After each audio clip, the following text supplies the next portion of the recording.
Lin Nian, a spaceship researcher, choked to death on a piece of bread and found herself in a novel. Who understands this, right? She has transmigrated into a beast taming story and has become the first contract beast of the protagonist. Luckily, she awakened to get stronger by slacking off system and the beast taming manual. After being contracted by her rich and beautiful younger sister, Lin Yin looked at the maglev car and her mind exploded.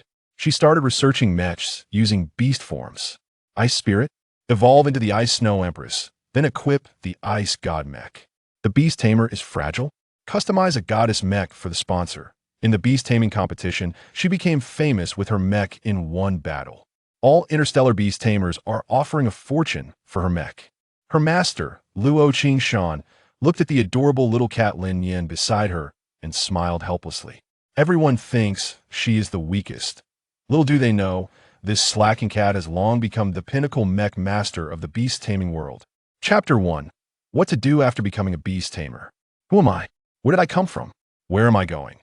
These three ultimate philosophical questions from the perspective of idealism showcase humanity's exploration of its own existence, the nature of the universe, and the meaning of life. Of course, these are not important. What matters is that these questions have been going through Lin Yin's mind countless times over the past 3 days. Who is she? Her name is Lin Yin, a graduate from the most prestigious university in the Blue Star Great Xia Nation, Longqing University, majoring in mechanical engineering. During her studies, she excelled in her academics and was directly admitted to a doctoral program. After graduation, she dedicated herself to the research and development of spacecraft and other instruments. Where did she come from? Lin Yin thought for a long time and still couldn't understand how she choked to death on a piece of bread while obsessively designing spacecraft blueprints. And it gets even more absurd. As an excellent researcher, she spent 15 hours a day on research, 6 hours resting, and the remaining 3 hours devoted to her other passion reading novels. So, the more absurd part is, a fellow reader recommended a beast taming novel to her 2 days ago, saying there was a character with the same name as hers, prompting her to take a look and beware of transmigrating into the story. But, family, who understands this? Why is there a character named Lin Yin, a lightning cat, in this book? In beast taming novels, aren't the main characters usually named poorly? How could they give such a grand name as Lin Yin? And then, something that shattered her understanding happened. Scientifically, she transmigrated into the body of the lightning cat named Lin Yin. Where's she going?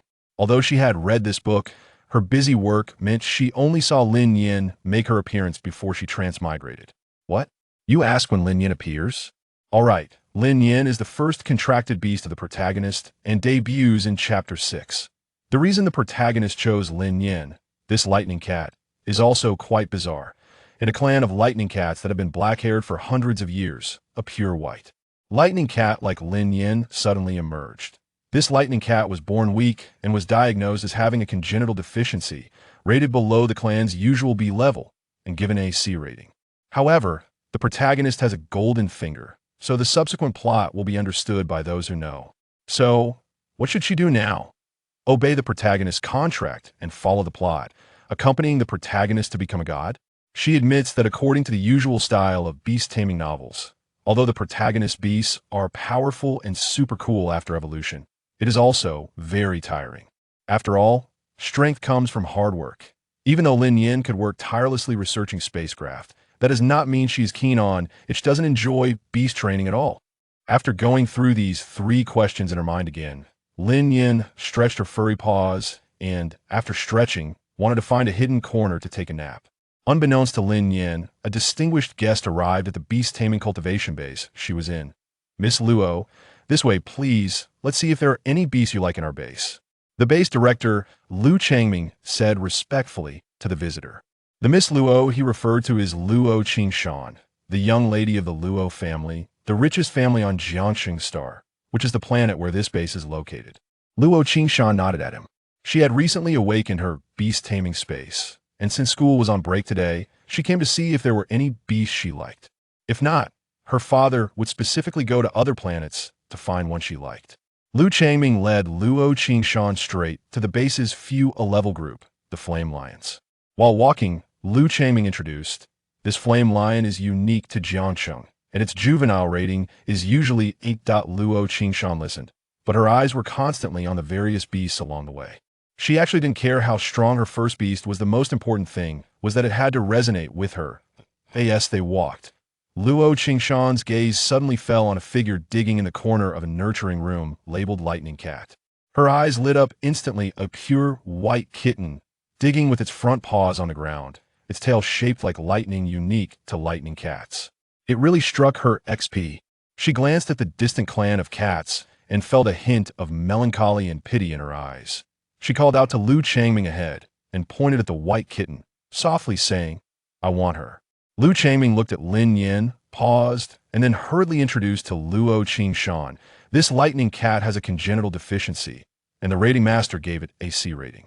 "Its actual strength may even be below C, Miss Luo." After hearing this introduction, Luo Qingshan looked at Lin Nian with even more affection. So it was such a poor little cat.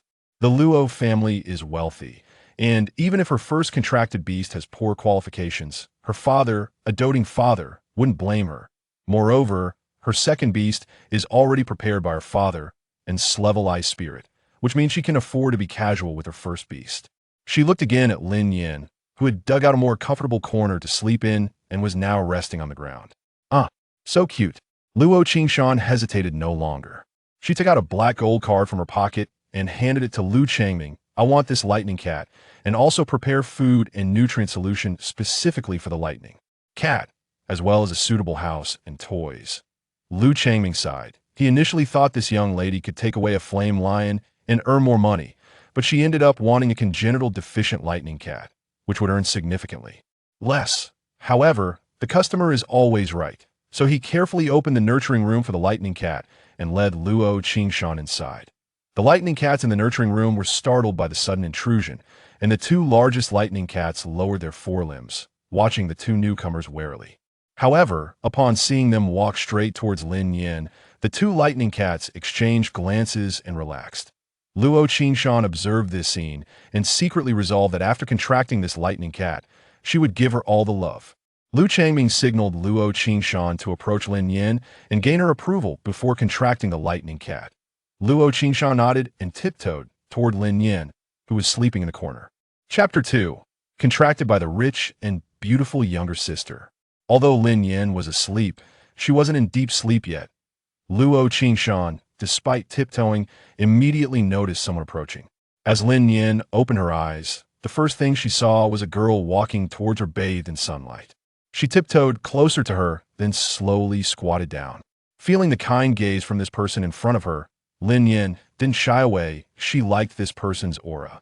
Lin Nian tilted her head. This person wouldn't want to contract her, would she? But looking at this person's age, she seems to be only 15. She's even younger than her, and being contracted by her feels a bit shameful. Luo Qingshan looked at the little beast in front of her and couldn't help but reach out to touch it. The little beast seemed to hesitate for a moment, but ultimately did not move away. Lin Nian, after being touched, shyly buried her head in her front paws. Being touched by a younger sister is so embarrassing. She quietly glanced at Luo Qingshan again and noticed Lu Changming behind her. More importantly, she saw the black card in Lu Changming's hand. Although she didn't know what a bank card looked like in this world, one thing was certain. A black card must be the most powerful, something only rich people could have. Lin Nian, who was still hesitating, felt relieved all of a sudden. Whether the beauty was beautiful or not didn't matter, whether she liked her breath or not didn't matter, whether it felt comfortable to be touched was even less important. As long as she was rich, the white wealthy beauty sister could contract her freely. In fact, it wouldn't be fair to say Lin Nian was so materialistic mainly. She also wanted to understand the technology of this world better. Going to a wealthy home would definitely be more convenient. On the other hand, Luo Qingshan saw the little cat in front of her relax its body, as if it had recognized her. She turned her head to look at Lu Changming, who nodded at her, and only then did she start the contracting process. She reached out and stroked the little cat's smooth fur. "Do you want to come with me? You may not be very powerful, but I won't exploit you for training to make you stronger. I will always treat you like family." Lin Nian felt even happier upon hearing this. "Not making me train? That's just great. Where can I find a beast master who is both wealthy and doesn't exploit their beasts?" Lin Nian quickly nodded vigorously. A white light lit up between them. After the contract was completed, Lin Nian moved into Luo Qingqian's beast space, but soon she was summoned out by Luo Qingqian. She was gently held in Luo Qingqian's arms, surrounded by the cherry blossom-like fragrance emanating from her. Lin Nian felt a bit dazed, just watching Luo Qingqian lift her above her head. "My name is Luo Qingqian, and you're my first beast. Please take care of me from now on." So the wealthy beauty sister's name is Luo Qingqian. Meow. "My name is Lin Nian. I look forward to your guidance in the future." That after being taken out of the nurturing room, Lin Nian remained in Luo Qingqian's arms. She didn't know if it was Luo Qingqian's fragrance or something else, but her consciousness became more and more hazy. Soon, she felt her consciousness sinking into a strange space. When Lin Nian regained some awareness, she found that she seemed to have returned to her human form, but her whole body was suspended in the air, as if her soul had left her body. A blue-white light orb circled around her several times, mumbling, "The system isn't malfunctioning. How could it put a person's soul into a cat's body?" Lin Nian understood she was currently in a soul state, and the little orb in front of her was the culprit that caused her to turn into a cat. She couldn't let this little orb go. With that thought, she suddenly reached out and grabbed the little orb. After a moment of confusion, the little orb began to struggle violently, trying to break free from Lin Nian's grasp. Lin Nian sneered and didn't care about the little orb's struggles, directly toying with it in her hand. Not to mention, playing with this little orb was quite relieving. "Whoa, listen to me." Hearing this, Lin Nian reluctantly stopped her movements but still didn't let go of the little orb. She raised an eyebrow and quietly looked at it. The little orb rolled around in Lin Nian's hand, as if rearranging its clothes that had been messed up by Lin Nian. After doing that, it cleared its throat and said, "Dear MS. Lin Nian, as the system of the Novel Crossing Bureau number 004313, I sincerely apologize for your situation. Due to a mistake by the main system, you have been transformed into the first beast of the protagonist in this book, Beastmaster. I'm so awesome." After listening for a long time and not hearing the main point, Lin Nian squeezed the light orb tightly, impatiently saying, "Get to the point. What's the reason you brought me here?" The little light orb felt pain, and a crying expression appeared on its round, chubby surface. It continued to whimper.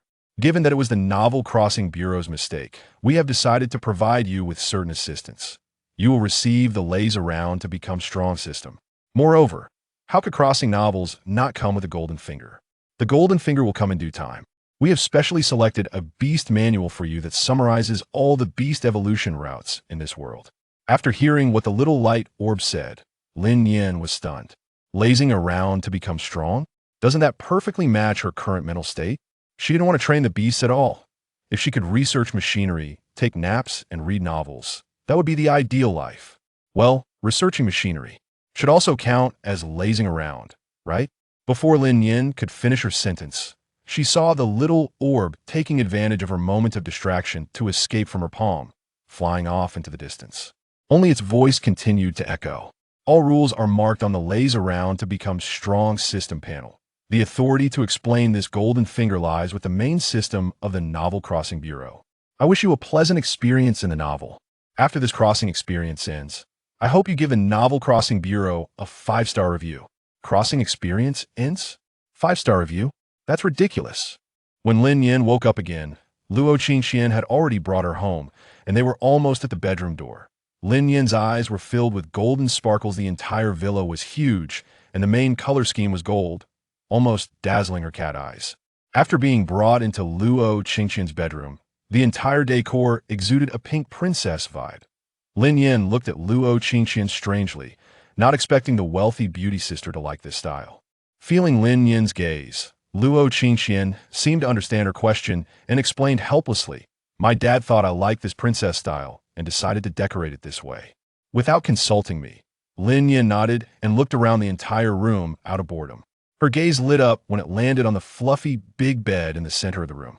She jumped down from Luo Qingqian's arms and ran towards the big bed. "Soft fluffy bed, here I come." But halfway there, she suddenly felt her whole body. No, the whole cat lifted off the ground.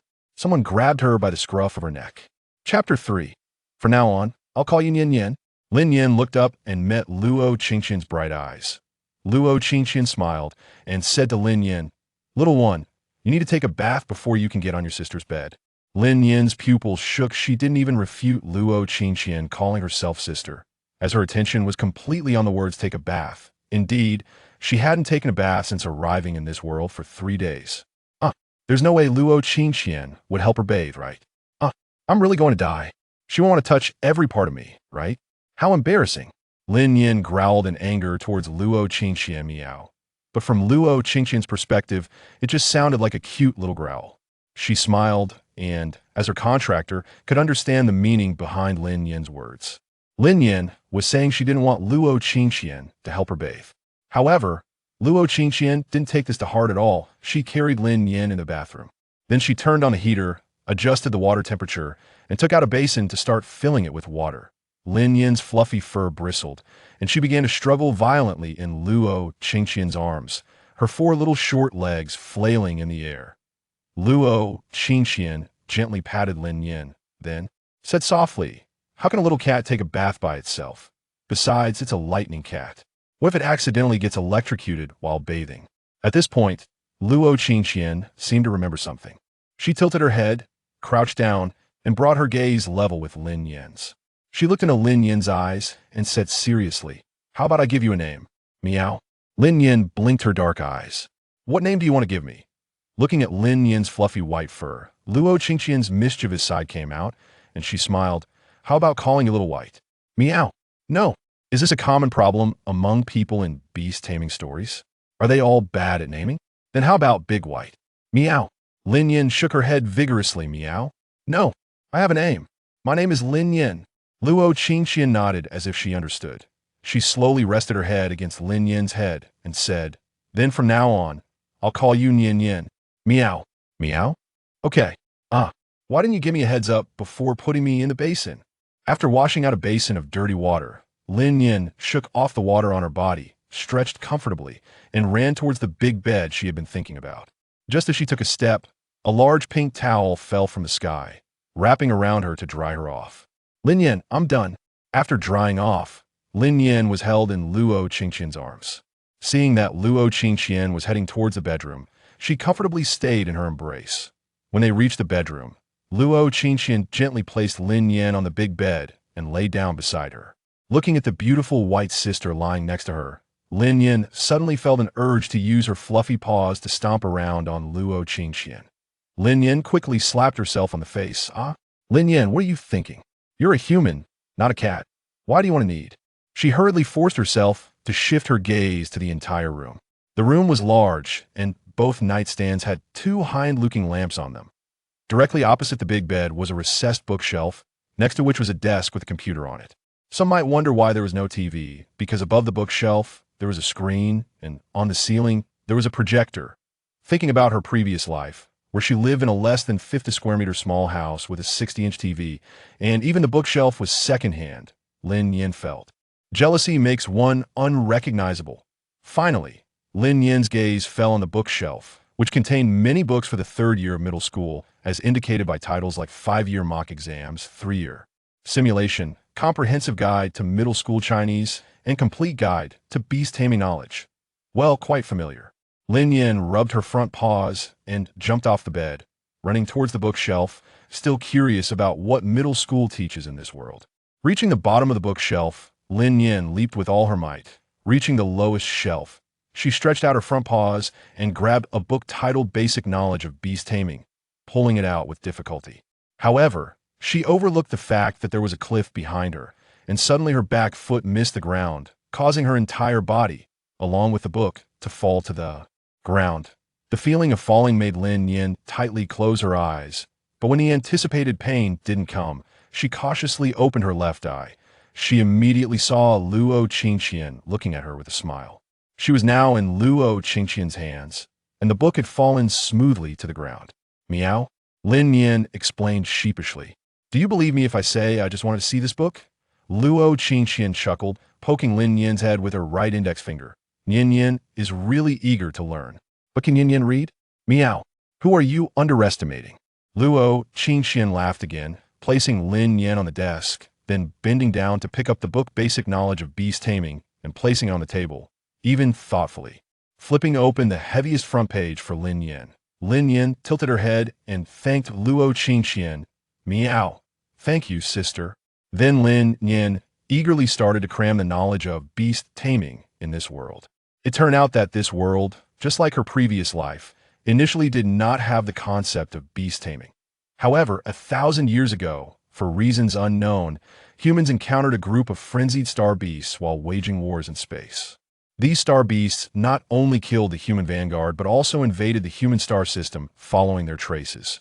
Humans fought the star beasts with firearms, and although they eventually drove this group of star beasts out of the human star system, they infected the native animals of the human star system, turning them into the extraordinary creatures people talk about today. At that moment, a man appeared among humans.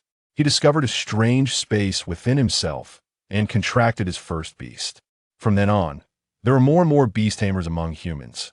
After 1,000 years of evolution, the knowledge system of beast taming gradually improved, and many evolution routes for beasts were also studied and clarified.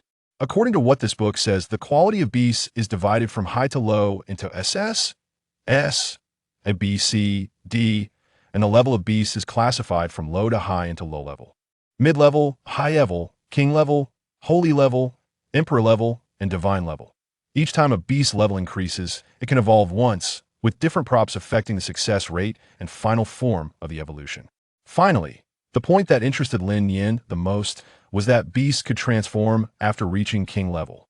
Transforming, she still has a chance to become human. Chapter 4. Slacking off to get stronger king level? Lin Nian thought carefully. She is currently at a low level and only needs to evolve 3 times to reach the king level. So let's set a small goal first. Within a year, the great book traveler Lin Nian, will advance to the king level. However, speaking of levels, Lin Nian remembered the system panel and beast mastery manual that little dumpling mentioned. She calmed her mind and indeed found a light particle in a small book in her mind. The moment her consciousness touched the light particle, a blue light screen appeared before her eyes. Host, Lin Nian, species, lightning cat, human, gender, female, attribute, electric rank, a level O, 1000, 5000, skills pounce, beginner, 10, 100, electric shock, beginner, 5, 100, cute domination, proficient, 255, 500, available slacking points, 1500, evaluation, useless except for being cute. Keep slacking off, and you will be the future god of beast tamers. So, how is she, like this, chosen by the protagonist with a golden finger in the original book? Was it because she was cute, or was it because the protagonist loved kitten? Moreover, wasn't she rated as C level? Did this thing break? It actually showed her as a level. Hearing her confused thoughts, the little book opened by itself, and a few lines slowly emerged from it. A group of blind humans. Although the host is weak now, as long as the host keeps slacking off with me and Lil Bai's presence, the host will definitely marry a rich beauty one day and reach the peak of life. Ah, cough, cat life. Now let me introduce Little Bai and my functions to the host. As long as the host slacks off for 1 minute, she can earn a bit of slacking points. Slacking points can be used to increase skill proficiency. Of course, Little Bai also has some hidden Easter eggs waiting for the host to discover. Additionally, Little You, which is me, can let the host know all the information about beasts, and by consuming slacking points, the host can also learn about the evolution paths of beasts from me. So, I am an A-level waste rated as C because I am too weak. Lin Nian was speechless.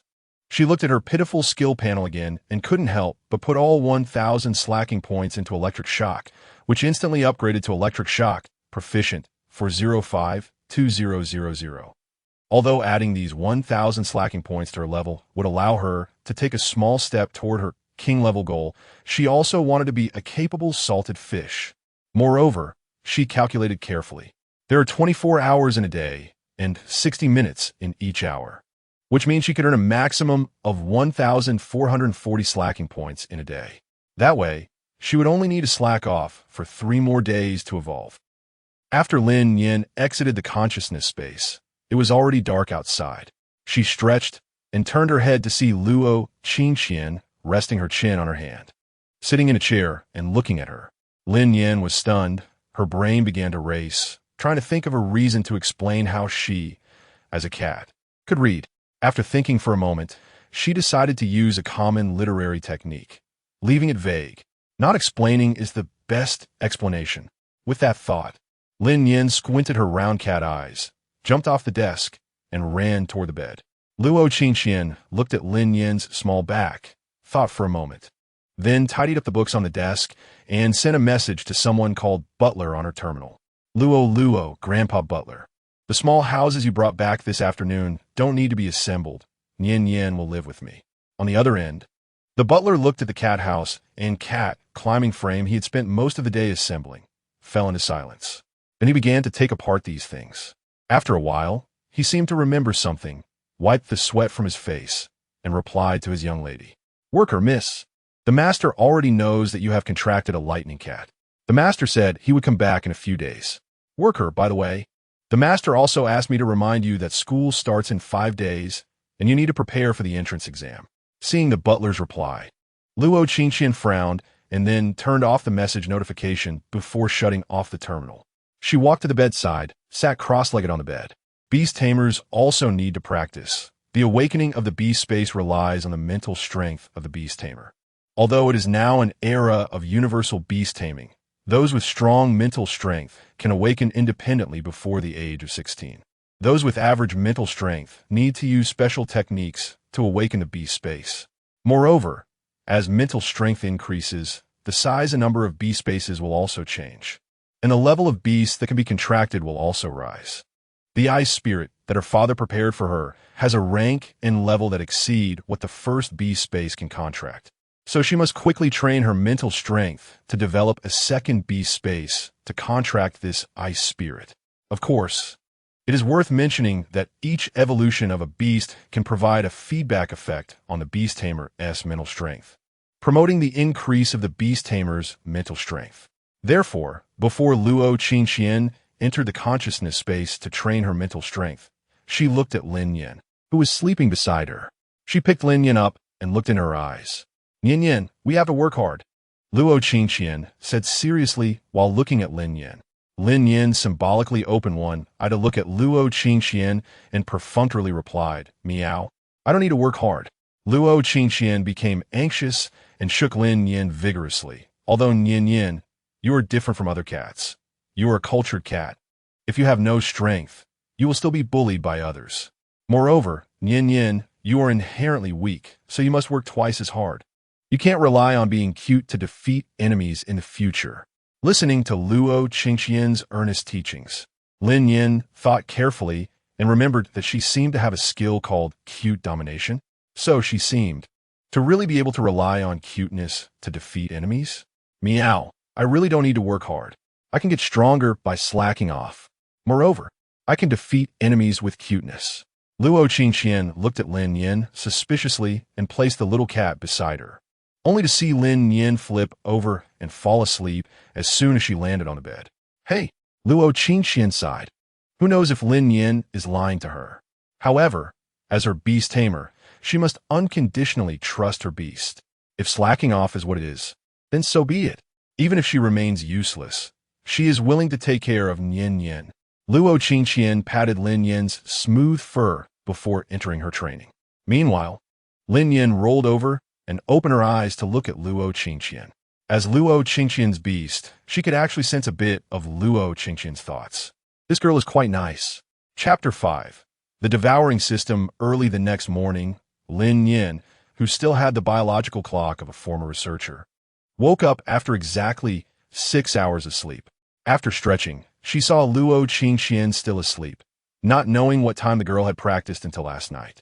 Lin Nian didn't bother with Luo Qingqian and jumped off the bed, then onto the desk, rummaging through the books on the desk to find a copy of Winter Vacation Homework, Beast Master Edition. She wanted to try if reading books counted as slacking off. Since she hadn't opened the system panel before reading yesterday, she didn't know her initial value. After entering, her slacking points were at 1,000. Today, she specifically checked her current slacking points, which were 361. Then she opened the book that had caused countless students in her past life to create miracles with just a lamp and a pen the night before school started. Unlike other students, Luo Qingqian had already completed this Beast Master Winter Vacation homework with neat handwriting, although Lin Nian had no idea if she had written it correctly. After glancing at the first question, She fell into silence. Question 1. What should you do when encountering an unfamiliar beast in the wild? A. Quickly flee. B. Battle at sea. Report to the relevant authorities. D. None of the above. Unable to decide, Lin Nian looked at Luo Qingqian's answer. She had chosen D and annotated beside it in elegant handwriting. First, check with the terminal. If it's a ferocious beast, flee immediately, then report to the relevant authorities. If it's a gentle beast, you may choose to battle it. That was quite absurd. Who in their right mind would set such a question? Question 2. What percentage of the total human population are beast masters in the entire galaxy? A. 90. B.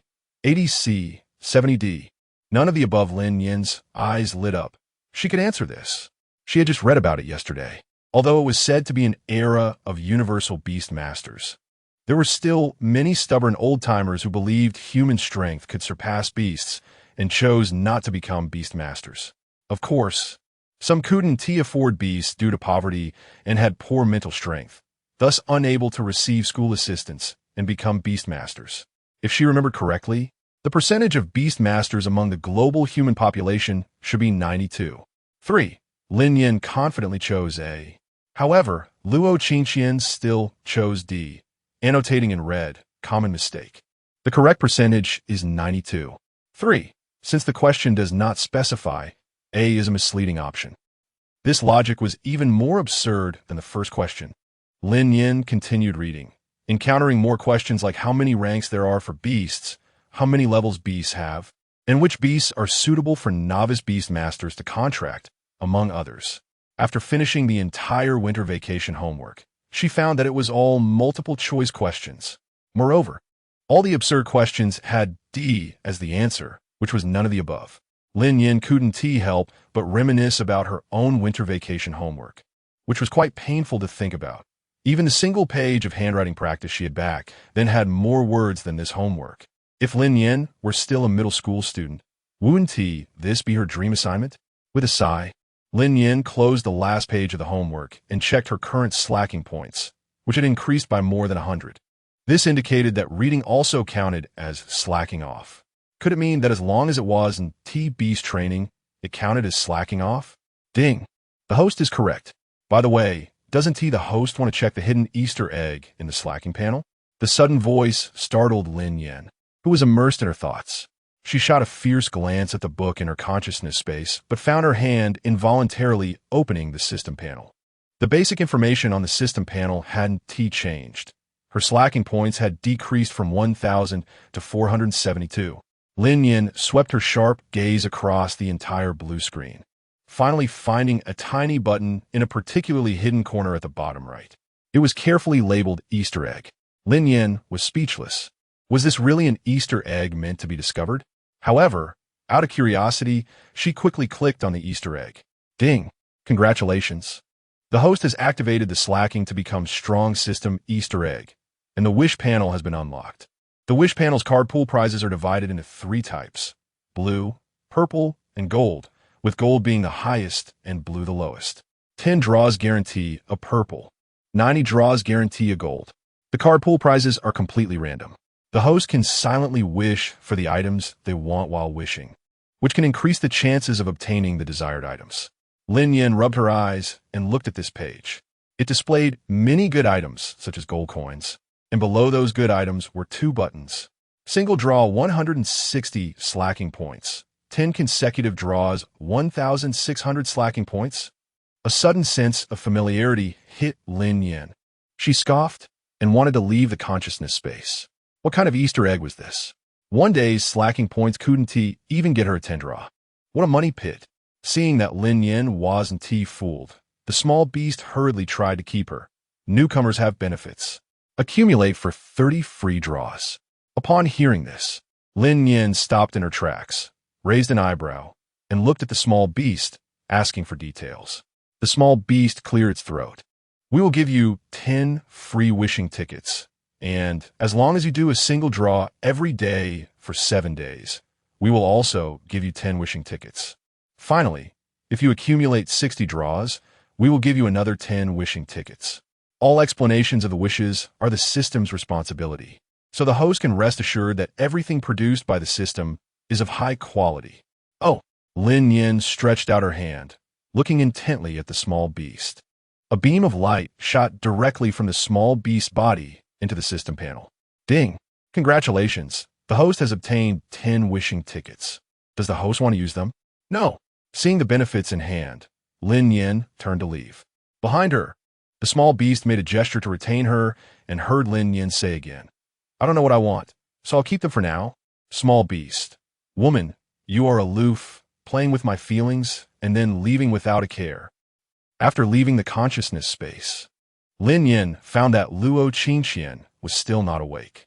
Lin Nian yawned and ran back to bed to lie down. The winter vacation was very pleasant, with Lin Nian and Luo Qingqian playfully teasing each other during the day, while at night, Luo Qingqian practiced and Lin Nian slept. In the blink of an eye, it was the most troubling and painful time for students. School was about to start. However, Luo Qingqian had long since finished her winter vacation homework.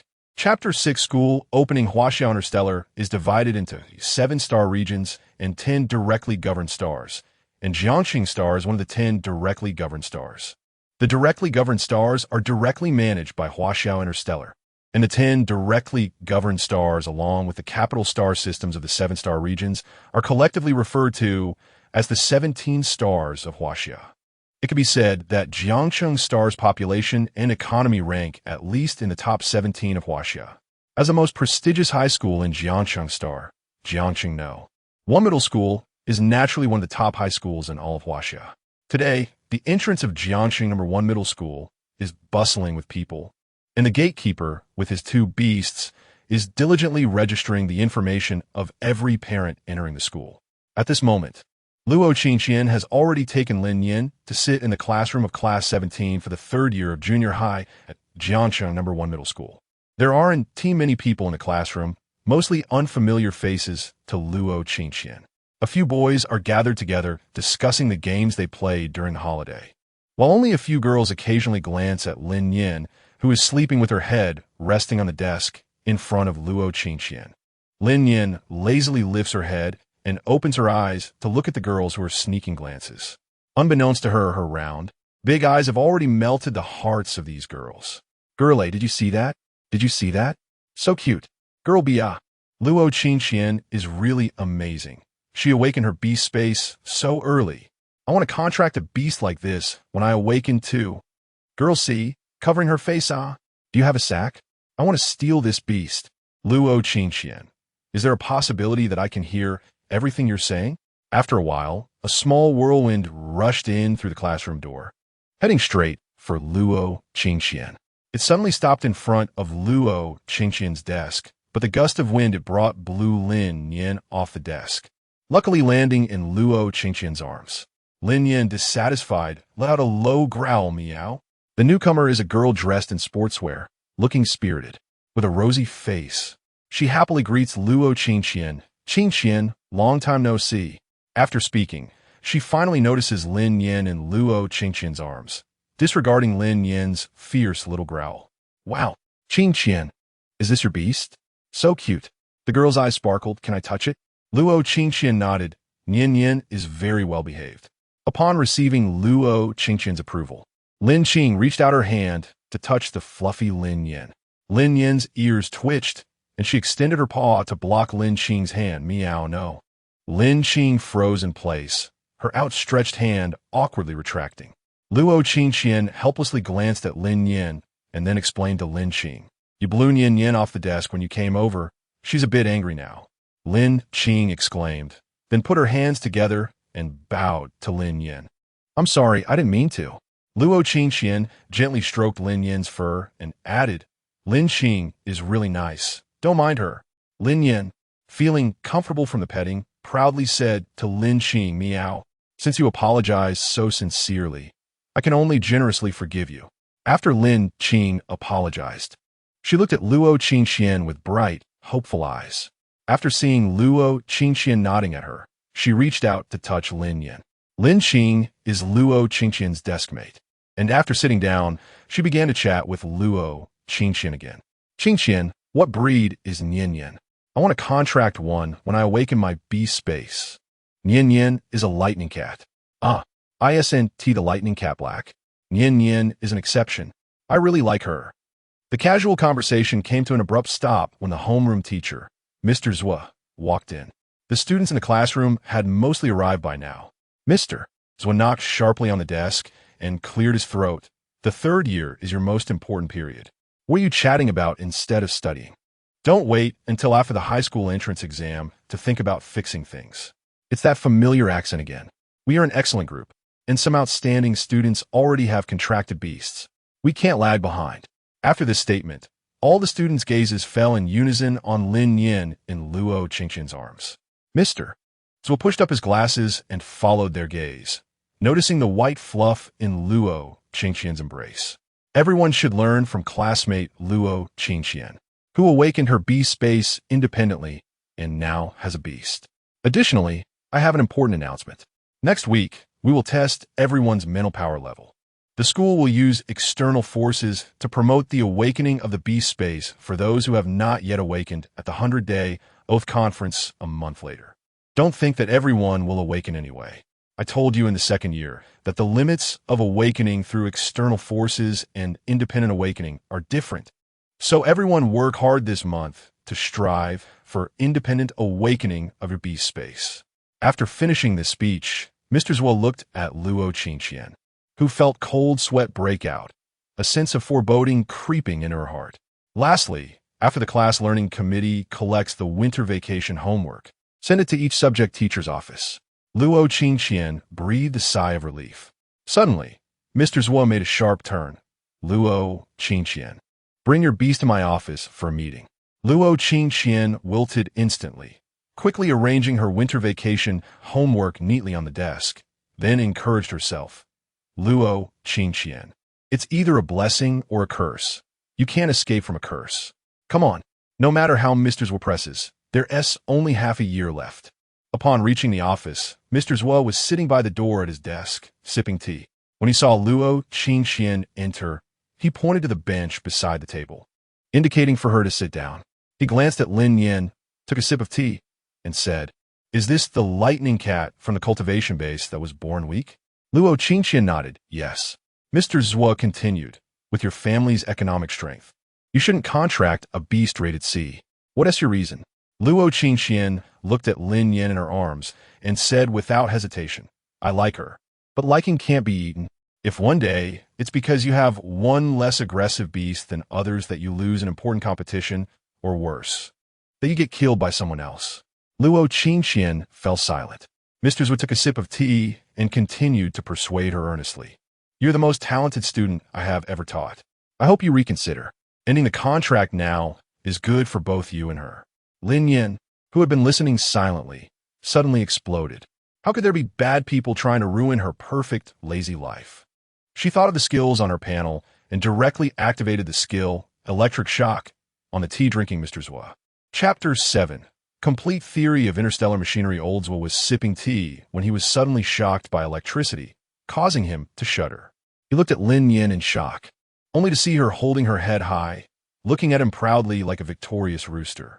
His hand trembled as he placed the teacup on the table, staring at his left hand that seemed to still be sparking. After a moment of contemplation, he spoke. Luo Qingqian saw the electric sparks and Lin Nian's expression, instantly realizing who was responsible. She quickly apologized to old Zhuo. Sorry, teacher Zhuo. Nian didn't mean to. Meow. I did it on purpose.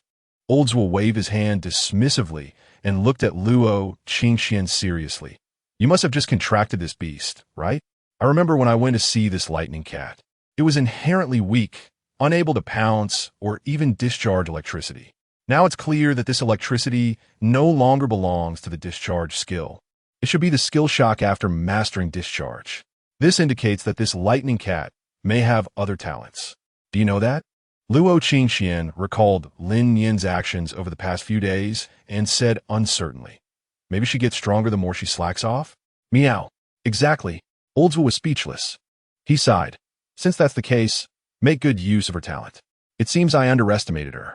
There will be 3 opportunities for the military teams to enter the Jiangcheng secret realm during this semester's entrance exam. You should seize this chance. It's a rare opportunity for you. Jiangcheng secret realm? is said to primarily produce three major categories of spiritual materials: plant, fire, and electric systems. Lin Nian's evolution requires electric spiritual materials. Luo Qingqian clenched her fist. Olds will, don't worry, I'll secure a spot. Olds will wave his hand, go back. If you can't secure a spot, then copy the Beastmaster rules 3 times. During class, as a beast, Lin Nian was supposed to enter the beast space, but she couldn't. Her adorable appearance charmed all the teachers, so she was allowed to stay on Luo Qingqian's desk as an exception. The first day was a review class, and surprisingly, Lin Nian understood most of the material, except for the content related to Beastmasters. However, even though she understood, Lin Nian didn't bother to listen. Sitting by the window, she gazed out at the busy street when she couldn't sleep. Various magnetic levitation cars flowed continuously on the road. Lin Nian thought about the technological level of this world. There were spaceships, magnetic levitation cars, but it seemed that daily life had many beasts helping out, so there appeared to be a lack of everyday machinery. Moreover, this world seemed to lack the MECHs commonly found in interstellar literature. Lin Nian suddenly became interested. She was a mechanical genius and had only been interested in 2 things in her past life: mechanical research and novels. Spending all day sleeping felt like wasting time. She wanted to develop the world's first mech. Realizing what she wanted, she opened the wish panel and silently chanted, "Mechanical, mechanical," before hitting the 10 consecutive draw button. 9 blue lights, accompanied by 1 golden light, flashed through Lin Nian's consciousness space. Congratulations, host, you have obtained blue mechanical parts. Congratulations, host, you have obtained blue mechanical toolkit. Congratulations, host, you have obtained golden complete theory of interstellar machinery. Little you beside her. Is this a newbie Halo? Or is this person in front of me a lucky one? The first 10 consecutive draws yielded gold. Jealousy made me unrecognizable. On the other side, Little Bai quickly checked the back end after seeing these rewards and discovered that the entire prize pool was actually focused on interstellar machinery. Little Bai was speechless today. Which damned system swapped all the beast-related prizes in its pool for interstellar machinery? A little dumpling that was almost back at the headquarters of the book transmission organization sneezed. Who is cursing me? A certain unknown sword cultivator in a book transmission world looked at the beast-related prizes drawn from the mechanical cultivation system and fell into silence. Back to the main topic. The favored Lin Nian looked at a toolkit, 8 parts, and a large book of theoretical knowledge in her backpack, thrilled. She eagerly opened the mechanical theory book and discovered something even more surprising. The interstellar in the book's title referred to a normal galaxy with MECHs. Lin Nian gazed fervently at the wish page, declaring that she would explode this wish pool. The law of this is good never goes out of style. However, Lin Nian still remembered her primary task was to break through to the king level and transform into a human. She had accumulated 5 days' worth of slacking points, now totaling 7,533 points. Fearing their rapid breakthrough would raise suspicions, she planned to wait a few days before adding her slacking points to her level. Looking at the slacking points that were close to allowing 50 draws, Lin Nian felt a bit restless, unable to focus on her reading. I'll just draw 10 times and save some slacking points for emergencies. Lin Nian silently chanted, then resolutely hit the 10 consecutive draw button again. Unfortunately, this time was 9 blue and 1 purple, no gold. The blue ones were still mechanical parts, and the purple one was a part called Duro from a mech's left leg. Little you let out a sigh of relief. It relaxed completely. Of course, no one is lucky every time. 9 blue and 1 purple is the norm. Lin Nian, not believing in bad luck, drew 10 more times. With 4,000 points left for upgrading, I will definitely get gold. 8 blue and 2 purple. 8 parts along with 0, his right leg and left hand. Little you wore a happy smile. This was the normal situation. It turned out it was just being overly anxious. Lin Nian closed her eyes and hit the 10 consecutive draw button again, not caring anymore, going all out and using up all her slacking points. Again, it was 8 blue and 2 purple. 8 parts and 0, his right hand and torso. Little you suddenly realized something was off, with so many purple reward mech fragments. Why were they all from the 0 mech? Before it could react, Lin Nian made her last 10 consecutive draw, getting 8 blue, 1 purple, and 1 gold. 8 parts. 0, S head, and 0, S intelligence core. Little you went silent. How could you precisely collect a complete set of MECHs like this? The world of luck is beyond my understanding. There are so many lucky people in this world. What's one more? Congratulations, host. You have gathered a complete set of MECHs, and it has been assembled for you. The mech can be taken out of the consciousness space for use. Lin Nian was shocked and delighted. Looking at the remaining 1133 slacking points, she sighed. The road to leveling up was long and arduous. However, she carefully observed the newly added 0 mech in the consciousness space, feeling that the slacking points spent were truly worth it. Chapter 8. Father Luo returns home on the 6th day after school started, which was the first Saturday after the new semester. Lin Yan's laziness points once again reached 9,000. She had been studying the comprehensive theory of interstellar mechanics for the past few days. And it must be said that some of the knowledge in this book is difficult for the average person to understand. However, Lin Nian was not an average person. She was a mechanical genius, and she had completely mastered this book in 5 days. The only thing she was troubled about was when to add the laziness points to her level to complete the breakthrough from low level to mid level. Coincidentally, on this Saturday, someone returned home. He was Luo Qingqian's father, the richest man in Jiangcheng, Luo Chuan. Lin Yan's eyes rolled as she directly added 4,000 laziness points to her level, changing it to low level, 5,000, ready to evolve. Shall you come out and explain? Oh, host, don't be anxious. The upgrade of the beast level is based on the completion of evolution. Having full experience just means you can evolve. The host's evolution route can be viewed through Xiaoyu. For the first time, I'll give the host a discount. It's not $99.99 nor $59.99. Just $19.99 will do. Lin Yan rolled her eyes, but for the sake of her plan, she still painfully spent $19.99 laziness points on Xiaoyu. The moment the laziness points were deducted, 2 branches appeared in Lin Yan's mind. Low-level to mid-level evolution, Route 1. Recommended Lightning Cat to Lightning Cat Plus. Analysis. This evolution route can add an attribute for the host, which can be decided by the host and is currently the most suitable for the host. Require materials. 10 attribute-enhancing spirit treasures. Low-level to mid-level evolution Route 2. Lightning Cat to Thunder Cat. Analysis. Further enhances the electric attribute of the Lightning Cat, which may derive stronger electric skills, but this evolution route will lead to a decrease in the host's appearance. Not recommended. Required materials. 10 electric-type spirit treasures. By the way, host, since the low-level to mid-level evolution is the initial evolution, the required spirit treasures can be any as long as they contain the evolving attribute. But evolutions after mid-level may require specific spirit treasures. The host can unlock the evolution route in advance and start collecting spirit treasures. The next evolution route is also discounted for the host. Now it only costs $4,999 to unlock. Lin Yan looked at her remaining laziness points. Just a little over 3,000 and snorted. This money-devouring system is really annoying. Is there a mechanical system? Yes, host. The host just needs to absorb the mechanical parts drawn from previous wishes to evolve into the mechanical system. Oh, after receiving the evolution method, Lin Yan jumped down from her resting desk and ran to the living room, where Luo Qingqian and Luo Chuan were chatting. The first thing that entered Lin Yan's ears was a deep male voice.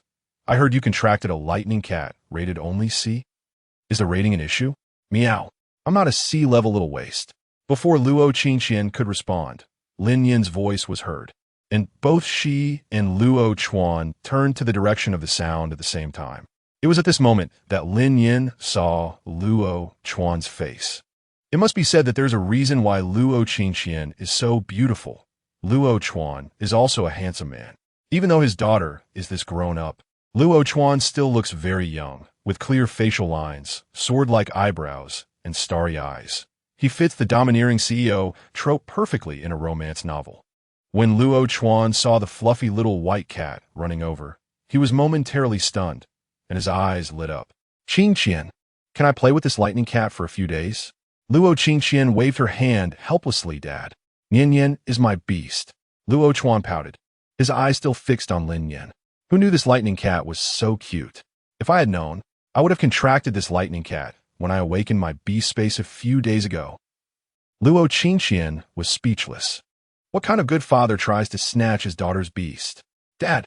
Luo Qingqian stomped her foot. Only then did Luo Chuan shift his gaze from Lin Nian back to Luo Qingqian, straightening his face and saying seriously, "A week later, Jiangxing no. One middle school will hold the entrance exam. I hope you can successfully awaken your second beast space after the exam. If you can do it, the matter of you privately contracting a C-rated beast will be disregarded. If not, you must dissolve the contract with this lightning cat and contract a stronger beast." Why won't this person stop focusing on the rating? Meow. I'm an A. I'm an A. Lin Nian stopped 5 steps away from Luo Qingqian and Luo Chuan. She had originally planned to jump into Luo Qingqian's arms, but she was so startled by Luo Chuan's gaze that she stopped in her tracks.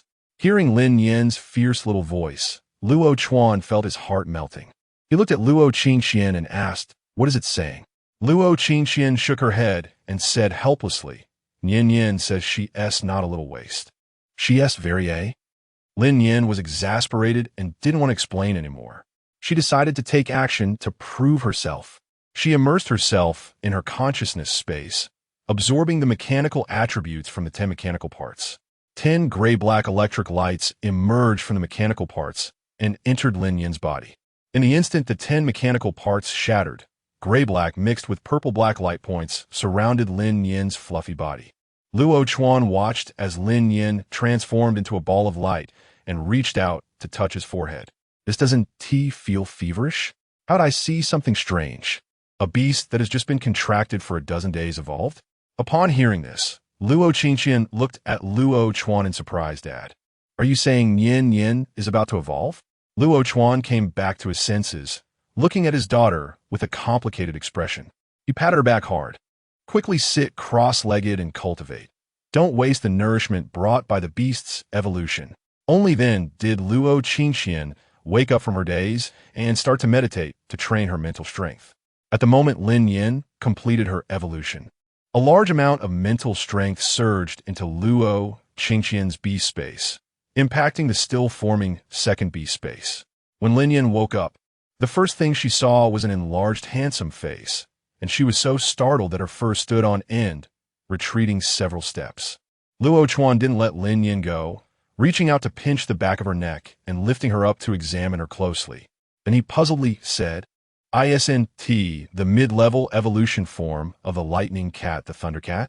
The Thundercat is really ugly. Why does it look unchanged?" Meow. Lin Nian was somewhat angry. She shouted at Luo Chuan. However, Luo Chuan ignored the little cat's fury and continued to observe Lin Nian. Lin Nian directly pulled out the No.0 mech that she had drawn from her wishes a few days ago from her consciousness space. Chapter 9 System Mall opens. The thick mech pressed Luo Chuan down, and Lin Nian quickly broke free from his grasp while he was restrained. At the same time, a sweet mechanical voice emerged from Zero. "Home-type mech 0, at your service." Lin Nian pointed at the Luo Chuan on the ground and said, "Meow, clean up the garbage." Zero didn't understand and stood there, motionless. Ridiculous. Just then, Luo Chuan on the ground moved, and a fiery red lion appeared next to it, spitting fire at the mech in front of it. This scared Lin Nian, who hurriedly recalled Iro into the Beast Master space to prevent it from being burned. However, the fire, went straight to Luo Chuan, who was still under the mech. Luo Qingqian, having emerged from deep cultivation, was about to report to Luo Chuan that her second Beast Master space was already 70 complete. Then she saw what looked like a trial of 3 judges. Her father had changed his clothes, and his hair was slightly burned. The flame lion stood on Luo Chuan's left, and the flame bird stood on his right. She lowered her gaze and saw Lin Nian, who was nervously burying her head in her front paws, in between the 3 giant creatures. "Dad?" Luo Qingqian asked, confused about what was happening. Luo Chuan glanced at Luo Qingqian and coldly said, "You could go ask your good beast what it did." Luo Qingqian looked at Lin Nian. Nian. Lin Nian raised her head, nervously saying, "Meow, meow, I just showed a little bit." As she spoke, Lin Nian stretched out her left paw to make a small gesture. To help Luo Qingqian understand her, she specially released Zero from her consciousness space again this time placing it directly opposite Luo Chuan. Once Zero re-emerged, it tilted its head and asked, "Home-type mech Zero at your service?" Luo Qingqian was dumbfounded. Luo Chuan, who was seeing Zero for the first time, was also stunned. "What is this thing?" The beasts on either side of Luo Chuan showed wary expressions as they looked at the mech monster in front of them. After waiting for a long time without getting a response, Zero stomped its foot and exclaimed, "Hey, who is the master of Zero? I want to work." Lin Nian bounced around in front of Zero for a while, but due to his height, it couldn't see her at all. Lin Nian was exasperated. So she looked at Luo Qingqian and said, "Meow. Sister, bind Zero." Luo Qingqian was still in a daze, but Lin Nian jumped in her lap on the sofa, tugging at her.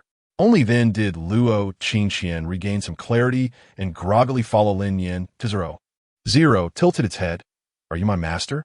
You can place the terminal in front of me, and Zero can bind automatically." Luo Qingqian revealed the terminal in her hand, and after some operation, she officially completed the binding with Zero. The group's shock didn't settle until mealtime. "So, you mean to say that Nian has evolved into a mechanical lightning cat that has never appeared before?" Luo Chuan almost spat out the rice he had just put in his mouth. Luo Qingqian nodded and picked up a piece of meat for Lin Nian, saying that the so-called mech just now was what Nian brought after evolving. Moreover, it seems that Nian also has a mech space. A day's shock had completely numbed Luo Chuan, who mechanically stuffed another mouthful of rice in and asked, "Is there more?" Luo Qingqian shook her head, but quickly remembered another point. Nian said she could become stronger by slacking off. Luo Chuan almost spat out the rice again, looking at the small cat beside Luo Qingqian, who was eating braised pork in small bites, unable to imagine what kind of incredible creature this was. Why hadn't he encountered such a shocking beast when he was younger? After Lin Nian finished the last bite of braised pork, her golden cat eyes looked at Luo Chuan. Meow. Luo Chuan, confused, glanced at Luo Qingqian, who explained, "Nian said she will study mechanics and create MECHs. She is a cultured cat." Luo Chuan was shocked and puzzled. "Can that thing even be mass-produced?" "Meow. Of course. Don't you see who I am?" After saying this, Lin Nian stretched out her left paw to point at the braised pork on the table, indicating for Luo Qingqian to give her another piece. Luo Chuan was stunned. After being shocked for a long time, he took out a black card from his pocket and handed it to Lin Nian. Lin Nian tilted her head as the card was turned and handed to Luo Qingqian. "Qingqian, this card is for Nian's research. You can keep it for now." After handing over the card, Luo Chuan fiddled with his personal terminal for a while and said that someone would come to the villa the day after tomorrow to convert the basement into Nian's research room. At this point, he paused before continuing. "Qingqian, you must remember, holding wealth is a crime. Until you have the strength to protect Nian, you cannot reveal her abilities to others. Also, you need to level up quickly. Nian's mechanical research will surely be better after it takes shape. A king-level beast master must awaken the third beast master space. The second beast master space hasn't even awakened yet. Why are you rushing me to awaken the third beast master space? Am I still not your precious daughter?" "Lin Nian, Lin Nian was completely shocked by Luo Chuan's grand gesture. Is this the confidence of a billionaire? No wonder she couldn't become a billionaire in her past life. After taking another bite of braised pork, she listened to Luo Chuan earnestly advising Luo Qingqian and suddenly thought of her parents from her previous life. "Mom and Dad should know that I choked to death on bread, right? I wonder how they're doing now. They raised her with great difficulty, but she hadn't had a chance to repay them before leaving this world." A hint of moisture slipped from the corner of Lin Yan's eyes. In her past life, she had always wanted to develop a spaceship to prove to her parents that their efforts were not in vain and that she had succeeded. Since she couldn't develop a spaceship in her past life, then in this life, she would research MECHs and make them famous across the galaxy. If her parents in another world found out, they would surely be very pleased. With tears in her eyes, she finished the last bite of braised pork, and the voice of Xiao Yu echoed in her mind. "Congratulations, host, for successfully leveling up to intermediate. Oh, Xiao Yu reminds you that another egg of Little Bai has also opened." Does it have to interrupt her sorrowful mood? However, Thinking of the first egg of Shao by Wish, she became interested and entered the consciousness space. As soon as she opened Shao Bai's panel, she saw a huge system all on the screen. Chapter 10 exam. Before opening the system all, Lin Nian took another look at her current data. Host, Lin Nian, species lightning cat, human, gender, female, attributes electric, mechanical rank, A level, intermediate, 0-10,000, skills electric connection, beginner 5-100, discharge, mastery 420-2000, cute human transformation, proficient 255-500, mechanical mastery, proficient 105-500, available slacking points 3253. Evaluation has taken on the form of the Beast Master God. Keep slacking. The future Beast Master God is you. Compared to before, there was an additional mechanical skill, while the previous biting skill had disappeared, and there was a new electric skill, electric connection. However, Lin Nian inexplicably felt that this skill had a significant connection to the mechanical system. Forget it. She would know later anyway. Lin Nian originally planned to allocate all the remaining slacking points to her existing skills, but having learned from the previous experience with a wish, she opened the system mall first. The system mall was densely packed with many different items, with categories at the top sorted by various attributes and levels.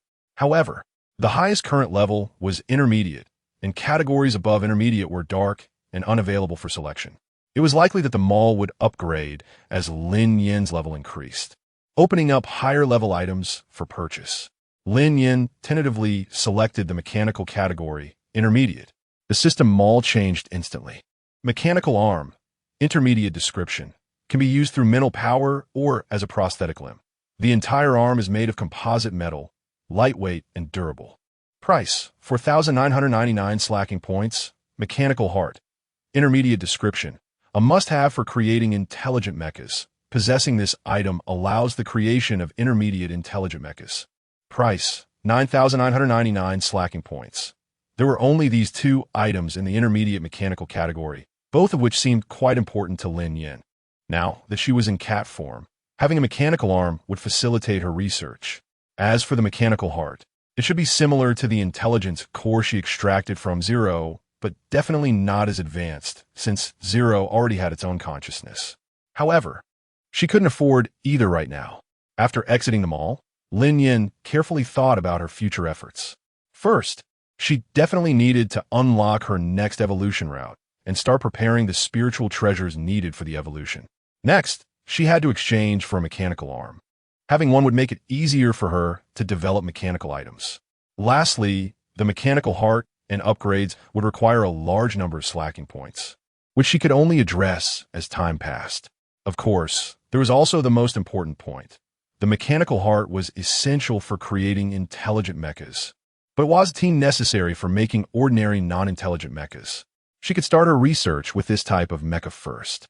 Once she confirmed her future direction, Lin Nian exited the consciousness space.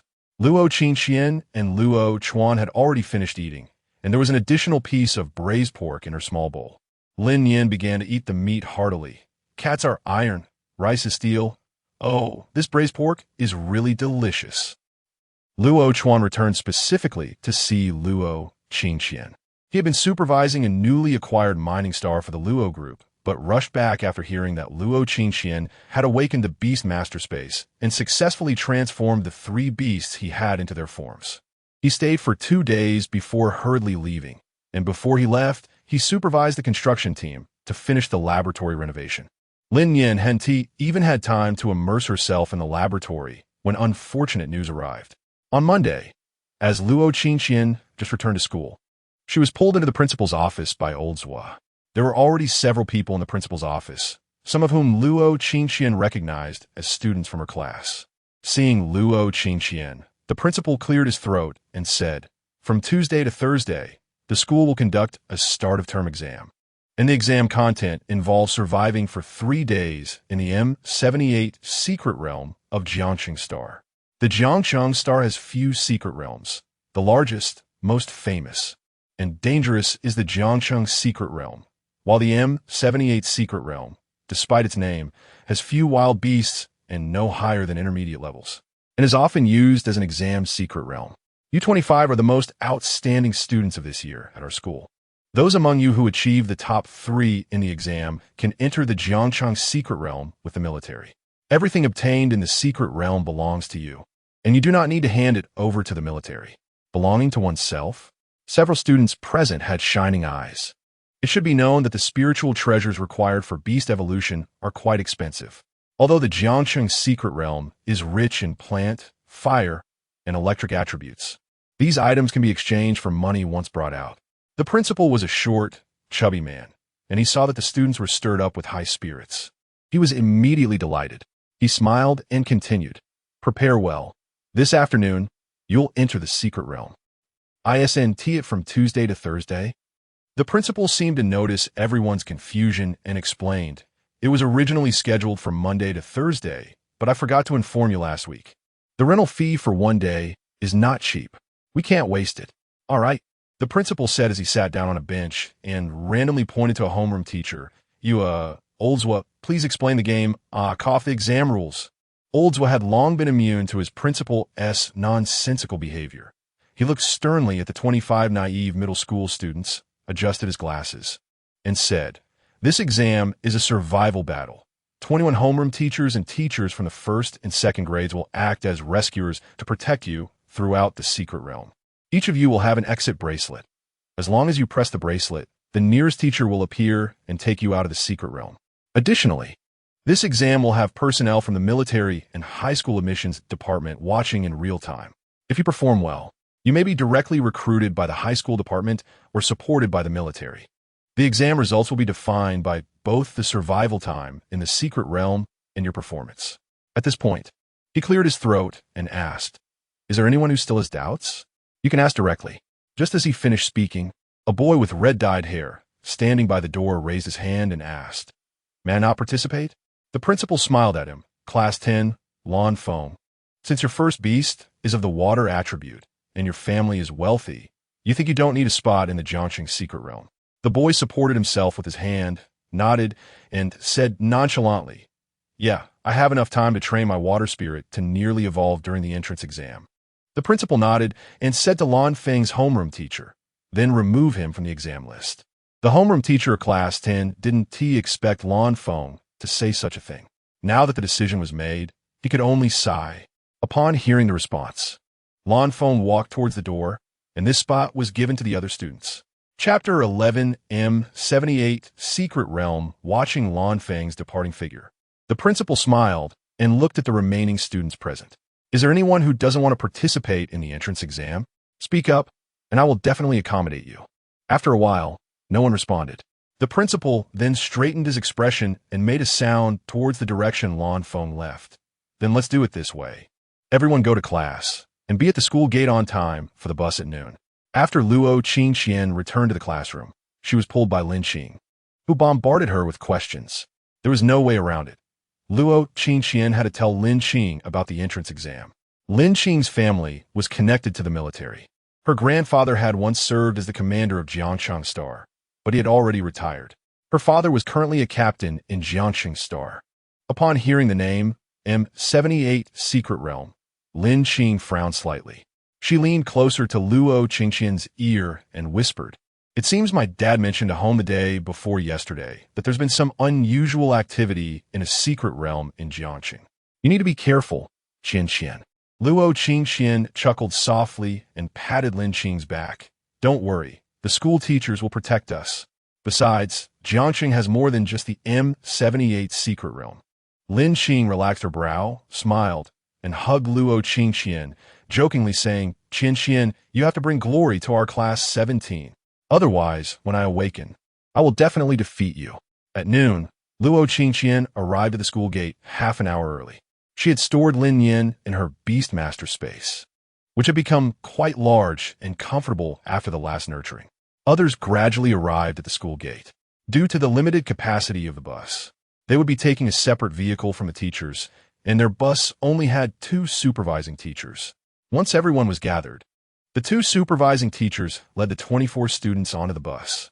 The secret realm was generally located in the wild to prevent wild extraordinary creatures inside from breaking through the limits and harming humans. This bus was a special vehicle heading to the M78 secret realm, with windows reinforced with specific metal mesh, and it was much faster than regular cars. After leaving the urban area of Jiangcheng, the number of wild, extraordinary creatures visibly increased. The supervising teachers also reminded them from the side. Wild, extraordinary creatures are not the same as the extraordinary creatures in the training base. They're not as docile, and some can even harm or eat people. Although the M78 secret realm is relatively less dangerous compared to other secret realms, you still need to pay attention to safety. No matter what the situation, safety comes first. Your safety is far more important than your grades. At this moment, the driver chimed in. Are you all going to the M78 secret realm for the exam? I've taken many students there over the years, and there have been quite a few bloody lessons. Ahem.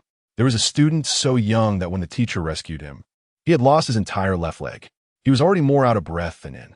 The driver shook his head as he continued. No matter what secret realm it is, there are dangers. There are always spiritual treasures in secret realms to some extent.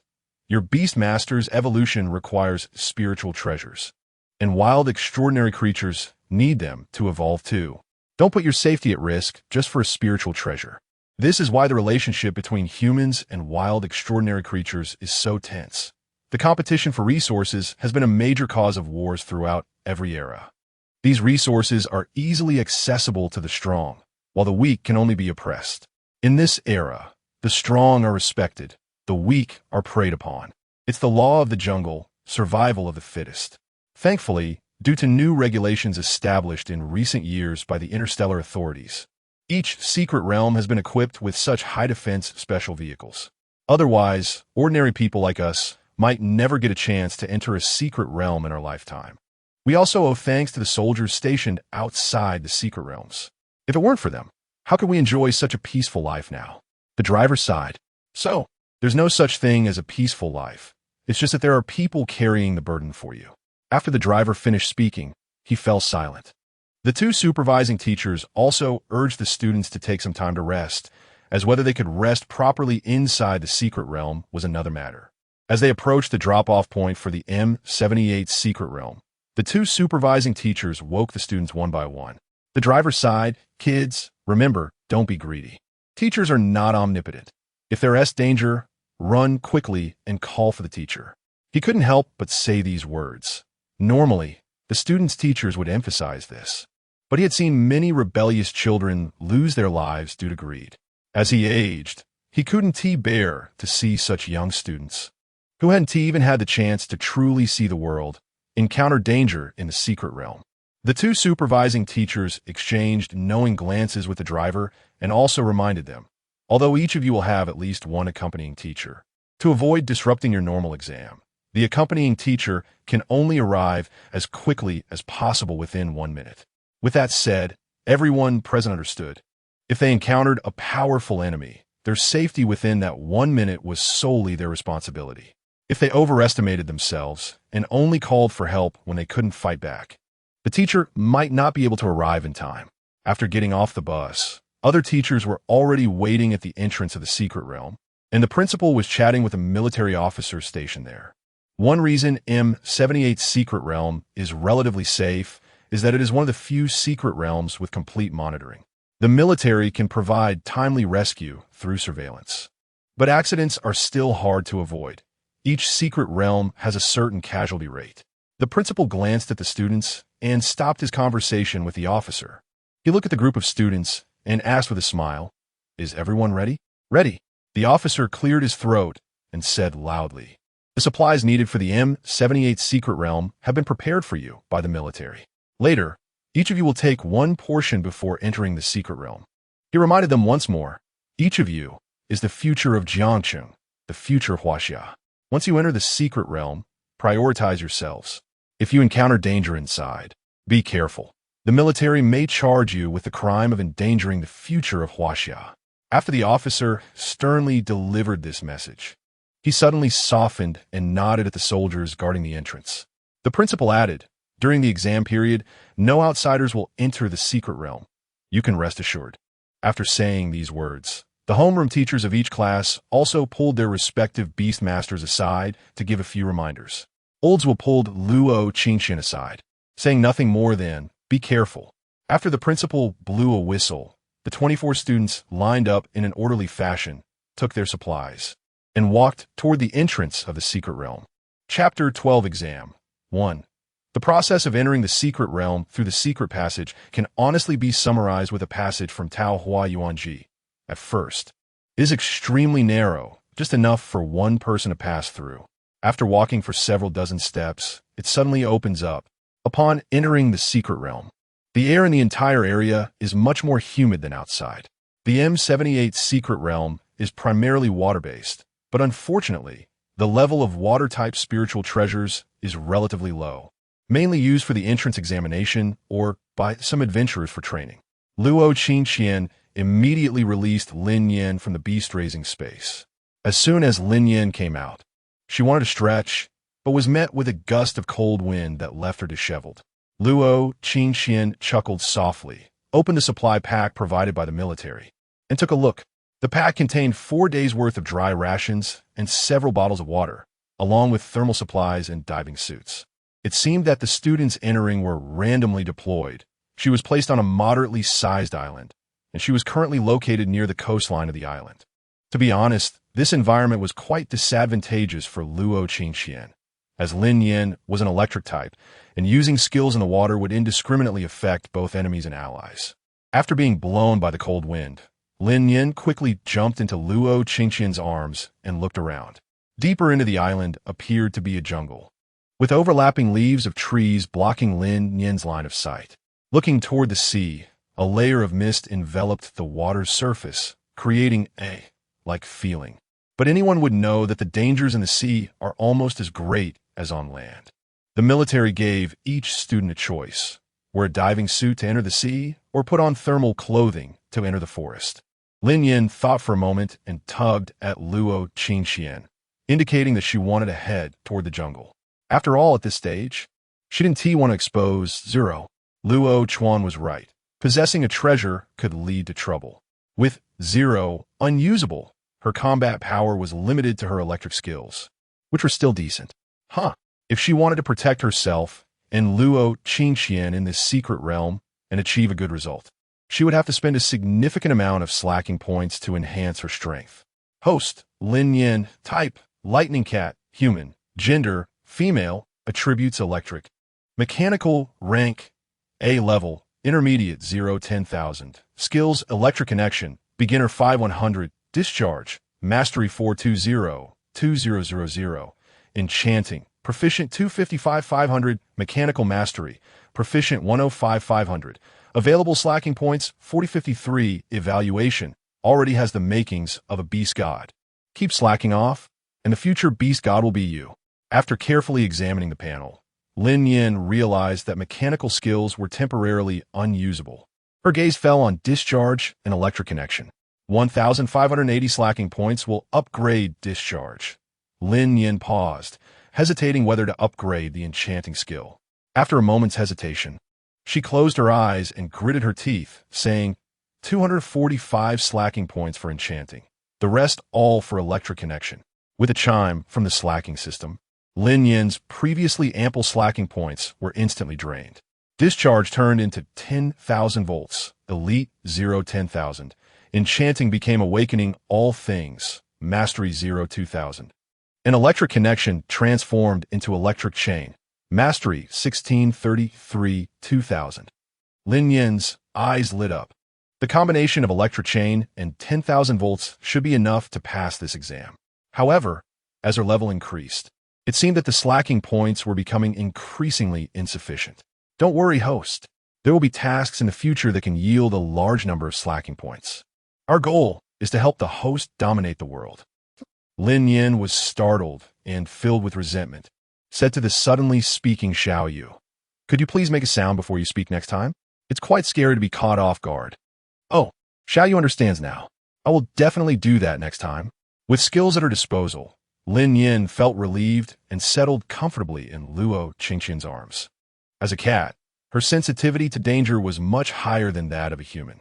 At least for now, she didn't sense any danger around, but she also didn't feel a sense of security. If this secret realm weren't an entrance exam, it would actually be quite comfortable. After binding with Luo Qingqian, Zero was still placed in her consciousness space. Although Zero was a home mech, its outdoor survival ability was also impressive. Lin Nian shook her head, deciding not to dwell on that. She needed to think about what to do next. Soon, Luo Qingqian reached the edge of the jungle from the coastline. The jungle looked vast, with the sounds of insects and birds coming from within, seemingly without danger.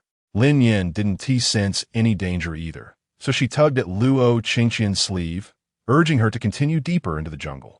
However, as they moved further in, the entire jungle became increasingly quiet, almost eerily so. Lin Nian felt something was off and quickly jumped down from Luo Qingqian's arms, leading her back toward the edge of the jungle. Unfortunately, it was a bit too late. A web fell from the sky, ready to ensnare Luo Qingqian and Lin Nian.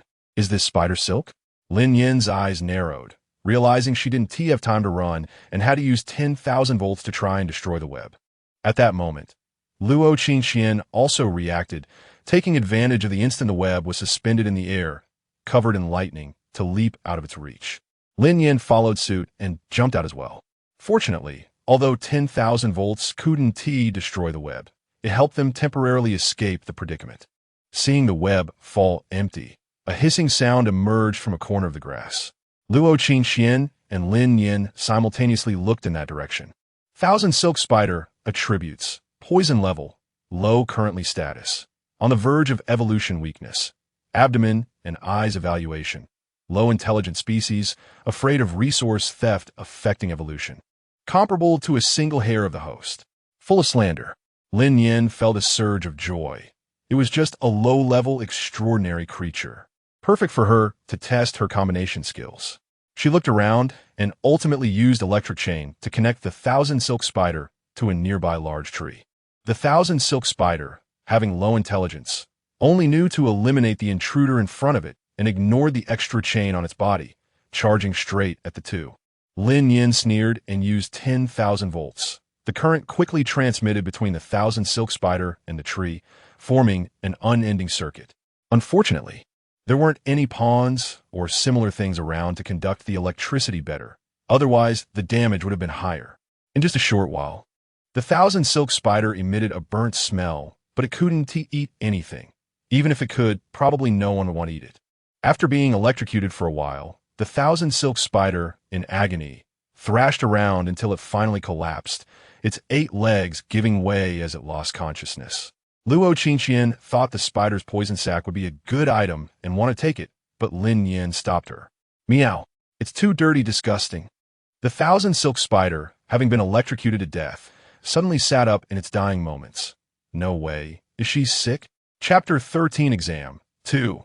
Luo Qingqian looked helplessly at the nearly charred chintzy spider on the ground and suddenly lost the desire to collect its venom sac. Chintzy spiders were not common in the Huaxia Star region, but due to their low level, even though they were rare, their venom sacs were not worth much. However, it was said that chintzy spiders were often accompanied by the plant-type spiritual treasure, chintzy fruit.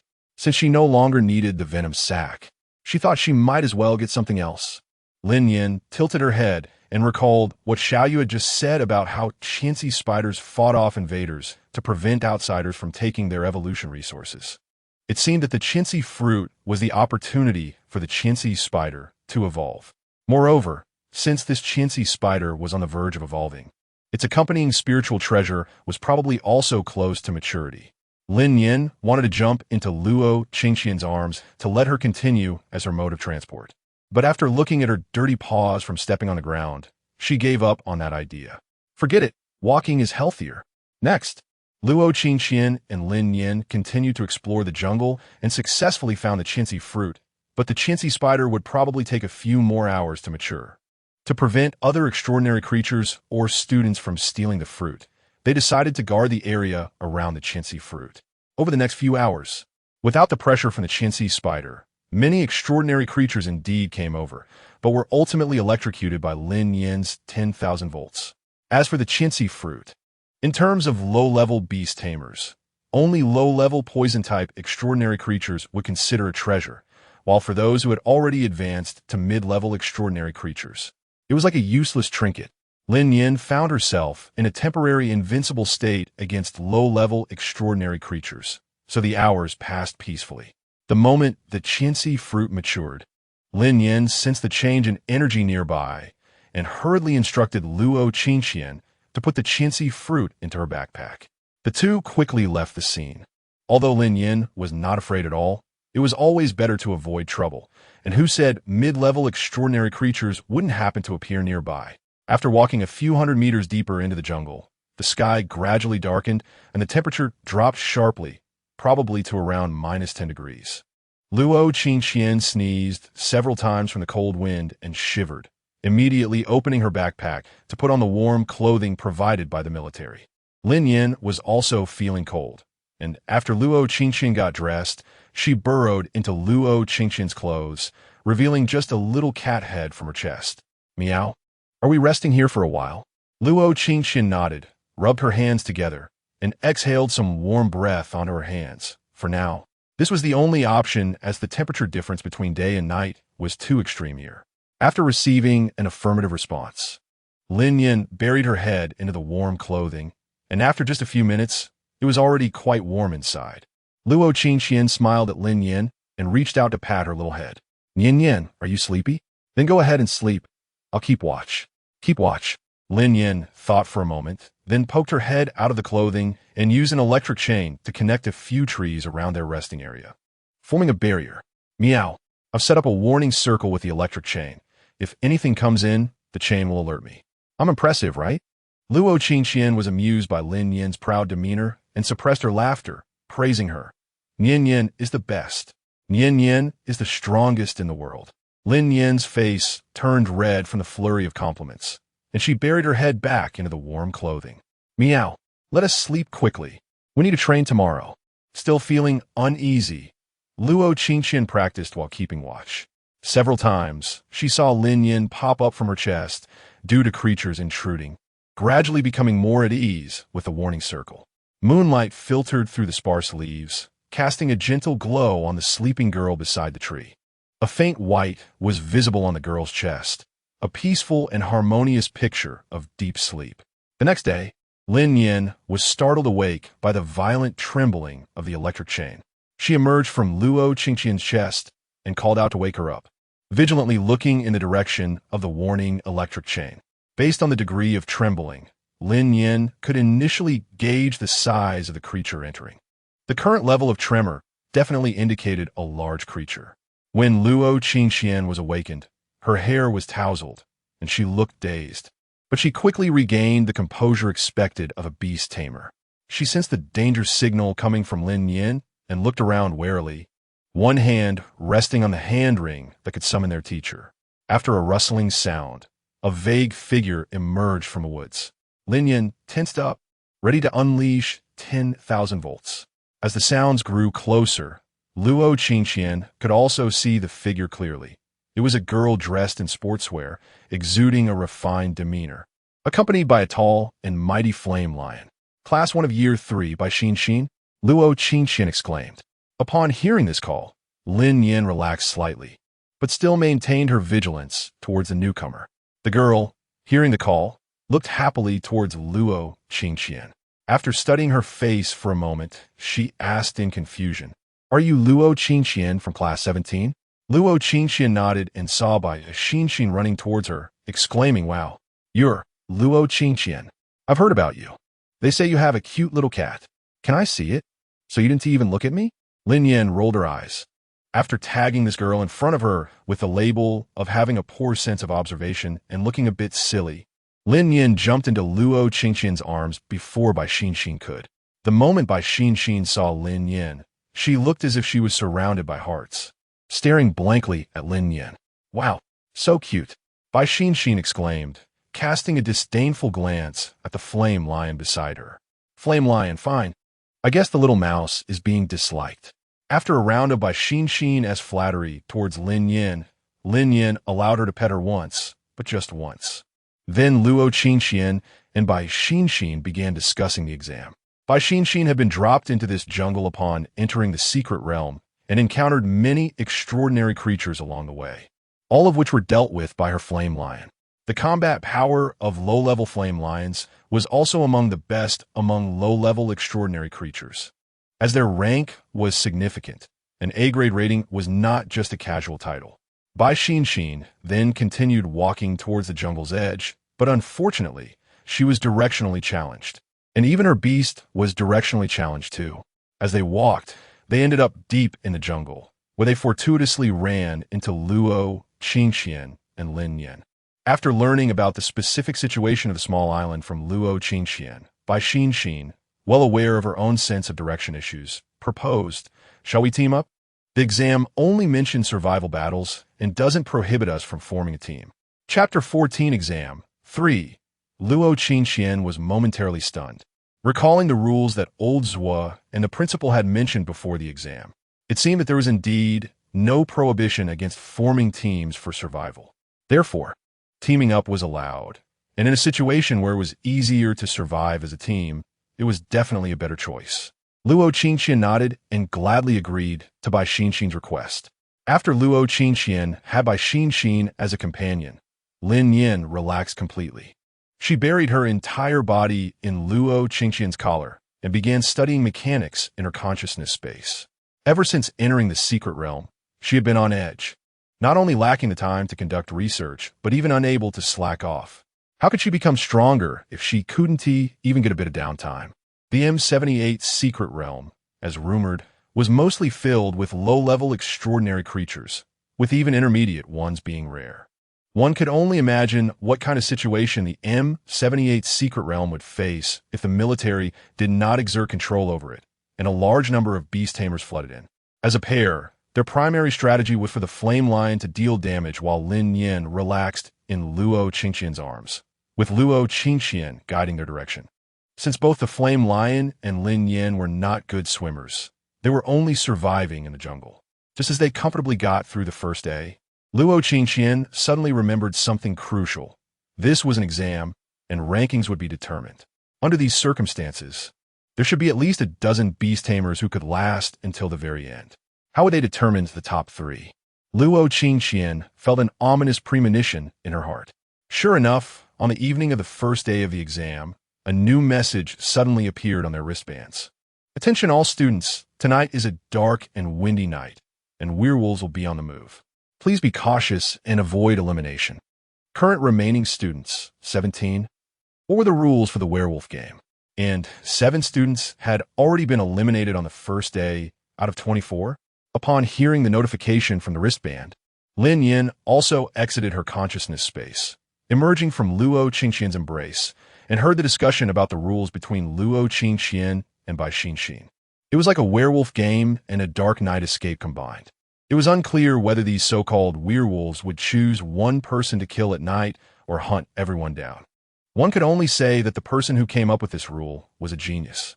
Meow, I can set up last night's lightning chain net again, Lin Nian suggested. Rarely, Luo Qingxian did not agree with Lin Nian's proposal, saying the lightning chain net might lose its effect in this situation. Bai Xin scratched her head, and the flame lion next to her raised its left paw to scratch its head as well, asking curiously, "What is this advanced thing called the lightning chain net?" Luo Qingxian explained, "The lightning chain net is a skill of Nian Nian's that can detect whether there are external enemies invading." At this point, she straightened her expression and said seriously, "Currently, we know nothing about the werewolves. If I'm not mistaken, the werewolves might be the teachers who are following us. Given that the teachers have observed us for a day and a half, they have likely figured out our skills and strengths. The lightning chain net would naturally lose its intended effect." Lin Yan's cat face drooped. How could participating in a school entrance exam involve such a dilemma? Life as a cat is tough. However, having an alert is better than having none. Let's take turns keeping watch, and if werewolves appear, we'll run. Bai Xin suggested tentatively after surveying the surroundings. Luo Qingxian shook her head and then squinted, observing the environment before speaking thoughtfully.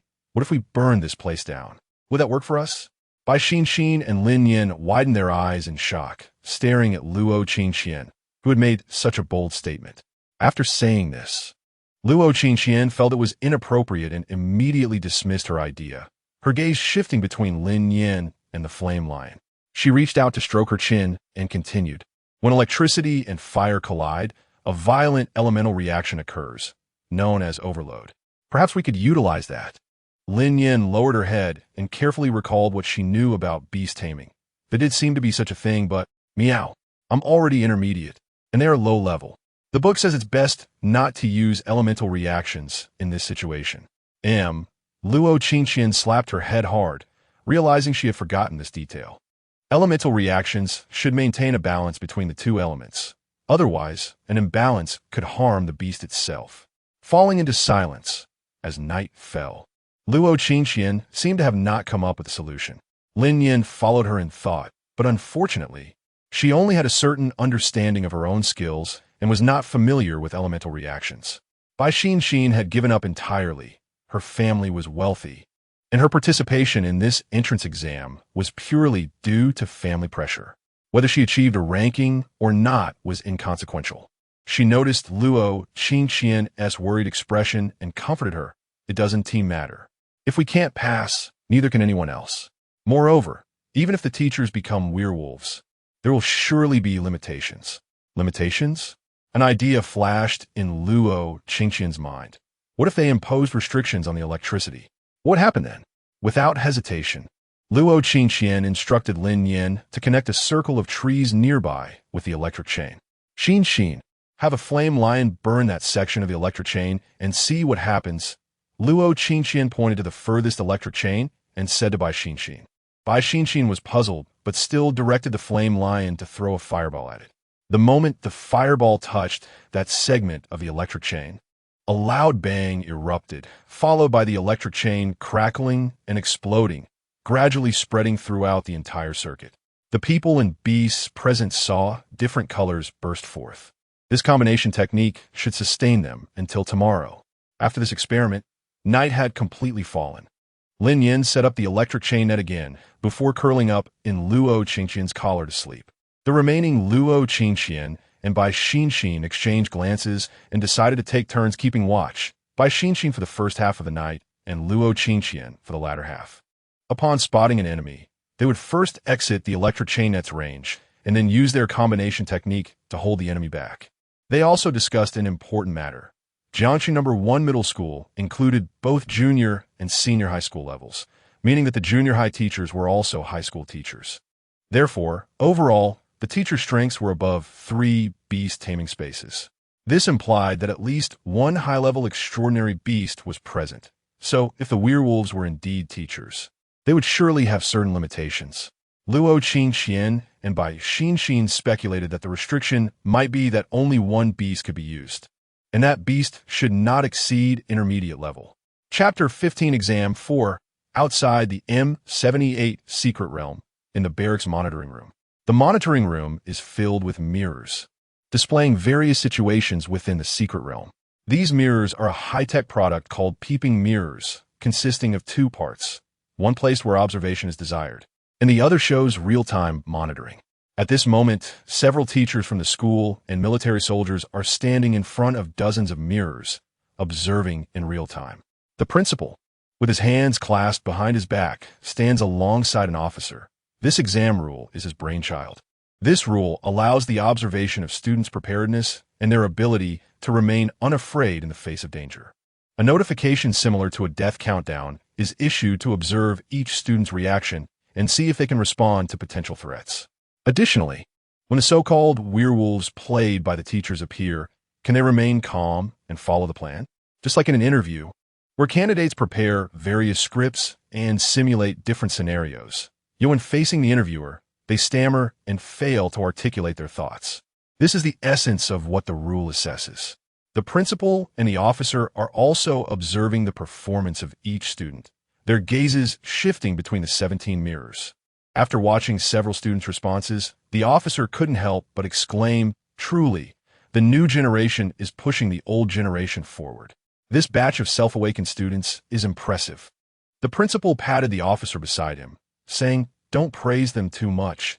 They still have a long way to go. Look at that kid who contracted a wind wolf, running away using the wind wolf's speed every day." The officer also looked at the student the principal mentioned, smiling. At least they can think of strategies when facing difficulties. That's already quite commendable. The principal sighed. What strategies are they thinking of? Just look at the plans these kids are coming up with. Setting traps and confronting the teachers head-on? Ah, it's just a case of a young bull not fearing the tiger. The officer laughed heartily, patted the principal on the shoulder, and then continued to look at the mirrors. Huh. When his gaze fell on one of the mirrors, the officer couldn't help but exclaim, "Old Sue, your school is going to thrive this year." The principal followed his gaze and saw two girls and a blazing lion in the mirror. Upon closer inspection, he noticed a cute cat head on one of the girls' chests. What's going on? The principal scratched his head. Isn't it normal to team up? The officer looked at the principal with disappointment, pointing at an inconspicuous tree in the mirror, saying, "Look at what's up in that tree." The principal glared at the officer. How can you speak like that?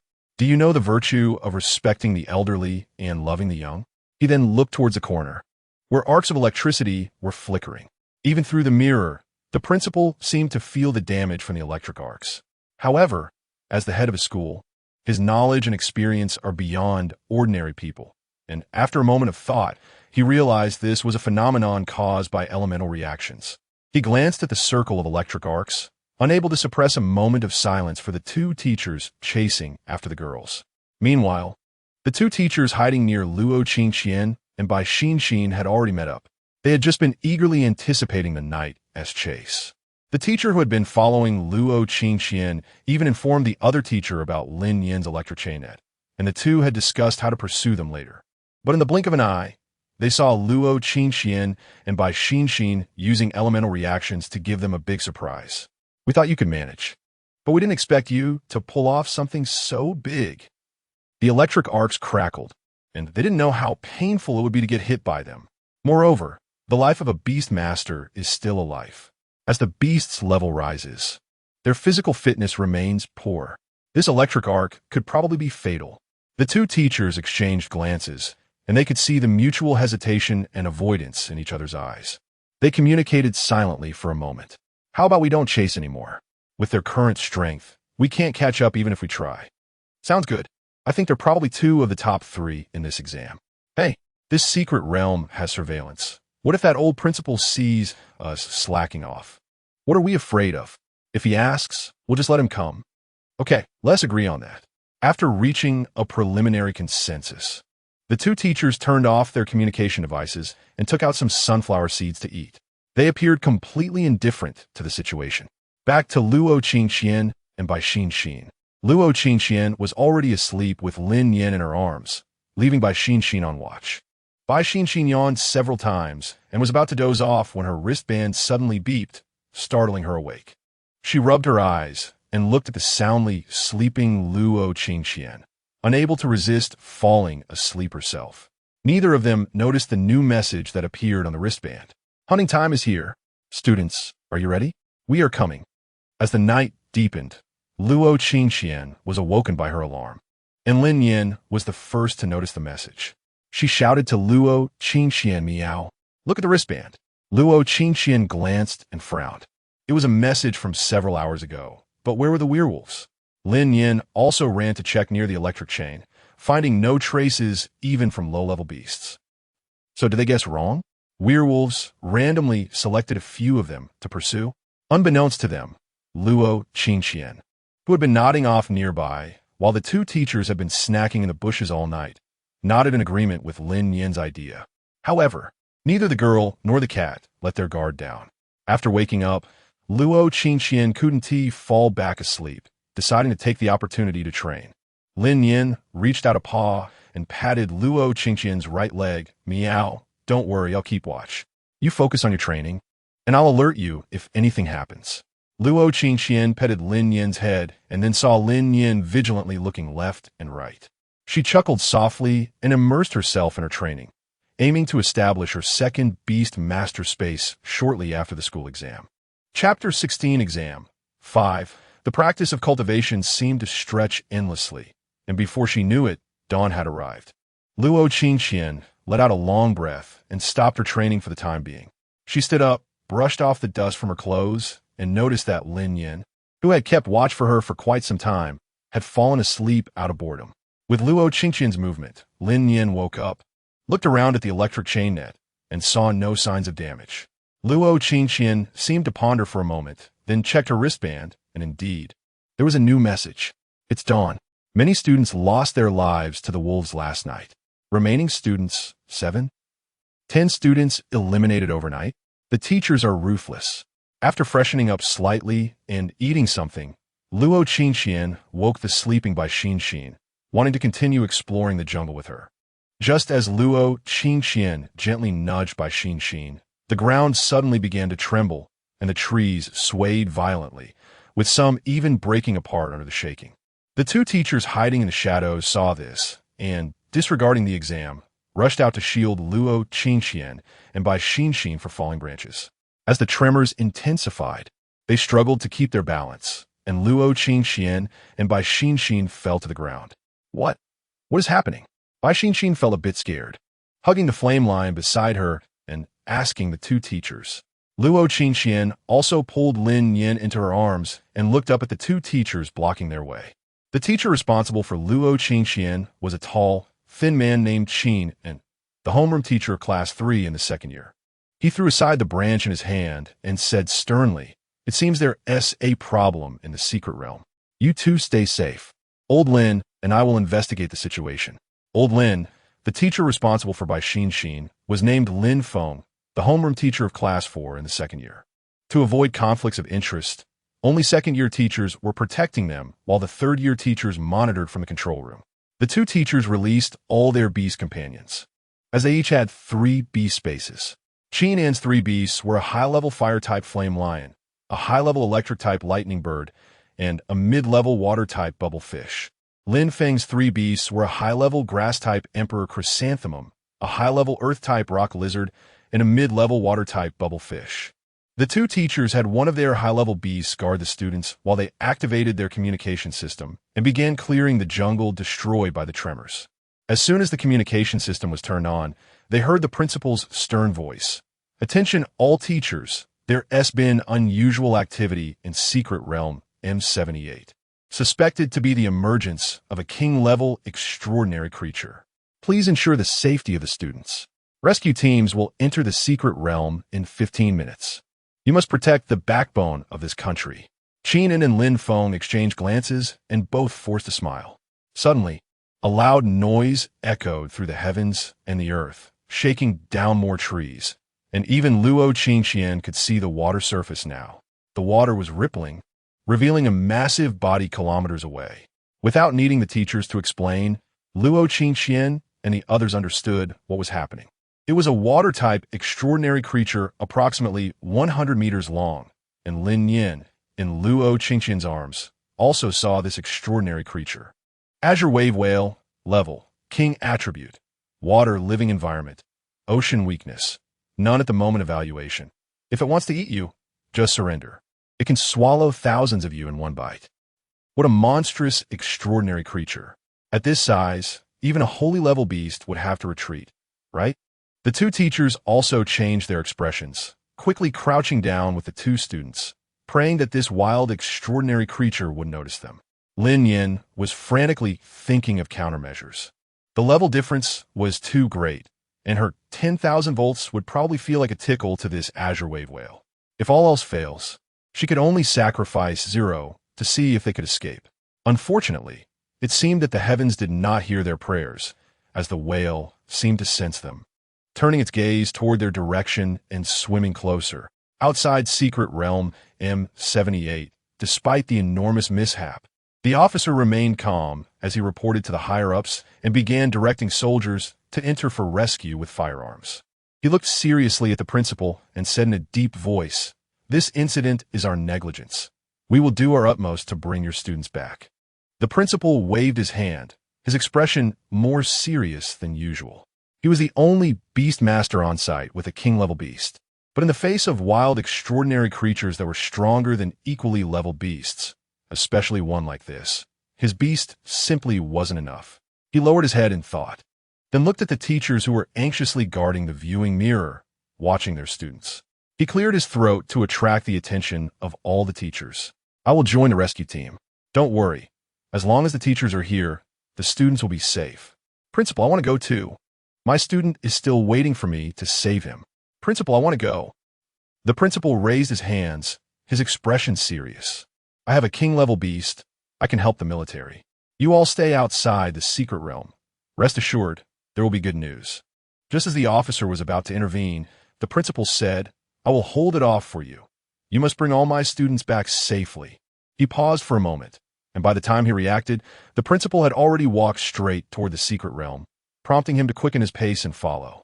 One of the reasons Secret Realm M78 is suitable for examinations is that there are many islands. After entering Secret Realm M78, the principal randomly appeared on an island. The island was in disarray, and its original appearance was no longer recognizable. As a beastmaster with a king-level beast, his mental strength was naturally among the best. In addition to opening beast spaces, mental strength has another powerful function. It can cover a range and see what happens within that range. The principal extended his mental strength, quickly locking onto the massive Azure wave whale, and also saw the two teachers and students it was approaching on the island. The principal's body tensed up as he released a high-level flame bird, flying toward the island. Upon landing, he immediately released his only king-level beast, the fire-type king of the Sun Lion. The two king-level pressures collided in the air, and the atmosphere of the entire secret realm seemed to freeze for a moment. Chapter 17. The Royal Clash. The Blaze Lion King is the royal form of the Blaze Lion, with Blaze Lions of all levels being referred to as such, only differing in their fire attributes, which gradually increase without any obvious changes. It can be said that the royal form is a transformation of the Blaze Lion. The Blaze Lion King not only has stronger fire attributes, but also possesses a more imposing appearance and the ability to shapeshift. However, facing a powerful enemy at this moment, the Blaze Lion King decisively chose to use its beast form, as it is generally stronger than its human form. At this moment, the Blaze Lion King was tense, warily watching the massive creature swimming towards it. The Azure wave whale also sensed the intense heat radiating from the Blaze Lion King and halted its approach to the island, merely splashing its tail in the water, causing the surrounding sea to churn violently. Waves crashed against the island, and the Blaze Lion King roared towards the sky, flames igniting around it, spreading out to counter the oncoming seawater. The seawater gradually evaporated under the high temperature, and seeing the flames gaining the upper hand, the Azure wave whale splashed its tail again, causing a tempest on the sea surface, and the water surged towards the island like a tsunami. The principal quickly released his two high-level beasts to protect Luo Qingxian and Bai Xinxin along with the two teachers. The principal's expression was grave as he solemnly told the others, I will buy time with Yang. You all leave the island as quickly as possible. The two teachers objected. No, if we leave, how can you handle alone, principal? The principal then looked at the Blaze Lion King, which was struggling against the Azure wave whale, and smiled wryly. We can't all fall here, just do as I say. The two teachers fell silent. Seeing the situation, Luo Qingxian reached out to touch Lin Nian in her arms, seemingly silently asking if they could use Zero to alleviate the current predicament. Recalling the panel of the Azure wave whale she had seen earlier, it was clear that it was a wild, extraordinary creature that was on par with saint-level beings. Perhaps Zero would not withstand its attacks. Lin Nian shook her head, meow. Zero is not an offensive machine. It can't deal with this whale. Luo Qingxian's motion to stroke Lin Nian's fur paused. How could she not know that the Blaze Lion King could not defeat this whale? It seemed that the Blaze Lion King was exerting all its strength, while the whale appeared to be playing. Even so, the Blaze Lion King's flames were steadily retreating. Before long, the fire circle of the Blaze Lion King had retreated several meters from the coastline, and the Azure wave whale seemed to lose interest, shooting a jet of water from its head towards the Blaze Lion King. The Blaze Lion King's eyes narrowed, condensing a massive fireball and throwing it at the incoming water column. The fireball and water column met in midair, with the water column piercing through the fireball and striking the Blaze Lion King. Although the water column had weakened significantly by passing through the fireball, it still made the Blaze Lion King bleed.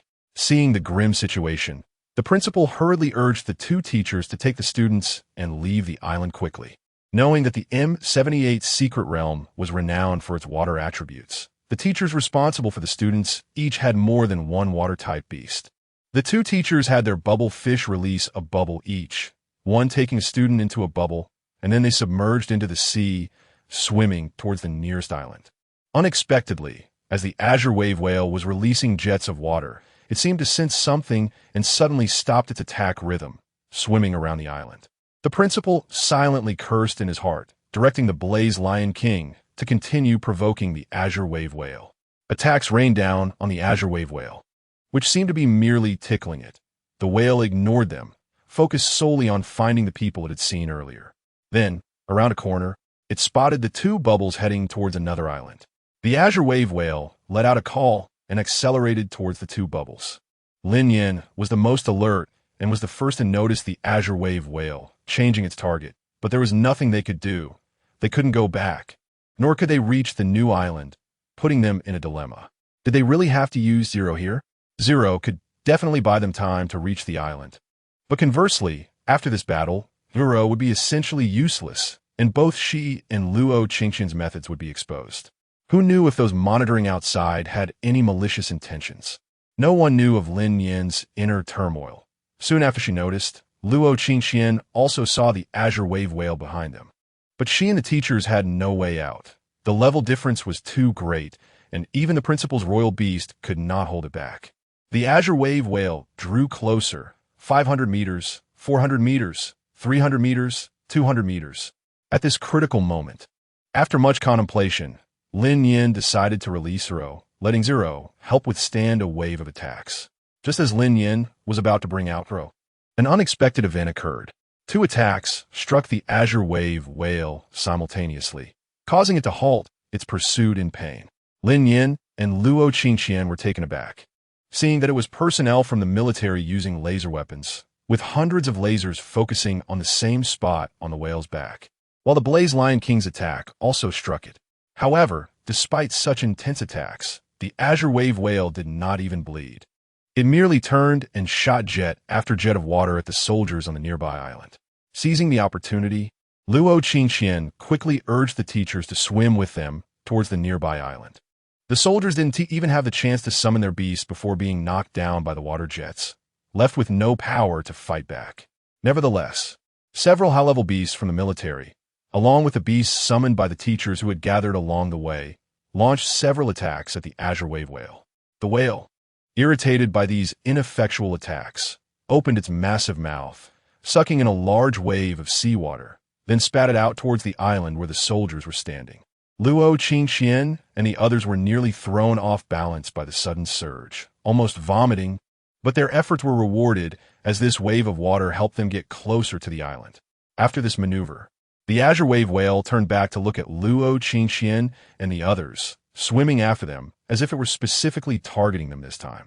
Just as the Azure wave whale was about to catch up to them, they stepped onto the shore. However, the pursuing Azure wave whale crashed forcefully onto the island they had just reached. Chapter 18. Whale falls suddenly. Cracks appeared on the surface of the entire island, turning it into a patchwork of damage. Amidst the chaos, Luo Qingxian struggled to stabilize herself, tightly holding on to Lin Nian. Otherwise, Lin Nian would surely have been thrown out. On the other side, Bai Xinxin and the others were moving in the opposite direction to Luo Qingxian. Upon seeing the Azure whale, they swam towards the island where the principal was located.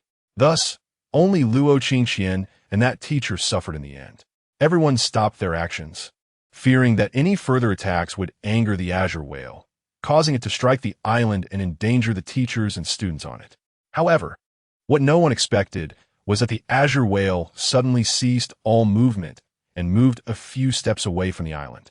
It then let out a few mournful cries toward the people on the island. No one understood what the Azure whale was doing, except for Lin Nian, who, of course, was not entirely human at that moment, because at the same time, the Azure whale emitted its cries. Lin Nian also heard the voice of the Azure whale in her heart. The voice was like that of a weathered old woman, filled with pleading and hope, saying, "Can you help me?" Lin Nian was stunned, but quickly responded, "Meow.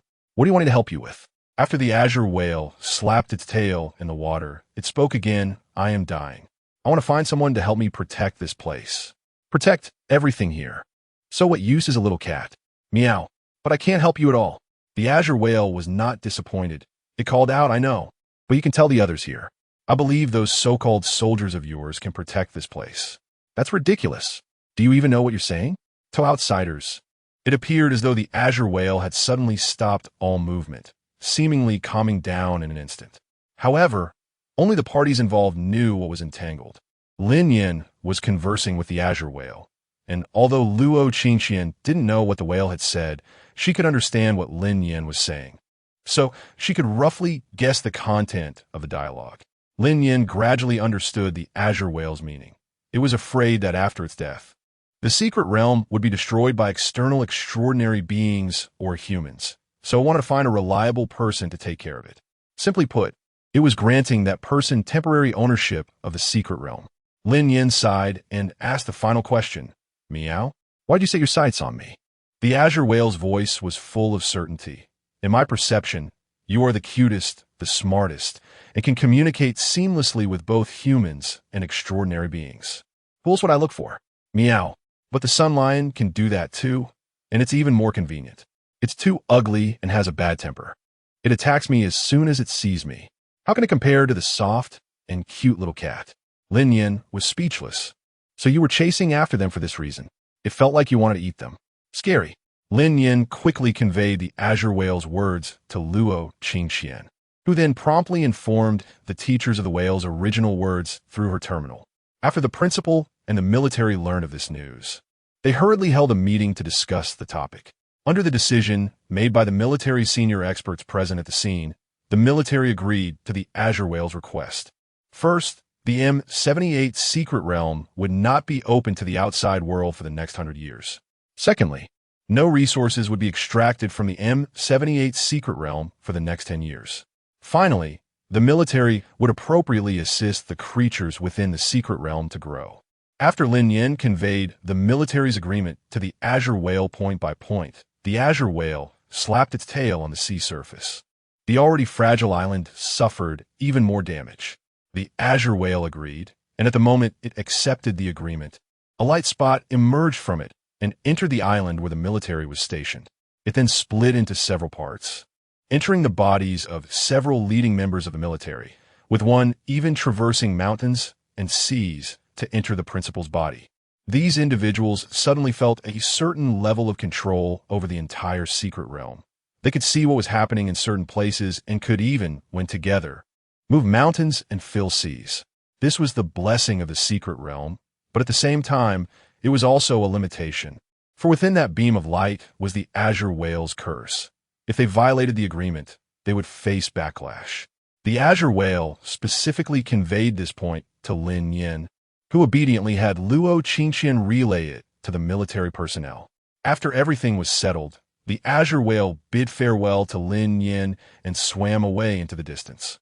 Luo Qingqian and the teachers glanced at the ground beneath them, which seemed unable to withstand their weight, and quickly had the bubble fish create another bubble to swim back to the previous island, just as they felt a sense of stability underfoot. A mournful cry echoed from afar. Everyone was startled and looked toward the source of the sound, which was in the direction the Azure whale had departed. The Azure whale had already swum far away, but despite the distance, Lin Yin and Luo Qingqian still saw a massive body rise above the water with a mournful cry. It then fell heavily back into the water, creating a large splash.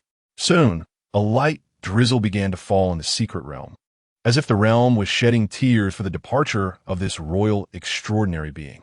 The rain intensified, and many began to notice that this rain could actually enhance their mental strength and improve the physical condition of their summoned beasts. Almost everyone simultaneously sat down to cultivate, releasing all their summoned beasts to enjoy this gift from nature together. Only Lin Yin stood in the rain, staring blankly at the spot where the Azure whale had plunged into the water. In her previous life, she had seen a saying, "A whale falls, all things are born."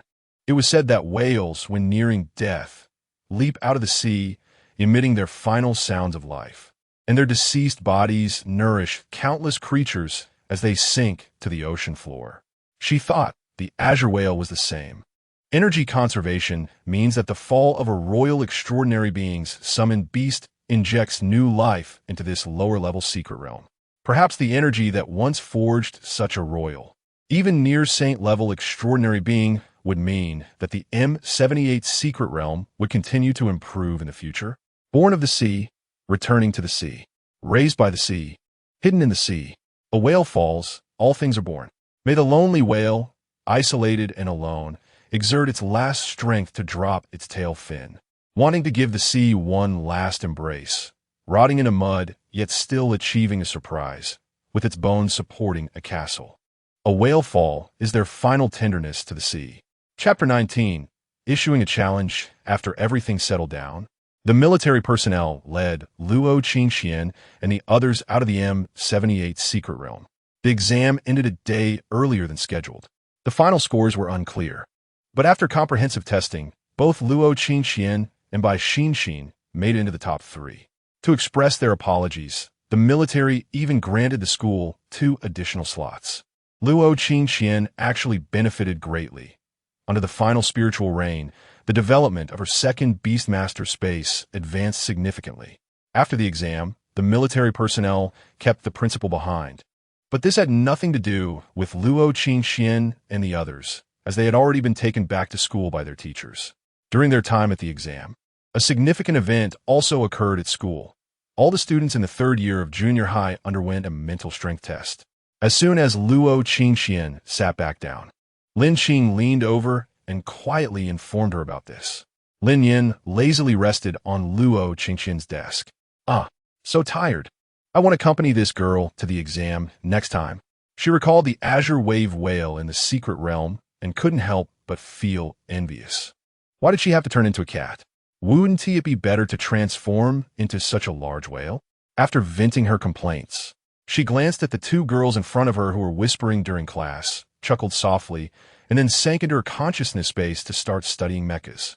Before starting her research, she took a moment to check her current laziness points. In the secret realm, because she often used skills, it didn't count as being lazy, so her laziness points had barely increased over the past 2 days, only by a little over 400 points. Ridiculous. However, after this exam, she should be able to indulge in laziness for a while, and currently, her combat power should be sufficient to handle most Beastmasters. No need to add laziness points to skills anymore. Her next goal was to accumulate laziness points, unlock the evolution route first, and then buy the mechanical arm from the system mall. She couldn't help but open the system mall and took another look at the 2 items she desired, surprised to find that they now had pictures. As Lin Nian gazed at the mechanical arm in the picture, the more satisfied she became. How to put it? It looked just like a hero's mechanical master from a certain MOBA game in her past life, with 8 mechanical arms floating in the air behind it. So cool. Decided. In a few days, she would buy it outright. What? You say Lin Nian wanted to unlock the evolution route first before buying the mechanical arm? What's so great about evolution? A cool mechanical arm is way more appealing than evolution, because the Beastmasters went to the M78 secret realm for assessment. The written test for students who had not yet contracted a beast was scheduled for Friday. Of course, students who had contracted a beast also had to participate in this exam. The high school entrance examination consisted of 2 main modules: the Beastmaster assessment, which required the use of beasts and accounted for 40%, and various subject-written tests, which accounted for 60%. Although it was an era of universal Beastmasters, the government still valued essential knowledge like Chinese language. Moreover, many students only contracted their beasts 100 days before the entrance examination. To maintain fairness, the weight of the Beastmaster assessment was adjusted several times, eventually settling at a moderate 40%. Perhaps the only commonality between this world and Lin Yan's previous life was a 9-year compulsory education. The entrance examination would filter out 40% of the underperforming students, and the remaining would be assigned to different high schools on each planet based on their scores. Jiangchen no. One middle school was the best junior high and high school in Jiangxing Star. Lin Nian was so engrossed in her research that she lost track of time until Xiao Yu reminded her, and when she exited her consciousness space, it was already dusk. Jiangxing No. 1 Middle School did not have morning or evening study sessions, so classes had already ended, and Lin Nian was still sprawled over Luo Qingxian's desk. When she turned to look at Luo Qingxian, she heard Luo Qingxian and Lin Qing discussing the upcoming exam. The exam is the day after tomorrow. Qian, you have to save me. Lin Qing frantically grabbed her own hair. Luo Qingxian helplessly shrugged her shoulders, saying, I told you to review well during the winter vacation. Now I can't help you. Lin Qing grabbed Luo Qingxian's arm and shook it, pleading, Qian, just help me this once. Highlight the key points for me, and I'll definitely repay you later. After listening for a while, Lin Nian shook her head.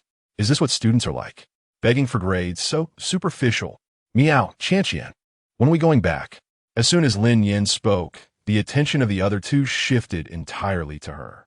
Luo Qingxian ignored Lin Qing and directly hugged Lin Nian, softly saying, Nian is awake? Then let us go home now. Lin Qing wailed, her eyes seemingly brimming with tears. She pointed at the departing Luo Qingxian. Your Majesty, you can't just abandon me. I know my sister is adorable, but your Majesty must also be fair. Upon hearing this, Luo Qingxian and Lin Nian rolled their eyes in sync. Luo Qingxian reached out to block Lin Qing's approaching head, using her right index finger to poke Lin Qing's head. However, she then looked at Lin Nian in her arms and suddenly came up with an idea. She stroked her chin and slowly said, What if you asked for leave to contract a beast? Do you think the teacher would allow you to skip this exam? Lin Qing's eyes lit up. She slapped the desk hard and exclaimed, Don't say. Don't say. I can sense that my first beast space is about to open in the next few days. I'll work hard all night tonight and get it done. With that, she rushed past Luo Qingxian and quickly ran out of the classroom. Luo Qingxian intended to tell her that it wasn't necessary to rush. If she was going to contract a beast on another planet, considering travel time, the teacher should agree. Sighing, Luo Qingxian thought it was fine to push her to work harder. Lin Nian was also stunned. She usually performed well academically and felt no pressure during exams. So she had never experienced asking for leave to skip an exam. Today, as students are capable of doing anything to avoid exams. Speaking of which, isn't taking sick leave the best excuse to dodge an exam? Meow, why not ask for sick leave? Lin Nian finally couldn't help but ask this question, only to be picked up by Luo Qingxian and raised to eye level. Looking into Lin Nian's golden cat eyes, Luo Qingxian smiled lightly and said, because for sick leave, parents must be notified. Qingqing's parents would make her take the exam even if she was sick. How to say it? It's okay to be ill, but the exam must be taken. Lin Nian thought for a moment. Being a cat is still better. No exams, no training, just lazily lying around every day. After saying this, Luo Qingxian carried Lin Nian out of the classroom and ran into a boy with fiery red hair at the corner of the stairs. The boy leaned against the wall with his arms crossed, casting a sideways glance at Luo Qingxian as she passed, then noticing Lin Nian in her arms. He reached out to block Luo Qingxian, his tone disdainful. So you're the top scorer, Luo Qingxian? Want to have a go? Chapter 20. What a weird guy. Luo Qingxian recognized him. With that iconic red hair, it was clear he was Lan Feng, who had publicly refused to take the exam. Without much thought, Luo Qingxian bypassed Lan Feng and walked towards the stairs ahead. Lan Feng was momentarily stunned, stumbling as he left the wall, nearly falling over. He made a gesture towards Luo Qingxian's back, shouting, Hey, I said let's compete. Luo Qingxian didn't stop for him, continuing to walk briskly up the stairs. Lan Feng knelt on the ground, holding his head and crying, yelling at the sky, Why is it that the popular arrogant young master character in novels doesn't work here? Unbeknownst to him, this sentence caught the attention of Lin Nian, who was in Luo Qingxian's arms. As a seasoned bookworm who had read for 10 years, Lin Nian was eager to refute him, thinking, since when did the arrogant young master character become the most popular? Are you sure you're not reading those old-style tyrant novels? Lin Nian extended her right paw to scratch at Luo Qingxian's clothing, then poked her head out from Luo Qingxian's shoulder, addressing the person kneeling behind them. Meow, young man, read less of this kind of brain-dead literature. The girl walking briskly stopped. After understanding what Lin Nian said, she rubbed her forehead, thinking this might be the joy of having a cultured cat. Reluctantly turning around, Luo Qingxian glanced at the bewildered Lan Feng and explained, Nian said you shouldn't read this kind of brain-dead literature anymore. Lan Feng looked up, tears in his eyes, and sobbed. Did she say what the most popular male character is like now? With a black line on her forehead, Luo Qingxian exchanged a glance with Lin Nian. noticing Lin Nian's cat eyes filled with excitement. Meow.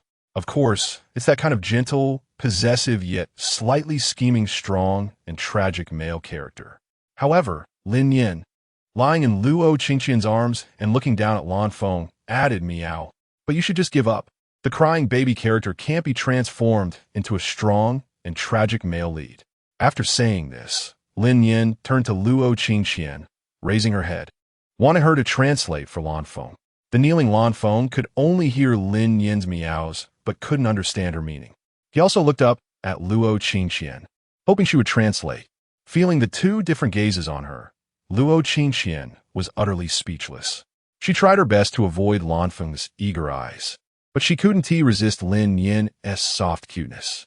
She helplessly waved her hand, conceding. Nian Nian said the crying baby character can't be transformed into a strong and tragic male lead. Where's my perfect description of the perfect male lead in my heart? Lin Nian looked at Luo Qingqian with dissatisfaction, prompting Luo Qingqian to continue. She said the most perfect male character should be 3 parts gentle, 3 parts possessive, plus 4 parts scheming. Lin Nian tilted her head, feeling the statement was different from what she had said, yet somehow the same. Forget it, it doesn't matter, as long as it conveys the meaning. This left Lan Feng stunned. As he recalled the novels he had read, unable to help but retort, I think the tyrant character is pretty good. Lin Nian rolled her eyes. You mean the kind of tyrant that plays with fire like that kind of woman? Are you serious about this? What's so good about that? Or is it the kind of tyrant who is just pretending to be cool? That's too much. Meow. The strong and tragic male lead is the best.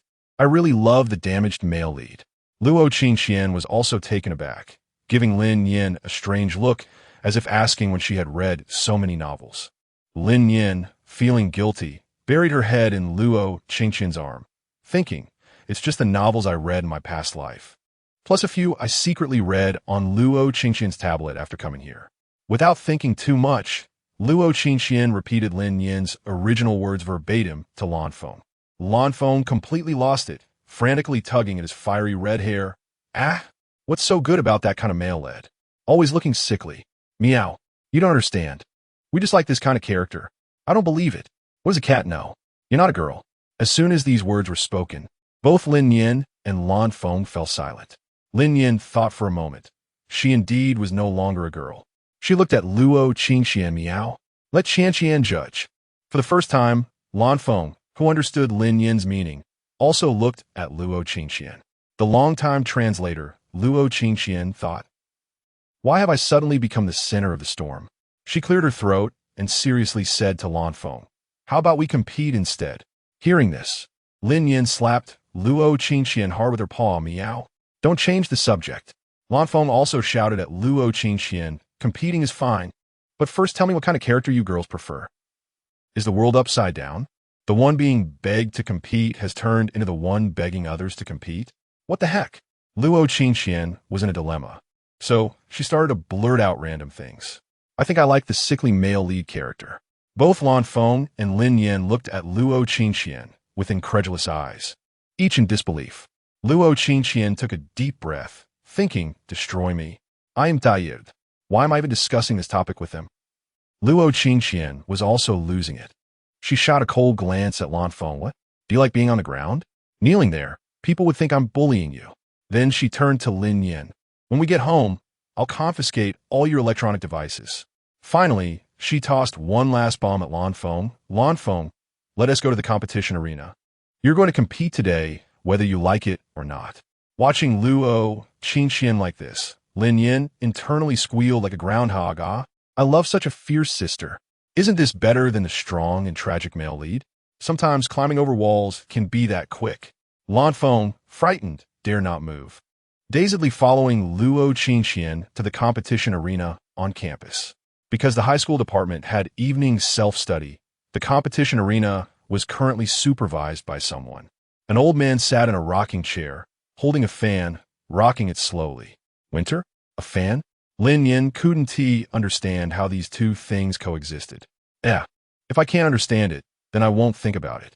The old man, seeing someone had arrived, didn't get up from the rocking chair, but slowly said, sign in first, then get on stage, Just don't kill each other. Upon seeing the competition stage, Lan Feng suddenly became alert, looking spiritedly at Luo Qingqian. How about we set a bet? Luo Qingqian raised an eyebrow, quietly waiting for his performance. If I win, I'll publicly admit I'm not as good as you. And if you win, you'll publicly admit you're not as good as me. Luo Qingqian slowly replied with 2 words, not good. Then she went to sign her name and prepare to get on stage.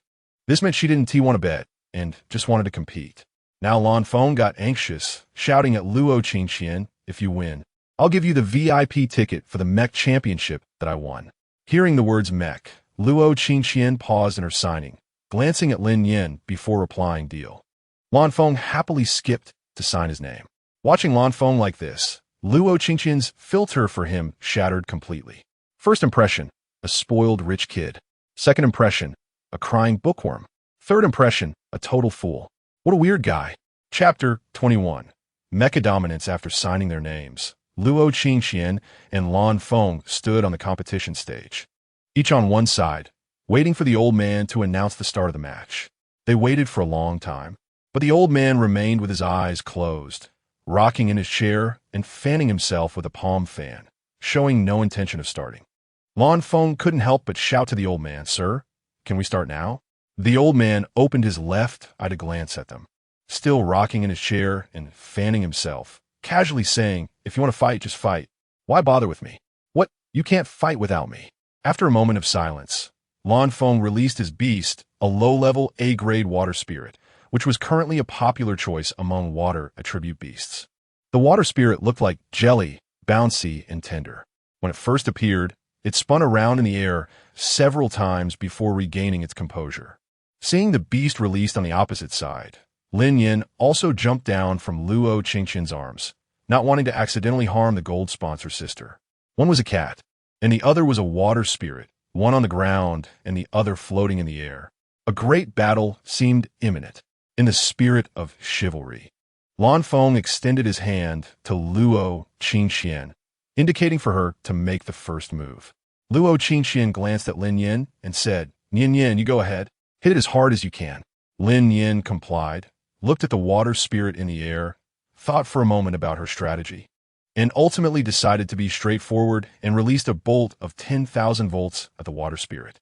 Given the level difference, the water spirit couldn't dodge Lin Nian's attack, and since its body was made of water, it was electrocuted with a series of crackling sounds. Upon seeing the intensity of the electric attack Lin Nian unleashed, Lan Feng sensed something was wrong. He looked at Luo Qingqian in disbelief and said, "Your beast is a mid-level lightning cat?" Luo Qingqian nodded. Lan Feng quickly lunged at the water spirit, saying, "We admit defeat." But before he could finish, as his hand touched the water spirit, the electricity transferred to him. In an instant, his fiery red hair stood on end, and he began to dance uncontrollably. Lin Nian, fearing for his safety, quickly withdrew the electricity from the water spirit. Both the water spirit and Lan Feng simultaneously spat out a puff of black smoke and collapsed to the ground. Lin Nian looked enviously at the pair. Meow. Being young is great. You can just fall asleep. The old man, who had mysteriously appeared from his rocking chair, quickly reached Lan Feng's side. He examined Lan Feng's injuries and finally said, "In this match, Luo Qingqian wins." He then summoned a healing beast and began to heal Lan Feng's injuries, muttering, "Is this kid foolish? A low-level water spirit challenging a mid-level lightning beast? It's rare to see such a confident beast master." The real culprit, Lin Nian, jumped back into Luo Qingqian's arms, looking innocent. Thanks to the old man's healing beast, within 5 minutes, Lan Feng and the water spirit were fully revived. Waking up, Lan Feng shot a reproachful glance at Luo Qingqian and said, "You should have told me your beast had leveled up to mid-level.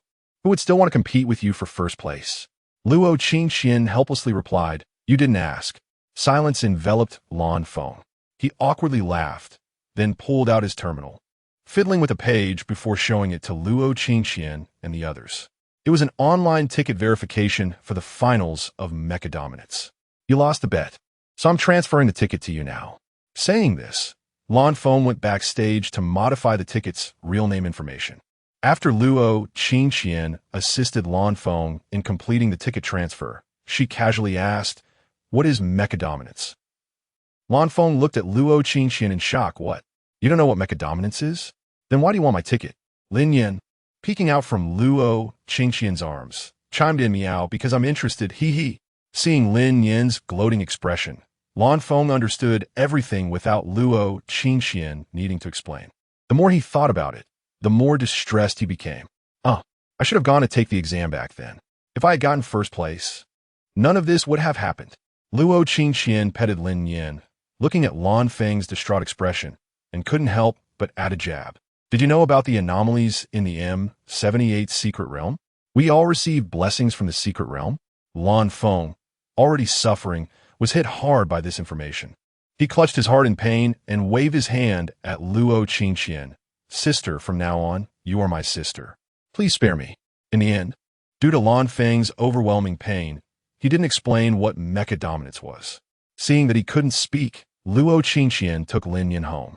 On the way back, while reflecting on her conversation with Lan Feng, she remembered that Lin Qing seemed to have mentioned some news about a secret realm anomaly before the exam. She sent a message to Lin Qing via her terminal to inquire about it. After a while, with no response from Lin Qing, Luo Qingqian chuckled lightly, thinking that Lin Qing must be busy opening up the beast space. Not bothering with this matter, she began to search for information about mecha dominance on her terminal. The search results showed that mecha dominance was a game that had gained immense popularity in recent years, but due to its high price and a need for significant investment, it wasn't very well received in ordinary circles. However, a few years ago, the game developers launched the Mecha Dominance Interstellar League, and its cool combat style made the game explode in popularity. In this game, regardless of a player's mental strength, it would become an S-grade mental strength upon entering the game. Each player could design their own mech for combat. Each game is divided into two major factions, the Federation and the Empire. Players from both factions pilot their MECHS to battle in space, and the faction that first breaches the enemy base wins. After reading the game introduction, Luo Qingqian clicked on last year's League Finals video, where several MECHs clashed violently. After some thought and a glance at Lin Nian, she decisively purchased a game login pod from the official website. Lin Nian, lying beside Luo Qingqian, fell into contemplation. So, MECHs did exist in this world, and looking at the background of this game called Mecha Dominance, she felt a sense of familiarity.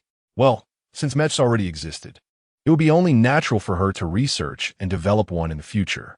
Returning to reality, Lin Nian stretched and cursed Lan Feng again in her heart. That damn thing, taking up her precious rest time and still disagreeing with her views on character design. Chapter 22.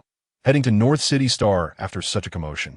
When they got home, Luo Qingqian and Lin Nian were both a bit tired. Lin Nian ran to the bed and quickly closed her eyes, falling into a deep sleep. Luo Qingqian forced herself to stay awake a little longer, practicing for a while. After the incident in the secret realm, her second beast space was almost successfully opened. However, unable to withstand the exhaustion of the day, she soon succumbed to sleep after about 15 minutes. A peaceful night passed. The next morning, Luo Qingqian was woken up by a series of frantic calls on her terminal. Drowsily, she pressed the answer button.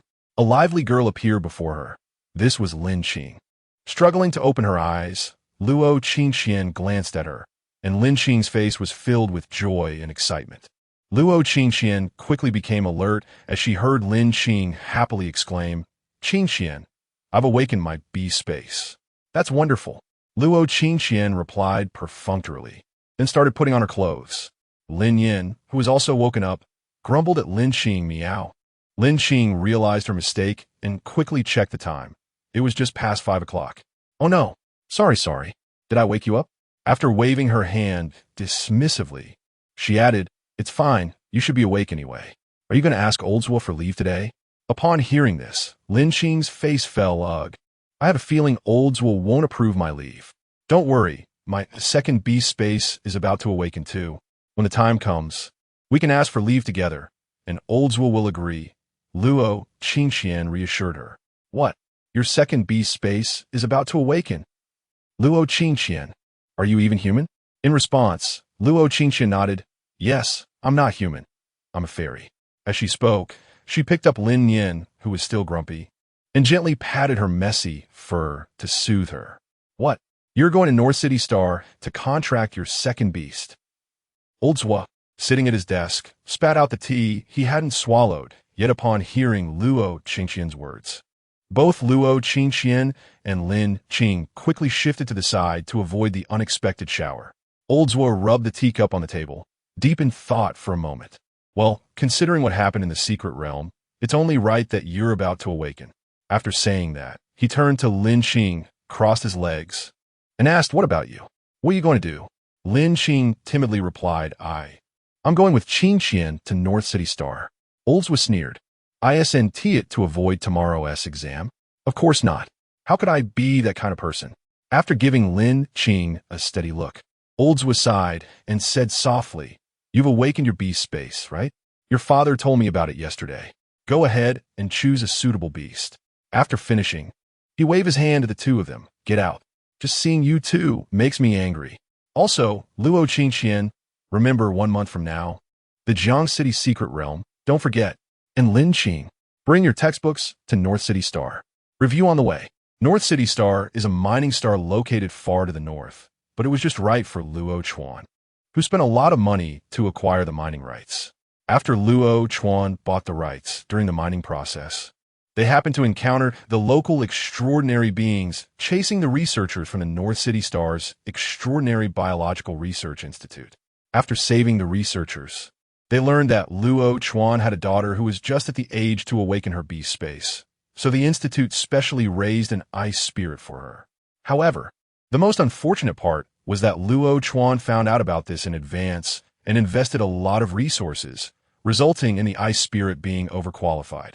Thus, Luo Qingqian's first beast contract with Lin Nian at the Jiang City Star Beast Cultivation Base came to be. There are 3 space shuttles traveling from Jiang City Star to North City Star daily, departing at 8 in the morning, 12 noon, and 5 in the evening.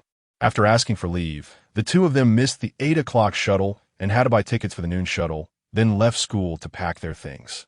Lin Nian did not follow Luo Qingqian to school. She stayed home, fiddling with her tablet and watching videos of mecha competitions. Although Luo Qingqian had mentioned confiscating her electronic devices, Lin Nian's 8 rounds of pleading softened Luo Qingqian's heart. In the videos, various mechas flew around in space, firing all sorts of bullets and rockets. Lin Nian took notes on the types of mechas and their combat styles, combining what she saw with the content of some interstellar mecha novels she had read in her past life. She roughly categorized the mechas.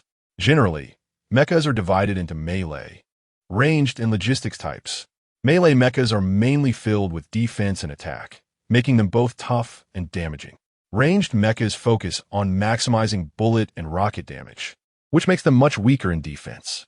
Lastly, logistics mechas are primarily responsible for repairing mechas and providing supplies, and they're usually the fastest. However, every type of mecha can engage in both melee and ranged combat. It's just that melee mechas focus more on close combat, while ranged mechas emphasize long-range attacks. Lin Nian carefully watched the matches on her tablet, especially the finals, which could last an entire day, but the recorded videos allowed her to adjust the progress bar. So engrossed was she in watching that she didn't even notice Luo Qingqian had returned. She was still sprawled on the bed, watching the video of the two armies clashing. Luo Qingqian chuckled softly, checking the time and location of this year's finals. Coincidentally, this year's finals were in the north, which meant she could go watch them on the way back. Around 11 o'clock in the morning, after greeting the butler, Luo Qingqian called Luo Chuan to inform him that she was going to North City Star to contract the ice spirit. The signal on the other end was poor, and the video kept flickering before finally turning into a voice call. Huh, Qingqian, you've awakened your second beast space? You should have said so earlier. I would have let Ain send the little ice spirit back to you. What? You're coming over? Taking a passenger ship? Oh no. The private spaceship at home can be used. Don't know how to fly? The butler can fly it. Enough of this. I have things to do. Be careful on your way over. All right. Is Nian Nian okay? The lab should be good, right? Lin Nian, who had never used the lab, chimed in, meow. It's really useful. This reminded her that when they returned for North City Star, she could use the lab to make some initial products. In the end, Luo Qingqian and Lin Qing canceled their 12 o'clock tickets, boarded the private spaceship piloted by the butler, and set off towards the distant North City star. Chapter 23. Interstellar Pirates. As a researcher whose spaceship development has not yet succeeded, Lin Nian is extremely interested in this already formed spaceship. After stepping onto the ship, Lin Nian ran around inside, looking here and there. Finally, she stopped at the control panel. The panel was filled with numerous buttons, densely packed. Completely different from the intelligent ships described in novels. This ship required manual operation. The butler's demeanor had completely changed, dressed in a captain's uniform, with a serious expression. He placed one hand on the star map displayed on the control panel, clicked on the northernmost star, Beijing star, and pressed a red button with the other hand. With a rumble, Lin Nian felt a tremendous force impact her body, and a wave of dizziness washed over her. When she regained her senses and looked out the window, the familiar land was no longer visible. They had been lifted into the sky by the spaceship. The butler fixed his gaze on the control panel and advised Luo Qingqian and Lin Qing. Miss, if you and Miss Lin Qing feel tired, you can go to the lounge to rest for a while. The estimated journey will take 5 days. Luo Qingqian responded affirmatively, but remained still. Watching Lin Nian observe the butler's operations with a faint smile on her face. Lin Qing, looking at the terminal in her hand, suddenly exclaimed, "Hey!" This caught the attention of Lin Nian and Luo Qingqian. "Qingqian, you sent me a message last night, right?" Lin Qing said as she scrolled through the terminal, reading aloud the message word by word. "The secret realm I mentioned that day? I remember saying there was unusual activity in the M55 secret realm, right? But that secret realm has already been shut down, so it's fine." "Shut down?" Luo Qingqian touched her chin, thought for a moment, but ultimately couldn't figure it out. So she decided not to dwell on it. After hearing this, Lin Nian also lost interest. She was pondering a question. Could she add an intelligent brain, which is essential for spaceships in interstellar literature, to this ship? She sank into her consciousness space and flipped through the comprehensive theory of interstellar mechanics. The book stated that an intelligent brain is an advanced form of artificial intelligence with the ability to think independently. Mechas, or vessels above class, must be equipped with an intelligent brain. However, the book did not mention how to manufacture an intelligent brain. Perhaps, in the interstellar world described in the book, the intelligent brain was something relatively simple to create, but in this interstellar context, it was not commonly seen. This means she might have to obtain the intelligent brain from the system mall. After all, Azure was a product of the system mall. After leaving the consciousness space, Lin Nian looked around, stared at Lin Qing for a long time, and finally released Azure. This was for precaution, as they were in space, and having Azure would provide an extra layer of security in case of an emergency. As soon as Azure emerged from the consciousness space, it stretched lazily and, with a pitiful look, said to Luo Qingqian, "Master, how can you bear to let Azure stay in that dark place all the time?" Lin Qing was frozen in place. Luo Qingqian was already used to it. She glanced at Lin Nian, who looked indifferent. This is a skill that Lin Nian gained after evolving. After evolving, Lin Nian acquired mechanical skills, so Qingqing, don't tell anyone. Lin Qing felt a chill run down her spine. Whose lightning cat evolves into a mechanical cat? Seeing that Luo Qingqian did not respond, Azure lay on the ground, rolling around. Lin Nian couldn't help but jump on it, resting a paw on its energy source. Azure stiffened, not daring to move. However, its head rotated half a turn, surveying its surroundings. Current environment detected. Space, vessel type, low-grade transport ship. To ensure the master's safety, Azure can connect with the vessel. Connect? Yes, master. After connecting, Azure will temporarily take over this garbage ship. Lin Nian moved her paw. Meow. What are you talking about? This spaceship is not garbage. If it were garbage, what would that make me? Someone who hasn't even researched garbage. The butler, sitting in the pilot's seat, couldn't help but retort. This is currently the most advanced spaceship on the market. It combines defense and speed. No need to fear interstellar pirates. If it weren't for our cooperation with the Spaceship Development Company, we wouldn't even be able to buy this ship. Azure snorted. This ship doesn't even have an intelligent brain. How can it be considered advanced? Today, I'll let you all see. Saying this, it reached out, picked Lin Nian up, and placed her on the ground, then slowly stood up and walked toward the control panel. Ding dong. Capturing the operation center of the ship, attempting to establish a connection. Ding dong. Connection failed. You do not have this permission. All eyes were on Zero, which looked resentfully at Luo Qingqian. Master, please grant Zero permission to establish a link with the unknown signal. Everyone's gaze turned to Luo Qingqian. She touched her nose and nodded at Zero. After receiving permission, Zero tried again. Ding dong. Connection established successfully. The ship will be taken over by Zero. The butler in the pilot's seat felt as if the ship had gained its own consciousness, no longer requiring his meticulous operation. See that? This is Zero's power. Zero held its head high, looking like a dog that had just won a fight, seeking praise from its owner. Luo Qingqian chuckled, walked over, and picked up Lin Nian, who had fallen to the ground, saying to the butler, "Since it can pilot itself, you can take a break, butler." After saying this, she pulled Lin Qing and headed to the lounge. The butler remained in the pilot's seat, replying to Luo Qingqian as she left.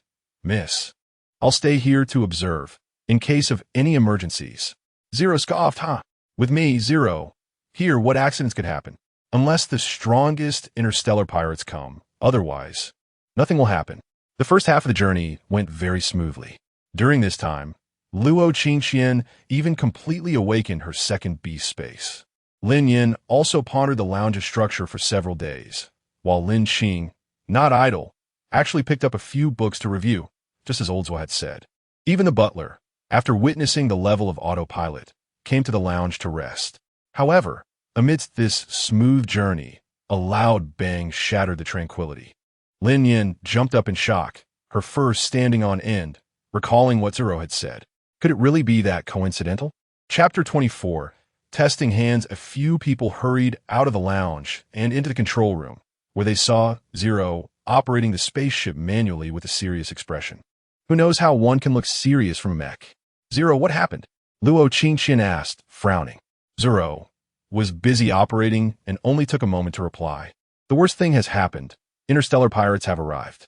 According to the data on this ship, the opposing force should be the second-ranked Loxia pirate group." "Loxia pirate group?" the butler exclaimed. It was said that the official military had attempted to hunt them down several times, but had never succeeded.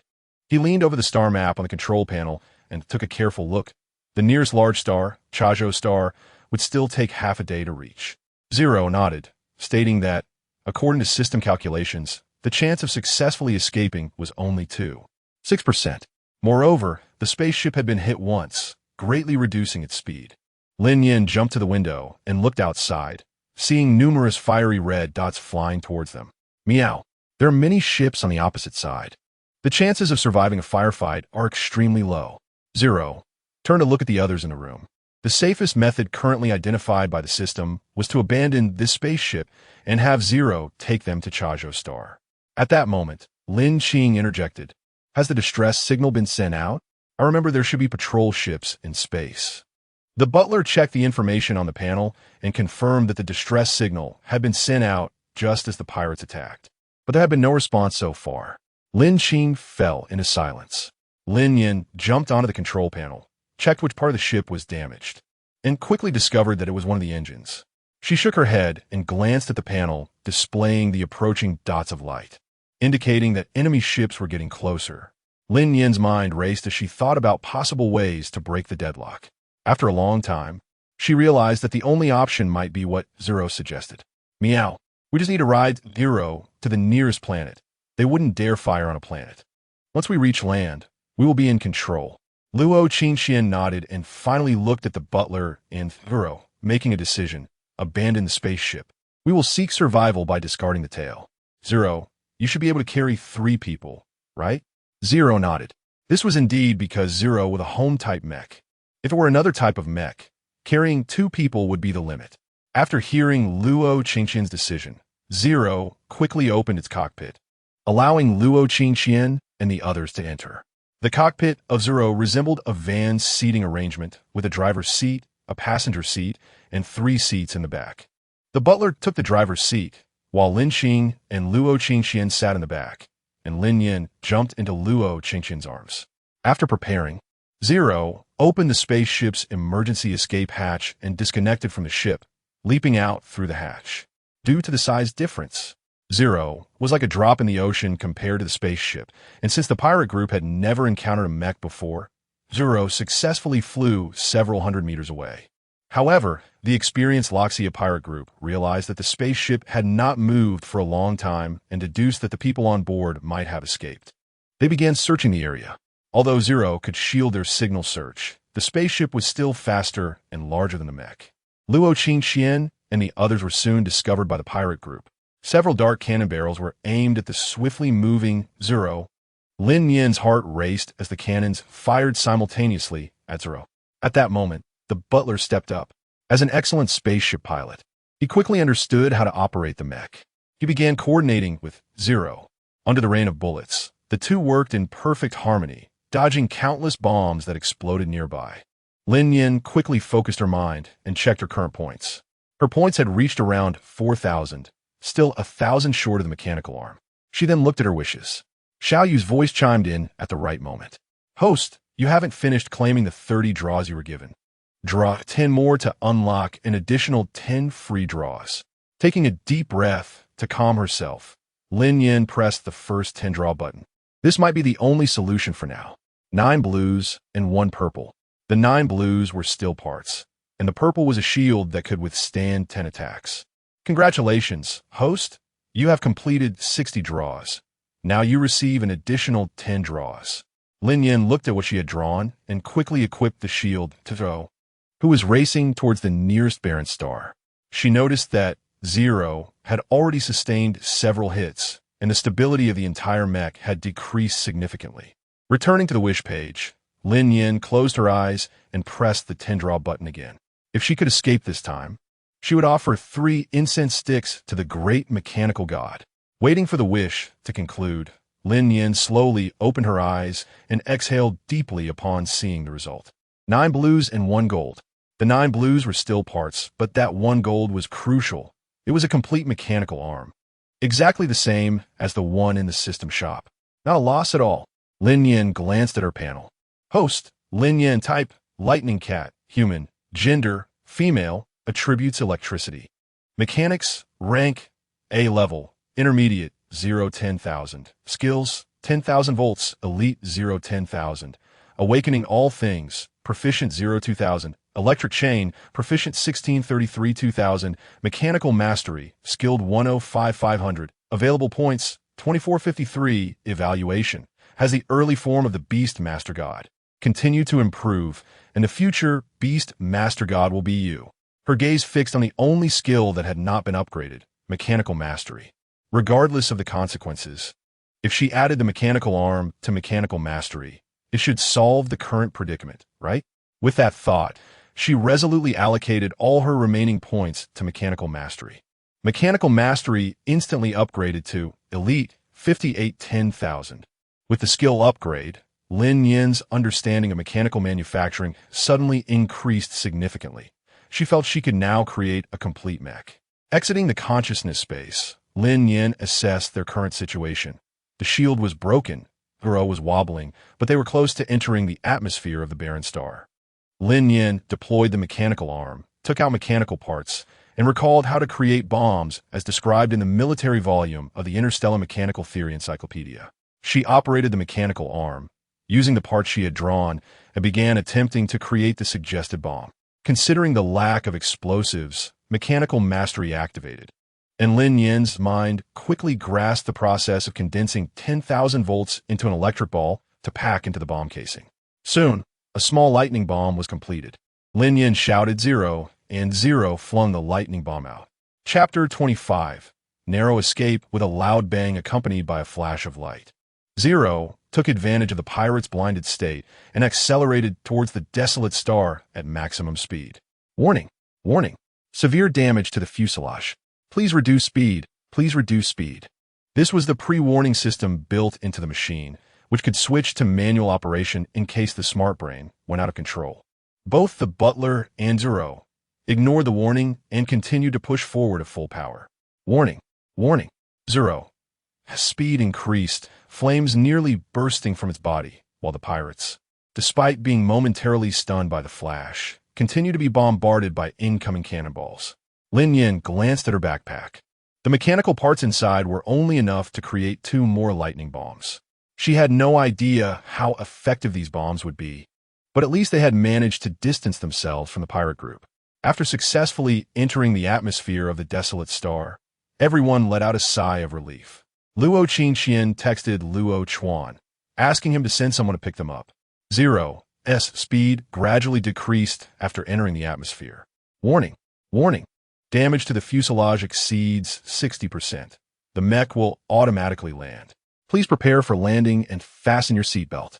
As the warning sounded again, Zero's speed suddenly increased, heading straight for the ground. Luo Qingqian and Lin Qing's bodies lurched forward, and even Lin Nian was thrown into the co-pilot seat, crashing into the safety airbag that popped out from the control panel.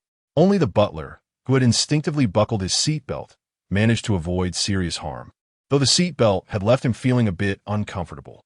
Are you okay? This idiot warning system should have been replaced long ago, Zero said sheepishly. Luo Qingqian and Lin Qing collided with each other, and Luo Qingqian touched her bump on her head, rolling her eyes. What is going on? Master, we are currently making an emergency landing, expected to touch down in 15 minutes. However, Zero is damaged and needs immediate repairs. Habitually patting her belly, Luo Qingqian suddenly remembered the missing Lin Nian and quickly turned to the co-pilot seat. She then saw Lin Nian, whose body was imprinted in the shape of a cat, in the airbag. Luo Qingqian chuckled softly, straightening up and pulling Lin Nian into her embrace, smoothing out her fur. Lin Qing glanced at Lin Nian, whose fur was all frizzy, and couldn't help but burst out laughing. I can't hold it in anymore. This is hilarious. Lin Nian, just coming back to her senses, replied, Don't you think you're being rude? However, Lin Nian glanced at Zero's control panel and resolved to change this harmful warning system that even endangered cats.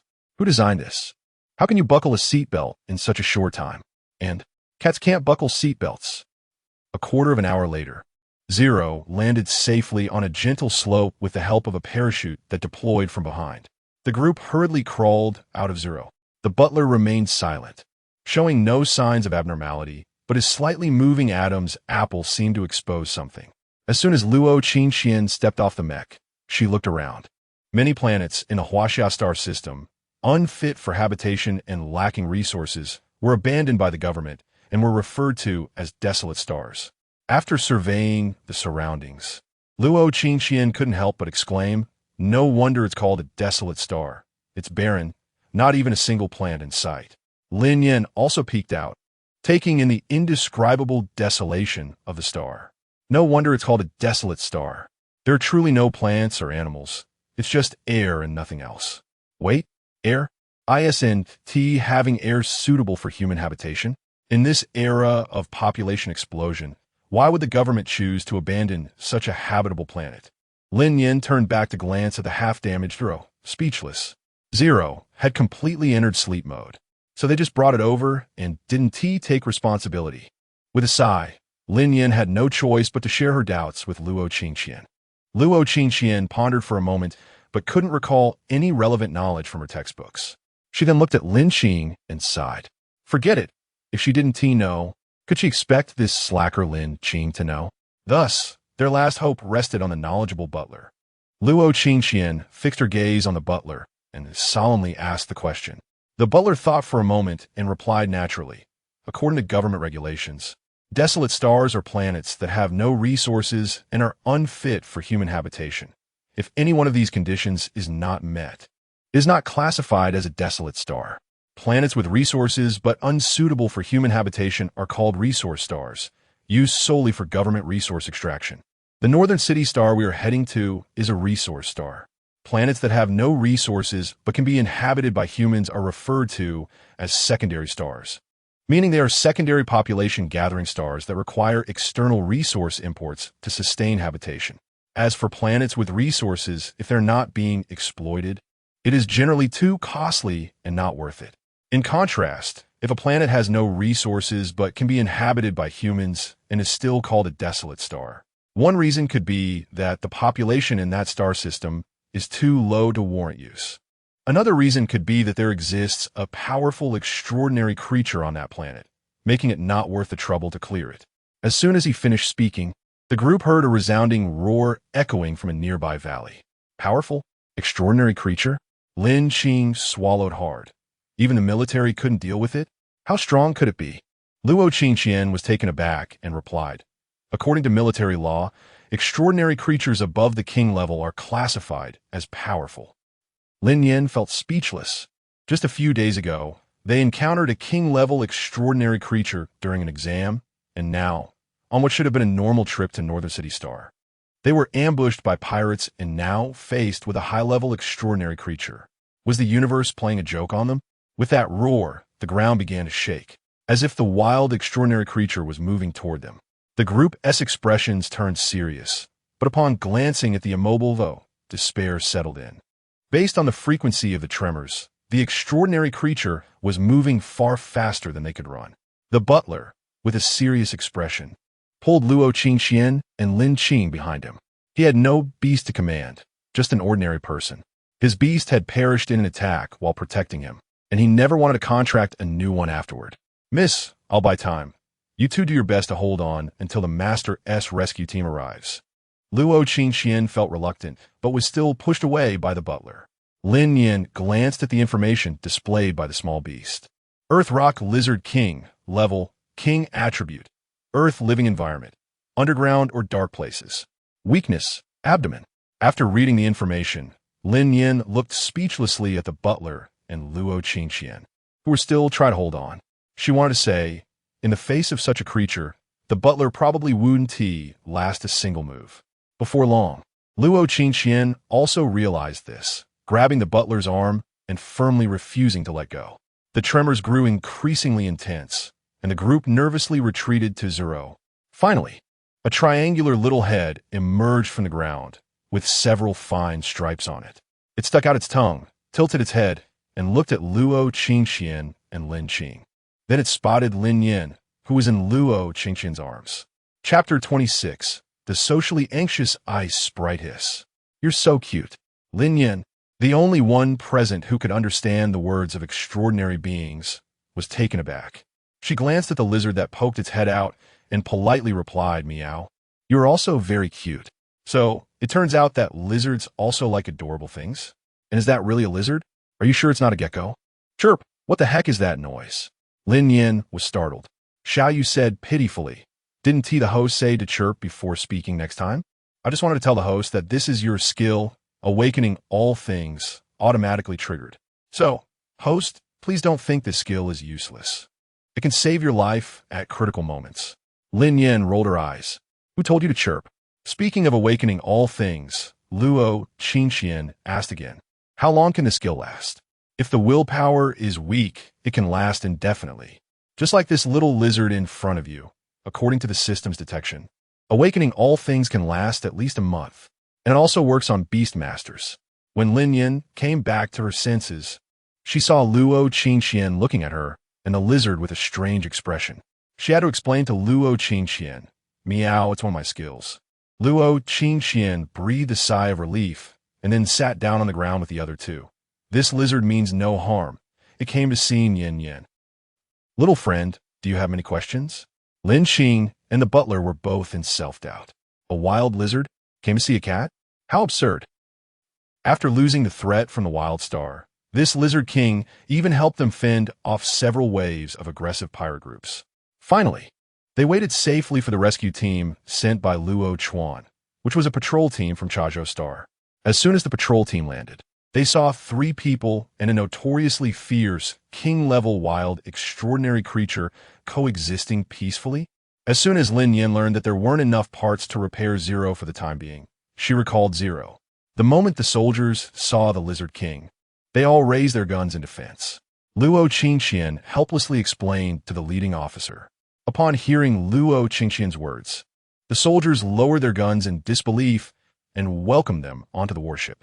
In the end, the officer even noticed that the Lizard King was saying goodbye to Luo Qingqian and the others, looking quite reluctant.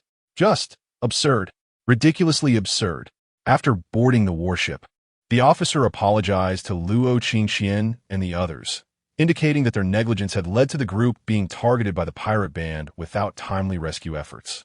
They also stated that they would dispatch a warship to escort them to North City Star. As to whether this was out of apology or because of Luo Chuan's wealth and status, Luo Qingqian and the others could not tell. But since they said so, Luo Qingqian graciously accepted their apology and their request to escort them. With the military's insignia, they finally had a smooth journey to North City Star. From the sky, North City Star appeared as an ice-blue planet, seemingly surrounded by a mist-like icy band, which was stunning. Miss Luo, this time it was Chazhou Star's negligence. Next time you come to Chazhou Star, we will ensure you have a perfect experience. The officer once again expressed his apologies as they were about to land. Luo Qingqian waved her hand, leading the butler and Lin Qing to the door of the warship. As soon as the warship stopped on the ground, Luo Qingqian stepped onto the land of North City Star. No wonder it was the northernmost planet in the Huaxia star system. Just like ancient Huaxia, the extreme north was the coldest, and the ground here was covered with a layer of ice, with an overall temperature dozens of degrees lower than Jiangxing Star. Fortunately, they had notified Luo Chuan in advance before landing, and Luo Chuan had sent a team to pick them up. The few of them were shivering from the cold when they saw a woman waving at them from not far away, then driving a car towards them. In no time, she arrived beside them, rolled down the car window, and leaned out. "Is it the young lady and Miss Lin Qing? Get in the car quickly. You must be tired from the journey. I'll take you to the research institute." Luo Qingqian recognized her. She was Luo Chuan's assistant, Julie, who had taken her home a few times when Luo Chuan was working from home. Since she was an acquaintance, Luo Qingqian urged Lin Qing and the others to get in the car quickly. After all, it was indeed freezing in this icy weather. Once they were seated, Julie drove while glancing at Luo Qingqian in the rearview mirror. "Did you get startled on the way, young lady? The boss is very worried about you, but he can't leave the mine, so he asked me to take you to meet the contract Ice Sprite." "Contract Ice Sprite?" Julie's face showed a hint of smile. "It's the Ice Sprite the boss prepared for you. Speaking of which, it's very adorable. However, you need to put in some effort when getting to know the Ice Sprite." "Well, how can I put it? The Ice Sprite is a bit socially anxious." "A socially anxious Ice Sprite?" Lin Nian poked her head out from Luo Qingqian's arms. "If it's socially anxious, how will it compete in the future?" Unconsciously, Lin Nian asked this question, catching Julie's attention. Julie raised an eyebrow and glanced at Luo Qingqian. Luo Qingqian also repeated Lin Nian's question, and Lin Qing looked curiously at Julie. At this moment, the butler, who had been silent, spoke up. "The existence of a beast is not necessarily for battle, and as long as you treat the beast well, it will be your most loyal partner." Julie nodded and continued. "My first beast was also reluctant to fight, but after spending time together, she grew to love battling. After all, I'm a battle fanatic. So, how to train the beast is your responsibility, young lady. The boss has done everything he needed to do. By the way, your first beast is quite cute."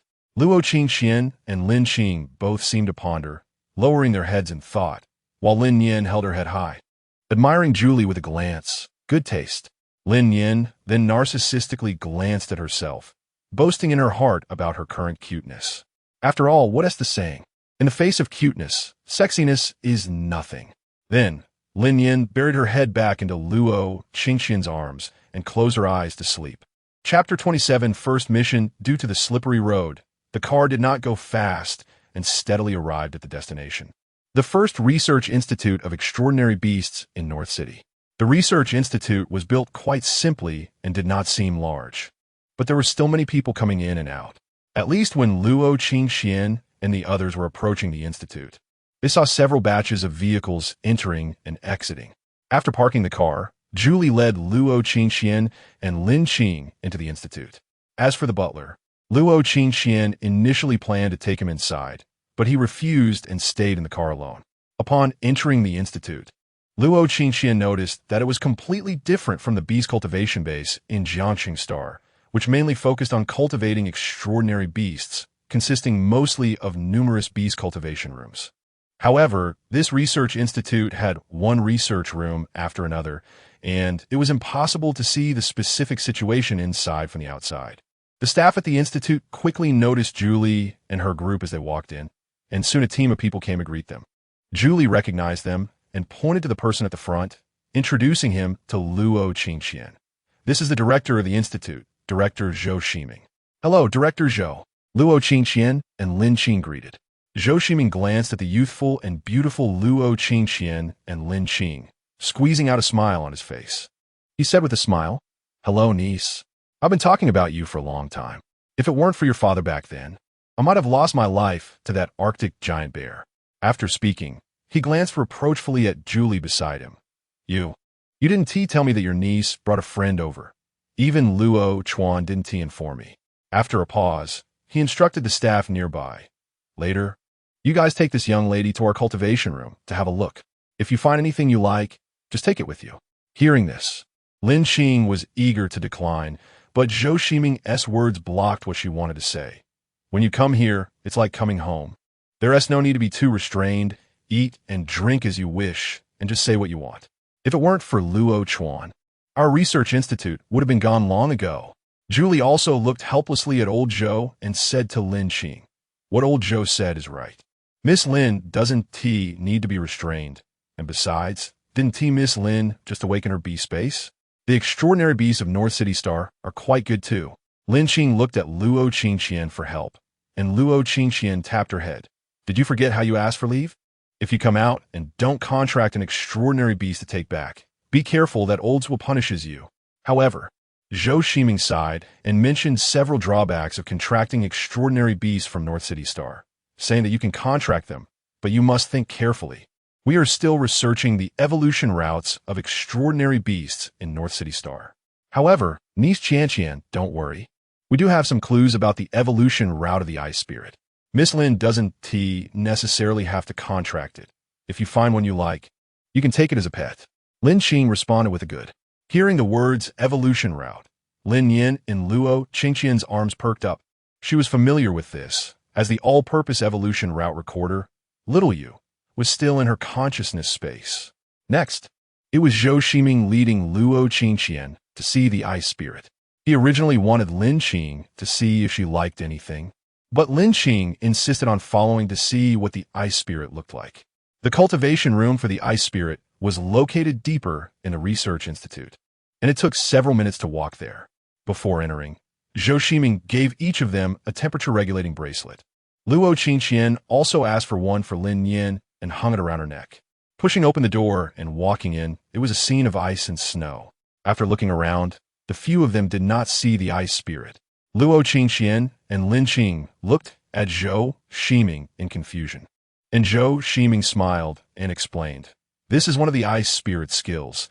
It can disguise itself in snowy environments. Little Bing is a bit shy and should be hiding and observing you now."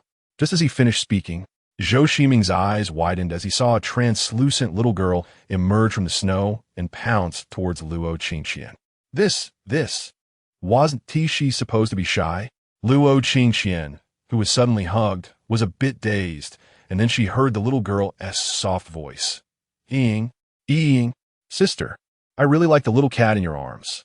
Can I hold her?" Julie, who didn't understand what Little Bing meant, chuckled and reached out to ruffle Little Bing's hair. Apparently, Little Bing really liked Little Qian. Little Bing glared at Julie in annoyance and said, "Eeing, ruffling my head will make me not grow tall." The only one who understood what was going on was Lin Nian, who laughed and peeked out her head to look at the cute Ice Spirit.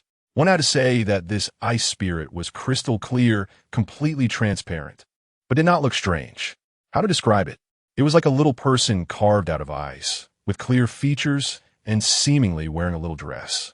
Seeing that Luo Qingqian did not respond, Little Bing launched her second wave of attack. With a pitiful look in her eyes, she tugged at Luo Qingqian's arm and said, "Eeing, please let me hold you." Following Little Bing's gaze, Luo Qingqian finally understood a bit of what she meant. She glanced at Lin Nian, who turned her eyes away, looking indifferent. Luo Qingqian helplessly patted Little Bing's head and said gently, to hold Nian, "You need her consent. I can't just agree."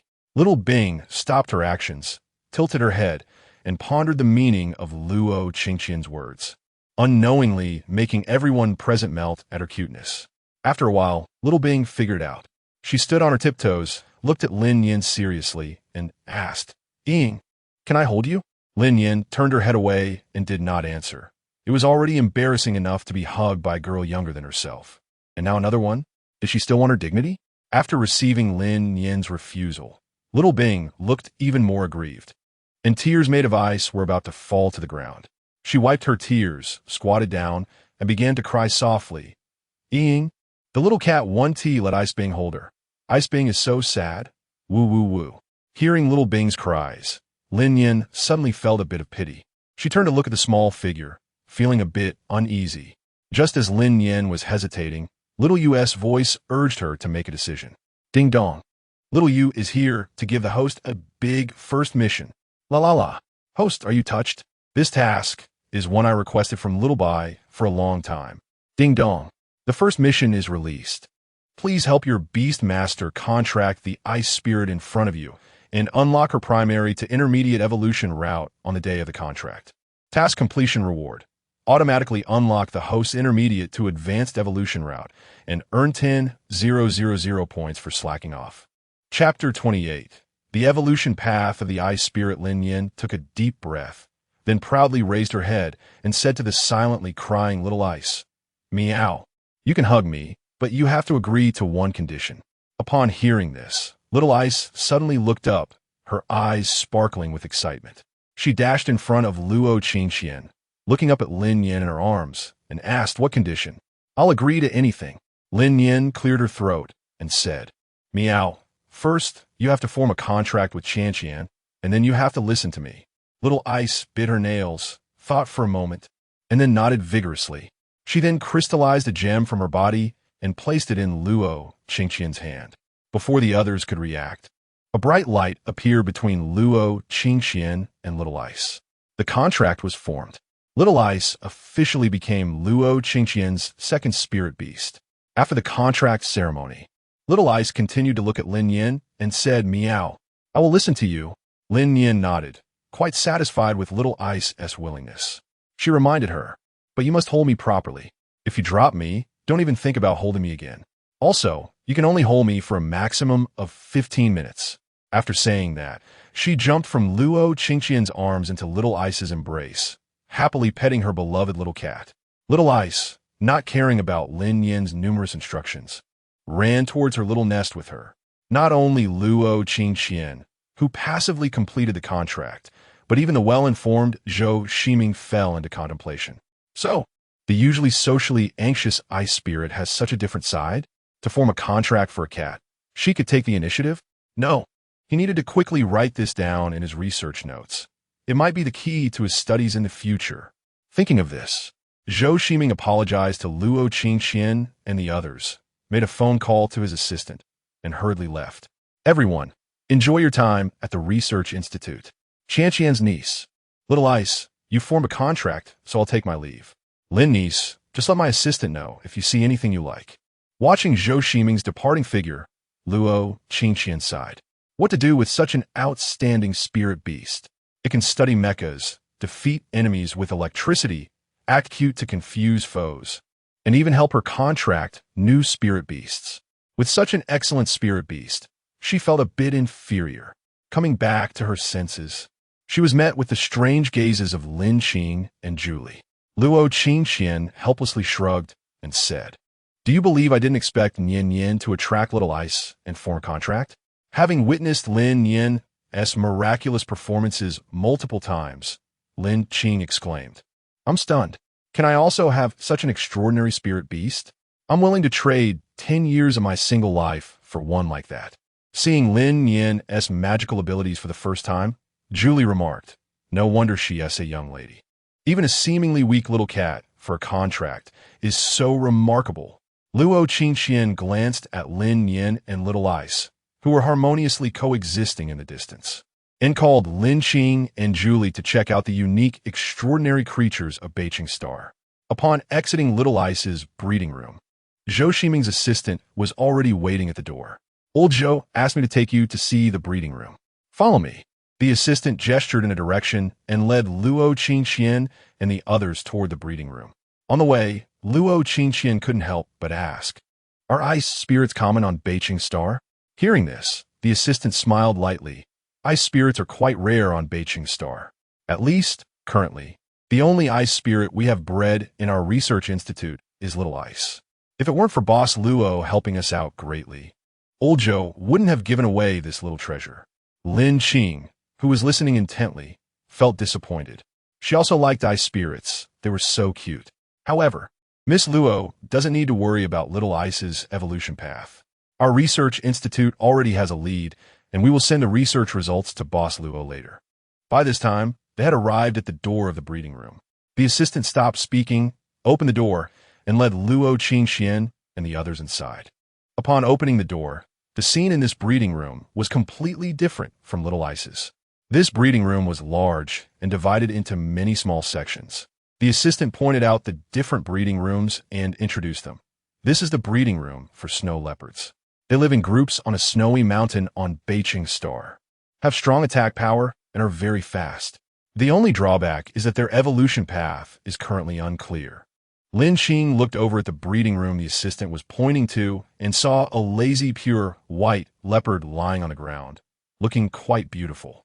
However, after seeing Luo Qingxian's 2 spirit beasts, Lin Qing was still more inclined toward cute spirit beasts.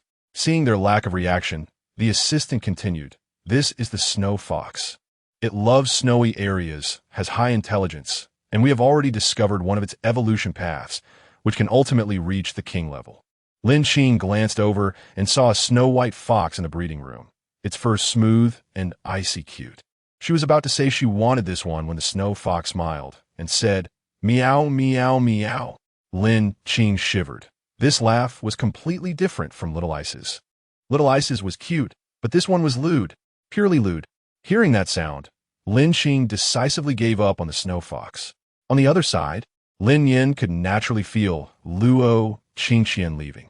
She lazily glanced at their departing figures and ignored them. Little Ice's cold hands stroked Lin Yan's fur again and again, and Lin Yan had to admit it felt quite comfortable. Thinking that Little Ice might be used to staying in this breeding room, Lin Yan gave her a warning. "Meow. Little Ice, do you want to see the outside world?" Little Ice tilted her head, pondering Lin Yan's words, then stared into her eyes and said, "Meow, meow, meow. Can't we stay here with Sister and Kitty?" Lin Yan wore a serious expression. "Meow. We will leave here sooner or later. Little Ice must leave with us." After saying this, Lin Yan felt Little Ice's body stiffen for a moment. "Meow, meow, meow. Woo-woo. Okay, as long as I can pet the kitty, Little Ice can go anywhere." Now it was Lin Yan's turn to feel stiff, and in the end, she had to accept this fact. Forget it, the outcome is good. She could sacrifice a bit of herself. Sigh. Lin Yan sighed and sank into her consciousness space to check on Xiaoyu. A new option appeared on Xiaoyu. Does the host want to unlock the evolution path of the ice spirit? Price, 1,000 points. Lin Yan immediately remembered the skill Xiaoyu had released. But such a low price was a no-brainer. Smart Lin Yan directly clicked to purchase, and then 2 evolution paths appeared before her from Xiaoyu. Chapter 29. Lin Yao, Evolution Route 1. Ice Spirit, Snow Spirit. Required materials. Millennium Ice 1, Snow Water 100 milliliters. Evolution Route 2. Ice Spirit, Extreme Ice Spirit. Required materials. Millennium Ice 5. Evaluation. It is recommended that the host choose Evolution Route 1, as it allows for a smooth evolution to the highest tier. Evolution Route 2 is capped at the Saint level. Ding! Congratulations to the host for successfully completing the first task. The rewards for this task have been credited.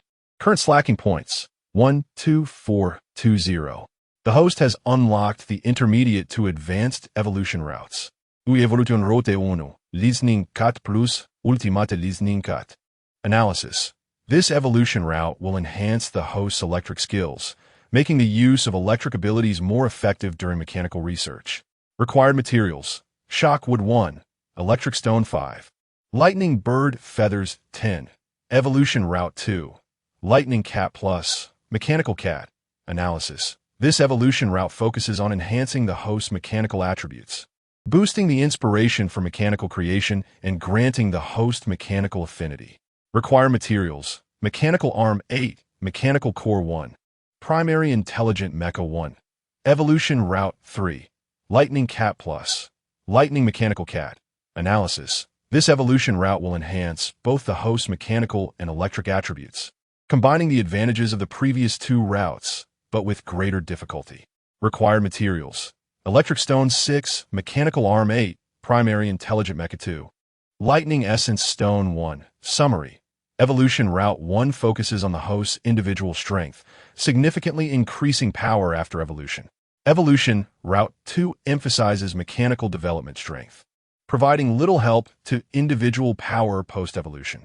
Evolution Route 3 enhances both aspects, with a higher cap, but the evolution difficulty is much greater. The host is free to choose the evolution route. This small assistant recommends choosing Evolution Route 3. Lin Nian carefully pondered these 3 evolution routes, and then went to the system shop to check the prices of these materials. Electric Stone, 1,000 slacking points. Shockwood, 1,500 slacking points. Lightning Bird Feathers, 700 slacking points. Lightning Essence Stone, 5,000 slacking points. The Mechanical Core, which is the intermediate mechanical heart, is sold in the system mall for 9,999 slacking points. The primary mechanical heart is much cheaper, only 1,500 slacking points. To upgrade to intermediate level, 10,000 slacking points worth of experience is needed. So, calculating this, Evolution Route 1 requires 23,500 slacking points. Evolution Route 2 requires 21,499 slacking points, as she needs to make the primary intelligent mecha and mechanical arms, which will take a considerable amount of time to research. Evolution Route 3 requires 24,000 slacking points and will take even longer than Evolution Route 2. Lin Nian sighed. In short, the road ahead is long and arduous. She must work hard to become stronger, strive to reach the king level, and successfully transform. Next, she looked at Xiao Bing's panel. Name, Xiao Bing race, Ice Spirit gender, female attribute, Ice level, low level rank, S-likes, Lin Nian, Ice Snow personality, introverted, social anxiety skills, Ice Shield beginner 10-100, Ice Transformation proficient 22,000, Ice Blade skilled 15,500, absolute 0 beginner 10-100. After reading Xiao Bing's panel, Lin Nian thought for a moment and, considering the suggestion from Xiao Yu, she directly chose the first evolution route for Xiao Bing. Not only because the first evolution route has a higher cap, but also because Xiao Bing likes ice and snow. Therefore, she believed that evolving into a snow spirit would be more suitable for Xiao Bing. After making this decision, Lin Nian went to the system shop to check the so-called Millennium Ice and Snow Water. These 2 items were not expensive, totaling just 2,000 slacking points. She just didn't know when Xiao Bing would reach the evolution threshold. But that's okay. When Xiao Bing is close to evolving, she can quickly exchange for the necessary materials since they aren't very expensive. After resolving this matter, Lin Nian began to play and frolic with Xiao Bing. After some time, Lin Nian sensed a familiar aura approaching her, and her intuition led her to look at the door. Sure enough, Luo Qingqian and Lin Qing had returned. Carefully examining the group, Lin Nian noticed that Lin Qing had a fluffy white little marten in her arms. Ice Marten description: a unique, extraordinary creature living in Beijing Star. Small and cute, with comfortable fur. However, don't be deceived by its adorable appearance, as this marten is not simple and possesses strong abilities. Living environment: ice and snow. Lin Nian didn't need to think much. Lin Qing, being a fluff enthusiast, must have been captivated by the appearance of this marten and immediately contracted it. I wonder if the Research Institute has figured out the evolution route for the ice marten. If not, she might help a little for Luo Qingqian's sake. Due to the contract, Xiao Bing felt a sense of familiarity towards Luo Qingqian. Upon seeing Luo Qingqian, Xiao Bing took Lin Nian and ran to her. She remembered the requirements to win against Lin Nian, and now, after several 15 minutes had passed, still holding Lin Nian, she shyly handed her over to Luo Qingqian. Luo Qingqian patted Xiao Bing's head, took Lin Nian, and looked towards the side at Julie. Julie, did my dad say where to go after the contract is completed? Julie thought for a moment and replied, the boss said that you should stay at the Research Institute tonight. And tomorrow a team from the Institute will head to the Imperial capital, passing through Beijing Star. You and Lin Nian can go back with them. Hearing this, Luo Qingqian frowned. Can't we go see the company? Julie shook her head. The boss specifically instructed me not to take you to the company. There have been some issues with mining over there recently, and the boss might not have time to see you. However, he also mentioned that he will find time to come back to Beijing Star to cheer you on before the midterm exam. Luo Qingxian sighed, tightening her hold on Lin Nian unconsciously. Noticing this, Lin Nian reached out a paw to touch Luo Qingxian's arm, comforting her. Xiaobing also seemed to sense Luo Qingxian's sadness and opened her arms to give her a hug, saying, "Don't be sad, sister," receiving comfort from two pet beasts. Luo Qingxian smiled through her tears and pointed to the ice marten in Lin Qing's arms, introducing, "This is Lin Miao, the first beast contracted by Qingqing." Lin Miao? This naming method is really simple and unadorned. Lin Nian extended her paw to greet Lin Miao, and Xiao Bing curiously glanced at Lin Miao. But after finding no interest, she hid behind Luo Qingxian. Lin Miao proudly raised her head and responded to Lin Nian with a chirp. Chapter 30. The card game incident after leaving the nurturing room with Lin Nian and Xiao Bing. Xiao Bing felt a bit out of place as they entered the Beast Master space. In the Beast Master space, one can arrange the environment as they like, so there's no need to worry about beasts that prefer icy conditions adapting to other environments. Overall, this journey was quite perfect, if we disregard the setbacks encountered on the way here. Luo Qingxian successfully formed a contract with Xiao Bing, and Lin Qing also contracted her favorite beast. The only regret might be that Luo Qingxian did not meet Luo Chuan. Since it was still early, Julie expressed to her assistant that Luo Qingxian and Lin Qing would be staying overnight at the Research Institute and would leave with the research team the next day. The assistant agreed without consulting Elder Zhou. After receiving such a response, Julie didn't bother about Luo Qingxian and the others anymore. She bid farewell and walked towards the door. Just as she was about to exit, she suddenly remembered something and turned back to say, "Oh right, miss. The butler has been temporarily requisitioned by the boss, so you can just go back without worrying about him. He will return after a while." "Butler, am I really that insignificant? You only remember me now." After Julie left, the assistant led Luo Qingxian and Lin Qing to an empty room, where they were served some snacks and drinks. The assistant pointed to the call button in the room and reminded them, "If you have any issues, feel free to let us know. If you're hungry, just call for food." After saying this, the assistant went out to work, leaving Luo Qingxian and Lin Qing in the room. Lin Diao had already been put into the Beastmaster space, as it was definitely more suitable for beasts to live there, except for Lin Yan. As a cat that used to be human, Lin Yan preferred a lively atmosphere and would only choose to enter the Beastmaster space when she wanted to immerse herself in research. The remaining two, one person and one cat, didn't know what to do, so Lin Qing took out a deck of cards from her bag. "Qingxian, let us have a showdown. Are you in?" Luo Qingxian's eyes lit up as she snatched the cards from Lin Qing's hands, shuffling them as she said, "I'm in. Who is afraid of who? What are the rules?" Lin Qing's eyes rolled around. Two-person do di zhu. "If I win, you let Nian Nian train with Xiao Jiao for half a month." Glancing at Lin Nian, who had perked up her ears, Luo Qingxian calmly continued, "And if I win?" Lin Qing adjusted her chin and thought for a moment. "If you win, then Xiao Jiao will train with Xiao Bing for half a month."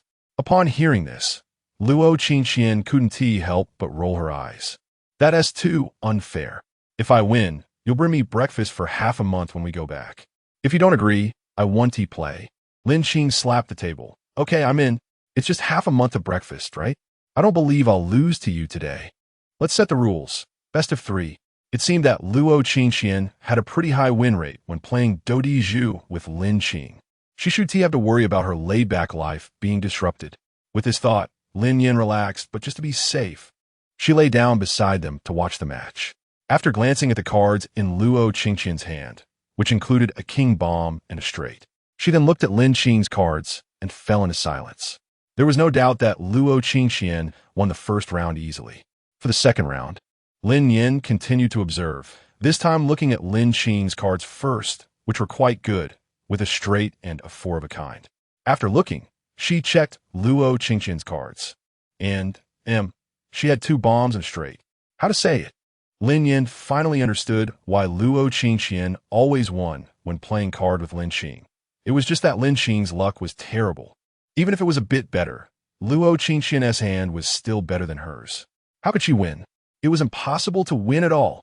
As expected, Luo Qingqian easily won the second round. Lin Qing, feeling unconvinced, thought it was due to her position and insisted on switching sides for another round, doubling the stakes. This time, Lin Nian stopped watching and began examining the mechanical arm, since 8 mechanical arms were needed in the evolution route. After disassembling and reassembling the mechanical arm, Lin Nian gained some understanding of it. When they returned to Jiang Chang's star, she could purchase materials and attempt her first creation. After that, she checked the half-destroyed Zero, and after some examination, Lin Nian discovered that the core damage wasn't too severe. When they returned to Jiang Chang's star and had the materials, she should be able to repair it quickly. As for the last basic intelligent mech in the evolution route, Lin Nian opened the Interstellar Mechanical Theory Encyclopedia and found a blueprint for a mech. Although it might differ slightly from what she wanted to create, it was better than nothing. Lin Nian studied it and had some ideas for her first creation. After finishing these tasks, Lin Nian looked back at Luo Qingqian and Lin Qing. By this time, the two had stopped playing cards. Luo Qingqian was meditating while Lin Qing was reviewing. Feeling a bit bored, Lin Nian noticed the cards on the table and crawled over to play with them. The soft sounds of the cards caught Lin Qing's attention. She abruptly dropped her pen and leaned over to Lin Nian. Nian, do you want to play cards? Let's play together. Lin Qing aligned her gaze with Lin Nian and began to coax her.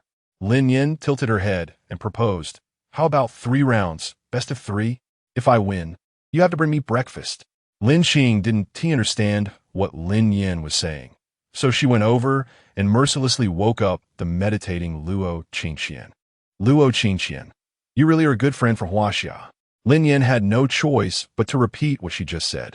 Upon hearing Lin Qing's outrageous request, Luo Qingqian shot her a glare and tried to take Lin Nian away, saying, Nian, we want to play with this bad ant. Initially, Lin Nian wanted to insist, as she had never lost a Do Di Zhu in her previous life. But alas, Luo Qingqian's opposition was too strong.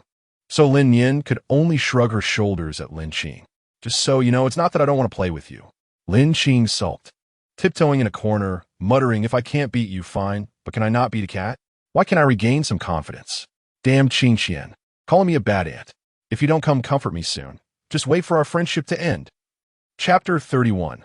Return journey. Soon it was time for dinner. After Luo Qingqian called someone to bring in the meal, old Zhou entered shortly after. He squinted his small eyes and glanced at the dinner on the table, smiling as he said, eat more. This is a specialty of Beicheng's star. You can't find it anywhere else. Seeing his expression, Luo Qingqian's heart skipped a beat. Old Zhou had the same look every time he tricked them. Sure enough, after the first polite remark, old Zhou got straight to the point. Niece, I need you to do me a favor. If Xiao Bing has a new evolution route in the future, please be sure to let us know. As he spoke, he extended his hand from behind his back, holding a document labeled Top Secret, and handed it to the two of them. This contains our research institute's understanding of ice spirits and ice weasels, as well as some speculations on their evolution routes. I hope it can help you. He added, by the way, we've also prepared the materials mentioned in these evolution routes for you. Take them with you when you leave tomorrow. Luo Qingqian and Lin Qing were overjoyed. After receiving the document, they tried to refuse the gift of evolution materials, insisting they could pay for them if needed. However, under old Zhou's firm insistence, they had no choice but to agree to accept the materials. After old Zhou left, Lin Qing and Luo Qingqian opened the document together to take a look. The file was divided into 2 documents, one regarding ice spirits and the other regarding ice weasels. With the mindset of wanting to learn more, they both focused on the section about ice spirits. Lin Nian climbed onto Luo Qingqian's lap, eagerly looking at it as well. The introduction related to the ice spirits was largely similar to what Xiaoyu had provided, with only minor differences in details, but it was enough to showcase the Research Institute's strength. However, the most important part was the evolution route. This document only listed one evolution route, which was from Ice Spirit to Snow Spirit. Lin Nian observed that the reason there was only this one route was likely because most of the wild ice spirits in Beicheng Star evolved into snow spirits. At the end of the materials, there was also a photo of Snow Spirit. The appearance of the snow spirit and the ice spirit was not much different, resembling an ice spirit that had grown from 3 years old to 5 years old. However, there was still a slight flaw. The required spirit treasures for evolution in the research differed somewhat from what Xiaoyu had provided. It was evident that the Research Institute's study required more spirit treasures, while Xiaoyu's suggestions were considerably cheaper. In fact, some materials Xiaoyu provided weren't even classified as spirit treasures, just ordinary elemental materials. Next, they looked at the evolution route for ice weasels. Lin Nian didn't know much about ice weasels, so she didn't join in. Overall, it could be said that the level of this research institute was among the best. Therefore, if any strange changes occurred in evolution in the future, they could temporarily shift the blame to this research institute. After finishing the documents and dinner, Luo Qingqian and Lin Qing strolled around the research institute to digest their food before going to sleep. It was a peaceful night. The next day, Luo Qingqian and Lin Qing were awakened by a series of urgent knocks on the door. Lin Qing glanced at the time in annoyance. It was only 4:30 in the morning. She turned over, wanting to continue sleeping.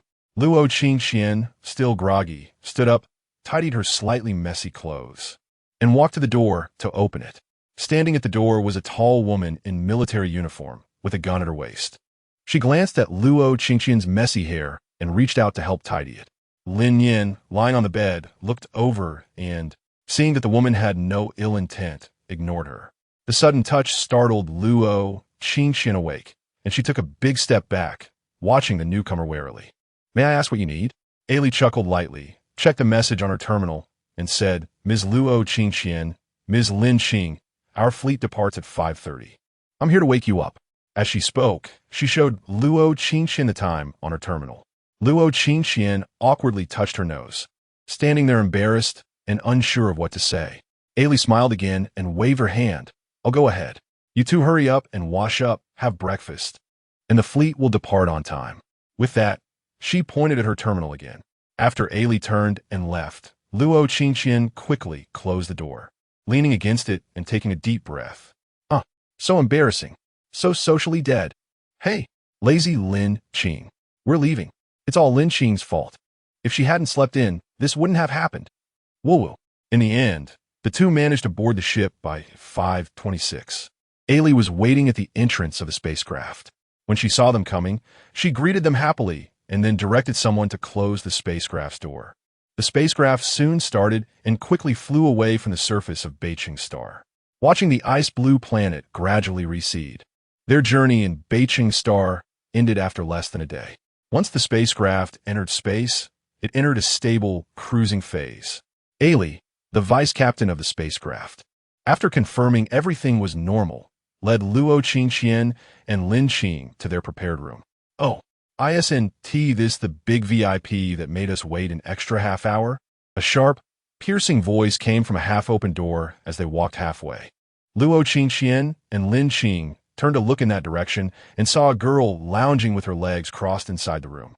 Ailey glared at the girl and then apologized to Luo Qingqian and Lin Qing, saying, "Xiaomi doesn't understand. Please forgive her." As soon as she said this, the girl in the room exploded like a lit gas canister. She rushed out, glaring at Luo Qingqian. "Ailey, tell me, is it because of them that our departure time was delayed by half an hour?" Ailey shook her head helplessly and quietly apologized again to Luo Qingqian and Lin Qing before pulling Xiaomi aside to explain a few things. After a few sentences, Luo Qingqian saw Xiaomi glare at her fiercely before storming back into the room and slamming the door shut. Ailey looked at the tightly closed door, unsure of what to say, and continued leading Luo Qingqian and Lin Qing to their room.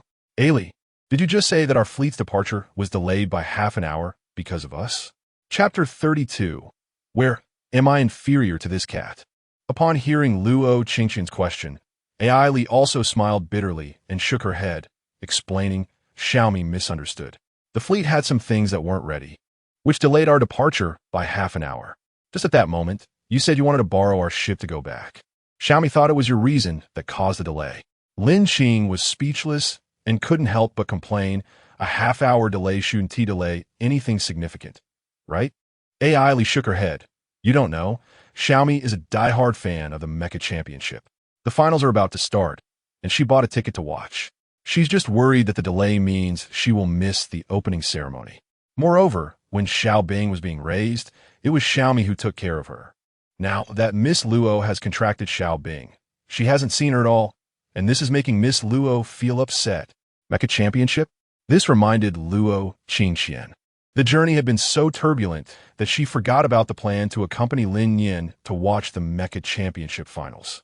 She thought for a moment and asked, so the fleet will stop at Star S-186?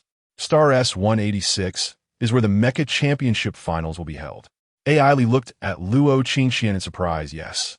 We will stay at Star S-186 until the finals are over. Not only Xiaomi, but several crew members also bought tickets for the finals. Does Miss Luo like watching the Mecha Championship too? Nodding, Luo Qingxian pulled up her terminal to show AI the ticket for the finals. And AI nodded in realization. Then Miss Luo has come to the right ship. After saying this, they arrived at the room for Luo Qingxian and Lin Qing. AI instructed them on the room password and some precautions before she went off to be busy. As soon as the door was closed, Lin Qing grabbed Luo Qingxian's arm and curiously asked, Qingxian, tell me honestly, when did you become interested in the Mecha Championship? You never played when I invited you before. Lin Qing had invited her to play the Mecha Championship before. Luo Qingxian thought for a long time, but couldn't remember. Not being able to recall, she decided to ignore Lin Qing's topic. She pointed to Lin Nian in her arms and said, You've seen Zero, and you know Nian Nian is very interested in MECHS. I'm just accompanying Nian Nian. Lin Qing immediately felt sour, turning her head away and shedding a few symbolic tears. Woo-woo. So all the love you had for me before was just so perfunctory. When I mentioned the Mecha Championship, you wouldn't even look at it. But when Nian Nian says she wants to watch it, you rush to accompany her. Is this a double standard? Luo Qingxian was speechless and choked. She reached out to turn Lin Qing's head back, looking directly into her eyes. Do you know who Nian Nian is? And who you are? Qingfei should know this. After saying that, Luo Qingxian symbolically tossed Lin Qing onto the ground. Lin Qing cooperatively fell to the ground, wiped the non-existent blood from the corner of her mouth with her hand, and shakily pointed at Lin Nian, who was lying on the bed. Your Majesty, this is the Demon Empress. You can't believe her. Looking at this nonsensical performance, Lin Nian was stunned. These two must be toxic. No wonder they can play together. Then, Lin Nian, who was originally an onlooker, inexplicably joined this performance contest. When Luo Qingxian heard Lin Qing's words, she reached out and hugged Lin Nian, lifting her chin and kissing her cheek. Then she teasingly looked at Lin Qing. So what if she asked the Demon Empress? The world belongs to her. Your Majesty, where am I inferior to this cat? Qingfei, do you want to see where you can't compare to Nian Nian? Lin Nian was tired. Just destroy me. Star S-186 is not far from Beijing Star, and the journey went smoothly. Arriving at Star S-186 in less than a day, they not only did not miss the opening ceremony of the finals, but the finals would actually start the next day. Unfortunately, the spaceship had a dock at Star S-186. It was Luo Qingxian and Lin Qing's first time at Star S-186, and they were quite curious about this unfamiliar planet. Therefore, when AI called them to get off the ship and explore, they agreed without thinking. When they reached the deck, they encountered Xiaomi again.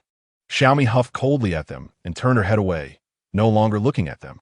The two didn't mind Xiaomi and followed AI off the ship. AI hadn't managed to get a ticket for the finals, and this time she got off the ship to see if there were scalpers selling tickets.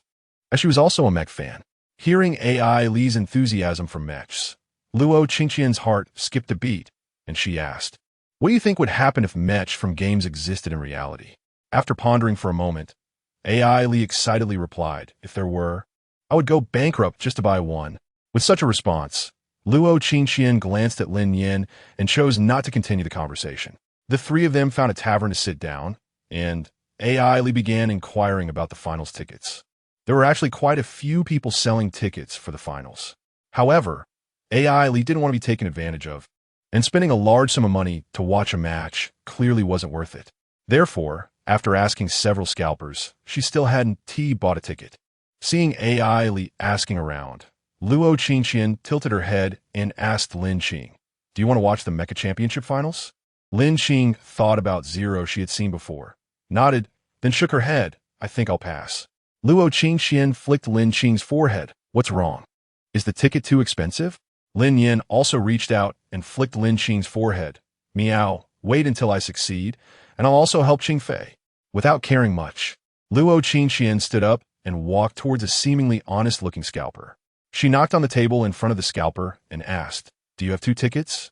The scalper looked at his terminal, checked, then nodded and said, I have the last 2 tickets, but they are in the corner. If you want them, I can give you a discount. Luo Qingxian shook her head and switched to another scalper, asking for 2 tickets with better seats. This scalper looked very crafty. He rolled his eyes, pulled a nearby scalper over, whispered a few words, then said to Luo Qingxian, Well, there are tickets, but the price.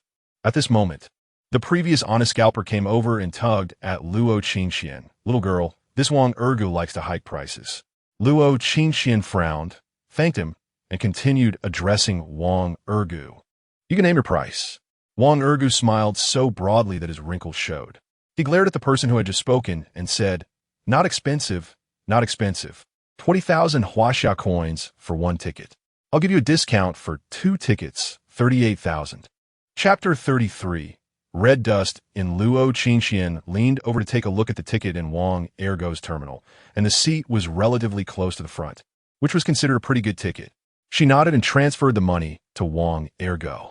Although Wang Ergu was a bit sly, he was quite honest in business.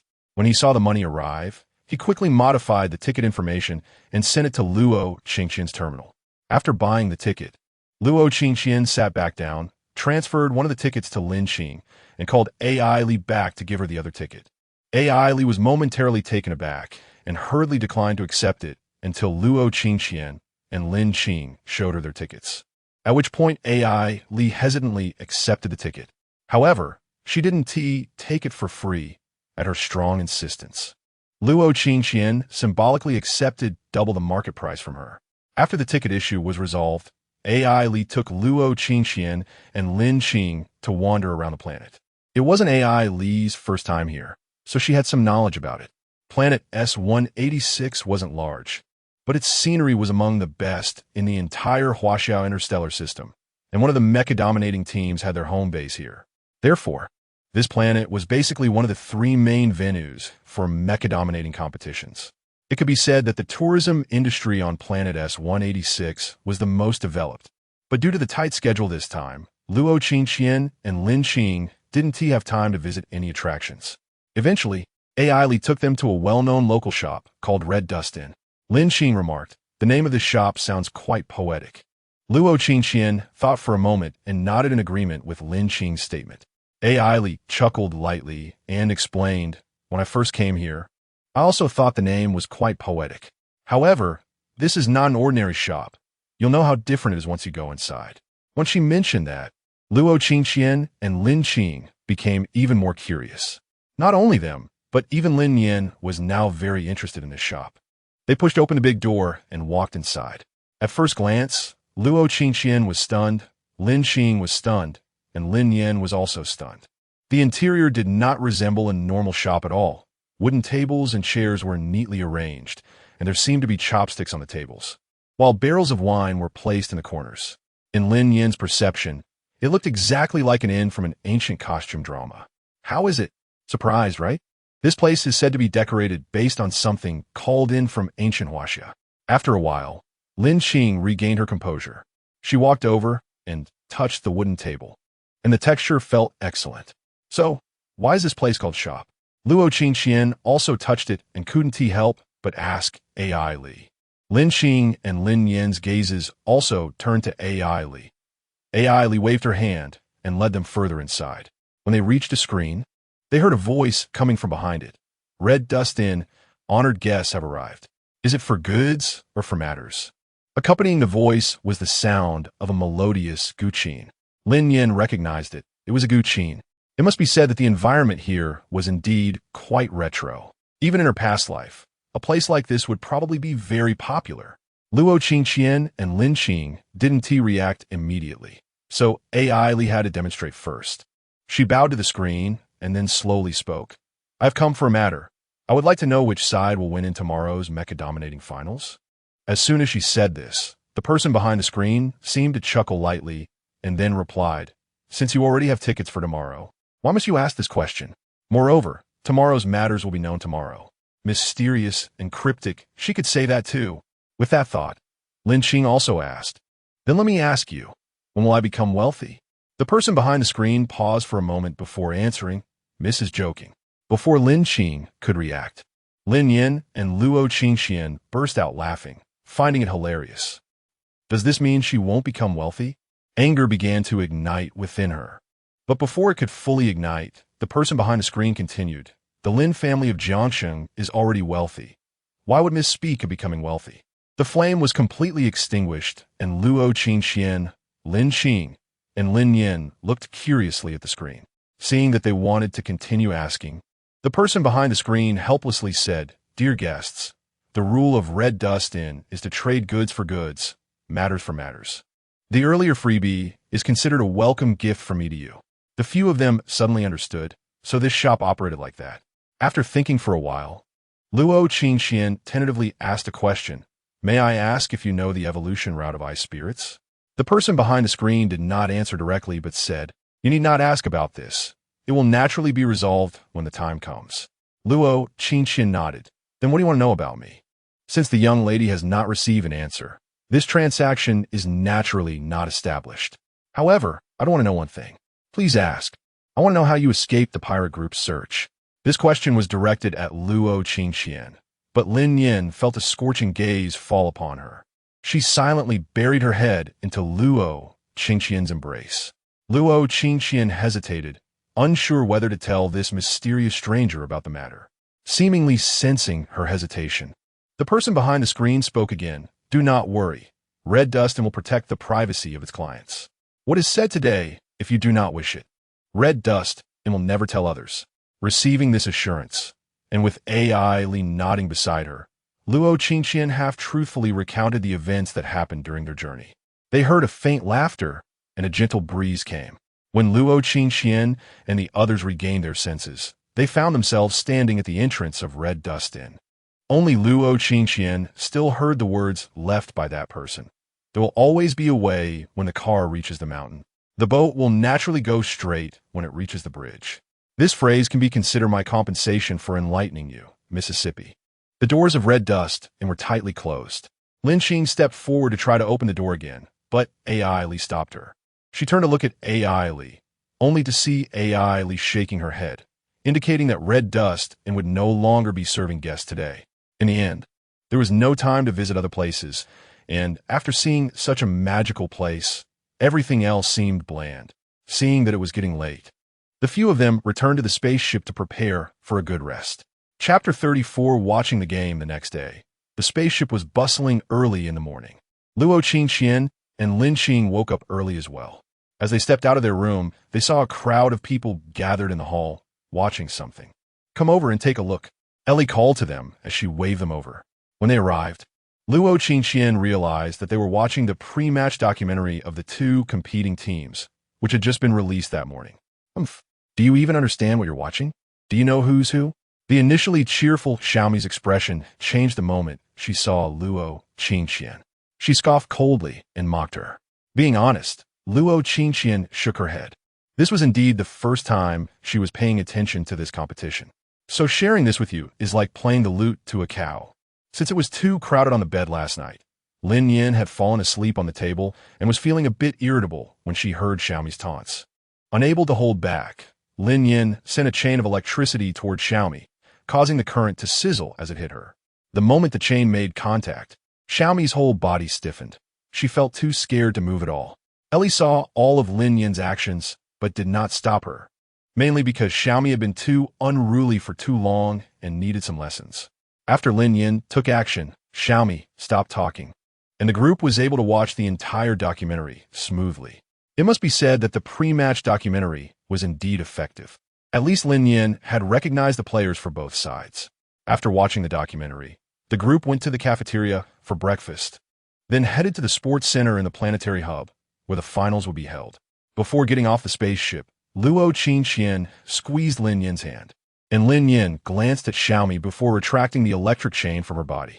Even though there were still 2 hours until the match began, A massive crowd was already gathered outside the sports center, and it was hard to tell how many of them actually had tickets.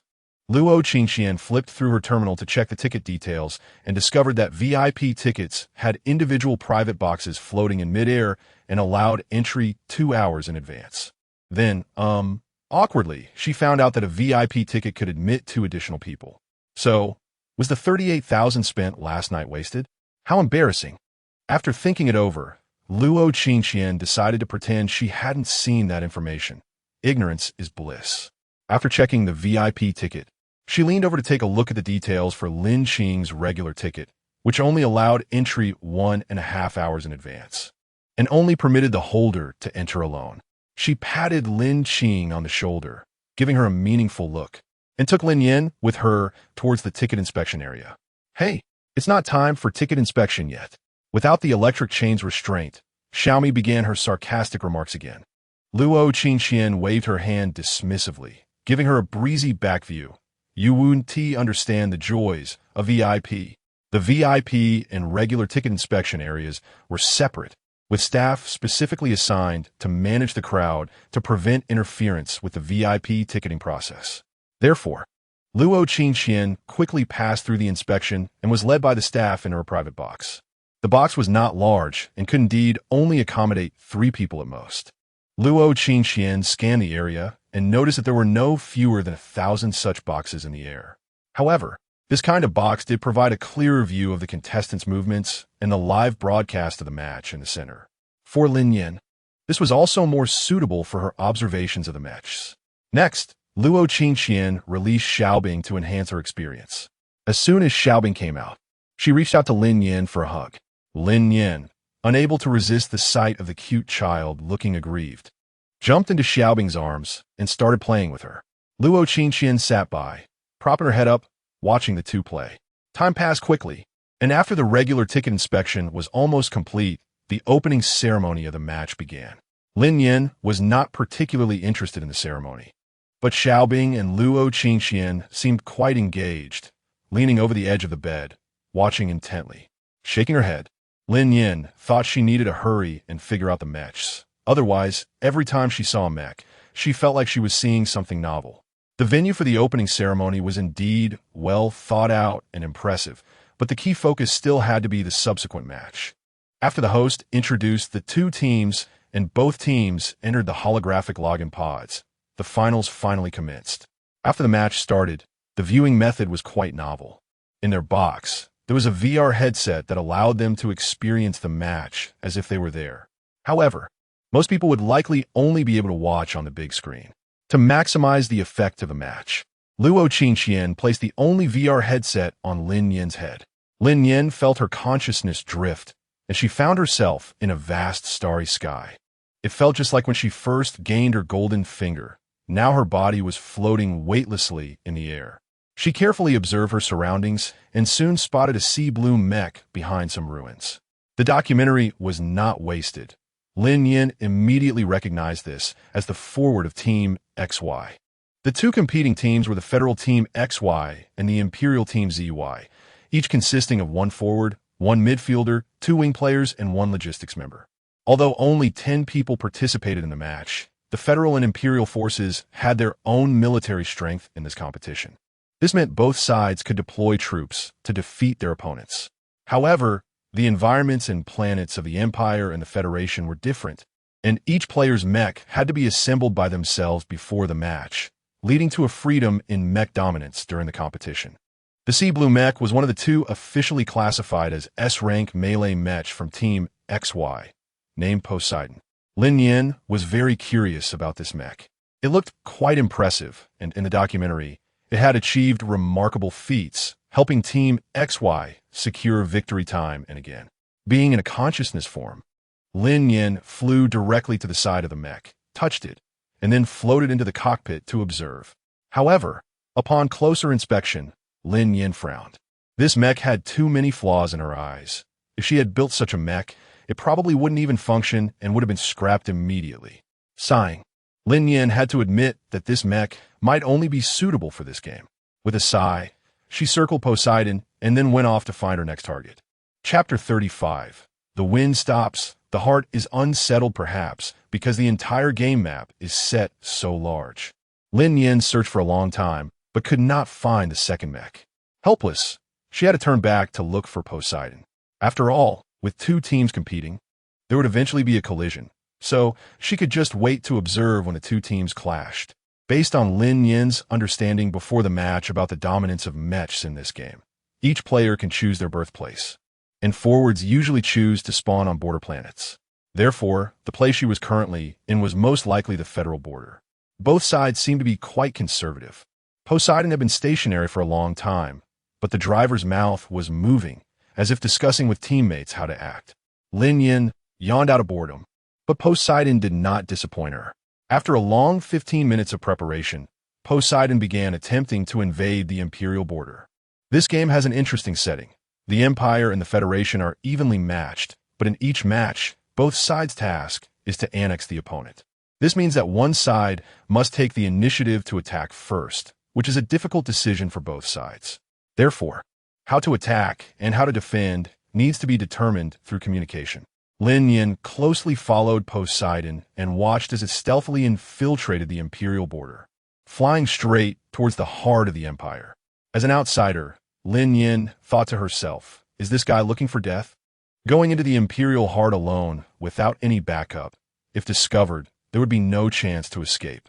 The XY team, which had experienced countless matches, could naturally think of what Lin Nian could. As Poseidon was nearing the center of the Empire, it hung on a nearby planet, using it to evade several patrols from the Empire. At this point, Lin Nian couldn't be bothered with Poseidon anymore. She flew directly towards the Empire to search for the MECHs she longed for. The ZY team was an emerging team, clearly lacking the foundation in MECHs compared to the XY team. When Lin Nian flew into the heart of the Empire, she saw the only S-class mech of the ZY team, the midfielder Siren. Siren, meaning sea monster, was said to have different functions from other MECHs. It could emit sound waves to hinder the actions of other MECHs. Lin Nian was most interested in this mech. The name and function were both incredibly captivating to her. Flying next to Siren, Lin Nian first observed the exterior of this mech. Overall, it was sea blue, but there was also a depiction of a sea monster rising from the water on its body. Enchanting and refreshing. Who understands how much temptation such a mech holds for a mechanic? Of course, Lin Nian didn't just focus on the appearance. She also sneaked into the cockpit to take a look. Overall, this mech was more practical than Poseidon, but in Lin Nian's eyes, it was filled with flaws. For example, the placement of the engine, the complicated control panel, etc. In reality, these would lead to problems. After carefully observing the settings of the Siren, Lin Nian discovered that its ability to affect mech operations was due to the addition of a directional psychic interference device. Alas, unfortunately, such a setting would be absolutely useless in this era of beast taming in space. Although there is psychic power in this era, it is linked to beast taming. Its influence on combat power is not significant.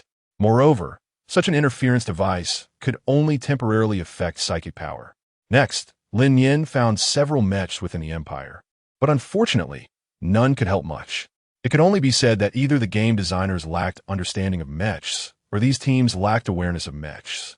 By this time, Lin Nian had lost interest in the MECHs in this match and began to seriously watch the competition. At some point, the two sides had already engaged in battle. The Empire suddenly discovered Poseidon lurking within its territory, and the two flanking members of ZY began to move in to surround, wanting to eliminate this bold forward. However, Poseidon was an experienced player. Since he dared to enter enemy territory alone, he must have skills. He pretended to escape towards the left flank, and the ZY team closely pursued. Just when most of the Empire's attention was focused on Poseidon, a team from the Federation had quietly entered the Empire, waiting for the right moment to deliver a fatal blow. The onlookers could see clearly what the players could not. The fans of the ZY team felt their hearts race at this scene. Fortunately, the forward of the ZY team, who had not been seen until now, played his role. He successfully discovered and intercepted this team, although he was eliminated under concentrated fire. In the end, the first round of skirmishes concluded with the elimination of both forwards. Comparatively, the ZY team still came out ahead. After all, they exchanged an ordinary mech for an S-class mech. The match continued for a long time, ultimately ending with the XY team's Sci eliminating 3 from the ZY team. With 3 remaining, the XY team easily secured victory in this match. There's a cruel aspect to the mech dominance competition. All matches are BO1. As long as you lose one round, you lose everything. A single misstep can lead to complete defeat. Congratulations to the XY team for becoming the 5th All-Star champion in the history of mech dominance. History does not repeat itself. Forgive the self from 3 years ago who could have won that interstellar battle, and also forgive the self who has been drifting for 3 years. Over these 3 years, you have experienced lows and seen the scenery halfway up the mountain. You have worked hard to run, just to catch up with the once extraordinarily gifted you. Listening to the excited commentary, Lin Nian exited VR mode. A golden rain had begun to fall in the venue. She reached out her hand to catch a piece of it, lowering her head to see the 5 people on the big screen, already emotional and hugging each other. They hadn't won a championship in a long time. In fact, the last time they reached the finals was 3 years ago. The camera suddenly shifted to the losing ZY team, who were also in tears. They wished that this golden rain was falling for them. Unfortunately, this is the regret of esports. There can only be one champion, and the runner-up can only exit quietly in an unrecognized corner. Lin Nian suddenly felt a bit sad. In her past life, she did not pursue competition, but hearing the commentary and seeing the players' expressions, she was also affected by their emotions. When the wind stops, the heart remains unsettled. Must it end in regret? Why can't we be the protagonists? Why can't we be the ones to win the championship? Why is it that despite not being favored, they can win while we cannot? Chapter 36, The Power of Affection. After the competition ended, the usual procedure would be the award ceremony and acceptance speeches, but Luo Qingxian and Lin Nian didn't want to watch any of that, so they left early. When they exited, Lin Qing and AI Li had not yet appeared, so Luo Qingxian left them a message and walked back to the spaceship by herself. When she returned to her room, Lin Nian was still caught up in her sad emotions. She sighed. Perhaps the sense of regret is what makes esports so appealing. Esports is, after all, a grand aesthetic of being. Not wanting to think too much, Lin Nian fell into a drowsy sleep. When she woke up again, the spaceship was already in space, and Luo Qingxian and Lin Qing were talking nearby. They had spent an extra 2 days coming due to pirates and 1 extra day returning because of watching the competition, but they had only stayed in Beijing Star for 1 day. So overall, they had completed the journey in just 14 days, much quicker than the expected 30 days. At this moment, Luo Qingxian and Lin Qing were discussing their return to school. They had requested a 1-month leave. Qingxian, do you think we still have half a month of vacation after we go back? Can we go out and have some fun? Luo Qingxian tapped Lin Qing's head. You're thinking too much. Your family won't let you stay home without going back to school, right? Qingxian, I can go to your house. There's no one asking you now anyway. Qingxian, you're the best in the world. Lin Qing's sweet voice contrasted sharply with her refreshing appearance, making it unbearable for Lin Nian. Is this how girls act spoiled? It's terrifying. Lin Nian shivered. However, this time Lin Qing's spoiled behavior was firmly rejected by Luo Qingxian. Qingqing, I have to go back to school after I return. I need to review and prepare for the high school entrance exam. You do too. There are only a little over 100 days left for the exam. We both need to work hard and aim to get into the high school division of No. 1 high school. Upon hearing this, Lin Qing looked like a wilted eggplant, her whole demeanor drooping. Lin Nian, watching from the side, couldn't help but laugh, only to be met with Lin Qing's playful retaliation. The rest of the journey was smooth. After watching the finals, Xiaomi didn't bother them anymore. It was unclear whether she was afraid of Lin Yan's electric chain or for some other reason. But Luo Qingxian and the others didn't see Xiaomi again until they arrived at Jiangxing Star. Only AI Li hugged them goodbye and handed them a letter written by Xiaomi. Luo Qingxian opened it and saw a message. See you in the capital. I won't let you off easy then. She looked at AI Li in confusion, and AI Li explained, Xiaomi is following us to school in the capital. She went to Beijing Star just like you to contract a beast, but due to some reasons, she stayed at the Research Institute for a long time. You all take care, AI Li said, wiping her tears, then walked toward the spaceship. Luo Qingxian and Lin Qing waved goodbye to her. Safe travels. Watching the spaceship disappear, Luo Qingqian and Lin Qing parted ways and headed home. Without a chauffeur to drive them, Luo Qingqian had to hail a taxi to get home. The moment they stepped through the door, both Luo Qingqian and Lin Nian felt a sense of nostalgia. Luo Qingqian slumped on the sofa, completely relaxed. Lin Nian flopped down beside her. The soft sofa seemed to erase the fatigue of their journey in an instant, providing a comfortable experience. After resting for a while, Luo Qingqian released Xiao Bing to explore the new environment. Xiao Bing seemed a bit restrained in the new surroundings. So Lin Nian took her on a tour of the entire villa. As they wandered around, it seemed that the absence of ice and snow in the villa made Xiao Bing less interested. Lin Nian thought for a moment and decided to take Xiao Bing to the laboratory, a place she hadn't been to yet. The laboratory was underground, and the overall temperature was significantly lower than above ground. As the temperature dropped, Xiao Bing felt a bit more comfortable. Thinking that it wasn't good for Xiao Bing to stay in the beast space for too long, Lin Nian decided to use her little paws to create a machine specifically for making ice and snow for Xiao Bing. First, she needed to design the blueprint, carefully considering Xiao Bing's size. The machine didn't need to be too big or too small. It needed to fit Xiao Bing's current state and remain usable after her evolution. Additionally, it would be best if the machine could produce both ice and snow, as Xiao Bing liked both. After clarifying her thoughts, Lin Nian released her mechanical arm and began sketching the design of the ice-making machine on the laboratory table. The ice-making machine already existed in her past life, so Lin Nian had some understanding of it, coupled with her knowledge of interstellar mechanics in this life. She quickly completed the blueprint for the interstellar version of the ice-making machine. Satisfied with her creation, Lin Nian showed the blueprint to Xiao Bing. Xiao Bing tilted her head, her eyes filled with confusion. Lin Nian helplessly tapped her head. "All right, I forgot you can't understand this blueprint since it's not my research lab from my past life." After finishing the design, Lin Nian wanted to start the practical work. She looked around the laboratory. The materials were limited, and she calculated that they were just enough to make one ice-making machine. Without further ado, after calling Luo Qingqian to take Xiao Bing out of the laboratory, Lin Nian opened the usable equipment in the lab and began the production. Many of the devices in the laboratory were unique to the interstellar setting, and it was Lin Nian's first time operating them, so she wasn't very familiar. Several times, she nearly injured herself. However, thanks to her past life experience, despite taking longer than expected, she successfully built the ice-making machine according to the blueprint. After completing it, Lin Nian found she couldn't move the machine by herself. Even operating the mechanical arm was quite challenging. She had to call Luo Qingqian for help. Unfortunately, to her dismay, Luo Qingqian couldn't move it either. Xiao Bing came down as well and saw her owner and the little cat fiddling with the steel lump in front of them. She reached out and pressed a button on the intriguing device. Just as Lin Nian was at her wit's end over how to move it upstairs, she saw the ice-making machine start working, blowing out gusts of cold air. Gradually, snowflakes began to form and gently fall. Xiao Bing's eyes lit up, and she ran over to squat in front of the machine, curiously looking around.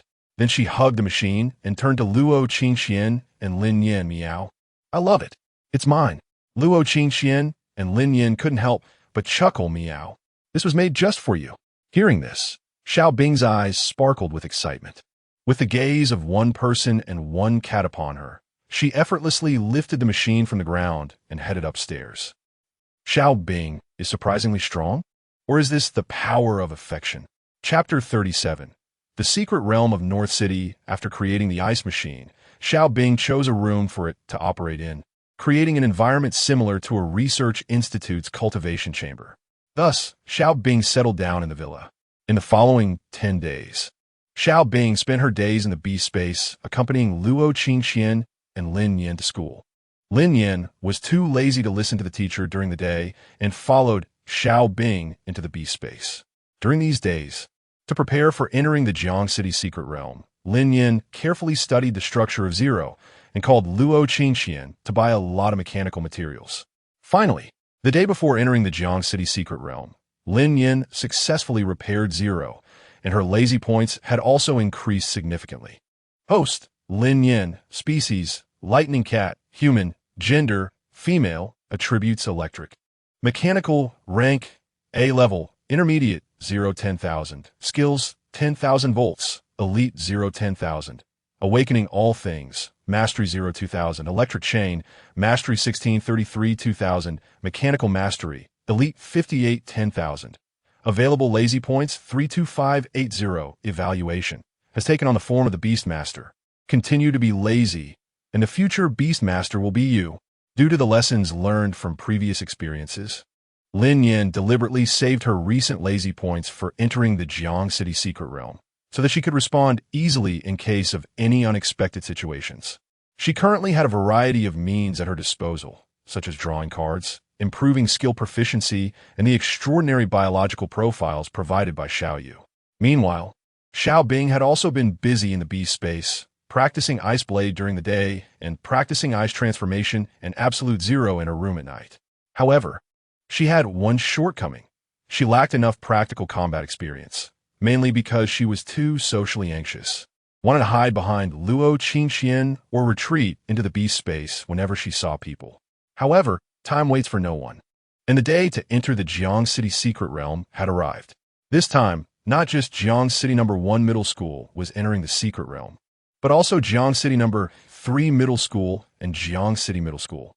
Notably, only Jiang City No. 1 Middle School had 2 extra slots due to an accident, while the other 2 schools only had 3 slots each. Jiang City No. 1 Middle School had set up a group for the 5 students a week in advance to notify them of the time and some precautions for entering the Jiang City secret realm. In the group, Luo Qingxian finally learned who would be entering the secret realm this time. Besides her, there was also Bai Xin, and for some unknown reason, Lan Feng also ended up with a slot. The remaining 2 individuals Luo Qingxian had never seen before. One was Li Yinqi from Class 3, and the other was Zhou Huancai from Class 19. From their names, it seemed to be a boy and a girl, and their assessment scores were 3rd and 4th. On the day of entering the Jiang City secret realm, at 7 o'clock, the 5 students and their supervising teacher gathered at the school gate. The supervising teacher introduced himself. He was a nearly retired teacher in his 50s named Qing Guoqing. He was a beast master with 4 beasts, and even his first beast had reached the king level.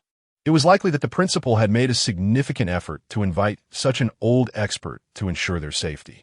Although the military had the obligation to ensure the students' safety during their entry into the Jiang City secret realm, there might still be unforeseen circumstances, so to be safe, the military requested that each school send a teacher to lead the group.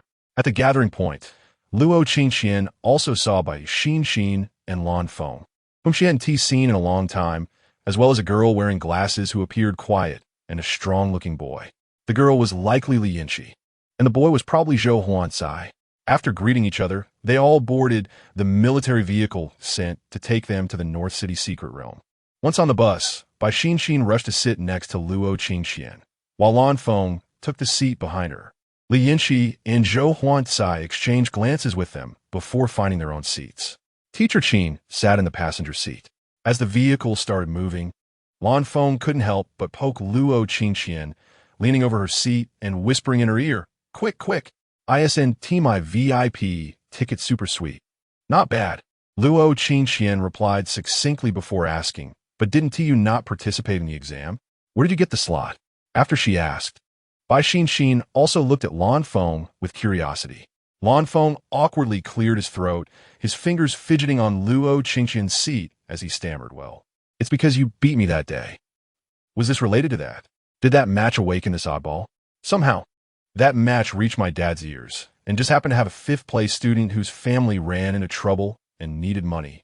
So my dad went to buy this slot for me, forcing me to go. So, the school actually allows the buying and selling of slots? Perhaps their conversation was overheard by Teacher Qin in the passenger seat, who interjected, "The school never prohibits such matters, as long as the parties involved are willing. You could consider it the school letting you experience the harsh realities of society early on. In this era, ordinary people are given many opportunities, but it also creates a pyramid social structure." After saying this, Teacher Qin closed his eyes again to rest. The few people in the back seat consciously shifted the topic and began discussing other things. "Qingxian, I heard you've already contracted your 2nd beast?" Bai Xinxian curiously grabbed Luo Qingxian's arm and asked. Luo Qingxian didn't he hide it and nodded. Yes, I awakened my second beast space a few days ago. I wonder when I'll awaken my second beast space. I heard the top student from North City Middle School already has 2 beasts, Bai Xinxian said, scratching her head in frustration. Sitting in the back, Lan Feng was unconvinced. Maybe she's just focusing on opening up her space, and hasn't he had time to cultivate her beasts yet? He had one more thing to say. Someone like Luo Qingxian, who had simultaneously cultivated a terrifying combat beast like Lin Nian and opened a second beast space, was a rare anomaly. For him, having contracted his first beast for so long, he had only managed to raise it to intermediate level. And his second beast space was less than 50% opened. If there were so many anomalies, then what did that make him? What about those who were even worse off than him? Just as he finished speaking, he received a smack on the head from Bai Xinxian. Who made that remark? Bai Xinxian only admire 2 people. One is Sister Luo, and the other. Chapter 38 Bai Xinxian only admire 2 people. One is Sister Luo, and the other is Lu Yao from Jiangzhong, Sister Lu. Upon hearing this name, Lin Nian suddenly raised her head. She was very familiar with it. This was the name of the female protagonist in the original book, the future God-level Beastmaster. Sister Lu is not the kind of person you're talking about. Moreover, who wouldn't value the cultivation of beasts if they could defeat their peers effortlessly? Sister Lu's first beast, the fawn, has already evolved to an intermediate level and easily defeated my little Blaze without any chance to fight back.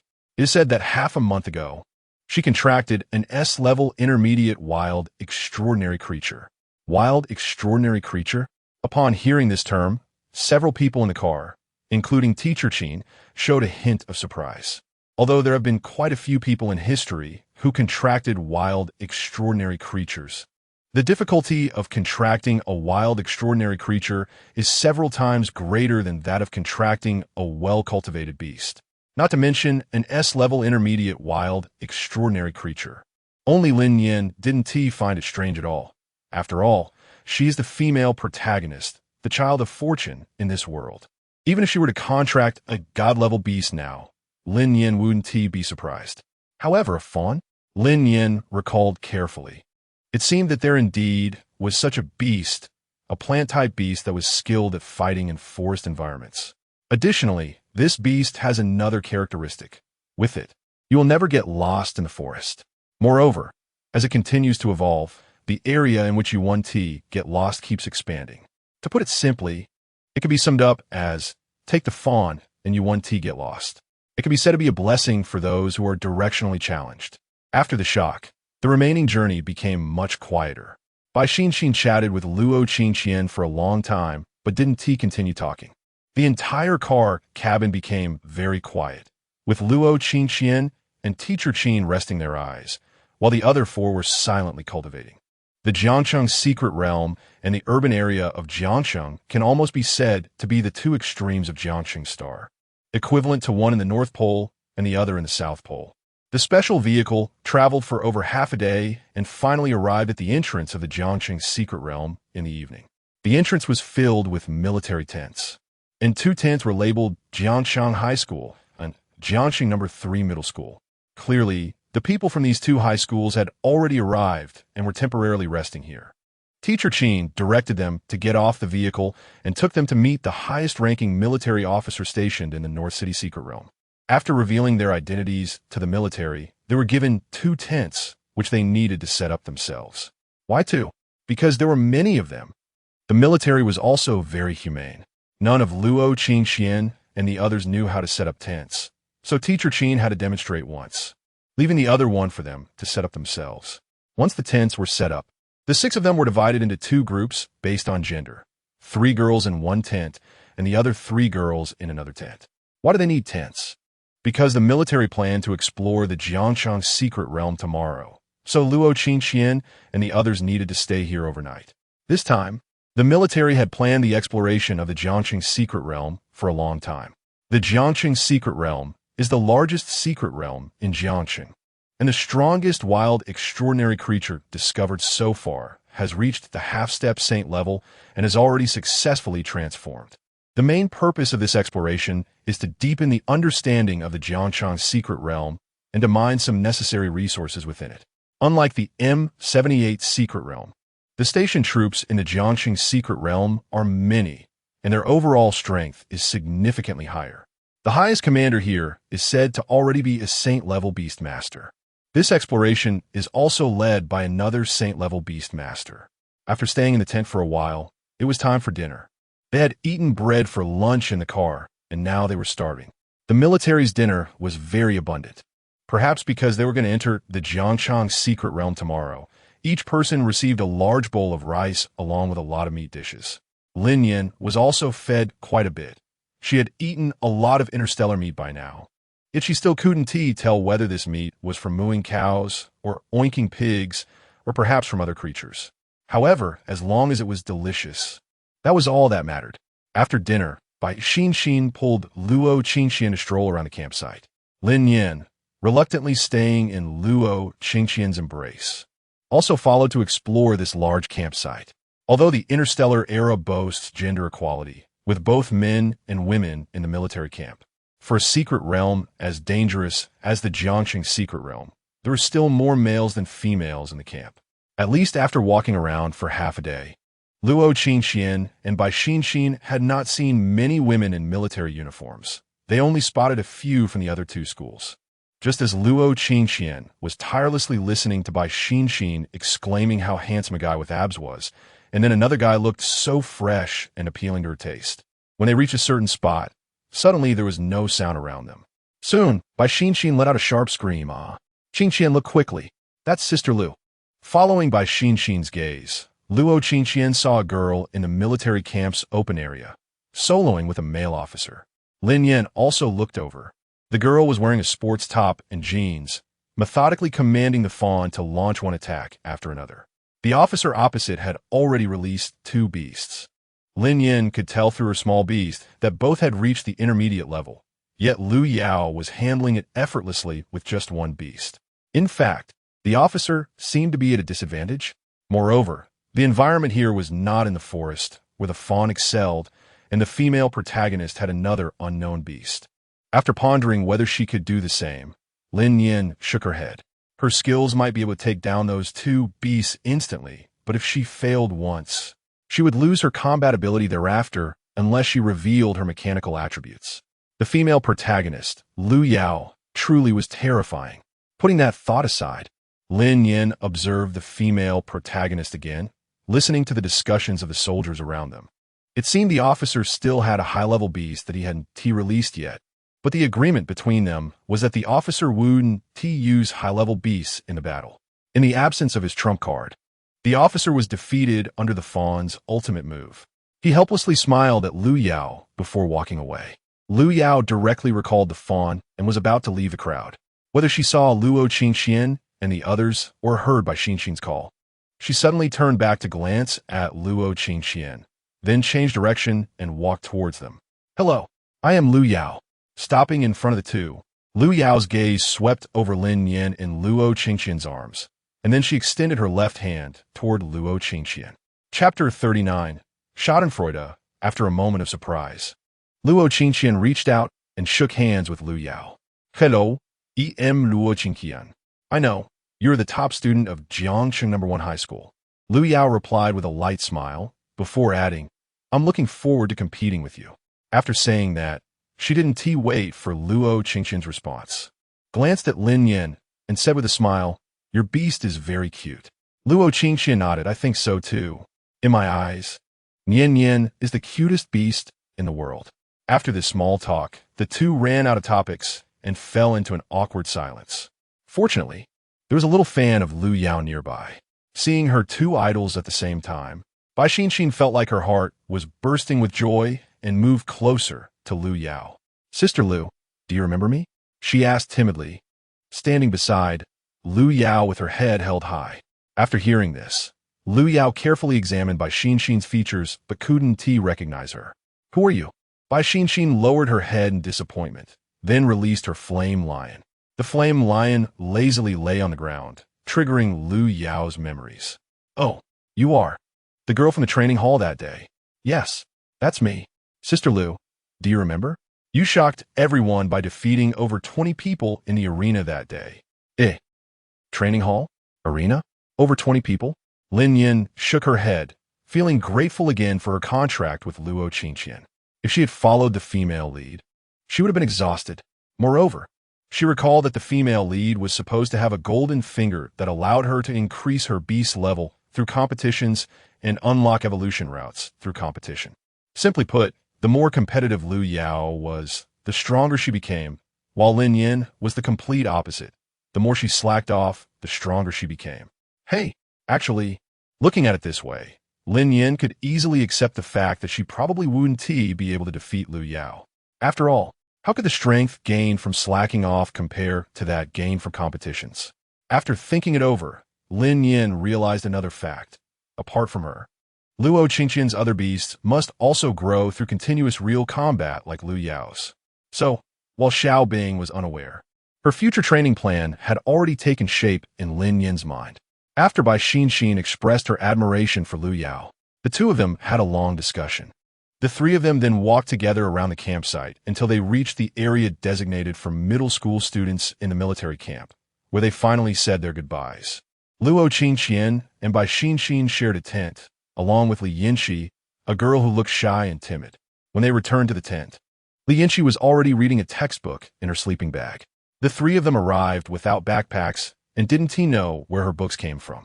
Seeing Luo Qingqian and Bai Xin return, Li Yinxi put down her book and greeted them, then noticed Luo Qingqian's gaze fixed on the book she was holding. My first contracted beast is of the space type, Li Yinxi said shyly, her voice soft enough for the others in the tent to hear.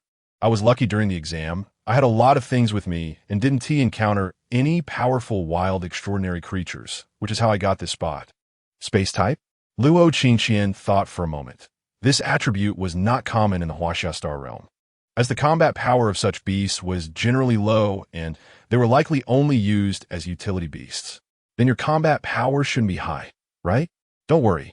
Once we enter the secret realm, Sister Luo and I will protect you. Bai Xin, aware of the drawbacks of the space type, patted her chest and said to Li Yinxi. Li Yinxi shyly buried her head in her sleeping bag and stammered, "Okay, thank you so much." After this exchange, Luo Qingqian and Bai Xin fell silent, each washing up for a while before taking out the sleeping bags provided by the military and lying down. Lin Yin didn't get into a sleeping bag. Luo Qingqian had specially laid out a small mat for her beside her, and Lin Yin rested on the mat. The night passed quickly, and early in the morning, the sound of a wake-up call echoed throughout the campsite, followed by the sounds of troops gathering. Teacher Qin also got up early. When Luo Qingqian and the others finished dressing and washing up and stepped out of the tent, they saw Teacher Qin leading two other boys doing morning exercises with the soldiers. "You're up too? If you're up, come over and join us." Upon seeing them, Teacher Qin waved and said, "Don't think that a Beastmaster only needs to cultivate beasts and open beast spaces. Beastmasters also need a strong physique. Don't doubt it. I've taught more students than you've met." Many students didn't listen to advice and ended up exposing their beast weaknesses and causing accidents. After a lengthy monologue, Luo Qingqian and her friends seemed to vaguely see the pain and despair in the eyes of the two boys. Seeing this look, Lin Yin could only think it resembled her past self, who was reluctant to run during morning exercises while still in school. What is the point of running exercises? Does this really help improve physical strength? Even after living a lifetime, Lin Yin still hadn't figured out the answers to these questions. In helplessness, the three girls joined a morning exercise group, and Lin Yin couldn't help but chuckle as she watched them awkwardly perform the movements. Seeing Luo Qingqian move slowly and robotically, Lin Yin couldn't resist teasing, "You Qian, you look so good doing it." However, this playful remark caught Teacher Qin's attention. He stopped his movements, adjusted his glasses, and looked closely at Lin Yin. "This must be Luo Qingqian's beast, right? It looks a bit weak. Let join in the exercise as well. Being so weak one do." Hearing this, Lin Yin's body stiffened, and she wanted to sneak back into the tent. Before she could take a step, she found herself suspended in the air. Teacher Qin had quickly walked over, grabbed her by the neck, and lifted her up. Lin Yin growled fiercely at him. "Oh, you can still make noise? What the heck? Teacher Qin, Your persona has collapsed. What cat doesn't T know how to meow? No, you bad person. Don't try to distract me. Let go of me. I don't want to do morning exercises. Which cat in the world wants to do morning exercises? Which book traveler wants to experience this dreadful morning exercise again? If heaven gave her a chance to start over, she would definitely not mock Luo Qingqian again. Chapter 40, Are All of Your Schools This Strange? In the end, Lin Nian still couldn't escape from Teacher Qin's clutches and ended up doing morning exercises, although what she did was specifically for beast tamers. However, it's worth mentioning that due to her gloating over Luo Qingqian's plight, when she fell into Teacher Qin's grasp, Luo Qingqian did not come to her rescue immediately. Happy times are always short-lived, while the torturous moments of morning exercises seem to stretch on endlessly, making the phrase, "every second feels like a year," quite fitting. After finishing this round of morning exercises, Lin Nian felt as if her whole body was sore and numb. In this lifetime, having been lazy and indulgent, she had never experienced such high-intensity exercise. After the morning exercises, it was time to enter the North City secret realm, where the people from the 3 middle schools first met at the entrance. North City Middle School sent 4 people, 1 teacher and 3 students, of whom Luo Qingqian only recognized Lu Yao. The leading teacher was a gentleman wearing glasses, refined and elegant. For some reason, upon seeing him, Lin Nian could only think of a popular term from her past life, a cultured scoundrel. The 3 students included 2 boys and 1 girl. Aside from Lu Yao, one of the boys was dressed in a suit and looked quite handsome, while the other, was wearing a wedding dress. For some reason, this combination made it seem like Lu Yao was the matchmaker for these 2 boys, which was quite abstract. North City 3rd Middle School was considered a dark horse among the North City junior high schools, surpassing North City 2nd Middle School to become one of the top 3 middle schools. They also sent a leading teacher and 3 students. The leading teacher was a woman dressed in a bright red dress, looking very vibrant. Lin Nian recognized by Xin among the 3 students. She leaned over to Luo Qingqian's ear and introduced them one by one. The tallest girl on the left, with fair skin and long hair, was named Li Jiqing, and it was said she had contracted an extreme shadow wolf. The girl in the middle, who had a doll-like face and was the shortest, was named Lu Meng, rumored to be the leader of 3rd Middle School. Finally, the androgynous figure, who might confuse people with their voice and appearance, was a boy named Nangong Ling, who had contracted a flowing fire swallow. With a combination of a mature woman, a lowly, and an androgynous boy, Lin Nian suddenly felt a bit worried about 3rd Middle School's future. Such an odd combination would definitely create quite a stir in a novel. However, when Lin Nian glanced at Jiang City Middle School's formation, she realized that the double male lead wedding there was even stranger, and her own school seemed the most normal. After the 3 schools gathered, the 3 teachers quickly came together, and Lin Nian noticed that the other 2 teachers seemed quite respectful towards Teacher Qin. "Hey, why are your students so peculiar this year? What the heck? Teacher Qin, our school Lu Yao is quite impressive. How about letting that girl Luo Qingqian from your school compete with him?" "Exactly, who's strange here? Are you sure the one from your school doesn't he look like a wedding? Are you serious about the height difference among your students?" The 2 teachers fell silent, turning to look at their own teams. The more they looked, the more it resembled the situation Teacher Qin described. Some things, if not pointed out, the parties involved would never see clearly, but once revealed, they would only appear more evident. Listening to the teacher's conversation, Lin Nian silently gave a thumbs up to Teacher Qin in her heart. This was truly speaking her mind. After chatting for a while, the commander of the military arrived on the scene, saluted the 3 teachers, and then had soldiers bring up the supply packs. This was the basic supply pack for entering the Jiang City secret realm.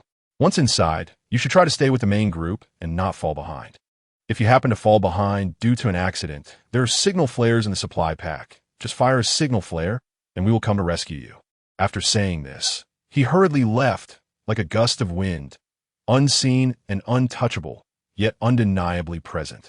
After lining up to receive the supply packs from the soldiers, some soldiers began to walk into the Jiang City secret realm. Once about 500 soldiers had entered, an officer came over and instructed them to walk in the center of the troop as they entered the secret realm. The 3 schools walked together, with 3 teachers and 11 students. After reiterating the precautions for entering the Jang City secret realm, the teachers led the students to follow the troops toward the entrance. The Jang City secret realm has one major difference from the M78 secret realm. While the M78 secret realm has random drop points upon entry. Every time the Jang City secret realm opens, those entering will land in the same location within the secret realm. This is related to the spatial nodes of the secret realm. The stronger the secret realm, the more stable the spatial nodes, the more complete the worldview, and the safer the entry process. Theoretically, each entry into a secret realm involves traversing space, which may encounter so-called spatial storms. The higher the grade of the secret realm, the lower the likelihood of spatial storms, and the more people can enter each time it opens. After a moment of dizziness, Luo Qingqian opened her eyes again, finding herself standing in a forest next to the main troop. The military leader was standing with them, discussing the situation of this entry into the secret realm with the 3 teachers. This time, the entrance to the Jang City secret realm should link to the Jiang forest within the secret realm. This is the largest forest in the secret realm, rich in plant-type spiritual treasures. As he spoke, he handed the 3 teachers a map of the Jang City secret realm, which was drawn based on what we currently know about the environment inside the secret realm. It may not be accurate, but it has reference significance. According to previous data, Jiang Forest is one of the 3 main scenes in the Jiang City secret realm's 4 section. Taking advantage of the teacher's distraction, Lin Nian stepped on Luo Qingqian's head and lightly jumped on a teacher Qin's shoulder to sneak a peek at the map in his hand. Noticing the extra weight on his shoulder, teacher Qin naturally sensed it, but he didn't say anything and allowed Lin Nian to look at the map. Then, Lin Nian discovered that on this map, the entire Jiang City secret realm was divided into 3 main sections, one marked as Jiang Forest, with a plant type noted below it. Adjacent to Jiang Forest was Electric Valley, marked as electric type, and finally next to Electric Valley was Flame Mountain, marked as fire type. However, next to Flame Mountain, there was a question mark, likely indicating that the area next to Flame Mountain had not yet been explored and belonged to an unknown region. Currently, the area we understand best among these 3 regions is likely Flame Mountain, as Jiang City's most famous unique beast, the Blazing Lion, originates from Flame Mountain. The main extraordinary creatures on the outskirts of Flame Mountain are mostly wild blazing lions. As for Jiang Forest and Electric Valley, these 2 regions are the main areas we will explore this time. Chapter 41. Racial Talent. Since the entrance is here at Jianglin, let's start our exploration from Jianglin. The Jiangqing secret realm is different from other secret realms in that it has a fixed duration of 1 month each time it begins. Anyone who enters after a month will be expelled from the secret realm. After the person in charge arranged the tasks for the large group, they looked at the teams from the 3 schools and instructed the 3 teachers. We will first explore Jianglin for 10 days, then head to Electric Valley, which will take about 10 days on the way, and finally explore Electric Valley for another 10 days. During these 10 days, you can either follow the large group or spread out for training, but make sure not to stray too far from the large group. My suggestion is that the 3 schools should train together for mutual support. Remember, if you encounter any danger, be sure to use a signal flare to call for help. The nearest exploration team will come to rescue you upon seeing the flare. The 3 teachers nodded, exchanged glances, and decided to form a team together. After making the decision, the teachers called their students together. After our discussion, for this trip to the Jiangqing secret realm, the 3 schools will act together. Let me introduce myself first. My name is Qin Guqing, and I am a teacher from Jiangxi No. 1 High School. After Mr. Qin, the other 2 teachers also introduced themselves. Hello, everyone. My name is Yu Shihai, and I am the team leader from Jiangxi Middle School. I am Lu Yingru, the team leader from Jiangxi No. 3 High School. After the teachers introduced themselves, the students followed suit at the teacher's prompting, and Luo Qingqian also learned the names of the other 2 boys from Jiangxi Middle School. The boy in a suit is named Jiao Zua, and the boy in a wedding dress is named Jiao. I must say, the names of these 2 boys are quite fitting. During the exploration, beast tamers usually release one of their beasts to prevent sudden accidents. Luo Qingqian held Lin Nian in her arms, while Bai Xinxin released her flame lion. Others also released their beasts. And Luo Qingqian saw that Luya released a misty deer. Each of the three teachers also released a high-level beast. Lin Nian, nestled in Luo Qingqian's arms, glanced around at the released beasts. Among the 11 students, most of the released beasts had already reached the intermediate level. Moreover, she noticed something among these students. For out of the 11 beasts were flame lions.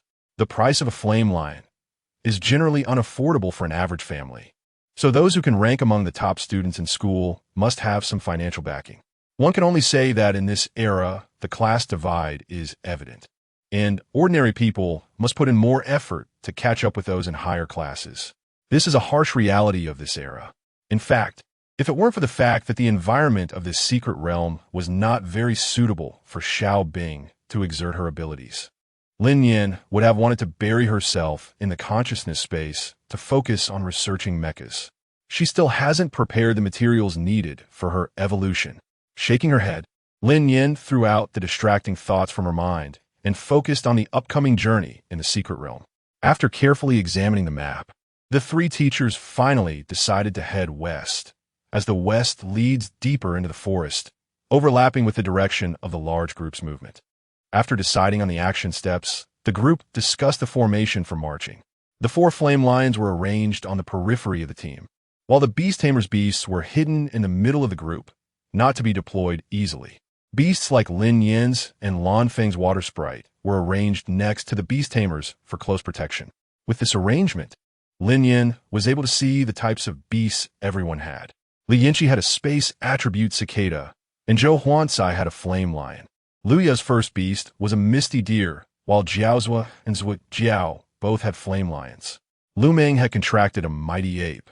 Li Jiqing had a shadow wolf, and Nangong Ling had a fire swallow.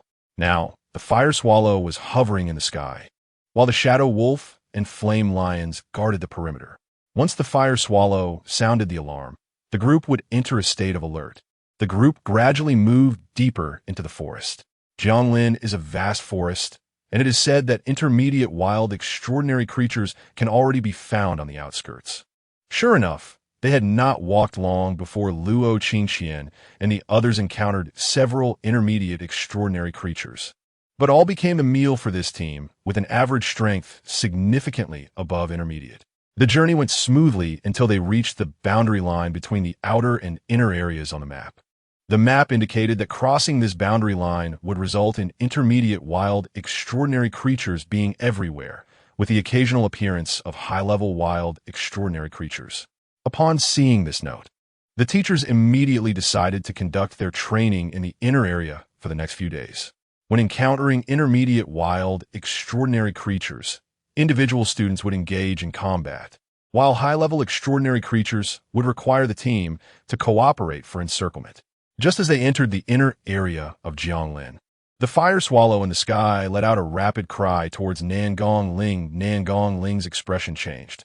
Ahua said, "There's a very powerful, extraordinary creature ahead." How powerful? It can't possibly be a king-level creature, right? Lu Meng, sitting on the mighty ape, retorted to Nangong Ling, "With our lineup, even if a high-level extraordinary creature came, it would still be defeated, right?" Teacher Lu, who overheard the conversation between these two lively ones, shot Lu Meng a glare. "Don't be careless. The map also states that king-level extraordinary creatures have appeared in the inner area before. We can't be that unlucky, can we?" As soon as Lu Meng finished speaking, a loud roar echoed from the front of the forest. The 10 students present, including Luo Qingqian, glared at Lu Meng, hoping that her mouth wouldn't jinx them. "Don't worry, that sound was probably a racial talent, not a king-level extraordinary creature." At this moment, the knowledgeable Mr. Qin stepped in to calm them down. The pressure caused by a king-level extraordinary creature is much more intense than this. As he spoke, someone asked Mr. Qin, "What is racial talent?" Qin Guqing looked over and found that the one asking was his own student, Lan Feng. He replied with disappointment, "Haven't your teacher taught you this in class?" I remember the knowledge point about racial talent is right in the middle of the second sentence on page 53 of the 7th grade textbook on beast taming. Racial talent refers to unique abilities possessed by some pure-blood extraordinary creatures or beasts. For example, the mighty ape has immense strength by nature, which is a type of racial talent, and the sound just now should be from a wild, extraordinary creature exhibiting some kind of racial talent. Chapter 42. The Golden Lion has no gold lawn phone. When you get back, copy this passage 10 times. I will speak to your homeroom teacher. How can you not know such a simple knowledge point? What will you do in the high school entrance exam? Didn't the teacher cover this in class? I remember saying this key point more than 10 times during my lectures. Old Qin droned on for several minutes, while Luo Qingxian and a few others exchanged glances, looking at lawn phone with a sense of schadenfreude, thankful that this lucky person had clarified Old Qin's personality for them. On the other side, two teachers touched their noses and exchanged awkward glances. They had actually forgotten this knowledge point as well. If it weren't for Old Qin bringing it up, they would have thought it was a king-level wild, extraordinary creature. After his lengthy speech, Old Qin didn't forget their current situation. He walked over and patted Lan Feng's shoulder, saying, "Kid, you need to study hard. The future of number 1 high school depends on you." After encouraging them, the group headed toward the source of the sound. After all, there was a king-level beastmaster in the team, and they weren't afraid even of high-level extraordinary creatures. After walking about 100 meters, Old Qin waved for them to stop. He walked to the front, parted some bushes, and everyone could see a clearing ahead. Of course, the most important thing was a lion-like wild, extraordinary creature lying in the middle of the clearing, taking a nap. Sure. Old Qin turned back to look at Jiao Zhua and Zhujiao, who were about to exclaim, and put his right index finger to his lips, signaling them to be quiet. This is the Golden Lion. Judging by its size, it should be a high-level, extraordinary creature. Teacher Lu quietly introduced to the students as he looked at the lion.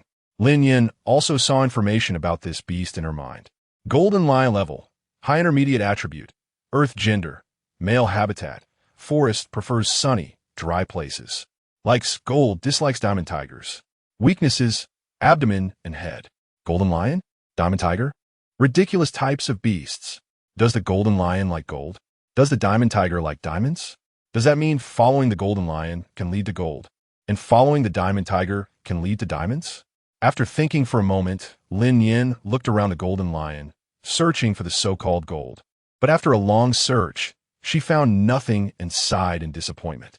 Perhaps this Golden Lion indeed liked gold, but just didn't have any. Just like in her previous life when she liked money but had none. Liking is romantic, while having none is reality. Putting those thoughts aside, Lin Nian glanced at Old Qin, who was at the front. Her sharp eyes caught sight of him holding a stone, about to throw it. In the direction he was about to throw it, and was right where the Golden Lion was sleeping. Her body stiffened for a moment, but Lin Nian quickly guessed Old Qin's intentions. He just wanted to wake up the lion, provoke it into attacking them, and then have the whole team work together to defeat it, using it as a training exercise. Hard to evaluate. Meow. The Golden Lion is so innocent.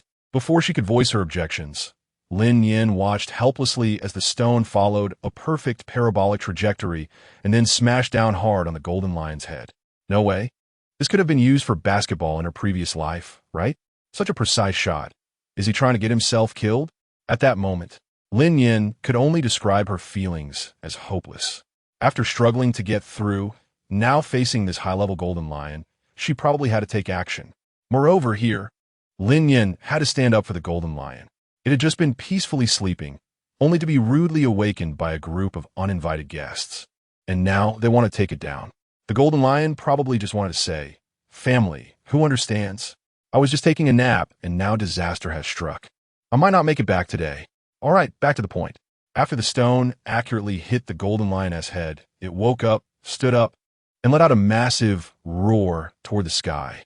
The nearby trees trembled from the sound waves, and the group instinctively covered their ears at the moment the Golden Lion stood up. After this roar, the Golden Lion began searching around for this audacious attacker. Old Qin chuckled lightly, and then retreated to the back of the group, hiding his accomplishments and fame.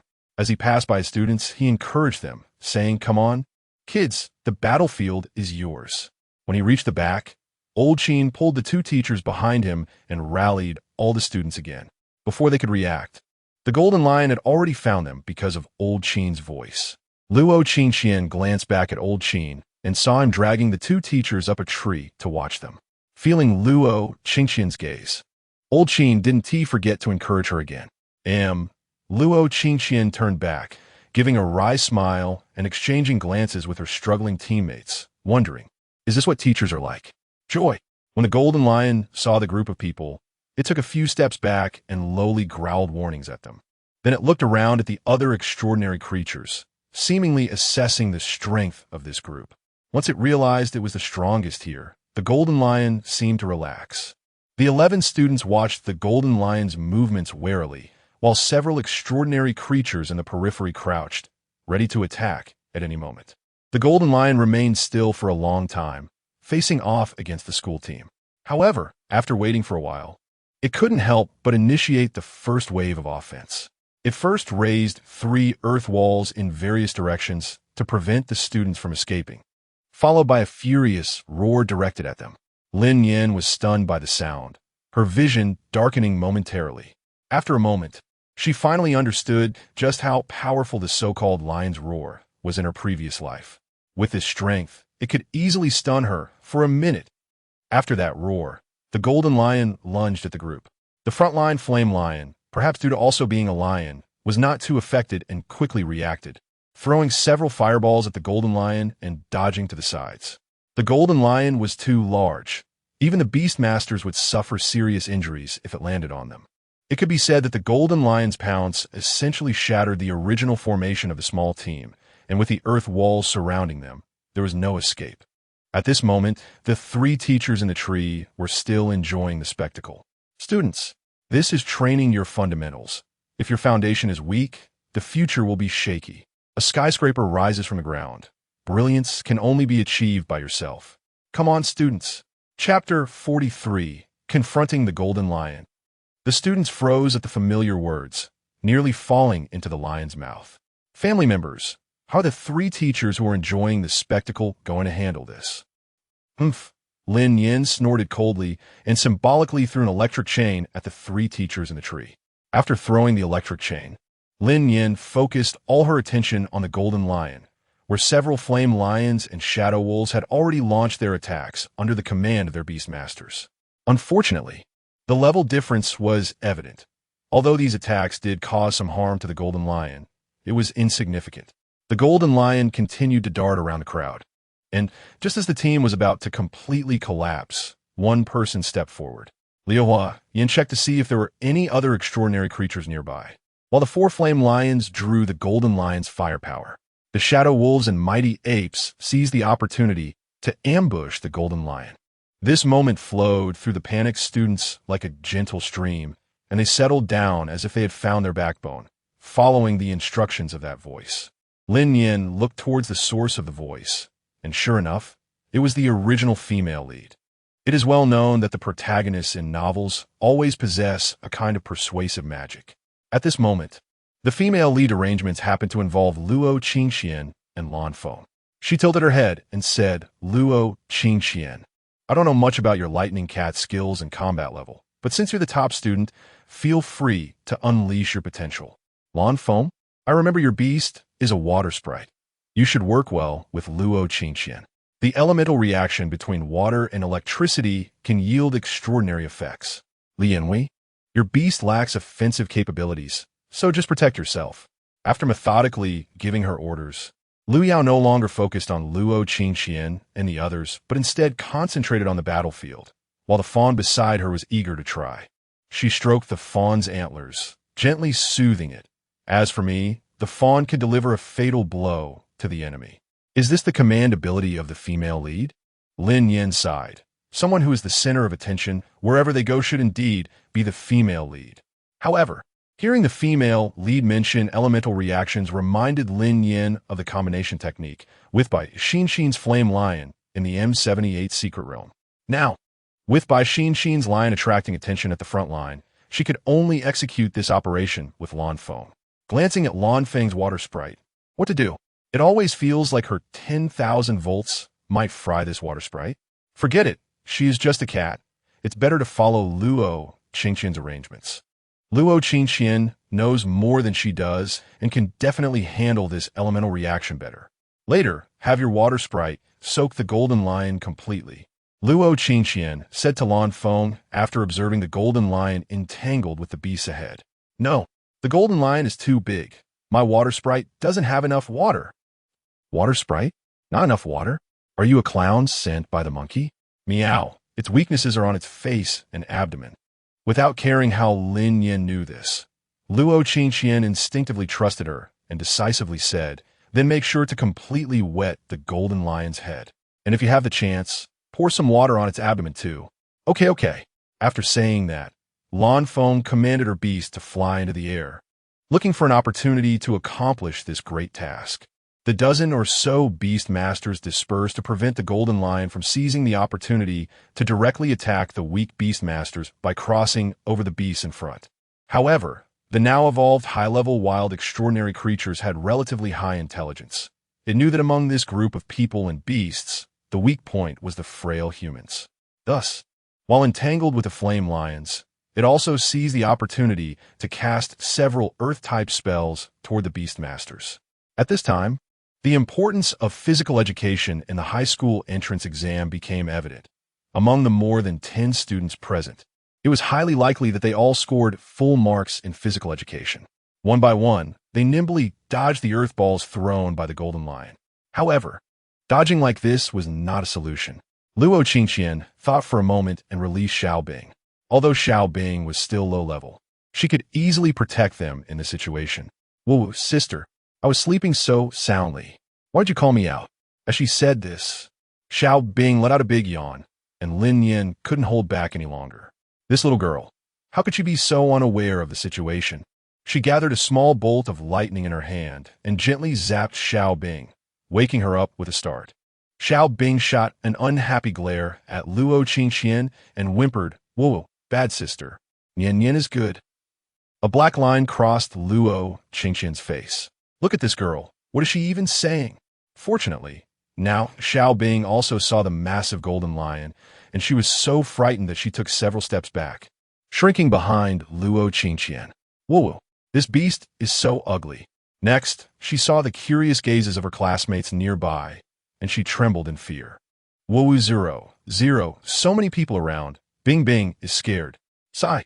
Luo Qingqian sighed helplessly. Xiaobing's social anxiety was truly a headache. Meow. Xiaobing, listen.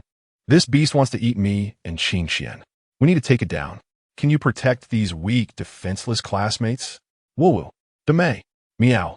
If you don't agree, don't even think about hugging me in the future. Xiaobing suddenly panicked. Tears welled up in her eyes. She lowered her head and thought for a long time before reluctantly nodding. Oh, all right. Hey, Luo Jia, I've done everything you asked. Don't chat with your beasts at this time. When did I chat? Lin Nian glared at the irritating Lan Feng, who was ruining the atmosphere. Watching Xiaobing scamper over to the spot Luo Qingqian pointed out where Li Yanhui was standing, she unleashed ice blades to slice the airborne earth balls in half, making Luo Qingqian and Lin Nian finally feel at ease. At this moment, it was indeed noticeable that the golden lion's head had been soaked quite a bit. Under the ambush of the shadow wolves and mighty apes, the golden lion now bore many small wounds. Everyone, have your beasts disperse, Luo Qingqian shouted loudly. And Lin Yin immediately understood, throwing several electric chains at the golden lion to temporarily bind it. Following that, a visible bolt of electricity struck the golden lion. 10,000 volts. As the golden lion was electrocuted and emitted black smoke, with its eyes showing only white, an attack from the shadows struck it. Chapter 44. The malign blue maple, a black beam pierced through the body of the golden lion, landing on a tree behind it. With a thunderous crash, both the golden lion and the struck tree fell to the ground. A single blow, fatal. Looking in the direction from which the attack had come, it was indeed Lu Yao. However, the attack was not from her proud stag, but from a beast she had never seen before. It was pitch black all over, seemingly able to hide in the night unnoticed. This was Shadowblade, my second beast. That beam of light was its strongest attack so far. Everyone on the scene nodded, but soon fell into doubt. This person had always been known for being a bit extreme, but no one expected them to be this extreme. The first beast could overpower them, and now the second beast could do the same. Forget it. No need to talk more. It's exhausting. Seeing the ugly golden lion fall, Xiaobing, who had been protecting everyone, realized the danger was over and hurried back to Lu Qingqian's side. Yay! I completed my mission. Seeing the proud expression on Xiao Bing's face, Lu Qingxian couldn't help but smile. It was clear that Xiao Bing wanted compliments. Xiao Bing is the best. Lin Nian also came over, giving Xiao Bing a thumbs up. Wow, you're amazing, my Bing. If Xiao Bing had a tail, it would be wagging joyfully. She even forgot about her social anxiety. After defeating the Golden Lion, everyone naturally began to discuss how to divide its highly valuable corpse and gathered around it. Girls like Li Yinxi, who had been closely protected by Xiao Bing for a long time, were already itching to get closer. As she moved in, her hand secretly stirred within her sleeve. As more people gathered, Xiao Bing quickly reacted and tried to hide behind Lu Qingxian, but was grabbed by a pair of hands. Wow, how did Lu Jie contract a little Bing? Lan Feng pulled on Xiao Bing's arm, looking left and right. Lu Jie, I have to say, your taste is impeccable. Both of your beasts are super beautiful. Before she could finish speaking, Lan Feng was zapped by Lin Yan's electricity. Meow. Can't you see that Xiao Bing is about to cry? At this moment, Lu Qingxian also lost her good temper with Lan Feng. She pulled Xiao Bing in her arms. Gently soothing her, Xiao Bing, don't be afraid. Sister will teach this rude little crybaby a lesson. What little crybaby? Lan Feng is actually a little crybaby. Those around who were curious about Xiao Bing had already perked up their ears to listen closely. Upon hearing this explosive gossip, everyone wished they could amplify the volume tenfold so that everyone could hear, especially Li Yinxi, who had already been captivated by Xiao Bing. From a distance, she saw Xiao Bing being bullied by Lan Feng, her eyes turning red, and she couldn't help but want to slander Lan Feng, embellishing many bad things about her. You all are so noble. Spreading rumors costs money, you know. By the end, Lan Feng couldn't hold back any longer and was on the verge of exploding. Just then, old Qin, who had just come down from the tree, passed by and, hearing this, asked in confusion, what rumors? What rumors are being spread? Teacher Qin, Lan Feng is a little crybaby, especially loves to cry. I promise. We definitely did not spread rumors. Li Yinxi answered quickly. Old Qin glanced at Lan Feng and nodded. You know, it does look a bit like that. Upon hearing this, Lan Feng's face turned bright red, and she pointed a trembling finger at Teacher Qin. Then, Teacher Qin mercilessly swatted away the finger hanging in the air. Don't you understand what respect means? Pointing at the teacher like that is unacceptable, Lan Feng thought. Let it be destroyed. A group of people was bullying her, and even Teacher Qin wouldn't spare her. She was exhausted. After Lan Feng sulked off to draw circles in a corner, the three latecomers looked at the corpse on the ground and nodded in unison. Not bad, good teamwork. Keep it up. Everyone was overjoyed. But what were you doing at the beginning? If it weren't for Lu Yao's command, would you all have fought among yourselves? Indeed, teachers often use a method of first suppressing before lifting spirits, either giving a reprimand first and then a sweet reward, or giving a sweet reward first and then a reprimand. Hearing this, everyone remembered the initial chaos when they almost got wiped out by the Golden Lion. Lu Qingxian sighed, and then old Qin caught her. Does classmate Lu Qingxian have something to say? Do you disagree with my statement? That's outrageous. She was just expressing her disappointment in her terrible performance. No. Since Lu Qingxian had something to say, then let her talk about her views on this battle. Lu Qingxian was rendered speechless. Because she was holding Xiao Bing, Lin Nian was now leaning on Lu Qingxian's shoulder, nearly laughing so hard that she would fall off. I think the reason we were able to defeat this Golden Lion is entirely due to classmate Lu Yao's command. Without her leadership, we might have had to seek help from the teachers or would have had a prolonged battle. Although this comment was meant to appease Teacher Qin, Lu Qingxian genuinely admired Lu Yao's commanding ability. Unexpectedly, this statement was indeed recognized by Teacher Qin, who patted Lu Qingxian on the right shoulder, as Lin Nian was on her left. Absolutely right. This is the importance of having an excellent commander in a team. You all are about to take your midterm exams, and after entering high school, you might even participate in national team competitions. Talents in command are truly rare. As he spoke, Teacher Qin looked enviously at the team leader from Jiangxing Middle School. With this talent, they are sure to be in the top 3 in the city for the midterms. Today, they showed their command skills. I wonder if the principal can recruit this talent to Jiangxing No. 1 High School. Although most large-scale interstellar competitions in Huaxia are held at the university level, Most high school competitions are individual events, essentially 3 years of training for personal strength. However, just like in the previous life, the higher the ratio of students from a high school entering prestigious universities, the more popular it will be among parents on the entire planet. Thinking of this, Old Qin unconsciously glanced at Lu Qingxian. This girl has a high talent as well. Her second beast is currently a high-potential Ice Sprite, and her future is limitless. Hey, Old Qin sighed. Forget it. Having such a monstrous genius in our school is enough. Finally, the 3 teachers led the students in dividing the corpse of the golden lion. After cutting it up, they temporarily stored it with the teachers. Because Jiangxing no. One high school had the most people, they naturally received the most, while Jiangxing Middle School, thanks to Lu Yao's great contribution, received the second most. Chapter 45. The agreement of the second year after defeating the golden lion. The sky had darkened, and it had been several days since they set out. Xiaobing still couldn't stand having so many people around her, so after acting cute towards Luo Qingxian, she was taken into the beast space by Luo Qingxian. The group then set up camp to rest. They agreed that the students would take turns keeping watch, and of course, the 3 teachers' beasts were silently guarding them from the shadows. The first watch was taken by Lu Yao and Li Yinqi, while Lin Nian quickly pulled Luo Qingxian into the tent. Due to limited space, they only set up 4 tents, one for the 2 male teachers, one for male students. And the remaining females and teacher Lu shared the last 2 tents. In the tent with Luo Qingxian was by Xin, while Lu Yao and Li Yinqi were outside, leaving only Luo Qingxian and by Xin inside the tent.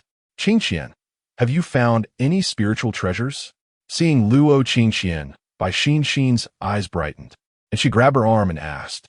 Shaking her head, Luo Qingxian specifically laid a small mat for Lin Nian. I asked Lu Meng and the others, and they didn't find any spiritual treasures along the way either. You don't think the secret realm is so poor, do you? Not even one spiritual treasure? Luo Qingxian chuckled and said that the Jiangxing secret realm might be the only one that is poor, possibly only by Xin. Any secret realm in Jiangxing could be poor, except for the Jiangxing secret realm. It might be because we have been fighting extraordinary beings under the teacher's guidance all day today, right? Bai Xin tilted her head and thought for a moment, agreeing with Luo Qingxian's statement. She clapped her hands and said, So, can we go find the spirit treasure together tomorrow? Although my flame lion doesn't need a plant-type spirit treasure, who knows? Maybe my next contracted beast will be a plant-type beast? When it comes to plant-type beasts, Luo Qingxian immediately thinks of Lu Yao's fawn, which is also a plant-type beast. She wonders if Lu Yao needs to find the resources she requires in the Jiangxing secret realm. After thinking for a moment, she glances at Lin Nian. Lin Nian is a beast of the electric and mechanical types. Initially, she wanted to enter the Jiangxing secret realm to find electric-type spiritual treasures. But now she is unsure whether Lin Nian needs electric-type treasures more or mechanical-type treasures more. Wagging her tail, Lin Nian casts a glance at Luo Qingxian. After spending so much time together, she vaguely knows what Luo Qingxian is thinking, what a cat needs. But it's okay if she can't find it. With Lin Nian's response, Luo Qingxian breathes a sigh of relief, letting go of her worries and treating this trip as a chance to travel and train in the secret realm. The second night watch is Luo Qingxian and Bai Xin. To take care of the girls, the boys arranged the girls' shifts for the first half of the night. When it was time to change shifts, Bai Xin pulled Luo Qingxian outside the tent. Lin Nian glanced around, jumped onto Luo Qingxian's pant leg, and followed her out. It was much colder outside than inside the tent, and a bonfire was burning in the middle of the 4 tents. With Lu Yao and Li Yinqi sitting on opposite sides in silence. The intensity of their training was like a collision of meteors. Neither made a sound. When Li Yinqi saw the 2 coming out of the tent, she glanced at her terminal and realized it was time to change shifts. She hesitated, looking at Lu Yao, who was still training, wondering whether she should remind her. Just as she made up her mind to poke Lu Yao suddenly opened her eyes, startling Li Yinqi. Lu Yao looked at Li Yinqi with confusion, and her gaze fell on Luo Qingxian. She slowly stood up and walked to Luo Qingxian's side. There was a competition for all high schools across Huaxia, and Jiang Xinhui integrated all the outstanding students from high schools to form a team for the competition. After saying that, she carefully looked at Luo Qingqian again, reached out to pat her shoulder, leaned closer to her ear, and asked, "How is it? In my sophomore year, I believe I could compete and have a showdown. It is said that those who have won the national first prize have the opportunity to be recommended." After saying this, Lu Yao stepped back, crossed his arms, and waited for Luo Qingqian's response. "All right, let's compete. What is the wager?" Luo Qingqian was not one to back down easily. After receiving a response, Lu Yao smiled faintly and said that the loser would agree to a condition from the other party, which was to see who could enter the competition team for Jiangxing Star first. It was settled with a word. After saying all that, Lu Yao went to the tent to rest, while Luo Qingqian sat cross-legged by the campfire. Lin Nian seized the opportunity and jumped into Luo Qingqian's arms. The campfire flickered gradually, and in the flames, the determination and confidence on the girl's face were clearly visible. It was a night without incident. The next day, everyone began another day of training and journeying. However, it was different this time. It was evident that the team's coordination was improving, and their speed in hunting extraordinary creatures was getting faster. Along the way, they no longer focused solely on extraordinary creatures, but also began searching for various plant-based spiritual treasures by the roadside. According to the information provided by the military, most of the spiritual treasures in the Jianglin area were plant-based. "Wow, Qianqian, come and take a look. Is this the 9-spirit leaf from the plant faction? Sister Lu, is this the Duanmu grass? Come and see if I found some intermediate driftwood." Jianglin's journey gradually came to an end in such a joyful atmosphere. On the 9th day, everyone saw a clearly visible signal flare not far away. This had been planned in advance. The signal flare was a reminder that it was time for them to rendezvous with the military. The Jiangcheng's secret realm wasn't so dangerous after all. In these few days, the bountiful blue maple has long since shed the state of being slandered at no cost and has become proud. Clap! A crisp slap landed on Lan Feng's head. Lan Feng looked at Teacher Qin, who delivered the slap, with a sense of grievance. "Do you want me to take you to see the depths of Jianglin? Don't cry so hard that you wet your pants." Thinking of the extraordinary beings that Jianglin had to face alone, Lan Feng trembled all over and ran to a place far away from Teacher Qin. By the time they joined the army, it was already the evening of the 9th day. The condition of the army had changed significantly since they first entered. Many people were injured, and even the leader had a small scar on his face. Upon seeing them, he quickly approached and asked with concern, "You all should have been doing well these past few days, right?" Old Qin glanced at Lan Feng and snorted coldly. "We're doing just fine. Some students want to go see the depths of Jianglin." Lan Feng, "No, I didn't. Don't slander me." The person in charge laughed heartily, saying, "The young calf is not afraid of the tiger. Your exploration is going smoothly, right?" Old Qin politely asked in return. Speaking of this, the person in charge's face was again filled with worry. He shook his head and, "It's still the same as before. We still can't enter the interior." Old Qin also frowned, wondering why even a saint-level beastmaster couldn't open the barrier. Chapter 46 Vacation in the following days, following the main military force. Luo Qingqian and the others set off towards the Electric Valley. Before entering the Electric Valley, they had to pass through the Flame Mountain. On the way through the Flame Mountain, several students had contracts with Flame Lions, so the military deliberately slowed down their pace to accommodate them. In the end, everyone gained a lot from the Flame Mountain. After marching for more than 10 days, they finally crossed the boundary of the Flame Mountain and completely entered the range of the Electric Valley. The Electric Valley, as the name suggests, is a valley where electric currents can be vaguely seen floating. The crackling sounds reminded Lan Feng of his fate, controlled by Lin Nian's electric power, causing him to instinctively take several steps back. The entire valley was very quiet, with only the sound of lightning moving around, and it seemed that no extraordinary creatures lived in the Electric Valley. Like in the Jianglin, the military's main force also distanced themselves from the school's team to carry out their own tasks. The time spent in the Electric Valley was noticeably less comfortable than in Jianglin, as one might be struck by lightning if they were not careful. However, as a beastmaster, adapting to such an environment was the norm. At least, looking at the expressions of the three teachers, they remained just as calm as before, not showing any signs of tension. For several days in the Electric Valley, Lu Yaoyao was still in charge of command.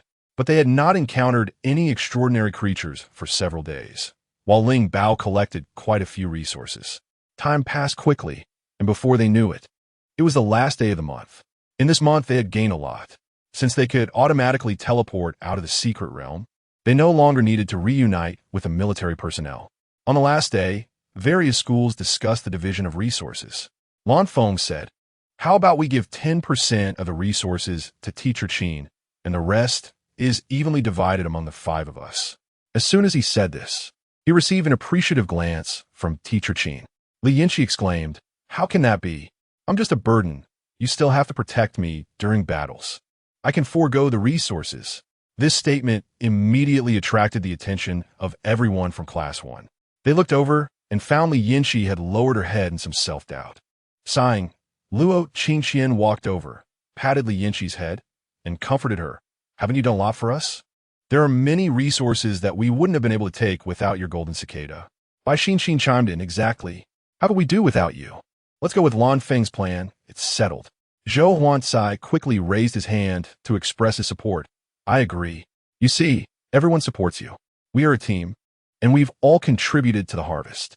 Li Yinchi finally raised her head, looking hopefully at everyone, and quietly asked, "Really?" Receiving affirmative glances from everyone, a tear fell from the corner of her eye. "Thank you." After exiting the secret realm, they took the regular school bus back. Several schools shared the same bus since they were generally heading in the same direction. After staying together for so long, even those who were originally unfamiliar had developed feelings for each other. On the last day in the secret realm, they had not felt it yet, but now, on the bus, emotions of parting began to arise. "Luoye, let us connect on the terminal, and we can train together when we have time." Lu Meng came over, looking for Luo Qingqian to ask for contact information. Looking towards the seating area of Class 3, Luo Qingqian noticed the other 2 also looking over. Realizing that Lu Meng was representing all 3 of them to ask for contact information, she smiled and added Lu Meng as a friend. After which Lu Meng moved on to find Lu Yaoyao for contact information. Almost everyone exchanged contact details, and a small group was created where they chatted enthusiastically for a long time. Eventually, fatigue set in, and the bus fell into silence. As for Lin Nian, the moment she got on the bus, she lay down on Luo Qingqian's lap and fell asleep, already dreaming. Lin Nian expressed, "Why is it that one moment we're entering the M78 secret realm, the next we're going to Beijing Star, and then to Jiangxing secret realm? Can't we stop this constant upheaval? Young cats need ample sleep, otherwise they can't rest." The bus moved steadily, and the first stop was the students from Jiangxing No. 3 Middle School. They were awakened by their teacher, and when they woke up, the others were still resting. They quietly got off the bus without making much noise. The second stop was Jiangxing No. 1 Middle School. By the time they arrived, it was already late, and everyone on the bus was awake. As they got off, students on both sides bid each other farewell. When passing by Lu Yaoyao looked up at Luo Qingqian and softly said, "Remember our promise." After returning from the Jiangxing secret realm, all the third-year students were given a 3-day break, euphemistically called a good rest before the high school entrance examination. At this moment, whether through self-awareness or external forces, all third-year students had awakened their beast mastery space. This vacation was essentially an opportunity for all students to train their beasts. At this stage, improving their beasts was more cost-effective than written exams. After Luo Qingqian returned, she was pulled by Lin Qing, who cried for a long time, saying her father had enrolled her in a beast training class and also a 30-day crash course for the entrance exam. Indeed, the first turning point for students. The high school entrance exam was only a month and a half away, although such an exam might be as easy as play for students like Luo Qingqian, as they would not fail to get into Jiangxing No. 1 Middle School no matter what. It might sound a bit pretentious, but that was the truth. On the first day of vacation, Lin Qing rushed to Luo's house early in the morning. "Luo Qingqian, can you help me train my little ferret?" Drowsy Lin Nian heard the word train and woke up. Upon realizing that Lin Qing was asking Luo Qingqian to help train the ferret, she felt a bit sleepy again. Suddenly, she remembered the training plan she had set for Little Bing, waking up fully and running over to the 2 of them. When she reached them, Lin Nian thought of using Zero, which had been repaired but not yet reintroduced to the world, in an empty space in the villa. Meow. Qing Qian. I've thought about it. We can use Zero to train Little Bing and also train Lin Qing's ferret at the same time. Just then, Little Bing walked out of her room, looking at Zero, which was 3 to 4 times her size in the living room, tilting her head in confusion about what it was. Then she heard Lin Nian's words and jumped in fright. What? This big thing is meant to train me? If it presses down on me, I'm done for. This is it. Is Nian Nian trying to get rid of me in this way? Woo TT Chapter 47. 3 years time flies. And 3 years pass in the blink of an eye. During the high school entrance examination, Luo Qingqian performed excellently in the written test. And the beast taming assessment was just a simple check of the beast's data and practical skills. Everything went smoothly without any surprises, and Luo Qingqian was admitted to Jiangxing No. 1 High School. Lin Qing, influenced by the tutoring from her teacher before the entrance exam, along with the tutoring from Zero for Lin Diao, performed exceptionally well during the exam and also got into Jiangxing No. 1 High School. The high school curriculum was not much different from the second semester of the third year of middle school, consisting of theoretical classes and practical training. But the proportion of practical training classes was significantly higher than before. After all, the written exam for the college entrance examination only accounted for 30%. The main criterion for university admissions was still the strength of the beast. Over the past 3 years, many things happened. First, after Zero's training, Xiao Bing fell asleep for several months and woke up at the brink of evolution. Thus, Lin Nian spent a large sum of waste points to buy the necessary evolution materials for Xiao Bing, who successfully evolved into a snow fairy. Additionally, after 3 years of research, Lin Nian gathered all the resources needed for her evolution, spending another large sum of waste points, and successfully evolved to a higher level, getting closer to the coveted king level. The last significant event was the annual reminder from the teachers that this semester was the most critical for high school, as the selection for the competition team mentioned by Lu Yao was approaching. Although Luo Qingqian hadn't seen Lu Yao in 3 years, she could still vaguely hear news about her, such as winning first place in a certain competition and defeating a famous senior from Jiangxing High School. Coupled with Lin Nian's obsession with the original book's female protagonist and the agreement made with Lu Yao in the second year, Luo Qingqian had never forgotten, nor had Lin Nian. At this moment, Lin Nian was lying on the sofa in the living room, while a 5 or 6-year-old girl was playing with Luo Qingqian. She glanced at her current panel. Host, Lin Nian, species, lightning cat, human, gender, female, attributes electric, mechanical, rank, A level, high 0100000, skills 100,000 volts, master 0100000, awakening all things, proficient 02000, circuit, elite 5888 10000, mechanical mastery, master 1558 100000, mechanical manufacturing, master 2369 100000, mechanical avatar, elite 1,510,000, available waste points 172580, evaluation mechanical master, capable of creating a small machine with a wave of the hand, both offensive and defensive, an 8-arm mechanical cat. So cool. Keep it up. You're one step closer to becoming the beast god. After 3 years of changes, various data on the panel had changed to some extent. In terms of skills, she had significantly increased her proficiency in 100,000 volts and electric chain, and both skills had evolved into more powerful versions, 100,000 volts and circuit. After evolution, she also gained several mechanical skills, with mechanical mastery being her original skill, joined by mechanical manufacturing and mechanical avatar. Mechanical mastery leaned towards theory, allowing her to see which materials were more suitable for manufacturing. Mechanical manufacturing focused on practical application, increasing the success rate of manufacturing and enhancing the utility of machines. As for mechanical avatar, this skill allowed Lin Nian's consciousness to temporarily transfer to one of the machines she created, seeing everything that the machine could see, effectively making the machine a manifestation of Lin Nian. Over the 3 years, she had accumulated around 1 million waste points. But waste points came quickly and went just as fast. She spent a lot on herself and Xiao Bing, made wishes that consumed some, and used a significant amount for purchasing intermediate and advanced mechanical cores during her research.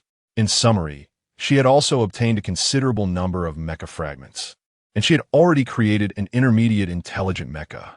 According to tests, the intermediate intelligent mecha could easily defeat ordinary intermediate beasts and could last only a short time against ordinary advanced beasts. Lastly, she focused on research for advanced intelligent mechas, which Lin Nian had studied for a long time.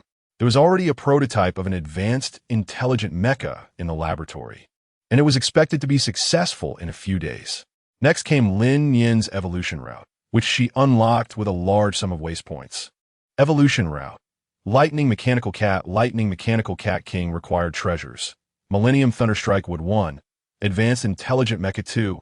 King Level Intelligent Mecha 1 Evaluation. The only evolution route. Comprehensively improving the host's attributes. Awesome. Lin Nian was very shocked when she saw this unique result, as there had been multiple choices for each evolution before. Moreover, the difficulty of this evolution was also quite high. First, she had to create a king-level intelligent mecha, but that was just a matter of time. Additionally, Luo Qingqian had to awaken the third beast space. Lin Nian glanced at Luo Qingqian, and based on her observations, Luo Qingqian's aura had gradually become saturated recently, indicating that she was not far from awakening the third beast space. Then, she looked at Xiao Bing, whose data had also changed significantly over the 3 years. Name: Xiao Bing. Species: Snow Fairy. Gender: female. Attribute: Ice level. Intermediate: 1800-2000. Rank: S. Hobbies: Lin Nian, Ice Snow. Luo Qingqian. Personality: introverted. Sundra. Skills: Ice Wall. Elite: 10,000. Ice Transformation. Elite: 20,000. Ice Blade. Master. 15,100,000. Absolute 0. Elite: 10,000. Blizzard. Master. 151,000. Light Snow. Elite: 12,000. First of all, it's worth mentioning that Xiao Bing's social anxiety attribute had significantly decreased, and she now had its Sundra trait instead. Moreover, she was close to evolving to a higher level, and Xiao Bing had outperformed Lin Nian significantly, as evidenced by the proficiency of her skills. When Lin Nian was still at the intermediate level, she didn't have as many master-level skills. Currently, Xiao Bing's combat power was evident. Without using machinery, Lin Nian could no longer defeat Xiao Bing. However, if Lin Nian used machinery, Xiao Bing would still struggle to last a few rounds against her.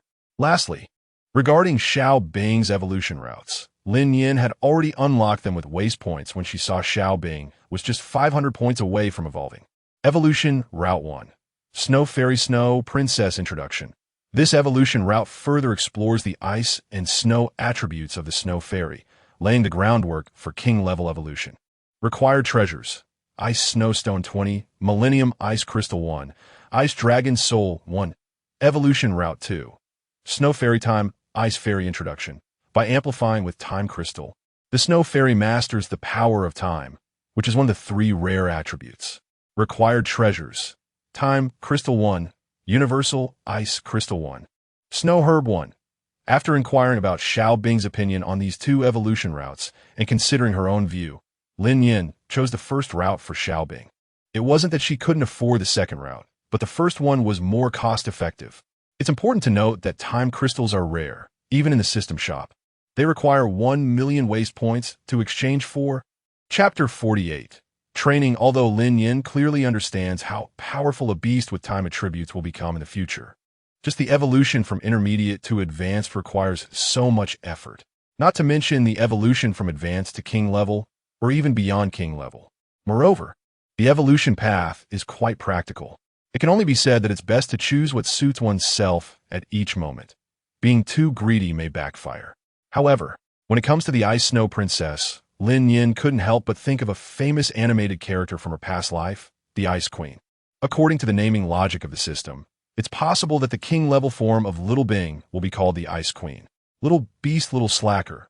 Alright then, you discovered that. At that moment, a brilliant idea entered Lin Nian's mind.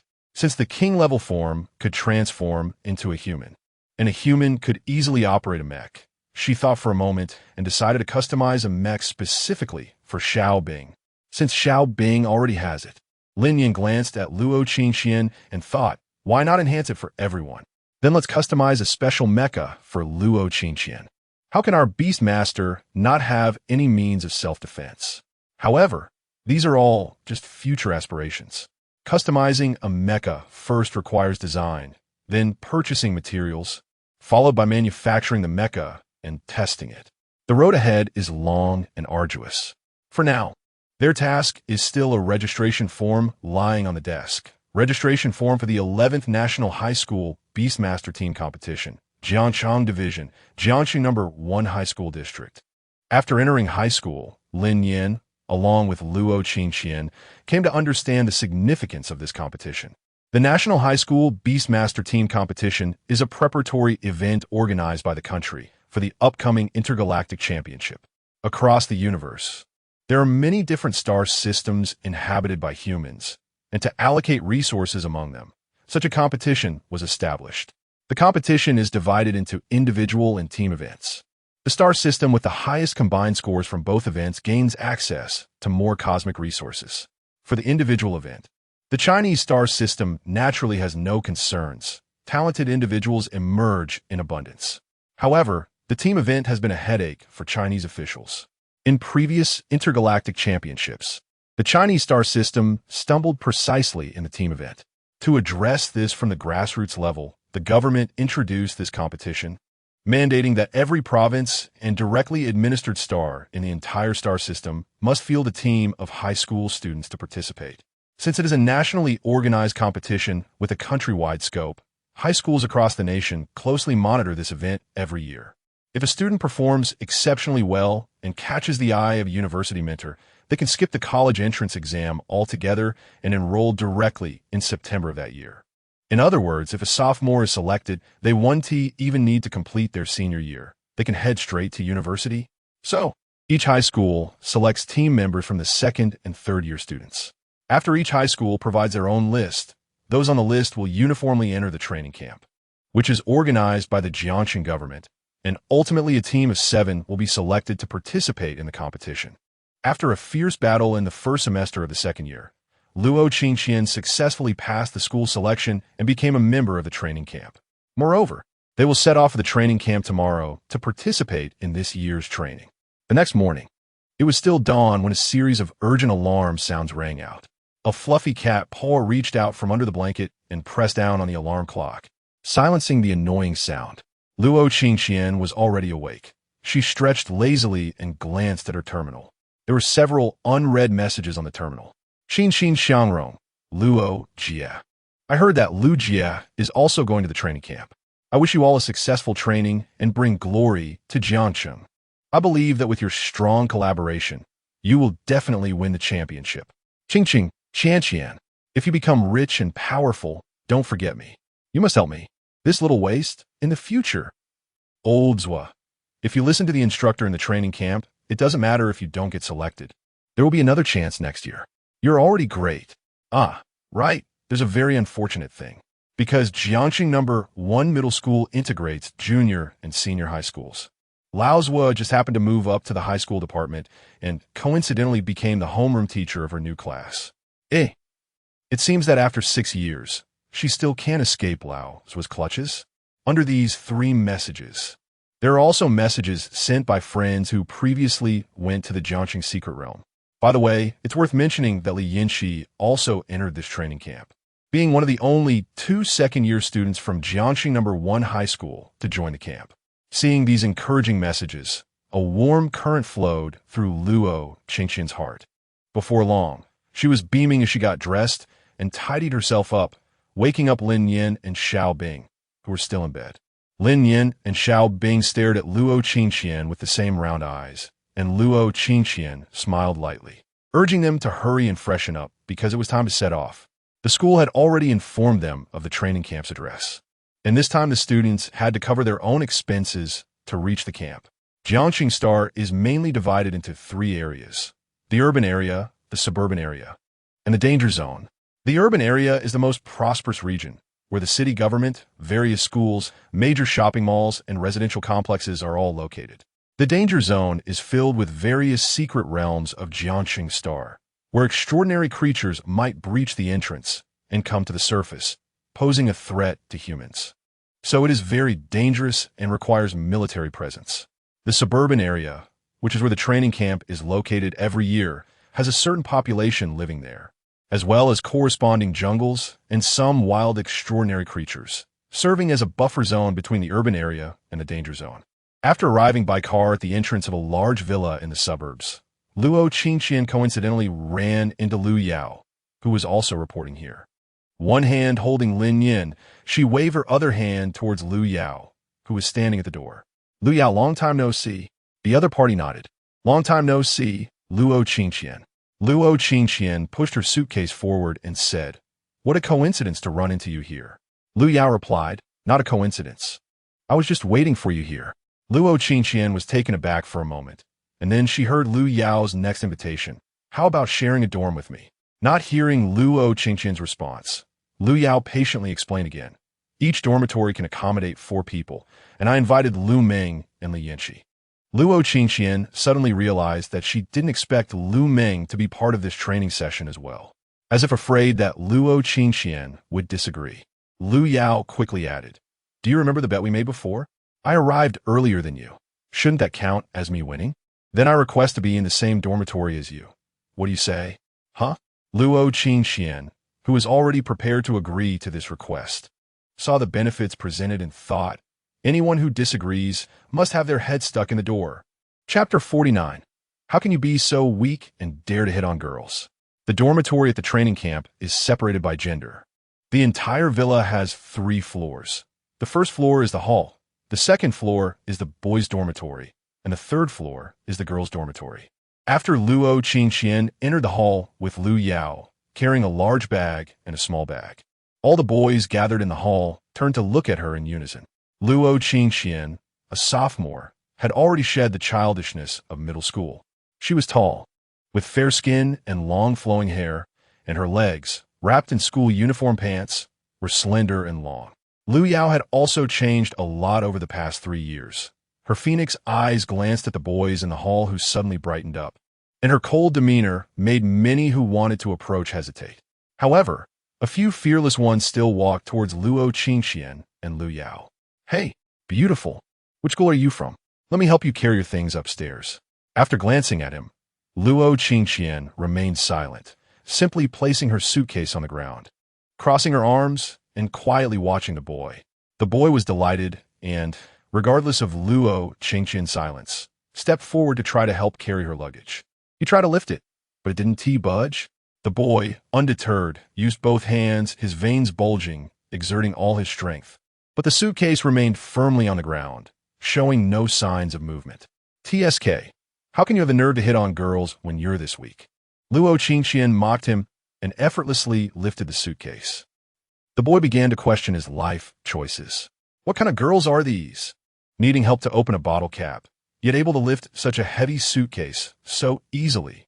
Thinking this, he curiously glanced at Luo Qingqian's suitcase, wondering what could be so heavy inside.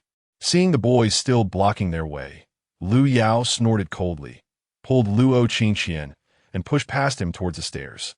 The boys who witnessed this farce looked disdainfully at the embarrassed boy, and no one dared to approach the 2 girls again. Upon reaching the 3rd floor, Lu Yao led Luo Qingqian to the room closest to the stairway. She was one of the first to arrive at the training camp, so she had the priority to choose the dormitory. The dormitory was very simple, with either bunk beds or basic military-style beds. There were 4 beds with 4 tables in the middle, corresponding to the 4 members of each bed. The other 2 girls in the dormitory had also arrived and were tidying up their beds and organizing their supplies. Li Yanqi and Lu Meng chose the 2 inner beds, leaving Luo Qingqian and Lu Yao to pick the beds by the door. Upon seeing Luo Qingqian, the 2 girls were not particularly surprised. They just greeted her and continued organizing their stuff. Their belongings seemed abundant, with toiletries and clothes filling an entire suitcase. Luo Qingqian opened her suitcase as well. She hadn't brought many clothes, just some personal items, some snacks, Lin Nian small toys, and a small ice maker that Xiaobing had insisted she bring. After packing these items, there was still some space left, so Luo Qingqian added her toiletries and 2 sets of sportswear. After sharing some snacks with her roommates, she began checking her bed. Amidst the busy tidying up, Lu Yao was an exception. She seemed to have finished organizing and was looking at the other suitcases. After a quick glance around, she suddenly said, "Do you think bringing so many clothes is necessary? And what about these tools? Do you think the instructors will check?" A few girls paused, and Lu Meng awkwardly replied, "They probably won't, right?" However, after that comment, Lu Meng and Li Yinxi stopped organizing their clothes and sat down at the table. Luo Qingxian had not brought much, and after setting things up, she also sat at the table. Li Yinxi, who had chatted with them online in recent years, had become quite familiar with them, and now, resting her head on her hand, asked expectantly, "What do you think this training model will be like?" Lu Yao leaned against the wall, dousing her enthusiasm. "It's purely militarized management, don't think too much. According to convention, this training should last for half a month, and after half a month, a batch of people will be eliminated, and the remaining ones will all enter the competition team." "But aren't there only 7 people in the competition?" Lu Meng caught onto this loophole and asked. Lu Yao smirked knowingly. "Of course, there are substitutes. In the days leading up to the competition, all team members will compete for one of those 7 official spots. Moreover, there could be 14 people on the main list, with the remaining 7 as substitutes." After explaining this harsh competition system, everyone, including Luo Qingxian, fell into deep thought. Eventually, it was the usually optimistic Lu Meng who broke the silence. She stood up, patted Li Yinxi on the shoulder, and casually said, "Hey, whether we can pass the first round of selection is one thing. Why worry so much? After all, training has its benefits and drawbacks. If we don't get selected, at least we can say we experienced life at the training camp." Around noon, the sounds of vehicles outside began to diminish, suggesting that most of the participants had arrived. Just then, a clear whistle echoed in the ears of every student participating in the training camp. Following, there was the voice from the villa's loudspeaker. "All trainees, please gather in the open space in front of the villa in 5 minutes. Latecomers will bear the consequences." The authoritative and deep voice repeated 3 times. The 4 girls, who had already packed their things, hurried out of the dormitory and ran towards the designated area. Since their chosen room was near the stairs, they encountered very few others in the hallway, making it quite spacious. By the time the 4 of them reached the open area, which had only a few boys, in just 3 minutes, Lu Meng gave Lu Yao a thumbs up. "Sister, from now on, you're my sister.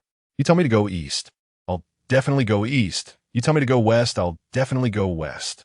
One could only say that Lu Yao was too prescient. If they had chosen a room deeper away from the stairway, still on the 3rd floor, who knows how long it would take to squeeze their way to this open area. Upon arriving at the open space, Luo Qingxian habitually surveyed her surroundings. Lin Nian had already entered the Beastmaster space.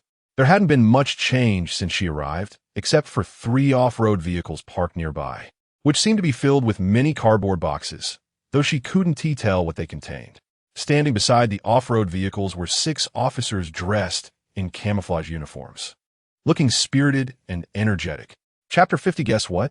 The officer standing in the middle had a whistle hanging around his neck, and it seemed that he was the one who had just issued the orders. While watching the arriving people, he was also looking at the countdown on the terminal on his wrist, probably checking the 5-minute timer. More and more people gathered in the open space, but soon, the officer blew his whistle again.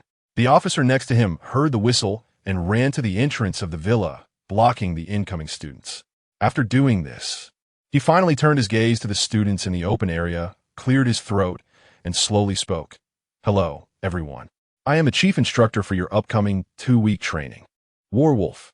If Lin Nian were to hear this name outside, she would definitely remember that her chief instructor during high school military training also had this name, which was also the name of many protagonists in TV dramas.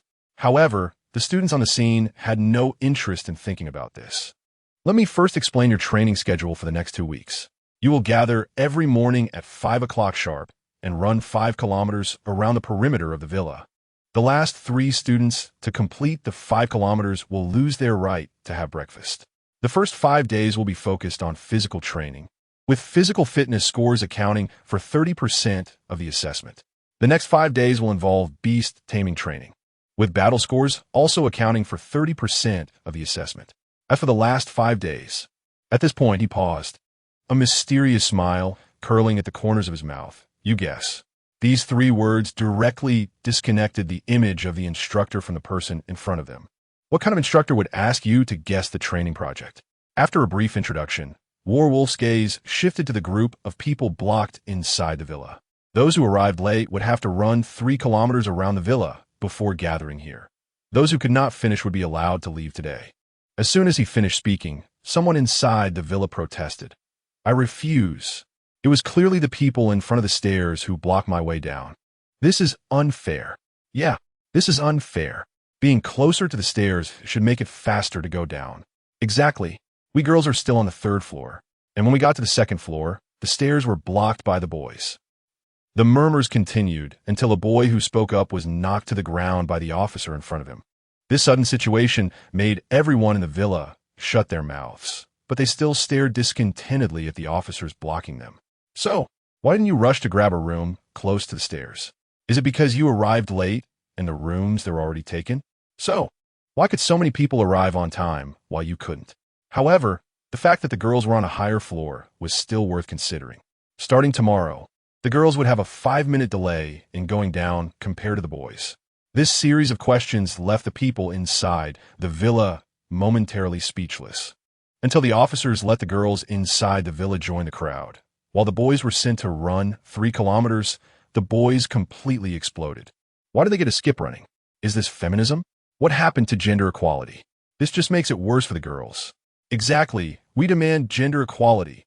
Hearing these discussions, several instructors exchanged glances and chuckled quietly, without explaining anything, but firmly forced the late boys to run 3 kilometers. After that, everyone stood in the open area waiting for those boys to finish their run. After about half an hour, the boys finally stood on the other side, gasping for breath. Once everyone was gathered, Werewolf stopped caring about anything else and instructed them to report their names to receive their military uniforms. Each person received 2 sets of military uniforms for convenience in changing, with each set including a short-sleeve shirt, a jacket, long pants, a belt, and a military cap. Starting tomorrow, everyone must wear military uniforms every day, unless there are special requirements. The entire set must be worn. Remember, tomorrow morning at 5 o'clock. The boys must be ready by 4:55 and the girls by 5 o'clock, and once everyone is gathered, we will begin the 5-kilometer run. All right, everyone is tired today. Take a break and get to know your classmates. Our training will start punctually tomorrow. After saying this, Werewolf clapped his hands, and the students eagerly pulled their newly acquainted roommates or friends towards the dormitory. Few noticed that the instructors had formed a circle, secretly discussing something unspeakable. Since it was only noon, most students chose to take a nap and then gathered friends to play some mini-games to pass the time. By evening, many had become familiar with each other and started introducing themselves. However, some remained in their dorms the whole time, without socializing much, like Luo Qingqian, Lu Yao, and Li Yanxi. Lu Meng went out to meet a lot of people, but returned to the dormitory in the evening, dragging them downstairs for dinner, and then stayed in the dormitory without going out. Life seemed very peaceful until layers of ripples began to form outside each dormitory, unbeknownst to its members. Knock, knock. The sound of knocking suddenly echoed. Leaning against the bed, Luo Qingqian was closest to the door. She walked to the door and was about to open it when she instinctively asked, "Who is it?" The person outside replied, "I am Kaylay, your female instructor." Recalling that there was indeed one female instructor among the 6 instructors, and only one, Luo Qingqian opened the door and saw that the person standing there was indeed the female instructor she had seen before. She felt relieved. Unfortunately, this relief came too quickly. Once Kaylay saw that the door was open, she no longer pretended. She quickly walked into the dormitory, her sharp eyes carefully scanning the room, then narrowed slightly. Room inspection. If you have any prohibited items, I hope you will take them out voluntarily. She came for a surprise inspection. Oh, I was careless. In her regret, Luo Qingqian actively pulled her large suitcase out from under the bed, indicating for Kaylay to check quickly. Kaylay rummaged through Luo Qingqian's suitcase, finding no prohibited items until she opened the last layer, where a strange-looking object caught her attention. She picked it up and examined it closely. Unable to figure out what it was, before looking at Luo Qingqian with confusion. This is an ice maker I specifically bought. My second beast is an ice type, and I really like ice. Hearing this explanation, Kayleigh snorted coldly and took the machine away. Can you bring this machine into the wild? After saying that, she immediately confiscated Luo Qingqian's unfinished snacks and Lin Nian's little toy that she hadn't started playing with yet. Lin Nian, huh? Chapter 51 Local Area Network. Then Instructor Cola collected a lot of makeup items brought by Li Yinxi and Lu Meng. What are you bringing these things for? Do you think you'll have the energy to do your makeup during the training afterward? I'll keep them for you for now. She glanced at the few small skirts the girls brought and ultimately couldn't bring herself to confiscate them. But she couldn't help but mock them a bit. You're going to be wearing military uniform for the next 15 days, and you brought these things? Didn't your teachers tell you the precautions for training before the intensive training? When she finally saw Lu Yao's suitcase and wardrobe, Cola was surprised because this person's suitcase and wardrobe were too clean. The suitcase was filled with various medicines for injuries, colds, and fevers, and even a lot of beast-controlling specific medicine was prepared. The wardrobe was even cleaner, containing only a few sets of fitted clothes and the military uniform just issued. After collecting the prohibited items, Instructor Cola checked the time and asked, "Do you all know how to wear a military uniform?" Before the four could respond, Cola sighed and continued, "Forget it. I'll teach you again. If you're found unqualified in the military uniform inspection tomorrow, you'll still have to face punishment." Li Yanxi, Lu Meng, Luo Qingqian. Since you decided to teach us, why ask that extra question? Lu Yao, actually I know how. Since all present were girls, Instructor Cola didn't hold back and directly took off her military uniform to demonstrate how to wear it. First, the hem of the jacket must be tucked into the waistband. The buttons at the cuffs and the pant legs must be fastened properly. Every place that can be buttoned must be buttoned. Then, the rest, the belt, it must be tightly secured, as tight as possible. Also, the belt goes over the jacket, so don't tie in the wrong place. Next is the military cap. It must be worn correctly. When putting on a cap, lightly place it on your head. One hand pulling the brim while the other pulls the back. Both hands pulling down simultaneously to ensure the brim is above your eyebrows. Finally, and this is crucial, at any time, without an order, you cannot take off any part of your military uniform. The uniform is your body. After demonstrating, Instructor Cola raised an eyebrow at the group and asked, "So, did you all learn it? If you get caught by Instructor Wolf tomorrow, don't say I taught you." Li Yinxi weakly raised her hand. "Instructor, can I ask a question?" "Go ahead." Cola crossed her arms, glancing at the time again. "May I ask, during our 15 days of training, can we develop a six-pack like yours?" A line of black lines crossed Cola's face, and then she noticed that besides Lu Yao, the other three were looking at her with bright eyes. There's also a cat curiously looking at her. Theoretically speaking, a six-pack requires consistent exercise over time. "There's a way. I guarantee you can get a six-pack," Cola said with a mischievous smile. "What method?" "Good thing shouldn't be kept secret." Lu Meng jumped off her chair and circled around Instructor Cola. "Join the army?" The group suddenly deflated, and Lu Yao laughed out loud. Hearing the laughter, Instructor Cola looked over in confusion, her expression seeming to ask, "Isn't what I said correct?"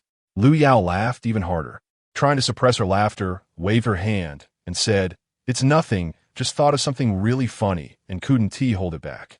After checking these, Instructor Cola left the dormitory. After this inspection, each trainee soon discovered a serious issue. Their terminals were disconnected from the internet. However, each person's terminal had a new group for students and instructors to send messages. The first message prominently read, "Chief Instructor, Wolf, to avoid external factors affecting the trainees, and to protect the rights of all trainees. The terminals of all trainees will temporarily connect to the training camp's local area network during the training period." Local area network? What is this? Hearing this term for the first time, Lin Nian began to seek explanations from the top students. Lu Yao, sensing Lin Nian's eager gaze, explained, "A local area network is a network structure that can only sense messages in our area. In a local area network, people connected to the same network can communicate with each other, but cannot connect with people outside the network. However, local area networks are generally used for military management and corporate confidentiality. For ordinary people, It's like a useless existence. Useless, tasteless to eat, but a pity to discard. It's equivalent to point-to-point communication, Lin Nian thought to herself. If she could build a similar network structure among her several MECHs, could she control multiple MECHs at the same time? Or, further, when she had built MECHs for Xiaobing and Luo Qingqian, could she construct a dedicated local area network among the MECHs to facilitate communication while maintaining a degree of confidentiality? After incorporating this whimsical idea into her future plans, Lin Nian pulled Luo Qingqian to practice well for a while before resting to prepare for tomorrow's training. Based on Lin Nian's understanding from her past life about this so-called intensive training, the normal situation was to train until you almost die, but don't actually die. Recently, Luo Qingqian had been taking her training more seriously. She could sense that her third beast-controlling space was about to awaken. She glanced at Lu Yao, who had closed her eyes and started to rest, and couldn't help but think in her heart, I wonder how Lu Yao's strength is after 3 years. Has she awakened her third beast-controlling space? If she has awakened her third beast-controlling space, what would her third contracted beast be? If she has contracted her third beast, has her fawn already broken through to the king level? Or has her second beast also broken through to the king level? With these mixed thoughts in her mind, Luo Qingqian couldn't concentrate on her training, so she pulled Lin Nian in her arms and gave her a good rub to relieve her frustration. Lin Nian, all right, as long as you're happy. After being rubbed, Lin Nian's face was slightly deformed, and Luo Qingqian buried her head in Lin Nian's fur, taking a deep breath. Lin Nian stiffened. Although she had been subjected to countless breaths over the past 3 years, she still couldn't quite get used to it. After the cat-licking session, Luo Qingqian felt much better, smoothed out the fur she had messed up, placed Lin Nian aside, and forced herself to calm down and train seriously. Don't worry, I'm not as perverse as you think. Chapter 52, Show of Power Opposite. Lu Yao didn't know when he opened his eyes, looking at Luo Qingqian. The third beast space was still a bit lacking, but the Mist, Deer, and Shadow Guard had already reached the advanced level. Already at advanced level? Lin Nian thought for a moment. That was actually similar to her side. Xiaobing was also close to advanced, and she had already helped prepare her evolution materials. After saying this, Lu Yao closed his eyes again. Lu Yao's sudden remark attracted the attention of Lu Meng and Li Yanqi. Lu Meng patted her head and sighed. A prodigy is still a prodigy.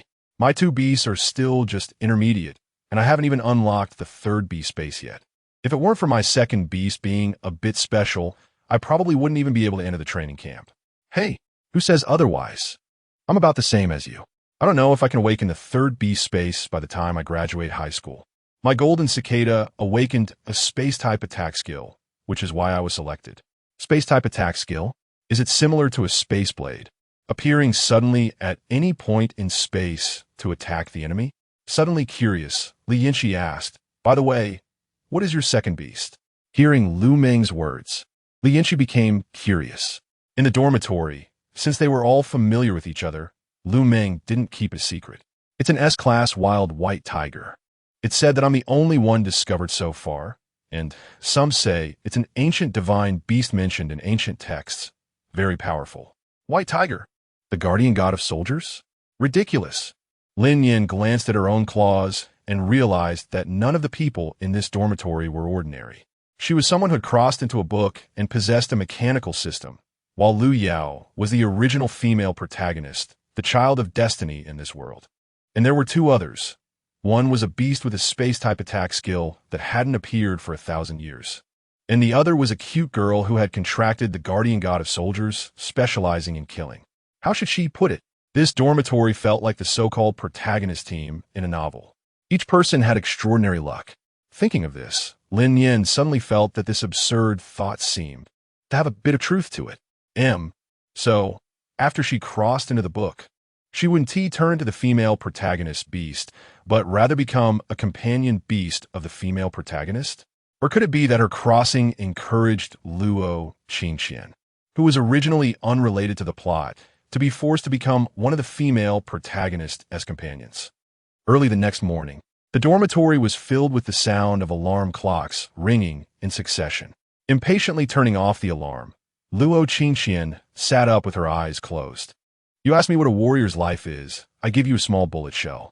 It has weathered the storms. Military songs rang loudly in the dormitory, completely waking the still, drowsy students.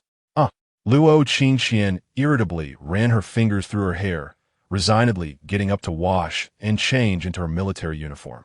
After doing all this, she naturally glanced at the current time. 4:30? She remembered that the alarm she set yesterday was for 4:30, right?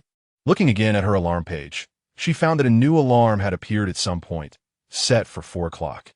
She glanced at her roommates, who were also dressed, signaling them to check the time. Lu Meng and Li Yinchi fell silent as well. Wasn't it agreed to respect their privacy? They were certain they had all discussed setting the alarm for 4:30 before bed. One person might set it wrong, but 3 people setting it wrong? That was impossible. So, the training camp secretly changed their alarms and played a loud military song to wake them up. A show of power? So exhausting. Just destroy it.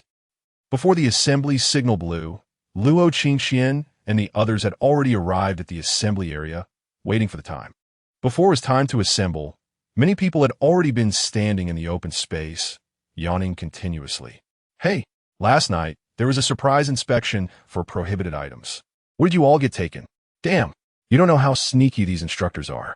They first used a soundproof shield to block the whales from other dormitories during their inspections. When we were checked, we had no defenses at all. Yeah. I brought a lot of snacks, and they were all taken by the instructors. And, did you notice? Our alarms were changed. I clearly set my alarm for 20 minutes, but it went off at 4 o'clock sharp. Even more absurd. The broadcast in every dormitory started playing music at 4 o'clock sharp. Listening to the discussions among the students, Luo Qingxian, who hadn't fully woken up, felt sleepy again, her head drooping down. She had never gotten up this early before, and her sleep was severely lacking, until the murmurs on the field suddenly ceased. And in that instant, Luo Qingxian became alert. Sure enough, the instructors had appeared in the open area. With a crisp command, hurried footsteps were heard descending the stairs. The assembly trumpet sounded, and the students still in the dormitory rushed towards the open area. By 5 o'clock, most of the students had gathered at the assembly point. Wolf Warrior roughly counted the number of people and nodded. Many students breathed a sigh of relief. Today, assembly went well. I guess everyone knows about us changing the alarms in your terminals. Yes, we did it on purpose. Every day at 4 o'clock is your wake-up time. You have 1 hour to tidy yourselves up and manage your dormitory affairs well. If you can't even clean your room, how can you sweep the world? After a pause, he walked to the side of a vehicle, opened the door, and inside were bag after bag of sandbags. You should all know the task for this morning, right? Carrying a weighted 5-kilometer cross-country run.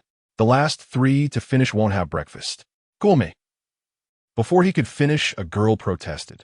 That's not fair. Boys and girls have different physiques, so the possibility of the last 3 being girls is quite high, isn't it? Many girls suddenly realized and began protesting. Wolf Warrior's expression didn't change at all, as if he had anticipated this phenomenon. He maintained a gentle smile on his face in battle. Will the enemy check your gender before they kill you? Or do wild, extraordinary creatures show mercy to girls? Relax. No one cares whether you're male or female. Damn. Relax. After saying this, Wolf Warrior's gentle smile vanished, and he coldly sneered. Is there anyone else who has objections? If you have objections, keep them to yourself. Come, boys come up and tie 2 sandbags to each leg. Girls tie 1 sandbag to each leg. After saying this, he felt that this order seemed to conflict a bit with his earlier words about gender equality. So he added, don't worry. In a few days, it will be completely equal. Chapter 53, The Villa is surrounded by a ring of jungle, and a 5-kilometer weighted obstacle course has been carved out in the forest along a circular path. This path was gradually formed by the previous few batches of students during their weighted obstacle runs. It perfectly illustrates the saying, there was originally no path in the world. When many walk it, it becomes a path. In fact, having a group of high school students run 5 kilometers with weights is quite a bold move, considering that many students have never run 5 kilometers in their lives, let alone with weights. However, the Beastmaster competition takes place in a vast area, and without ensuring their stamina, they cannot participate in this competition that represents the highest honor of Jiangsheng Star. After putting on their sandbags, the students began to jog at the command of the instructor, Wolf Warrior. Since it was a small path, the instructors did not follow them in vehicles like they do on TV. Instead, the instructors also strapped on sandbags and ran alongside them for the 5 kilometers. Run faster. Haven't you eaten? Oh, right. You really haven't eaten. At this pace, by the time you finish, your meal will probably be cold. Just a friendly reminder, you are Beastmasters. You can use all the strength you have for this obstacle course. Sweat poured down, and as they reached the back, everyone felt as if their feet were filled with lead, making it difficult to take another step. Despite the instructor's reminders, many students released their beasts to help them finish the 5 kilometers quickly. However, there were still many students whose beasts were not strong enough to help or might even hinder them. Through the beast space, Lin Nian also saw Luo Qingqian's situation and thought about how to help her. She could either use machinery to help Luo Qingqian move forward or have Xiao Bing freeze the ground so that Luo Qingqian could slide to the finish line. However, Luo Qingqian declined her suggestions, wanting to run to the finish line herself. After experiencing the M78 Secret Realm, the Pirate Group, and the Jiangxing Secret Realm, Luo Qingqian realized the importance of a Beastmaster's physical condition. Over the past 3 years, she had been exercising every day. Therefore, among the group without beast assistance, she was at a mid-level. Her roommates, whether sharing her sentiment or not, also remained among those not using their beasts for help. Sister Luo, I can't take it anymore. I'm letting out the mighty ape to help us run a bit. I can't keep going. Finally, Lu Meng raised the white flag first and released her first beast, the mighty ape. The mighty ape had evolved to an intermediate level, but was still called the mighty ape. It had grown quite large and could carry 2 or 3 people on its back. Lu Meng took Li Yinchi with her. Li Yinchi's space cicada was not yet capable of transporting people, and she looked pale, clearly struggling. The instructor beside them glanced over but said nothing, allowing Lu Meng to help Li Yinchi. Then Sister Luo and Sister Lu, you keep it up. Yinchi and I will go ahead. After saying this, the mighty ape took the 2 girls and sprinted toward the finish line. Luo Qingqian thought to herself that they had probably run about 3 kilometers already, unsure if the fastest had finished. Why doesn't my contracted beast have running abilities? I'm so regretful, seeing someone else get ahead with beast assistance. A girl broke down. The instructor shot a cold glance at the girl who spoke. A beastmaster looking down on their own beast is a major taboo. After seeing Lu Meng and the others advance, Lu Yao suddenly slowed her pace and ran to Luo Qingqian's side. Do you want your beast to help? She quietly asked Luo Qingqian. Luo Qingqian glanced at her, and Lu Yao raised an eyebrow. I can see your legs are starting to tremble. There are still 2 kilometers to go. My fawn can carry 1 person. Do you want to? Shaking her head, Luo Qingqian gritted her teeth and continued running. Seeing Luo Qingqian refuse her kind offer, Lu Yao shook her head but continued to run alongside her. After a while, Luo Qingqian indeed felt she had reached her limit. She sighed and considered which option to take. In the end, she released Lin Nian, as she could actually let Lin Nian showcase part of her mechanical talent during the training camp. This was a result discussed between the 2 before arriving at the training camp after a video call with Luo Chuan. Allowing Lin Nian to demonstrate her mechanical talent in the training camp would make it normal for machinery to appear in subsequent competitions. However, she didn't expect that on the first day of training, she would have to let Lin Nian use part of her creations. Meow. Should I release the mechanical arm to help you run, or let the intermediate intelligent mecha take you? Lin Nian thought for a long time in the beast space before coming up with these 2 slightly reliable options. After asking, Lin Nian shook her head, rejecting the second option. Meow. I'll use the mechanical arm to take you. The intermediate intelligent mecha is a trump card. Luo Qingqian nodded silently, seeing another beast being released. The eyes of those running behind focused on Luo Qingqian. The instructor also looked at Lin Nian curiously, wondering, such a small cat? Could it be wind attribute? Can it increase the owner's speed? After evolving to a high level, the 8 mechanical arms that served as evolution materials merged with Lin Nian, meaning that the 8 mechanical arms could be released at any time if Lin Nian wished. Using 4 mechanical arms to lift Luo Qingqian and the other 4 to propel them forward was a strange position, but the speed of the mechanical arms was quite fast. quickly leaving the group behind. Watching this peculiar creature, Lu Yao's eyes sparkled with a glimmer of light. She released her fawn and hopped onto its back, rushing towards Luo Qingqian. In fact, the moment she saw Lin Nian, the lightning cat, she felt a familiar sensation. It was as if Lin Nian should have been her beast, yet there was something odd about it. She could clearly sense that this lightning cat was not just a beast. It had the same intelligence as a human at the intermediate level. It is known that while beasts can transform at the king level, the awakening of intelligence usually occurs at the high level, where they reach an IQ comparable to that of a 12-year-old. Even a famously intelligent Hai pig only has the intelligence of about 10 years at the intermediate level. Moreover, in the secret realm, Lin Nian's displayed strength made her somewhat suspicious. She subconsciously felt that Lin Nian's abilities should not be limited to this. Therefore, in the secret realm, she invited Luo Qingqian to a bet. This was a test, as well as a sign of her growing interest in Luo Qingqian. She increasingly wanted to peel away the mist surrounding Luo Qingqian. Chapter 54. The early bird catches the worm. The 5-kilometer weighted cross-country run took place on a circular track 5 kilometers long, where the starting point was also the finish line. With the help of the mechanical arm, Luo Qingqian quickly completed the remaining kilometers. Lu Yao also caught up with Luo Qingqian halfway through, staring at Lin Nian's mechanical arm for a long time, but ultimately did not ask her the question she wanted to. On the other hand, Lu Meng and Li Yinxi admired the mechanical arm several times. Lu Meng, wow, is this Nian's evolved ability? Luo Qingqian nodded. After Nian evolved from intermediate to advanced, she gained the mechanical system, and this mechanical arm is a manifestation of that. With this mechanical arm, Nian can create a series of strange things. Strange things? Lu Yao interjected unexpectedly. Yes. For example, integrating electric attributes into machinery. Nian said, this is called a thunderbolt. Lu Meng's eyes almost sparkled. Thunderbolt. That sounds so cool. Can Nian use the attributes of other beasts? My little bai is of the gold attribute. Is there a gold bullet? Little bai is the divine beast white tiger, which Lu Meng has contracted.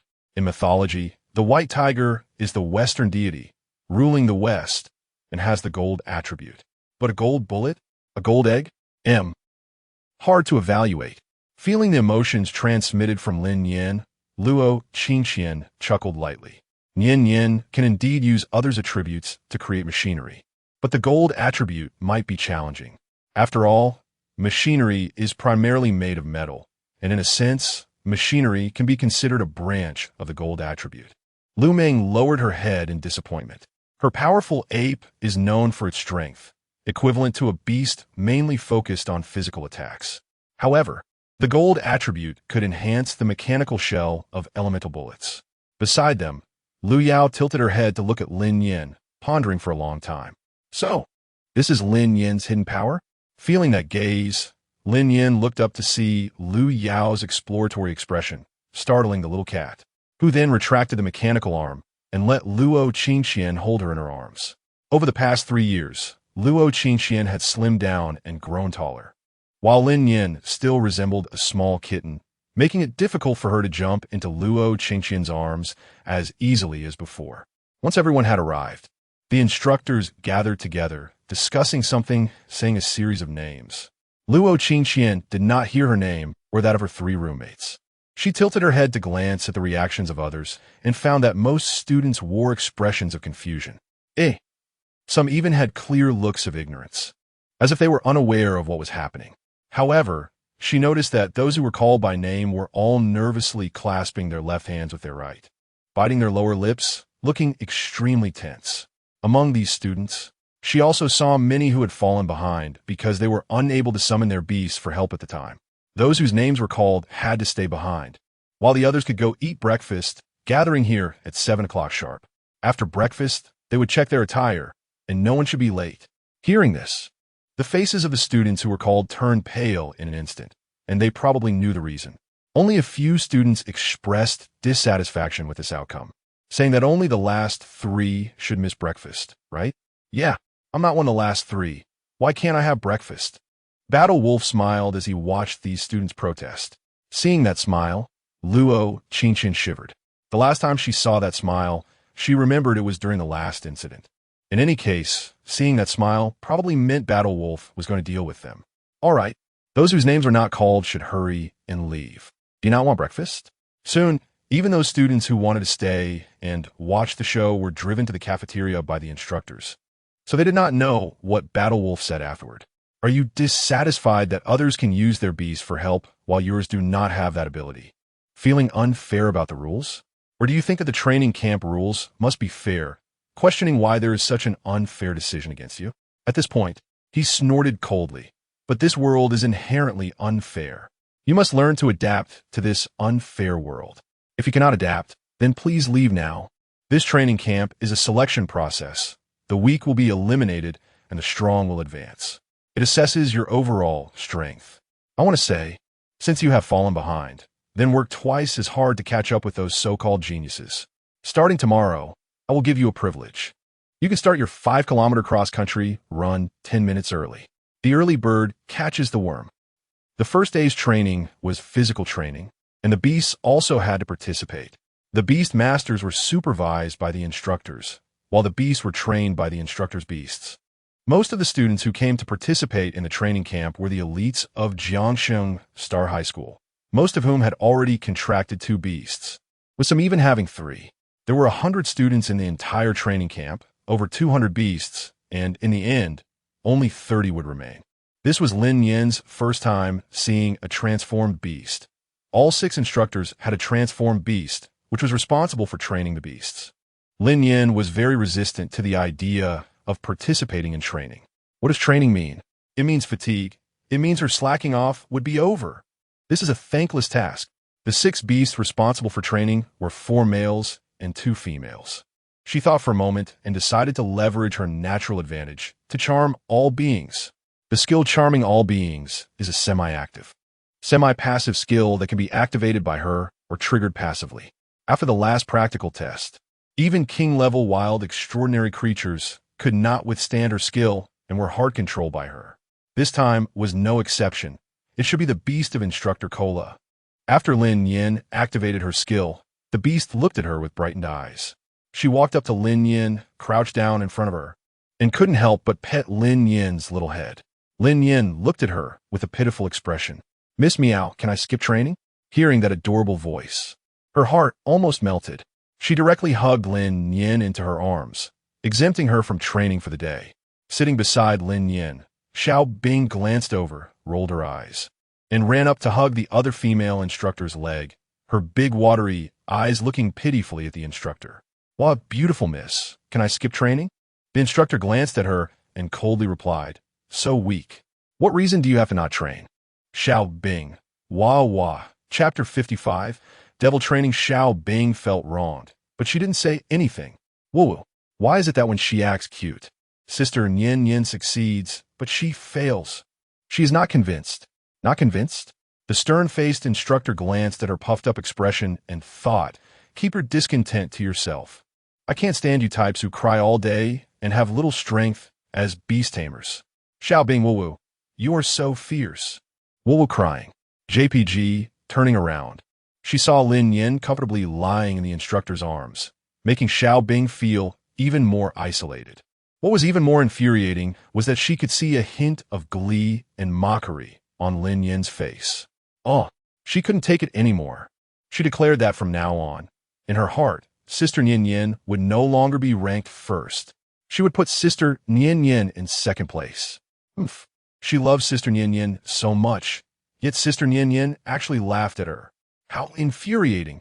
After the training ends, she would go to Sister Qian Qian to expose the true face of this bad woman. Sister Qian Qian would definitely help her seek justice. The training for beasts is even more intense than that for beast tamers. Today's physical training for beast tamers involved standing at attention and various military training exercises, such as turning while marching and squatting and standing up. However, compared to college military training, this training is much stricter. Every college student who has gone through military training knows how painful it is to stand at attention. And this training session requires the beast tamers to stand at attention under the blazing sun for an hour, followed by squatting for 30 minutes. If anyone moves, it's 100 squats. Not to mention, what's even more ridiculous is that these instructors have beasts that can monitor and quickly and accurately spot anyone who secretly moves. So, just in one morning, the air was filled with continuous wails of agony. The cries echoed endlessly. Okay, this is just the first day. It's still far from the light boat passing through 10,000 mountains. Back to the special training for beasts, they don't have to go through military training, stand at attention, or squat for half an hour. However, a few royal-level transformation instructors were even more ruthless. They divided hundreds of beasts into several groups based on their levels, with each group essentially having one strong beast paired with one weak beast. Then, the weak ones had to supervise the training of the strong ones in various skills. If they found any wrongdoing, they had to report it to the instructors. If the instructors discovered that they were covering for the strong ones, they would have to punish the weak beasts in return. So with this setup, aren't you afraid that the weak beasts will be retaliated against by the strong ones later? However, even more ridiculous things were yet to come. When the strong beasts were nearly exhausted, the instructors suddenly had them swap sides. Lin Nian, nestled in the instructor's arms, could clearly see the exhausted beast's eyes light up. Some beasts even glared fiercely at the ones who had just been pointing fingers at them a few seconds ago. Regarding this training method, Lin Nian could only say, "It's perfect. To take revenge on you, I will carefully pick out all your shortcomings and then make you suffer more punishment. After you endure the punishment, you will definitely think about getting back at me, creating a cycle that no beast can escape." After all, even high-level beasts have an IQ of less than 10 years. And some beast instincts are simply, whoever is good to me, I'll be good to them. Whoever is bad to me, I'll be bad to them. To put it simply, they will repay any grievances. Lin Nian even suspected that these instructors were trained in the same way when they were in the military. "I have been rained on, so I will tear off your umbrella and let you get rained on too. What I have experienced, you must experience as well." Lin Nian secretly glanced at these instructors several times and found that each beast's face was filled with uncontainable joy and delight. You must have had this expression back then too, right? Suddenly, the beast of the instructor, Kola, saw the expression of another beast and, holding Lin Nian, nudged another female beast on the field with its shoulder. The pushed beast coldly glanced at Kola's beast and replied, "It wasn't me, it was Iron Arm. Iron Arm should be the strongest among the 4 male beasts." Hearing its name, it turned back, looking confused at the 2 beasts. Its eyes seemed to say, "What do you want from me?" Kola's beast immediately laughed and shook its head, making a gesture as if to say it was nothing. Iron Arm scratched its head, still puzzled, and turned back, only to catch sight of the 2 lazy beasts. Its sharp gaze fell directly on them. The 2 beasts suddenly felt their furs stand on end, a sense of danger rising in their hearts, and hurriedly began training and supervising seriously. Unfortunately, it was too late. Iron Arm had already walked up to them, and true to its name, it was incredibly strong, effortlessly picking up the 2 massive beasts and throwing them to the front of the line. "Look at you all, so weak. Do you have the luxury to slack off? Who can you beat now? You're already thinking about slacking off after just an hour of training. What a disgrace. Back in my day, I was one of the top performers during this training session, exhausting all my energy before giving up. As long as I had even a little energy left in my body, I would use it all up before resting. Where do you get the idea to slack off after training for an hour? We need to work hard. The early bird gets the worm." While Iron Arm was giving this group of beasts a lecture, a timid voice suddenly rang out from the group. "Whoa, but I'm not a silly bird." Hearing this familiar voice, Lin Nian slapped her forehead and sighed. At any time, in any place, teachers would always strike back hard at those who maliciously confront them. "Xiao Bing, this time I can't save you. You have to rely on yourself and be self-reliant." Sure enough, upon hearing this, Iron Arm's eyes widened in anger, and the group of beasts suddenly parted around Xiao Bing, making her humanoid figure stand out even more, instantly catching the instructor's attention. Humanoid beasts are rare among beasts, but they're not non-existent. At least, these instructors could tell at a glance that Xiao Bing's humanoid form was not a royal-level transformation. Royal-level transformations generally mean the entire beast transforms into a human, including all its organs. However, ice spirits might just choose a humanoid form because it looks good. Each generation of ice spirits chooses a humanoid form when born, but this form is only human-like in appearance. In every aspect, it is very different from a real person, such as being unable to speak and being cold all over. Chapter 56. Provocation. However, humanoid beasts are quite rare. Most are fire spirits, ice spirits, and the like. Therefore, the moment the instructors saw Xiao Bing, they all recognized her identity as an ice spirit. Not convinced? Come and fight. If you win against me, you won't have to participate in training anymore. Tai glanced at Xiao Bing and noticed that she was only intermediate level, barely on the verge of evolving to advanced. The commotion attracted the attention of all the beasts and instructors present. One instructor, familiar with Tai Bai, humorously patted him on the shoulder and teased, "Hey, Tai Bai, aren't you just bullying the weak? This little sister is only intermediate. What level are you?" Tai Bai shot him a glare and replied irritably, "What do you want me to do? Let her have 2 arms?" The instructor took a deep breath and pretended to be surprised, exclaiming, "Tai Bai, you wouldn't have a crush on this girl, would you? Let her have 2 arms? Then you'd be done for." He continued, "How about this? If this little sister brings in 2 more beasts, and if the 3 of them can defeat you, they won't have to participate in this 5-day training." Tai Bai hesitated for a moment, thinking about the training rules, and was about to refuse when he heard the instructor add, "Tai Bai, you're not scared, are you? At most, 2 advanced beasts plus 1 intermediate beast, and you don't have the confidence to beat them?" The provocation technique is indeed useful everywhere. It can be used on people and beasts alike. Lin Nian looked at the other instructors and noticed that none of them were stopping this farce. Instead, they were all watching with great interest. She could even hear them internally chanting, "Fight, fight." It seems even beasts can't escape the human custom of watching the excitement. Lin Nian then looked at Xiao Bing, who was blushing, head down, and nervously fiddling with her hands. Lin Nian knew she was shy. Compared to 3 years ago, Xiao Bing had changed a lot regarding social anxiety. She wasn't afraid of being the center of attention anymore. However, she still felt shy. Even she would turn red and be at a loss when so many beasts were watching her. "Who's scared? Come on, little girl. Do you dare to accept the challenge?" Tai Bai's anger was quickly rising as he watched Xiao Bing roll up her sleeves. Xiao Bing wasn't afraid either. She nodded in agreement, but then hesitated as she looked around at the beasts. She really didn't have any beasts to choose as teammates. As for Lin Nian, that bad woman.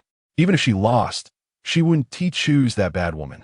Just as Xiao Bing was hesitating, a deer-shaped beast walked gracefully from one side of the group and gently nudged Xiao Bing with its head.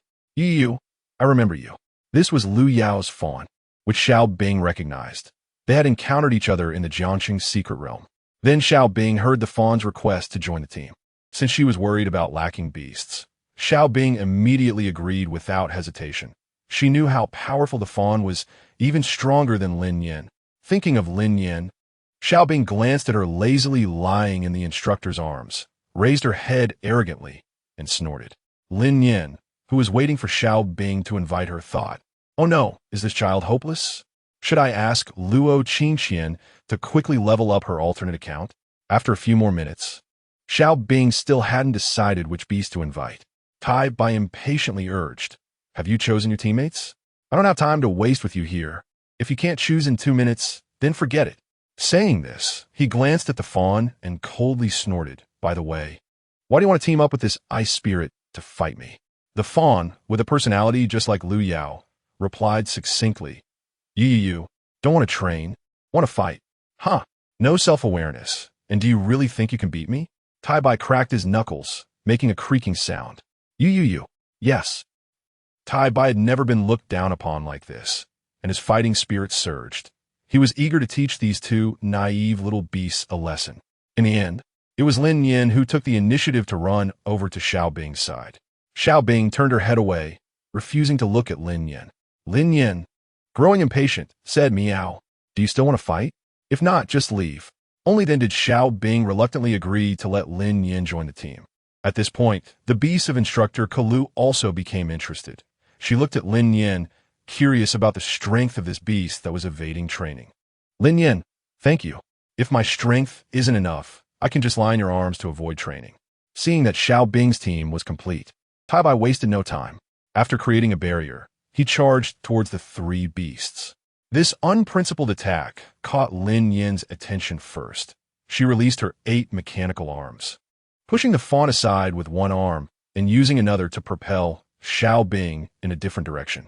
The three beasts split into 2 directions, and after a moment of hesitation, Tai Bai decided to attack the fawn, which had only one arm. Having decided to showcase some of her mechanical skills, Lin Nian released Xiao Bing and, ignoring the fawn being pursued, began creating electric bullets. What is she doing? A male instructor frowned and asked the beast of Instructor Kalu, who had been holding Lin Nian for half the morning.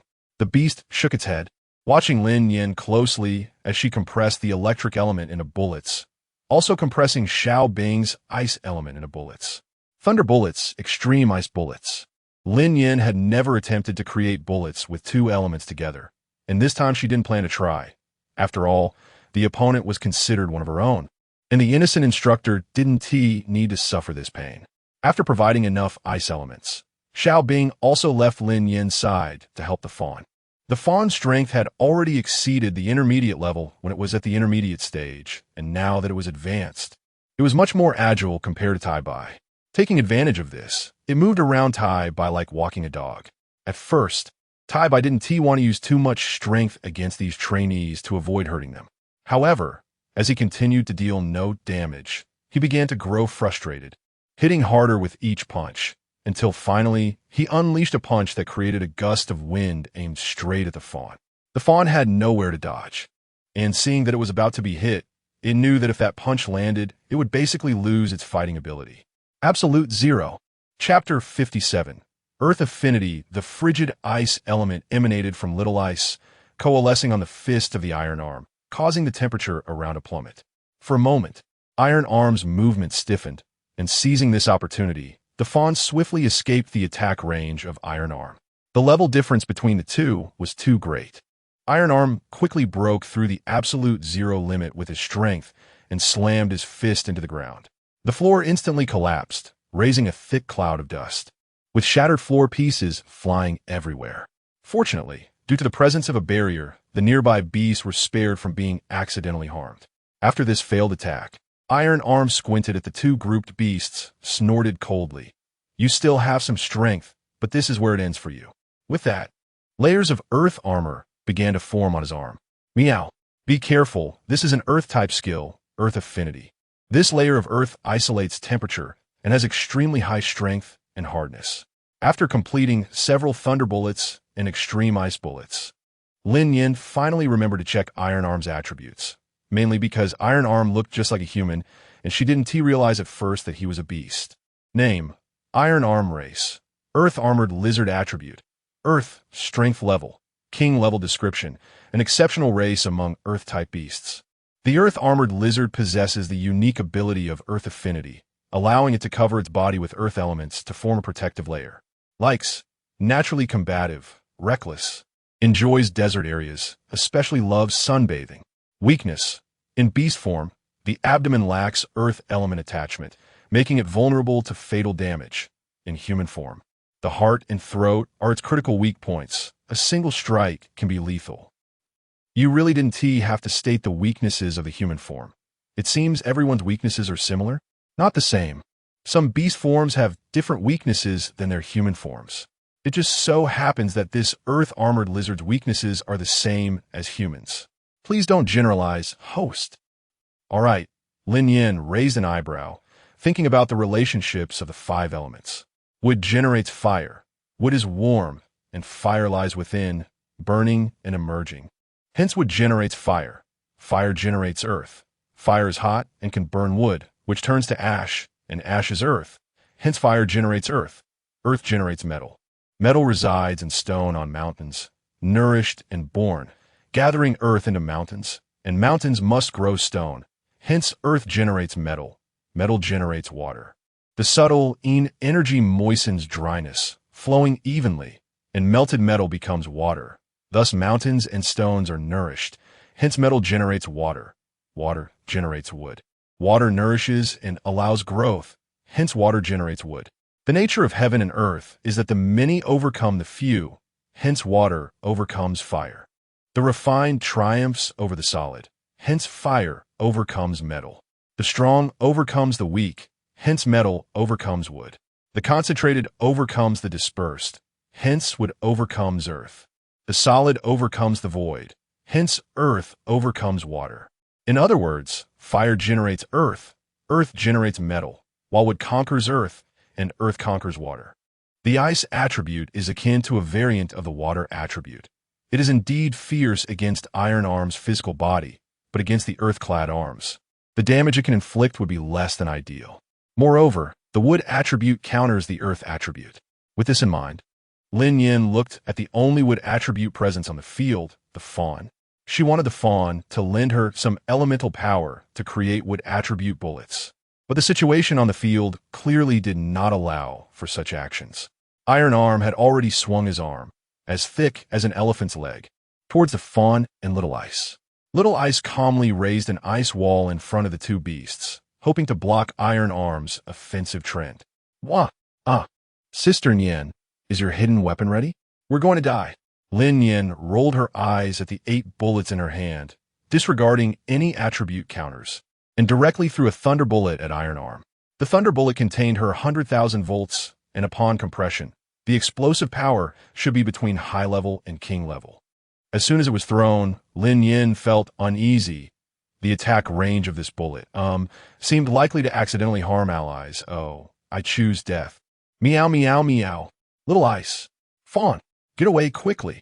A loud boom erupted around Iron Arm, simultaneously raising clouds of white smoke that obscured the view of the observing beasts. Chirp, chirp, chirp. Hey, what just happened? Roar, roar, roar. I don't know either. Suddenly there was a loud bang, and I can't see anything. Chirp, chirp, chirp. Damn, did you guys feel that? If that noise had come from me, I would have turned to ash. The loud noise could be clearly heard by the beast tamers training in the open area at the entrance. Many students looked worriedly towards the beast training area, fearing that their own beasts were in danger. After all, once a beast dies, the beast tamer will also be affected. First, their mental strength will downgrade, and the beast space of the deceased beast will temporarily close until the beast tamer's mental strength is restored, after which it will reopen. However, the beast that can be contracted will generally drop a tier in rating.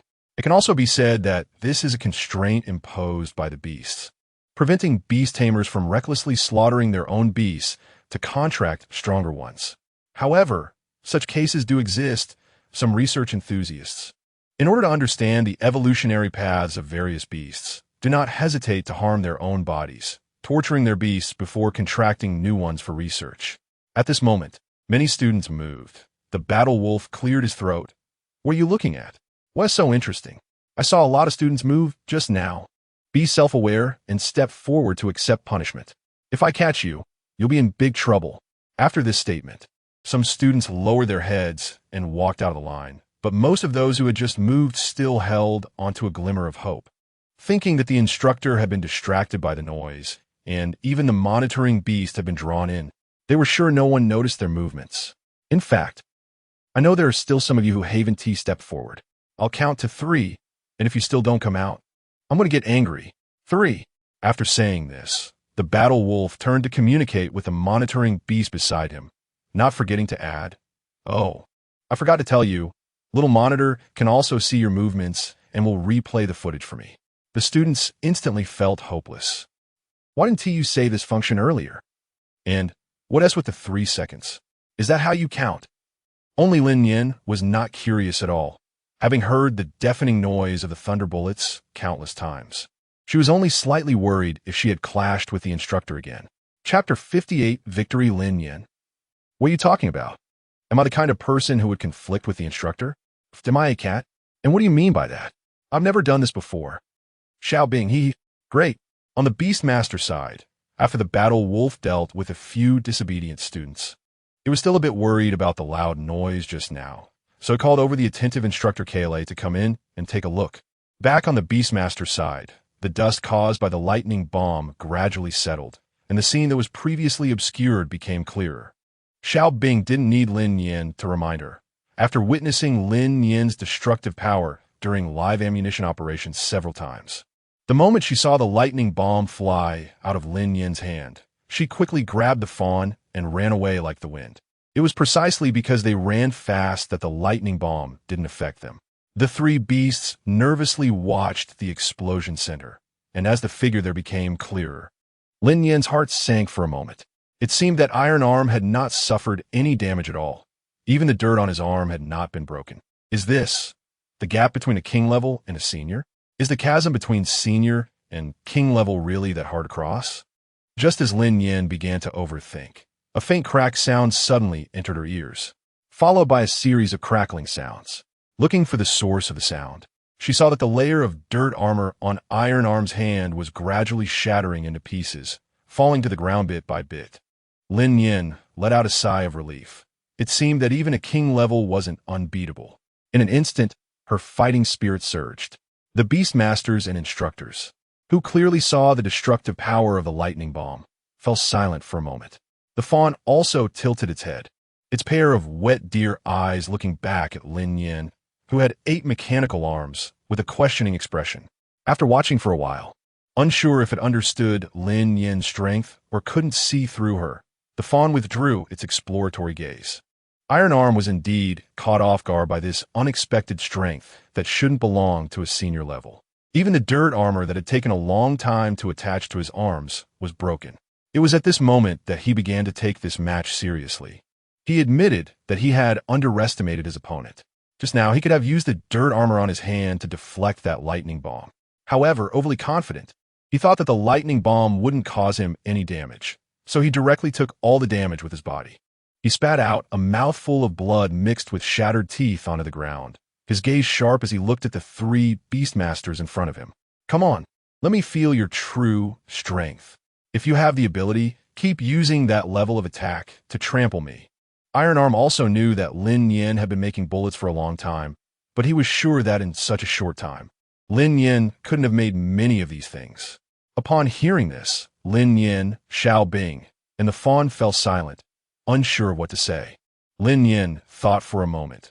She had originally planned to keep a few bullets for self-defense in the upcoming training, but since you shamelessly asked, I might as well generously bestow these little things upon you. Without hesitation, Lin Nian took out the remaining 7 bullets, which included 3 lightning bombs and 4 extreme ice bombs, and like a corn thrower, she tossed them one by one towards Iron Arm, who had just made that provocative remark, hadn't realized what was happening when a series of explosions erupted beside him, accompanying that were the crackling sounds of electricity on his body, and occasionally ice chunks would fall on him. Finally, after a fist-sized ice block smashed down on his head, his vision went dark, and he completely lost consciousness, collapsing. Just as Iron Arm fainted, Instructor Kayleigh happened to walk into the training ground.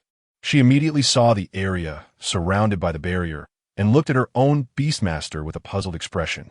Her Beastmaster, the one that had been hugging Lin Nian for a long time, shrugged, indicating that this matter had nothing to do with her. Then, this Beastmaster looked back at Lin Nian, thinking about the bullets she had created, and couldn't help but wonder what would happen if these bullets hit her. At that thought, she shivered. Not to mention anything else, if those bullets hit her, her carefully crafted appearance would definitely be ruined. This is truly a terrifying thing. So, she needed to build a good relationship with Lin Nian in the future. Thinking of this, she glanced at the cold female Beastmaster behind her and added in her heart that after building a good relationship with Lin Nian, she could ask for some of those bullets to ruin the appearances of other female Beastmasters. This is truly a great anecdote in life. In Beast life.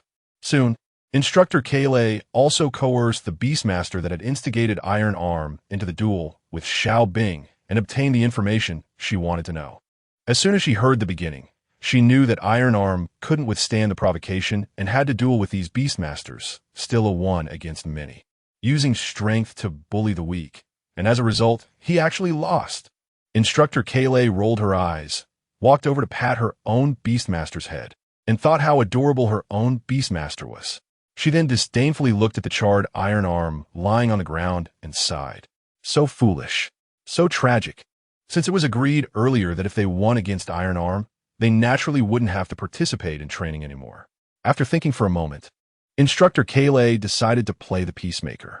In fact, The reason why the instructors present watched Iron Arm being provoked into a duel with the Beastmasters was that each instructor subconsciously felt that Iron Arm wouldn't lose, and that this could even serve as a warning to others.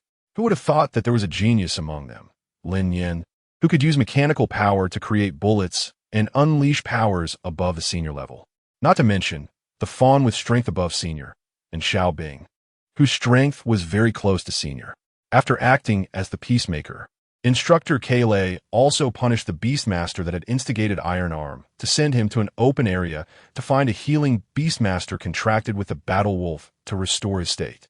Then she removed the barrier set by Iron Arm and carefully looked at the 3 special Beastmasters. With just one glance, she was captivated by Lin Nian, who looked like a little kitten and ran over with sparkling eyes to hug Lin Nian.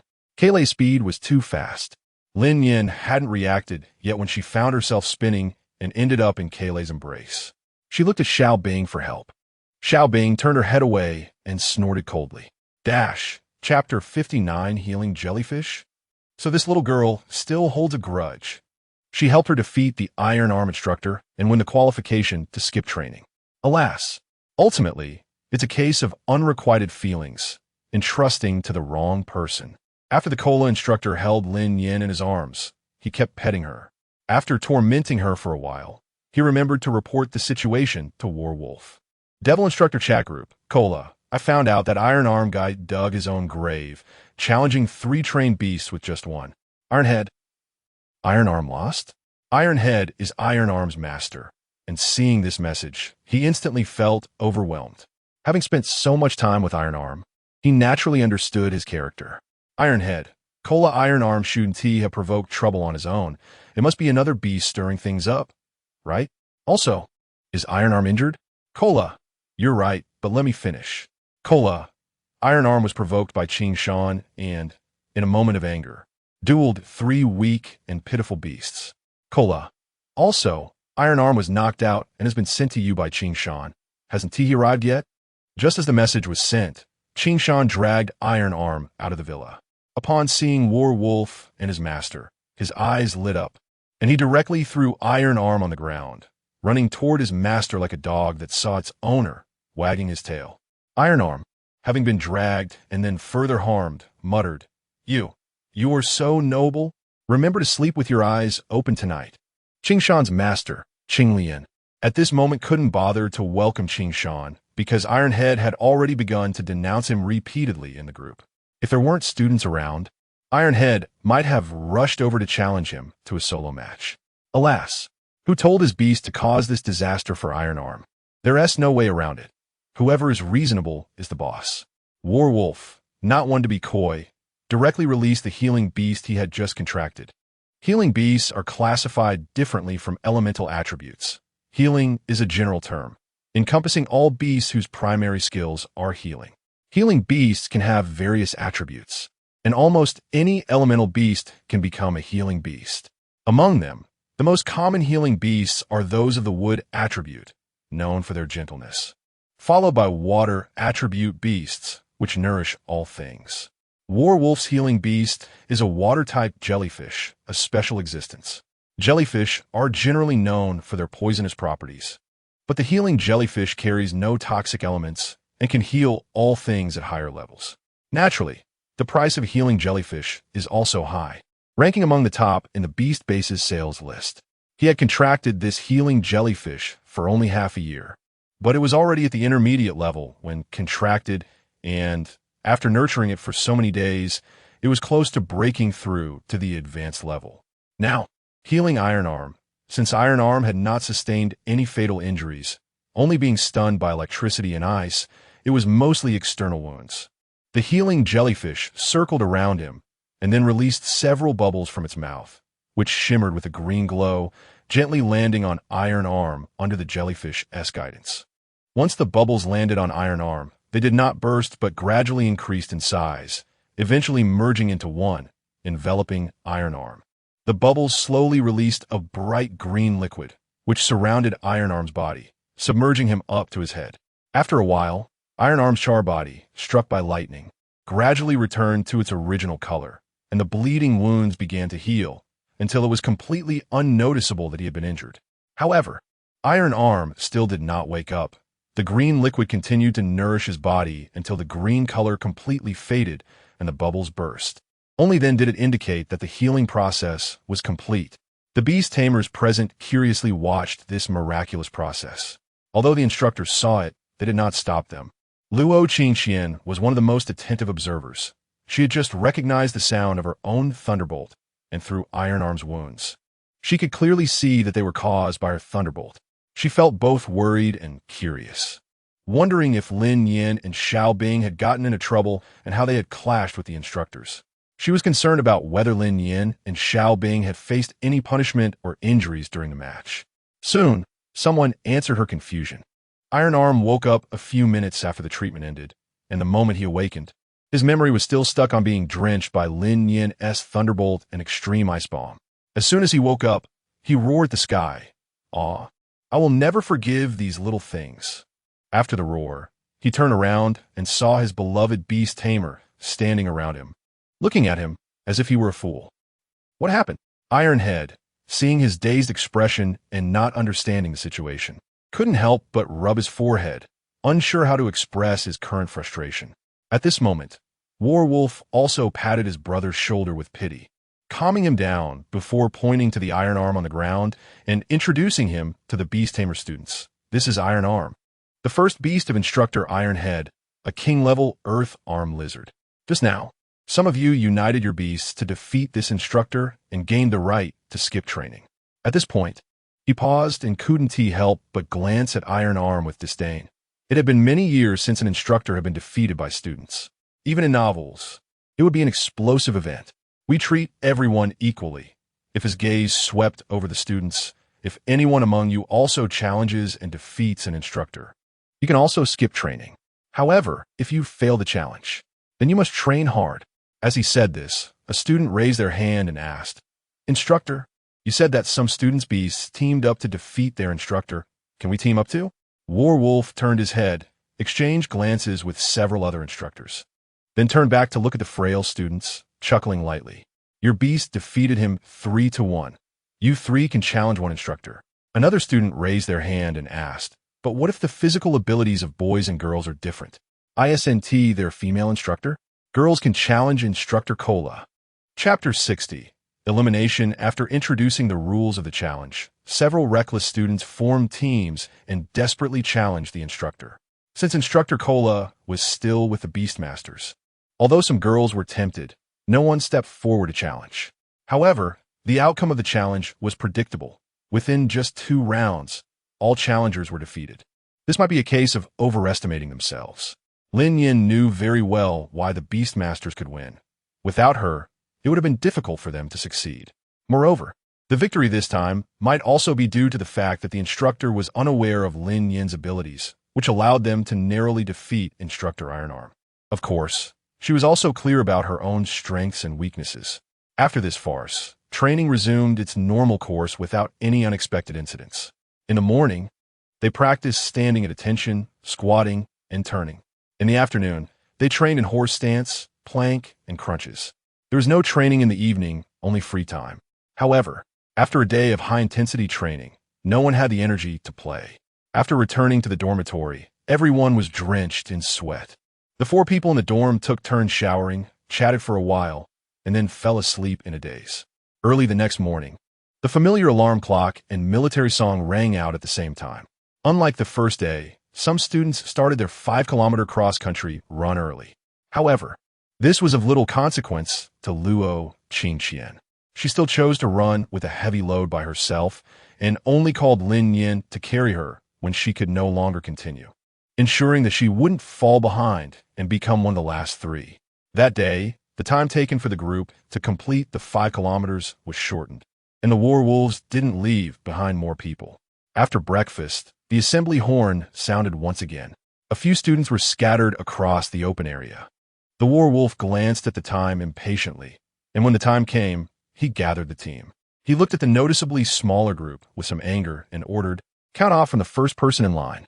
1, 2, 3, 15. Finally, upon checking, they indeed found 3 people missing. The werewolf's expression darkened as he commanded, military posture for 10 minutes. He then instructed Ironhead to find the 3 students. As soon as the command was given, the 3 students arrived late. Instructor, sorry, they said as they scrambled into the line. Stand still. Don't join the line, the werewolf said coldly. Ironhead also released his second beast, the Iron Armor Turtle, to block them from the line. The 3 students had no choice but to stop, bow their heads, and stand there. The werewolf and Ironhead walked up to them. Among the 3, 2 were boys and 1 was a girl, all dressed in brand-name clothes, looking well off. But the werewolf didn't care about that. He coldly surveyed the 3 of them and said, "Have I not said that being late is not allowed?" The boy who seemed to be leading raised his head. "Yes, you said that, but..." Before he could finish, the werewolf interrupted him decisively. "There's no but. Being late means being late. You can pack your things and leave." "Why?" "I refuse," the boy retorted, his head held high, anger in his eyes. Another boy beside him chimed in. "Yeah, we were just a little late." "Exactly. We were too tired from the morning run. We wasted some time eating breakfast," they explained. The werewolf listened to them finish before continuing. "What if this were a competition? If you don't arrive on time, you'll be disqualified. Because of your tardiness, your teammates' training is all wasted. What if this were a battlefield? Because you didn't arrive on time with support, the enemy breaks through, and because of your lateness, your teammates waiting for your rescue get wiped out. Sometimes that casual being late could cost the lives of millions. What will you use to bear that? Your lives?" The werewolf scoffed. "Your lives aren't worth much." The boy who had supported the other 2, along with the girl, fell silent, their faces flushed with shame as they bowed their heads. Only the boy who had initially countered remained defiant. "Do you dare to eliminate me? My grandfather is Shun Changsheng." Shun Changsheng was the vice president of the Jiangxing Star Beastmaster Association, a saint-level beastmaster, and ranked just below the president of the association and the Star Master in Jiangxing Star. Even the richest man in Jiangxing Star, Luo Chuan, had to greet him respectfully. If it were someone else here, this warning might have been effective, but standing here today was the werewolf, a battle-hardened soldier. Shun Changsheng? Even if Shun Changsheng himself were here today, you'd still be eliminated. The werewolf glanced at him disdainfully. "I thought you had some real skills. Perhaps you even came in through the back door? Let me tell you, in this training camp, the instructor is the law. Don't even mention Shun Changsheng. Even if the Emperor of Huaxia came, you'd still be eliminated today." After saying this, he waved his hand. "You can leave now. The training camp does not welcome you." After a few seconds, he noticed that the 3 students showed no intention of packing up and leaving. So he added, "What's the matter? Can't leave on your own? Do you need us to teach you how to leave? Ironhead, you show them." Upon hearing this, Ironhead visibly perked up, ready to throw the 3 students out with his beast. Just then, the leading boy sneered. "You dare throw me out? I've already called my grandfather. He's on his way here." Luo Qingxian glanced at her terminal and found that she was still in a local network. At this moment, Lu Yao beside her explained, "He has a background. He might have been connected to the external network all along." Luo Qingxian realized this and began to enjoy the unfolding drama. Eating melons is the nature of the people of Huaxia. After the boy spoke, he even showed his terminal to Ironhead. Ironhead hesitated. It was difficult to act or not act, and he glanced at the werewolf. "Continue," the werewolf said, raising his eyes. Following the command, Ironhead no longer cared about anything else and directly ordered the Iron Armor Turtle to drive the 3 students toward the outskirts of the villa. Just as the 3 students were about to walk out of the training camp's boundary, a thunderous voice echoed in the air. "Who dares to bully my grandson?" Chapter 61. Saint-level Beast Master. Qingwan the watermelon in the hands of the onlooking Beast Master students immediately shattered on the ground. But it was okay. A bigger surprise was coming. Wow, this is the legendary Saint-level Beast Master. Who wouldn't applaud when seeing such a sight? With that thunderous voice, the beasts in the training area rushed out to protect their masters, and the open space in front of the villa became crowded instantly. However, the students who were engrossed in their snacks would not let their clueless beasts interrupt their enjoyment. They quickly stored them away in their beast space as their beasts approached with grunts. Lin Nian and Xiao Bing, however, were not put away into the beast space. Lin Nian was held in Luo Qingqian's arms, while Xiao Bing timidly hid behind Luo Qingqian. only half of her head peeking out to sneak a look at what was happening. In fact, beasts also enjoy eating snacks. Perhaps it could be said that all things love snacks, and eating snacks is an exciting affair. The watermelon culture will last forever. Back at the instructor's side, upon hearing the angry shout, the expression of the werewolf slightly cooled, while the surrounding Ironhead and Qingshan tugged at his sleeve, urging him to calm down and not act impulsively. A sharp cry echoed from the sky. In one corner of the sky, a large blue bird appeared, and it seemed to carry a sturdy old man on its back. Saint-level beast, Qingwan. Amidst the chaos, Lu Yao's voice clearly reached Luo Qingqian's ears. Luo Qingqian was surprised for a moment before she saw the full figure of the Qingwan. The Qingwan's wings were estimated to be about 100 meters long, its entire body a deep green, and its sharp phoenix eyes looked down at the crowd below, exuding immense pressure. Lin Nian also looked over. She was very curious about this mythical beast that only existed in legends in her past life. After seeing its full form, she sighed. Although this was called Qingwan, it was quite different from the Qingwan of legends in her past life. It would be more appropriate to call a bluebird. Illustration: Qingwan, resembling a peacock but the size of a chicken, with splendid feathers. The male bird has especially long pointed tail feathers, and its wings have many reddish-yellow and white eye-like patterns, appearing very phoenix-like when spread. In ancient times, red was seen as phoenix and blue as swan. It is a legendary, auspicious bird similar to the phoenix, symbolizing peace and celebration. Wow. One day, I actually saw the saint-level beast, Qingwan. Mom, I made it big. Is that Shin Changshen? Wow. I've heard he has been researching the evolution path of the bluebird for 30 years. Raising its evolution limit to the saint level. Not to mention, if I could have such a flashy Qingwan, I would die without regrets.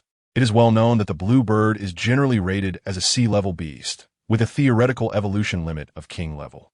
After numerous experiments, the final verified evolution limit was king level. However, this person named Shun Changsheng stubbornly did not believe in the conventional wisdom. He studied the bluebird for 30 years. And despite external ridicule, he successfully evolved his first beast, the blue bird, to the saint level, which is this Qingwan, becoming a rare saint-level beast master.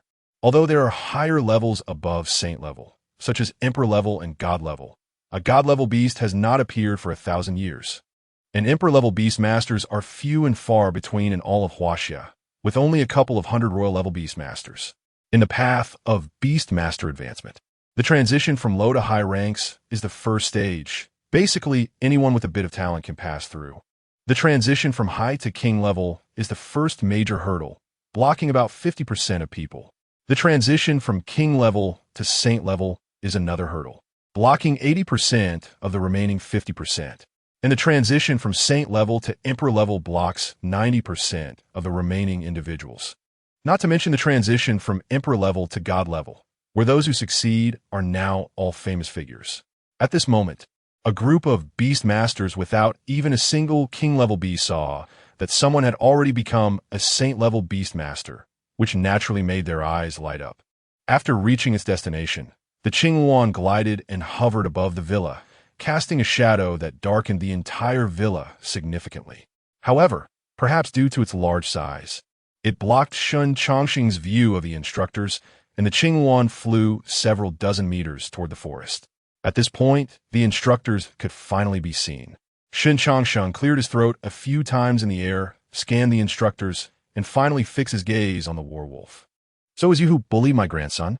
At this moment, Shun Yang had found a backing and was causing a ruckus again. Grandpa, it's him. He wanted to kick me out of the training camp. Shut up. Shun Changsheng glared at him, then looked at the werewolf again, repeating the question. So is you who bullied my grandson? Yes. The werewolf admitted without hesitation. Unexpectedly, Shun Changsheng suddenly broke into applause, laughing loudly. Good. Since I broke through to saint level, no one has dared to bully my grandson. Upon hearing this, the onlooking crowd's eyes lit up, all silently wishing. Come on, fight. Watching the fun is never too much trouble. JPG. Several instructors felt their hearts tighten upon hearing this. Ironhead leaned closer to the werewolf, whispering, Bro, This old man is your responsibility. I can't handle him. The Werewolf gave him a glare, but Ironhead soon regained his seriousness, saying, "Don't worry, boss. Ironhead will never give up on you. It's just a saint-level beast master. I don't believe that the six of us can't take him down." Qingshan awkwardly added, "Bro, have you ever seen a saint-level beast master defeated by six king-level beast masters working together?" Instructor Kale also chimed in, "Moreover, each of these six king-level beast masters only has one beast that has reached king level. They haven't even fought yet. Why is everyone talking such discouraging talk?" Ironhead didn't believe they couldn't win. He rolled up his sleeves and was ready to charge in for a thrilling battle. It can only be said that beasts follow their masters. A beast getting riled up is probably influenced by its master. Halfway through rolling up his sleeves, he was stopped by the Werewolf, who leisurely said, "We really can't win." Hearing his boss's assessment, Ironhead immediately deflated. However, he thought he won't attack us. If he does, it would be equivalent to going against the Star Master. This realization relieved the other instructors, who all relaxed their bodies. "All right then, boss. You go explain things to Shun Changsheng. We want to interfere." Ironhead slumped back against Iron Arm, waving his hand at the Werewolf. Chapter 62. Cunning and scheming on the other side. Qingshan was also slumped down. He imitated Tai Tu and pointed at Zhang Lang. "You heartless man. Go explain to that guy yourself." Instructor Kulu chuckled and, following the rhythm, said to Zhang Lang, "Boss, this old coot is all yours. I wish you happiness." Zhang Lang was speechless. Zhang Lang was distressed. What kind of high-level teammates are these? Always thinking about mocking him. He was truly fed up. Sighing, Zhang Lang took a deep breath and solemnly said to Shun Changsheng in the sky, "President Shun, you should know the significance of the training camp." The Star Master said that this training camp is entirely under the responsibility of the six of us. Shun Changsheng laughed loudly, stroked his white beard, and replied, "Of course I know, but training is one thing. Bullying my grandson is another. Let me ask you, why did you expel my grandson from the training camp? Is this not looking down on me?" Zhang Lang was silent for a moment.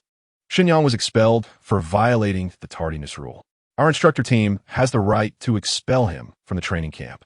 I hope President Shun can understand. We certainly did not intentionally bully your grandson. Shin Changxing stared at Zhang Lang for a while, then laughed again and waved his hand. "Ha ha ha. Instructor Zhang Lang is really strict and fair. That old man is relieved." After saying this, he glared at his useless grandson below. "You're embarrassing. Come home with me. Don't disgrace our Shun family here." Xin Yang was stunned, and his hostility instantly dissipated, looking dazed. Instructor Zhang Lang, the future of Jiangxing Star is entrusted to you. I hope you can select a truly worthy battle team. Shin Changsheng waved his hand, and Xin Yang instantly appeared on the back of Qing Wan, taking the other two students along. Zhang Lang was surprised for a moment, then somewhat understood Shun Changsheng's actions. He saluted Shun Changsheng, who then flew away with the three students. In the distance, they could still faintly hear Shun Changsheng's hearty voice. "The world laughs at me for being too crazy, but I say the world cannot see through me." Ha ha. The onlookers were disappointed, lowering their heads. I thought we could see an exciting and thrilling battle. Why did Shun Changsheng just laugh 3 times, and his attitude was like a roller coaster, going up and down, then walked away inexplicably? What the hell? Wasn't he here to vent for his grandson? How did it turn into us enjoying his laughter? What does this mean? This is really enough. I'm really fed up. Eating a melon halfway through is truly the most painful thing in the world. It was like wearing a mask of suffering. The pain had reached its peak. Not to mention them. Even the instructors were dumbfounded at this moment. Tai Tu, sitting up in shock, tugged at Zhang Lang's sleeve and asked in disbelief, "Was he just so arrogant to test us?" Qing Shan was still slumped on his beast side and said, Is this what old age is? Truly cunning and scheming." Instructor Kulu patted his head like a dog and added, "Isn't it said that the older the ginger, the hotter it is?" Zhang Lang came back to his senses, his expression returning to its usual coldness. He turned to the students and sneered, "What? Are you all very free? Release your beasts. We will practice an extra half hour this morning." The students wailed in despair. No, why are you so heartless? I love you so much. but you turned and left. Unfortunately, these words could not touch the hearts of the iron-faced instructors. Under their firm insistence, a day of training began again. Perhaps the only ones who had it easy were Xiao Bing, Lin Nian, and Mi Lu, who had received exemption qualifications yesterday. The three beasts lay together, chatting quietly for a while. Seeing other beasts training hard, they basked in the sun and fell into a dream. It was truly comfortable. Other beasts, I will really thank you. Seriously, you guys really deserve to die. The first 5 days of physical training passed quickly. After 5 days, it was evident that the physical fitness of a group of students had improved significantly. It couldn't be said to be immediate results, but there was indeed corresponding enhancement in various aspects of their abilities. The following 5 days were for beast combat training, which was in the form of a competition. The first round of challengers would be decided by lottery, selecting 10 challengers. Other students would then challenge them, with the winners becoming challengers or successfully defending their title, while the losers would step down. However, what attracted them the most was the mechanism that the 10 challengers each day could skip the morning run the next day. This was a rare blessing for those tortured by morning runs. Some might say that the second round of beast combat was somewhat similar to the first round of beast training, but the second round was essentially a duel among beast masters. It could assess a beast master's understanding and cooperation with their beasts and more accurately reflect a beast master's practical combat level and overall strength. Some people might have 3 beasts, yet their coordination might not be as strong as someone with 2 beasts, which is the significance of this segment. In each segment, instructors had the right to eliminate participants. In the first round of physical training, about 10 people were eliminated, either because they couldn't bear it or because they violated the instructor's rules. This also resulted in the instructors becoming the pinnacle of the training camp. Lin Nian felt that these instructors were just like homeroom teachers, who were like the pinnacle figures in a class.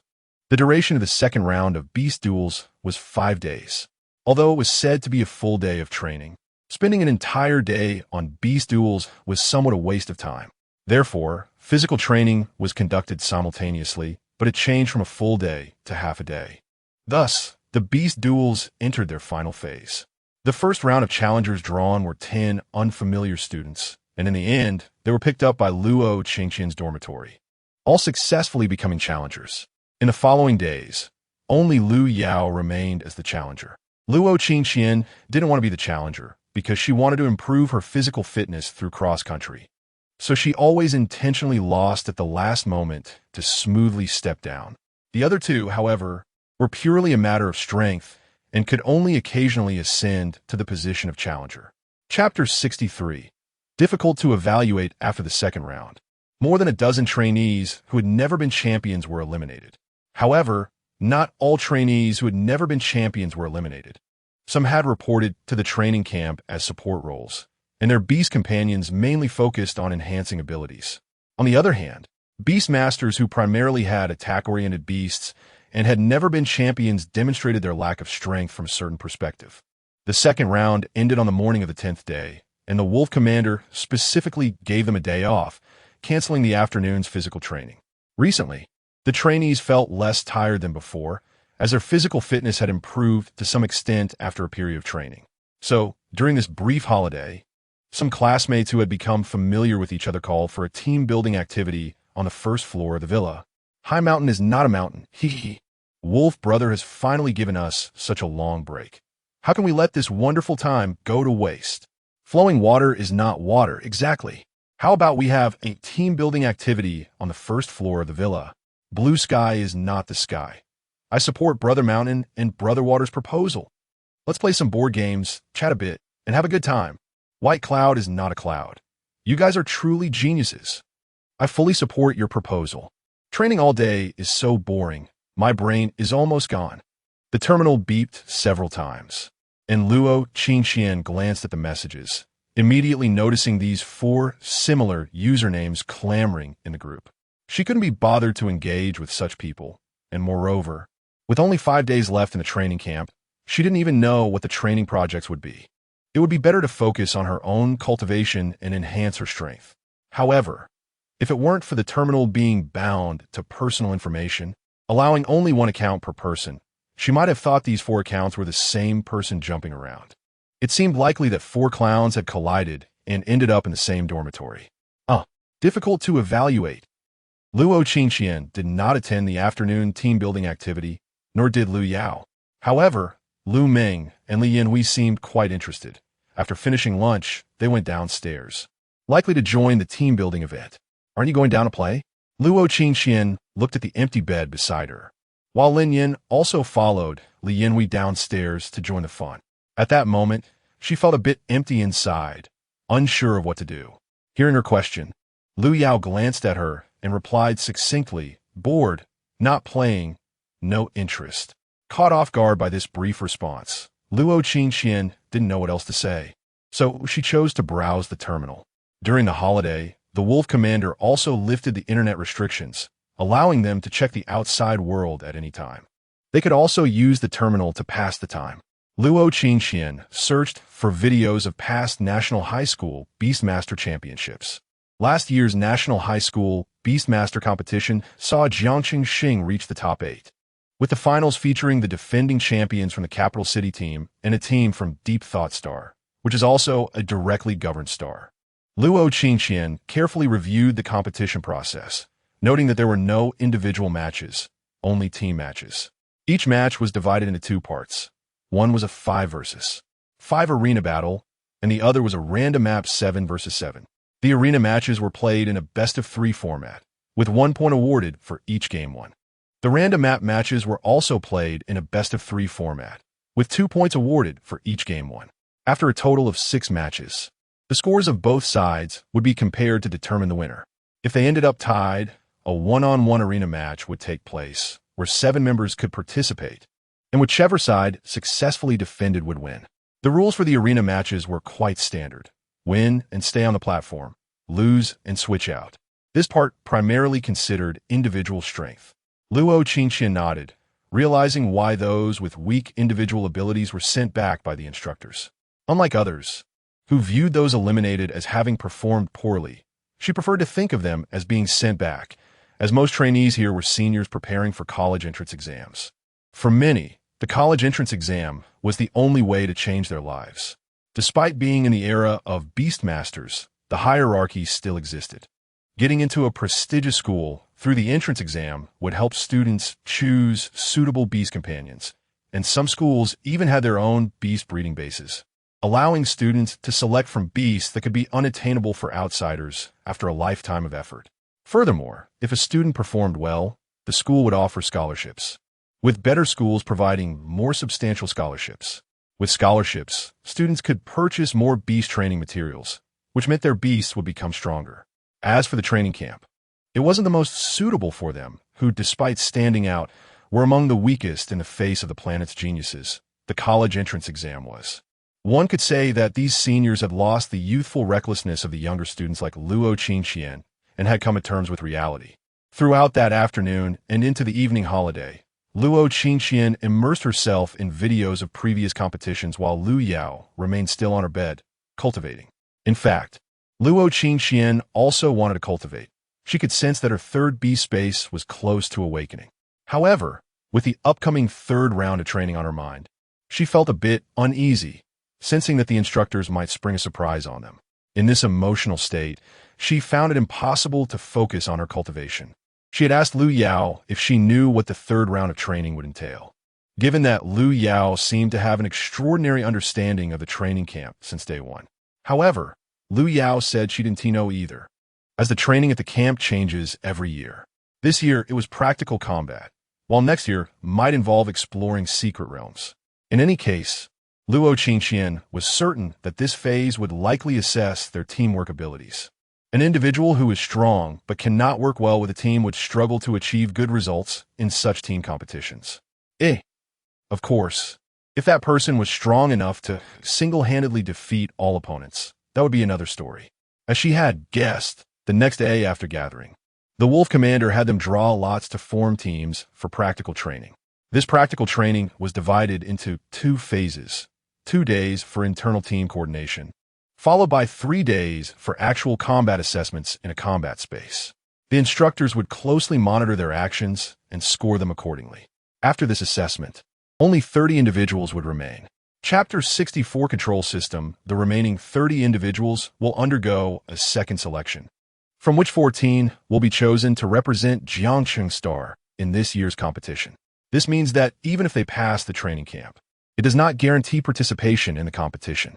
Generally, among the 14 participants, there will be a starting team and a substitute team, with substitutes having far fewer opportunities to compete than the starters. This rule, to some extent, discourages a significant number of students. Some may have the strength to participate in the training, but ultimately do not come, as participation in the competition does not guarantee a direct recommendation to prestigious schools, whereas success in the college entrance examination does. It can only be said that everything has its pros and cons.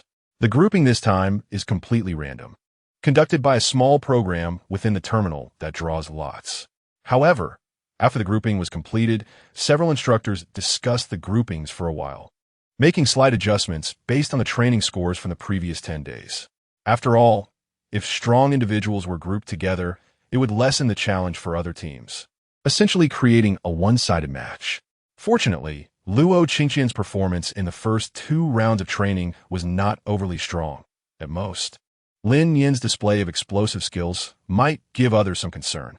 In the end, Shi and Lu Yao were placed in the same group, while Li Yinshi and Lu Meng were also grouped together, which provided some level of support. Coincidentally, the remaining individuals were divided into 11 groups, neither more nor less. In their group, besides themselves, there was another girl and 4 boys. The girl seemed not to have been a champion in the previous arena matches, likely a support-type Beastmaster. Among the 4 boys, Luo Qingqian had some impression of them. One was an agile attacker, another was a tank, one focused on range attacks, and the last one was a strong attacker. As for their names, Luo Qingqian was not familiar, only vaguely remembering their strengths, as each of them had been champions in the second round. After reviewing her own team's lineup, she glanced at the other teams and noticed that each seemed to have 1 or more support-type Beastmasters. She suddenly realized that the grouping was not entirely random. At the very least, it had been modified afterward to evenly distribute the support-type Beastmasters. Once the teams were formed and everyone found their teammates, the Werewolf stood in front of them and cleared his throat. You should all know the rules by now. Over the next 2 days, each team should familiarize themselves with their members and try to develop a combat style that belongs to you. This time, we are not looking at the final winner. We will only assess how you handle unexpected situations during the process. A friendly reminder, you can now spread out and find a corner for your team training. After you find a good training spot, remember to inform one of the instructors via the terminal. We will also inspect your training results. If you have any questions, feel free to ask the instructors. After saying this, he clapped his hands 3 times, signaling the dismissal. With that, the participants dispersed, rushing to claim a good corner for discussion and training, trying to prevent others from seeing their techniques and preparing in advance. However, Luo Qingqian's team was an exception. No one moved, and one boy even lay on the ground, closing his eyes and showing no intention of moving. Hey, can you move a bit? If someone didn't know any better, they'd think you were dead. Another boy next to him kicked him. All right, let's introduce ourselves first. Let's get to know each other's strengths. The last girl in the team pointed suspiciously at the open space they were in here. Aren't you afraid of being overheard? The boy lying on the ground waved his hand, still not opening his eyes. This is a tactic. The most dangerous place is the safest place. They definitely won't expect us to discuss tactics right here. That's. Luo Qingqian tilted her head and thought about it. It did seem to make sense. But why did it feel a bit off? She looked over at Lu Yao, who showed no signs of disagreement, so she sighed and dropped the issue. Although they were supposed to introduce themselves, no one took the initiative to speak first for a long time. Finally, the boy on the ground introduced himself. Hello, I'm Tang Xian, specializing in agile attacks. To be honest, I've wanted to participate in this competition since I awakened. The boy who had kicked him looked at him, squatted down, and poked his finger at his collarbone. Is that all you've got? All right, everyone, I'm Shang Wanlu, primarily a strong attacker. I have both shields and damage. I'm Dongfang Zhu, a tank. I'm Bailey Xiong, focusing on ranged attacks, so protect me. Our team will definitely have enough damage. I'm Su Yalan, a support type. My first beast can restore health, my second can enhance speed, and my third can boost various attributes, but not by much. After the 5 introduced themselves, Luo Qingqian and Lu Yao exchanged glances, and Lu Yao finally spoke up. I'm Lu Yao, my beast. She paused for a moment, considering what the Werewolf had mentioned about team configurations, and said, I should be classified as an assassin type. My second beast is a shadow guard. After thinking for a moment, Luo Qingqian also said, I'm Luo Qingqian. Strictly speaking, my beast should be classified as a control type. As soon as she finished speaking, someone in the group exclaimed in surprise, well, our team's configuration is just perfect with 7 members. That's really great. Typically, a competing team consists of 7 members, roughly divided into 7 different categories. Agile attackers, who focus on speed to quickly deal damage and attract enemy attention. Strong attackers, who have both durability and damage, can endure enemy attacks while dealing continuous damage. Tanks, who have extremely high durability and serve as the front line to absorb damage. Ranged attackers, who primarily output damage as long as they are alive. Assassins, who lurk in the shadows and deliver deadly strikes at critical moments. Support types, who provide health recovery and enhance various aspects of attack and defense.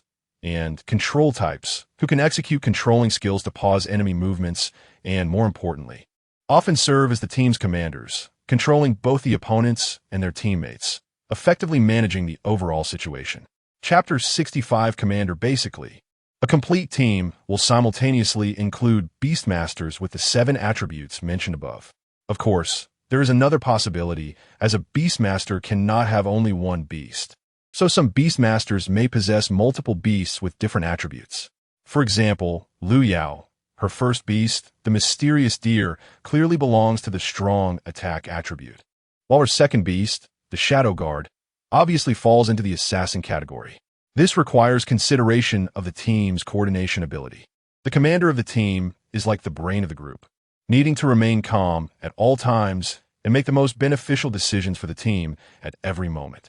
However, generally speaking, as long as the beasts of all 7 participants cover all 7 aspects, it can be considered a mature team. However, teams in places like the Imperial Capital are different. Their teams are cultivated from a young age, and the physical fitness of the participants is stronger than those from other places, with contracted beasts also prepared in advance. The 7 participants can be said to have grown up together, and their tacit understanding and coordination are higher than those from other places, with their contracted beasts even specializing in the same attribute. The representative team of the Imperial Capital almost always ranks first in the entire star system in competitions every year.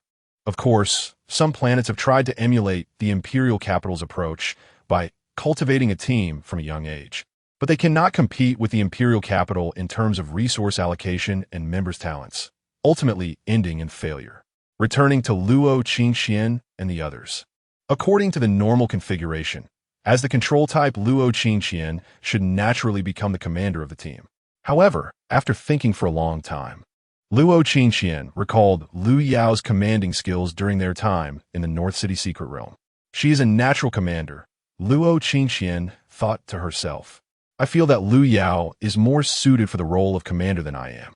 Luo Qingqian did not hesitate and directly voiced her thoughts.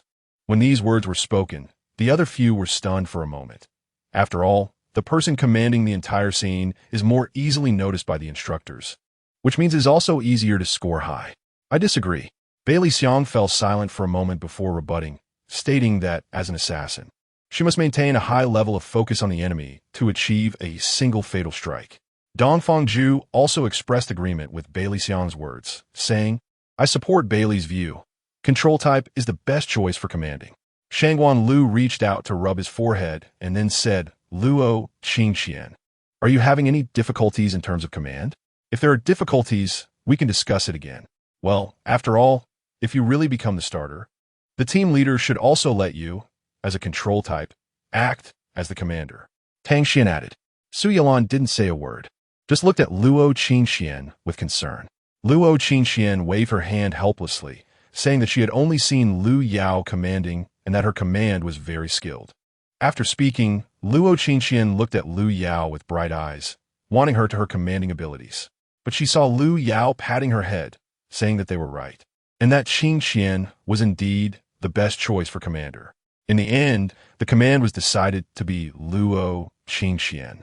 But Lu Yao privately assured her that if any emergencies arose, she would also help Luo Qingxian. Once the command was confirmed, the group began to try team cooperation. It was like the sense of a team battle in a game, where they needed to have a layered approach. The cooperation between the control chain and the damage chain was what they mainly needed to practice in a short 2 days. My first beast was a Gale Leopard, Advanced. My second beast was a Flying Swallow, Intermediate. My third beast was a Golden Lion, Intermediate. Tang Xian was the first to state the attributes of all his beasts. He was a senior in high school and had already awakened his third beast base. Gale Leopard is known for its speed, attacking the enemy like the wind, launching an offensive at lightning speed. Flying Swallow is a relatively common beast, also known for its speed, flying quickly, wind attribute, and can launch wind blades for attacks. It can also serve a reconnaissance role. As for the Golden Lion, Luo Qingxian and the others had seen it in the Jiangqing Secret Realm. But that one was a bit stronger. This Golden Lion, according to Tang Xian, unexpectedly awakened the wind attribute when it evolved to Intermediate. So it also belongs to the Agile attack type. One could say that by accident, all 3 of Tang Xian's beasts fell within the Agile attack category. Then I will mainly be responsible for attracting enemy firepower. The Flying Swallow can also serve as a scout, Tang Xian stated without waiting for others to suggest. Next, Shangwan Lu also introduced his beasts. His first beast was the Common Flame Lion in Jiangcheng, Advanced. His second beast was the Thunder Wolf, Advanced. He was also a senior in high school, but he focused more on training each beast and had not awakened his third beast base yet, although both beasts were at advanced level. In the end, he was mainly responsible for dealing damage to the enemy and attracting firepower. Dongfang Zhu was a sophomore with only 2 beasts. His first beast was a water blue turtle, water type, advanced. His second beast was an earth spirit turtle, earth type, intermediate. Having 2 turtle-type beasts sounded very reassuring, with maximum defense. Luo Qingxian even felt that his next beast might want to contract a fire-type turtle, and then contract a grass-type turtle, and then contract a gold-type turtle, gathering all 5 elements of turtles, which would be truly amazing. The 5 elements support and restrain each other, and who knows, there might even be a fusion technique of 5 turtles, combining into one, and then nothing to fear. Bailey Xiang is a long-range attack type, and his first beast is a Bomb Cat, which is fire attribute and advanced level. His second beast is a Wood Sprite, which is intermediate level, and his third beast is a Dandelion, which is beginner level. The Bomb Cat can throw bombs, causing area damage. The Wood Sprite mainly uses a bow and arrow and can attach a curse to the arrows, dealing damage to the enemy while applying negative effects. As for the Dandelion, being at beginner level, it probably hasn't been contracted for long, so it's unlikely to have much impact in the competition. His main task is to continuously deal damage from the backline. As long as he doesn't get knocked out, he can inflict damage. As for Luo Qingxian, it goes without saying that Lin Nian's electric attribute can connect all the beasts, making them essentially a whole. The electric type can deal damage, and the mechanical type can also create bombs. As for Xiao Bing, her skills are even more impressive. If the opponent has a water attribute, she has a natural advantage. 1 absolute 0 can instantly freeze the water. Her other skills can also impose control effects on the enemy. Chapter 66, Trial Tower. As for Lu Yao, her fawn has a natural advantage in the forest map, enhancing its combat effectiveness while ensuring it never gets lost. Moreover, the fawn's combat power is impressive. It can hold its own against a beast of a higher level for quite some time. Her second beast, the Shadow Guardian, is even more remarkable, acting as a natural assassin-type beast. It can hide in the shadows of any creature, launching surprise attacks with significant burst damage. The only downside is that the Shadow Guardian is only at an intermediate level, which limits its suppression against high-level beasts.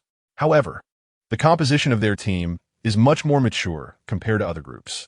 Finally, Su Yelan's first beast is a Peach Duck, capable of healing all teammates and is of high level. Her second beast is a Rampaging Goose of intermediate level, which can enhance the speed of all teammates, including both movement and attack speed. Her third beast is a colorful Butterfly, also of intermediate level, which can temporarily boost all attributes of a particular teammate. After gaining a preliminary understanding of the team, Luo Qingqian began to think about the team battle scenario. First, they would face beast masters, not wild, extraordinary creatures as in the secret realm. Seeing that Luo Qingqian had been silent for a long time, Lu Yao reminded her. Luo Qingqian then realized. Nodding her head, in our team, we have a tank and damage dealers. I believe if it's a straight-up 7 against 7, we should be able to win decisively. Everyone nodded in agreement. She was right. However, in team battles, they also needed to prepare for defense against other teams. Normally, they wouldn't give them the opportunity for a straight-up 7 against 7. Luo Qingqian paused and looked at Lu Yao. So, during team battles, your Shadow Guardian and Shangguan Li's Flying Swallow will be extremely important. Lu Yao, try to keep the Shadow Guardian hidden in the dark. As long as the fawn is there, those unfamiliar with you will think you are a high damage dealer, and then the Shadow Guardian can catch them off guard. Additionally, focus on attacking during the battle. I'll handle protection from the backline. At this point, Luo Qingqian thought of Lin Nian in the beast space. You all know Lin Nian can create bombs. The 2 days of adjustment only allowed each team member to understand each other better. After all, there was no real combat. Although some teams might have agreed to simulate real combat training, such training matches didn't necessarily reflect true strength, as neither side would use their full power. This time, the real battle would take place in a trial tower provided by the Jiangshang Star Beast Masters Association. This trial tower can randomly simulate a terrain, and after 11 teams enter, they will appear in a random location within the tower. Members of the same team will start at the same location. Normally, no 2 teams will spawn in the same place. The tower contains varying amounts of starlight points that each team can collect. The trial lasts for 3 days, and the team that collects the most light points within this time will be the final victor. Of course, eliminating a team also allows one to gain all the light points that team has collected, while the eliminated team's light points will be reset to 0. After entering the trial tower, everyone's wrist terminals will be replaced with trial tower wristbands, which can be used to exit the tower at any time. This means that there are 3 ways for a person to exit the trial tower. One is to sustain a fatal attack, which will cause the tower to eject you. The second is to click the exit button on the wristband.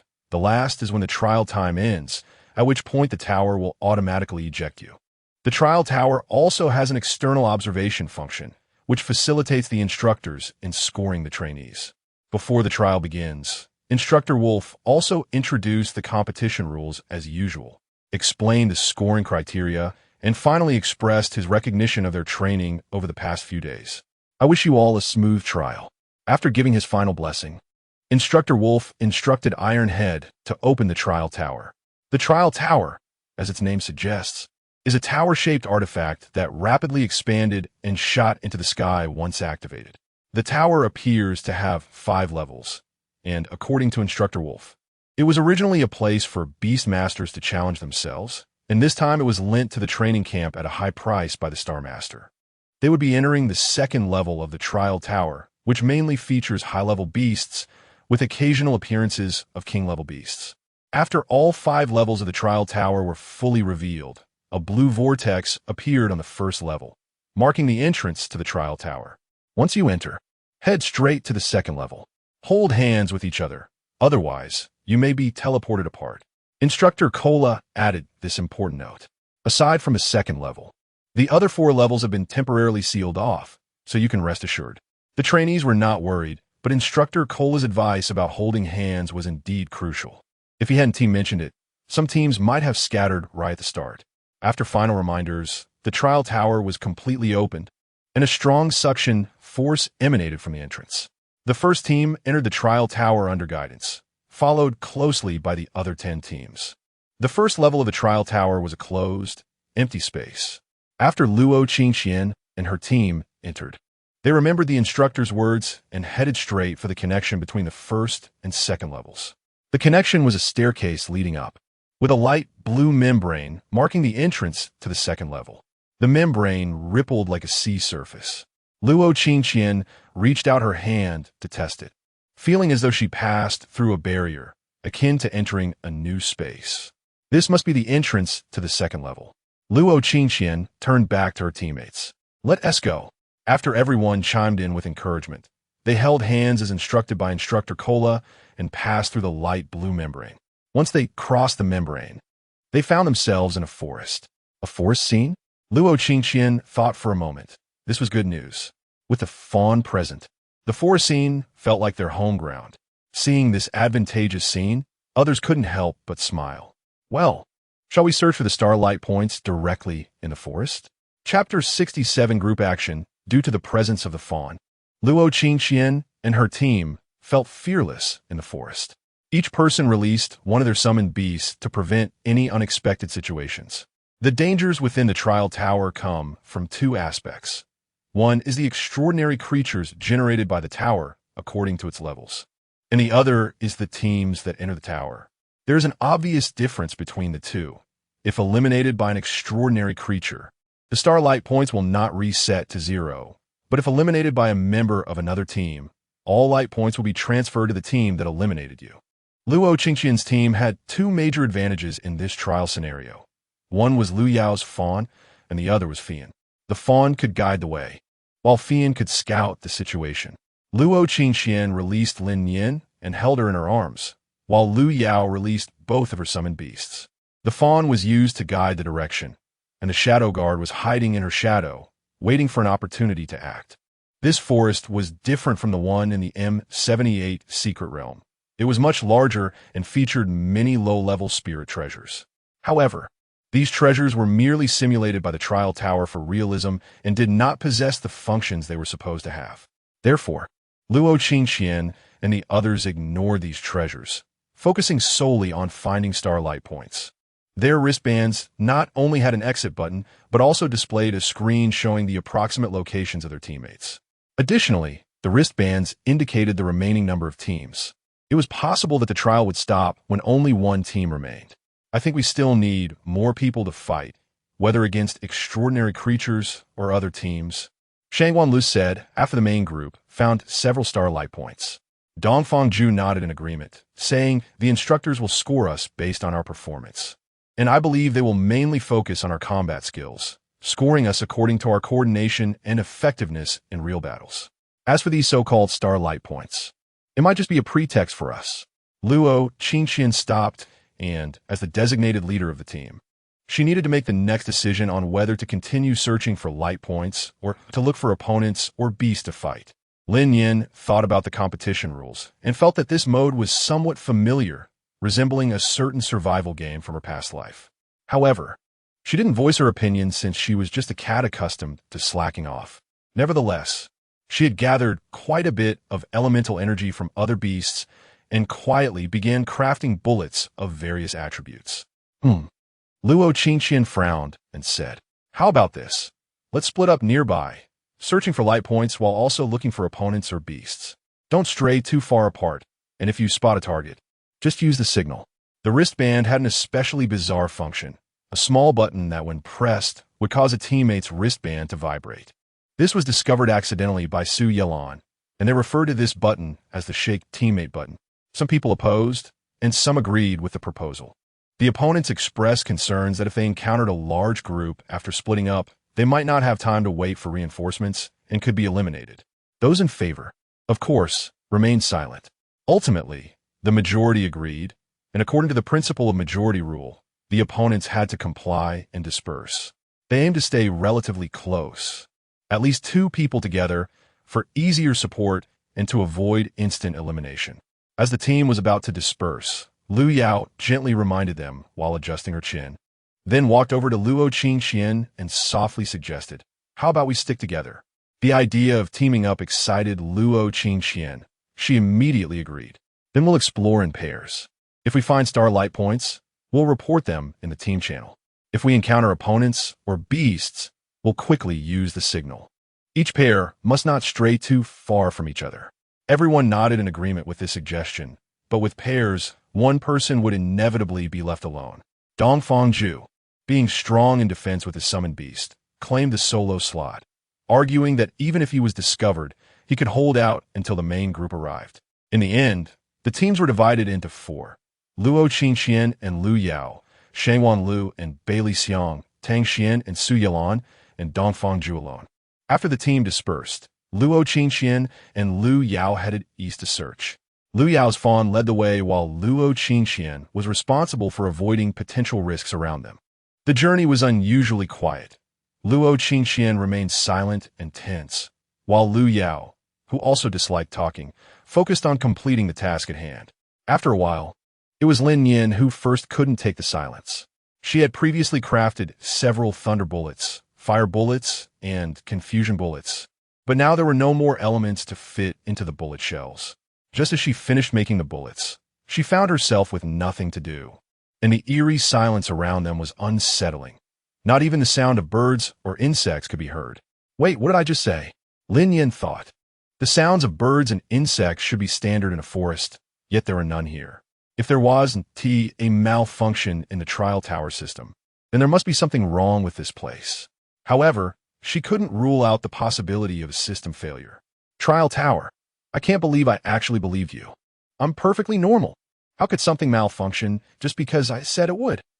Just as Lin Nian thought about this, Lu Yao pulled Luo Qingxian's arm to dodge to the side. Suddenly, a small hole filled with toxic gas appeared where Luo Qingxian had been standing. The hole emitted waves of purple poisonous mist, and it was hard to imagine what would have happened if that toxic mist had landed on them. Luo Qingxian looked gratefully at Lu Yao, who returned a reassuring glance.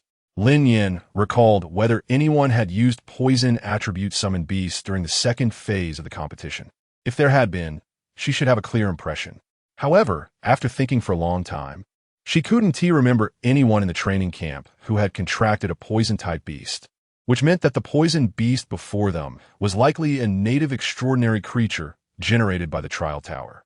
Luo Qingxian and Lu Yao exchanged glances, and Luo Qingxian gently pressed the teammate signal button on her wristband. After hearing the vibration from Lu Yao's wristband, both of them cautiously looked around. Chapter 68. The peculiar 7 poison frogs. The poisonous beast seemed to either recognize that these two individuals were not to be underestimated or was waiting for the right moment to launch a lethal attack. After unleashing its previous assault, it remained still and made no further movements. Luo Qingxian and Lu Yao were unable to locate the position of the poisonous beast for the time being and could only vigilantly scan their surroundings for any hidden spots to prevent a surprise attack. Through their wristbands, they could see that their teammates had begun to rush towards their location, with the closest being the lone wolf, Dongfangju. At this moment, the mini-map showed Dongfangju was very close to them. Once he arrived, having a shield would certainly make things much easier. However, they were uncertain about the level of this extraordinary creature. According to the introduction of the second layer, it primarily consisted of high-level extraordinary creatures. But some king-level extraordinary creatures were also mixed in. It shouldn't be a king-level extraordinary creature, right? Their luck shouldn't be that bad. Thus, the poisonous beast and Luo Qingxian maintained standoff, adhering to the principle of not moving unless the enemy moved, until Dongfangju arrived. The moment Dongfangju entered the scene, the poisonous beast launched an attack towards him. Several poison bubbles fell in Dongfangju's direction. He was unable to dodge in time and had to take cover under his beast. Fortunately, his beast was primarily defensive, so the poison bubbles merely corroded a layer of the shell. Through this attack, Lu Yao and the others were able to pinpoint the location of the poisonous beast and also estimate its level. It shouldn't be a king-level extraordinary creature. Luo Qingxian let out a sigh of relief and conveyed this information to the other two present.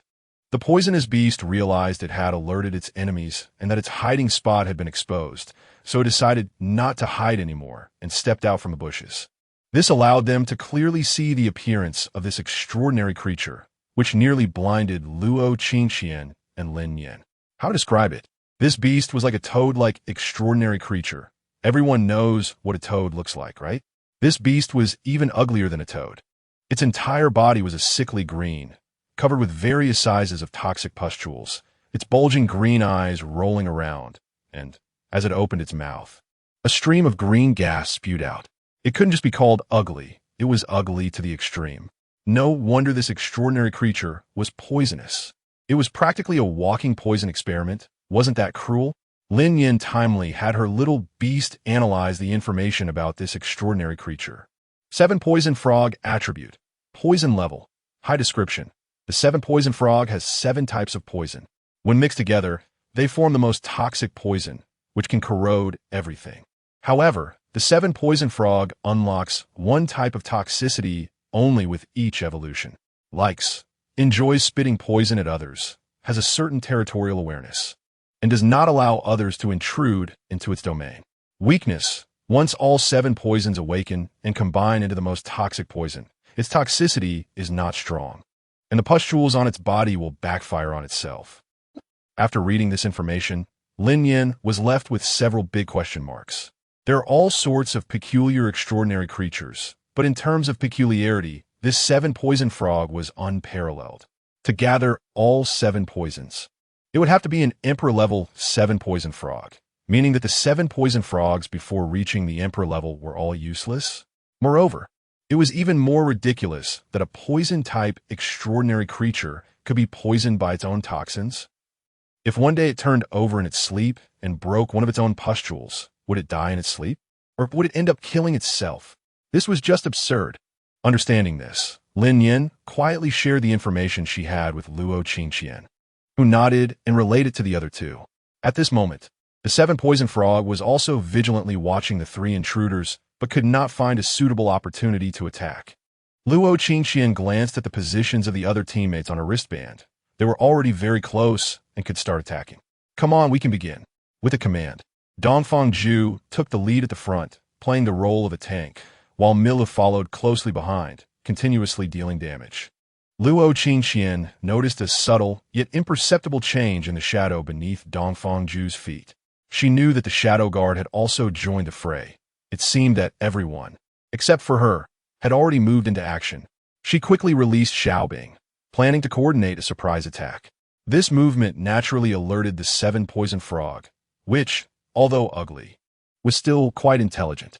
It realized that its poison would be ineffective against the frontline Dongfang Zhu, so it avoided a direct confrontation with him, hopping towards the forest's edge while spitting poison onto Dongfang Zhu's shell.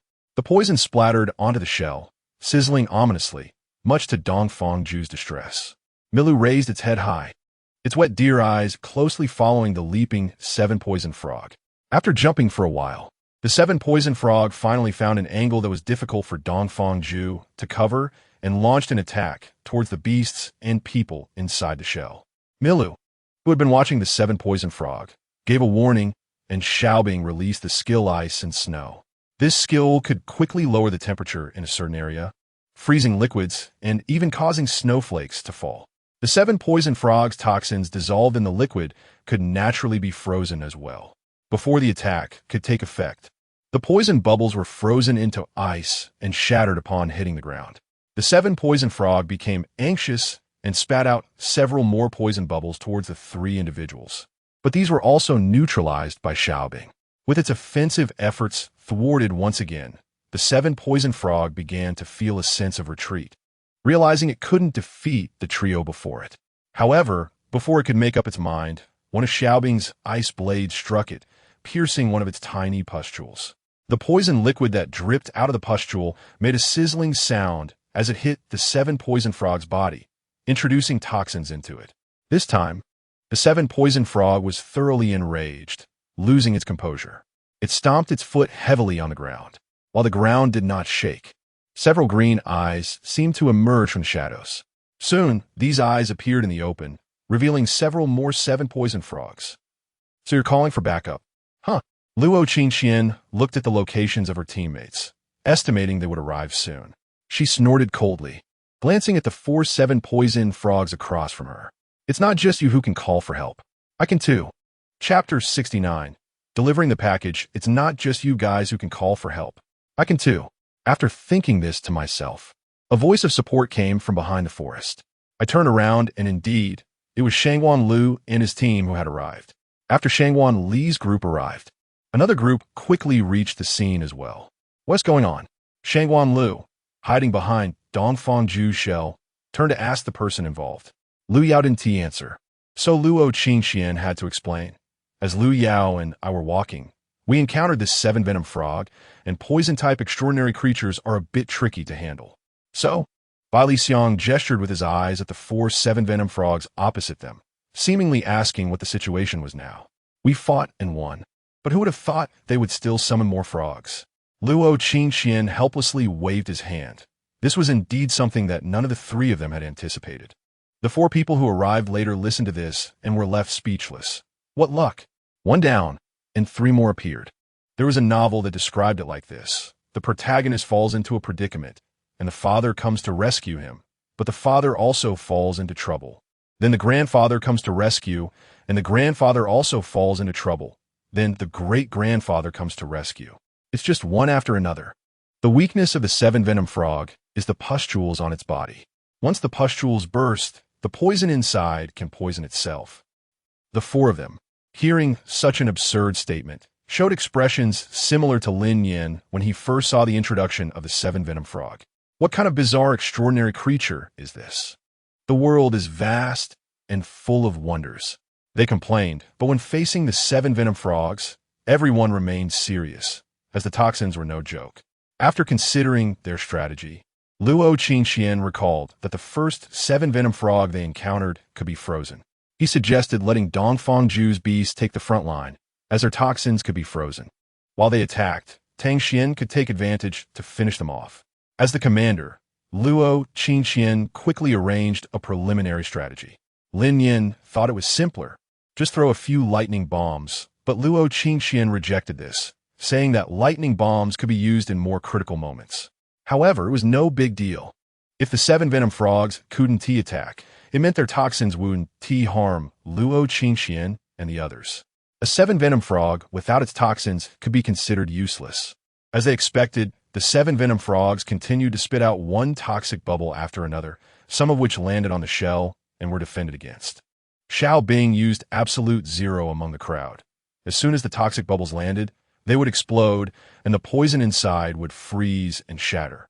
After a few waves of attacks, the seven-venom frogs seemed to realize that their attacks were not causing any substantial harm to this group. The frogs exchanged a few croaks, seemingly losing their will to fight, starting to retreat. However, how could Luo Qingxian and the others let their hard-earned prey escape? Even though these were extraordinary creatures simulated by the trial tower, it still counted as a merit. Just as the seven-venom frogs were considering retreating, Tang Xian and Lu Yao's beast struck simultaneously. Tang Xian's agile attack-type beast charged at the seven-venom frogs, while Lu Yao's shadow guard took advantage of the moment and burst one of the seven-venom frogs' pustules. Tang Xian's beast, receiving the command from the beast master, quickly burst several other seven-venom frogs' pustules as well. Once the pustules burst, the seven-venom frogs entered a poisoned state. Although the frogs had some resistance to this toxin, they were now dazed. Taking advantage of this opportunity is a survival rule. At this critical moment of life and death, the few seven-venom frogs finally understood the malice of human hearts. As Luo Qingxian and the others had long since taken advantage of the frogs' loss of combat ability and swarmed them with attacks. The four poor seven-venom frogs hadn't even recovered from their poisoned state before they fell to the combined assault of the crowd and their beasts. The seven-venom frogs, I hate it. I hate you boundaryless humans. After the last of the seven-venom frogs breathed their last, Luo Qingxian specifically looked around to see if any new seven-venom frogs were approaching. After all, some beasts are known to attack the young after defeating the old, and vice versa. One must get used to it.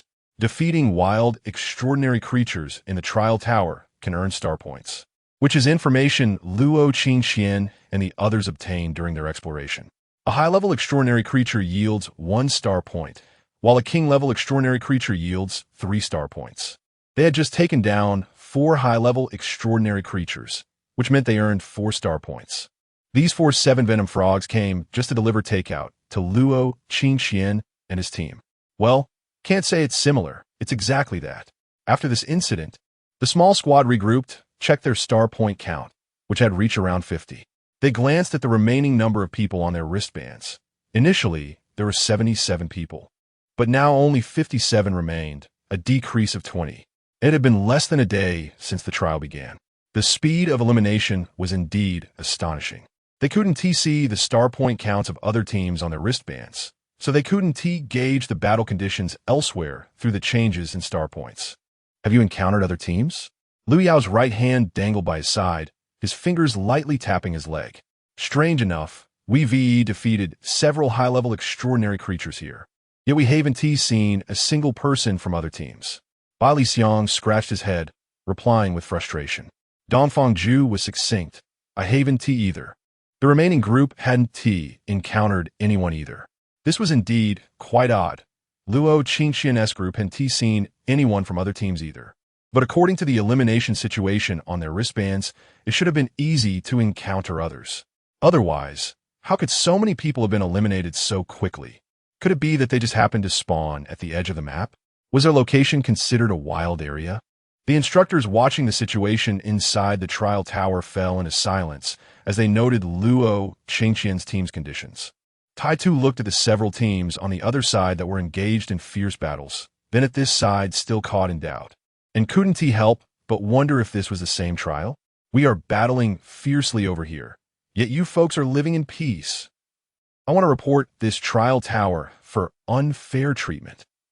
Chapter 70. Double happiness, however. This cannot really be blamed on the trial tower. Sometimes, luck is indeed one of the key factors that determine victory. Luo Qingqian and her team were indeed teleported to the edge of the map in this second layer by the trial tower, while most other teams were sent to the central area, with some teams even facing attacks as soon as they landed. The small map on their wristbands has a feature where areas that team members have passed through are clearly displayed, while untraveled areas remain blank. At this moment, after some reflection, Luo Qingqian and her team realized that they must have been teleported to a remote place where not even a bird would defecate. Whether this was lucky or unlucky is hard to say, but for now, it seemed more unfortunate. The lack of real combat would also significantly lower their scores from the instructor. Understanding this, Luo Qingqian decided to lead the team toward an unknown area. However, there was a critical question. Which direction should they head toward? Dongfang Zhu. Don't look at me. It's up to the captain to decide. Shangguanlu. You want me, a once-in-a-millennium unlucky person, to decide the direction? Bai Xiang. Are you serious about letting me do it? I get lost just walking around school. Tang Xian. No need to mention me. I'll just follow the commander. Su Yalan. Don't look at me. I can't do it. In the end, Luo Qingqian had no choice but to seek help from the only remaining person, Lu Yao. Help! Do you know how difficult this is for someone with choice anxiety? There's so many directions. It seemed that Lu Yao picked up on Luo Qingqian's mental distress. After some contemplation, he said, Mi Lu sensed fighting in the northeastern forest and preliminarily judged that it should be beast tamers. After a sigh of relief, Luo Qingqian decisively said, then let's head northeast. Bai Xiang, no objections. Dongfang Zhu. Sounds good. Tang Xian. I can do that. Su Yalan. I'll follow Qingqian. Shangguanlu. Agreed. With everyone's support, Luo Qingqian led the team forward while searching for traces of starlight along the way. Mi Lu was still leading the way, and along this route, Luo Qingqian and her team discovered another key reason they hadn't encountered enemies. Mi Lu had initially guided them away from the fighting to ensure their safety. One could say this maneuver made an already remote area even more isolated. This time, Lu Yao directly tasked Mi Lu with leading their team to find places where battles were occurring. Mi Lu, woo, trying to help, but causing trouble. After spending quite a while on the road, they gradually began to see signs of fighting on the surrounding trees. However, before they could find anyone, the sky darkened.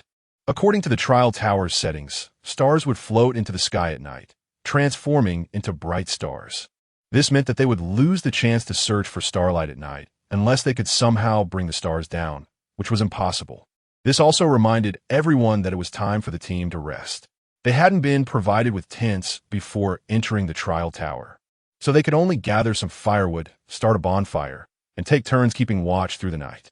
Taking advantage of the still light of dusk, Luo Qingqian quickly organized a firewood collecting mission, and soon they had a pile of firewood. With the presence of a fire element beast, they didn't have to resort to the most primitive method of starting a fire by rubbing sticks together. The flame lion directly shot a fireball at the firewood, igniting it. The flames crackled, and the bonfire lit up, driving away wild beasts. However, the smoke from the fire could also attract attention. Thus, keeping watch became a significant task. After much discussion, they finally decided on 2 people per watch shift, with the groupings being similar to their previous division when they acted separately. Luo Qingqian and Lu Yao were still in the same watch team. Through the flames, Luo Qingqian caught a glimpse of Lu Yao's expression, and for a moment, she seemed to see the girl she once was. It was beside a bonfire like this that she had asked herself, "Are you interested in the National High School Beast Tamer competition? How about a bet? Let's bet on who enters the national representative team for the Jiangqing Star first." Suddenly, the memory shattered, and Luo Qingqian snapped back to reality, only to see Lin Nian holding onto her clothes. "Meow, I have something important to tell you." Luo Qingqian tilted her head, sat on the ground, and lifted Lin Nian to her face, locking eyes with her.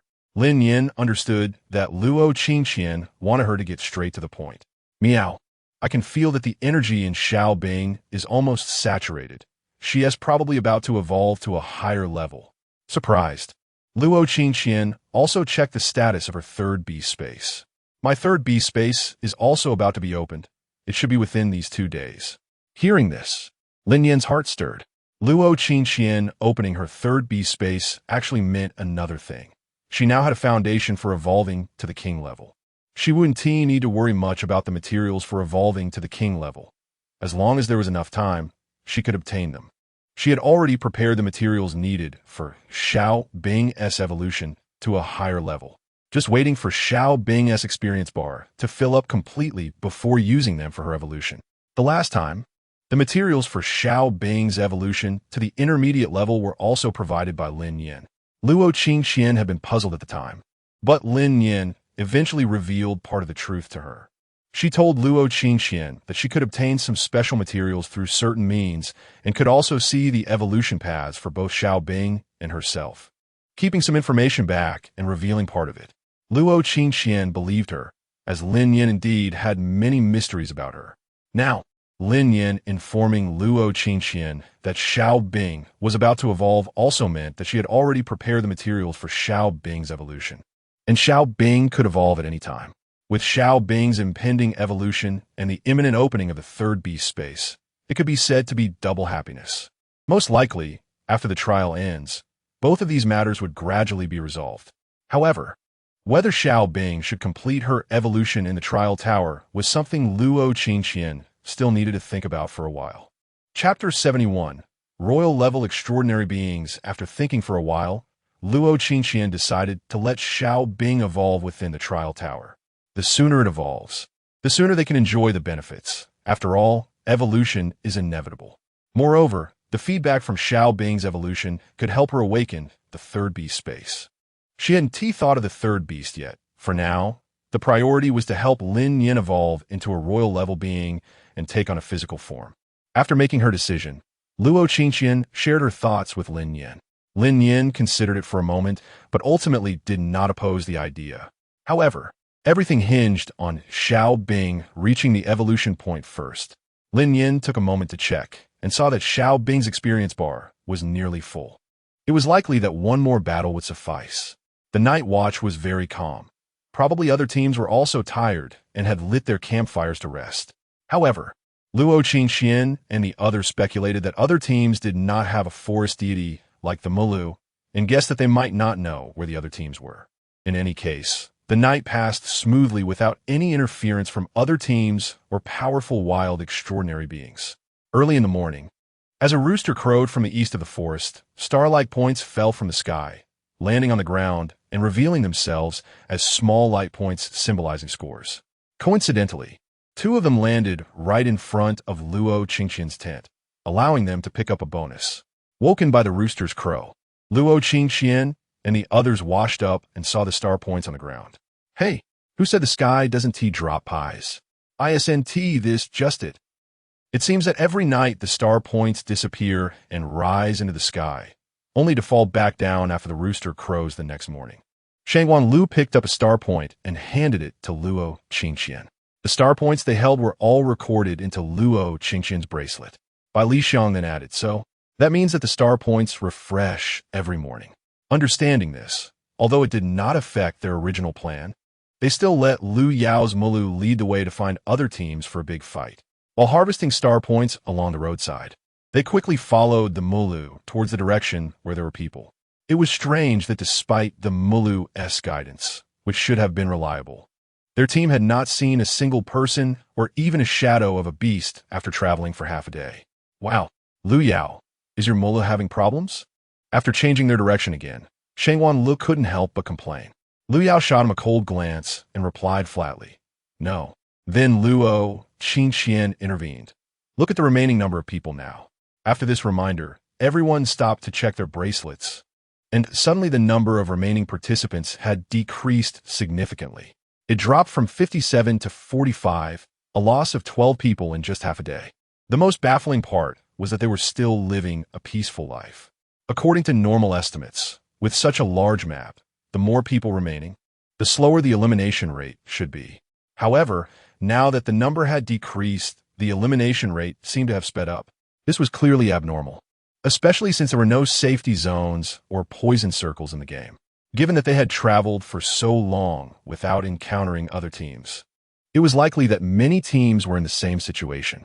So, is it possible that one team was wiped out by extraordinary beings? After considering countless scenarios in her mind, Luo Qingxian proposed this seemingly plausible situation. Wiped out by extraordinary beings? That is possible. But can a full team not handle the local extraordinary beings? Su Yalan questioned in confusion. It doesn't have to be a full team. Besides, there are royal-level extraordinary beings here. Although simulated, they certainly possess most of the strength of wild extraordinary beings. Yeah, wild extraordinary beings are inherently stronger than the same-level beasts. So it is indeed plausible that a royal-level extraordinary being in the trial tower could wipe out a team. Lu Yao was staring in the direction indicated by the Mulu, which was east. Do you think we should head east? Suddenly, Lu Yao made this remark. The others looked confused, directing puzzled glances at Lu Yao. She kept her hands in her pockets, uninterested in answering their questions. Her gaze was fixed on Luo Qingxian, wanted to hear her opinion on the matter. At first, Luo Qingxian was quite puzzled, but Lin Nian in her arms scratched her lightly and quietly reminded her, meow, morning sound. Then Luo Qingxian remembered the crowing that resonated throughout the trial tower that morning. Such a sound would be difficult to produce without a royal-level being. Even if it were a royal level, it likely had to do with racial talent and sound, enabling it to be heard throughout the entire second level of the trial tower. Heading east might lead to encountering at least one royal-level extraordinary being. After a moment of contemplation, Luo Qingxian stated this fact. However, other teams are probably also to our east, Lu Yao added.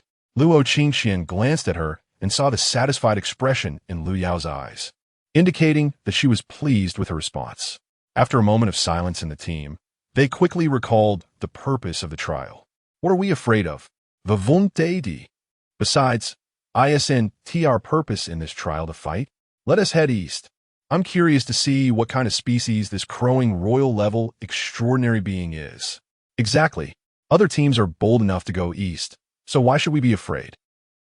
Meanwhile, on the other side, Li Yinxi's team was caught in a crisis of escape. They had unknowingly provoked a group of explosive rats, which were now hot on their heels. The main issue was that their small team had previously encountered several waves of teams, completely scattering their formation. Now it was just her and Lu Ming who were close enough not to be separated by the battles. However, just when they were running low on energy while picking up star points, they angered the explosive rats, which were known for their vengeful nature. Determined to treat these two damned humans as snacks after a meal, the explosive rats pursued them relentlessly. If they knew about Luo Qingxian's team's situation, they might have cried out, "The heavens are unfair." Chapter 72. Fire Bullet Coincidentally. The direction in which Li Yin Hui and the others were fleeing happened to intersect with the path of Luo Qingxian and her group. According to the logic of meeting problems, they would soon meet at some point between the two current locations.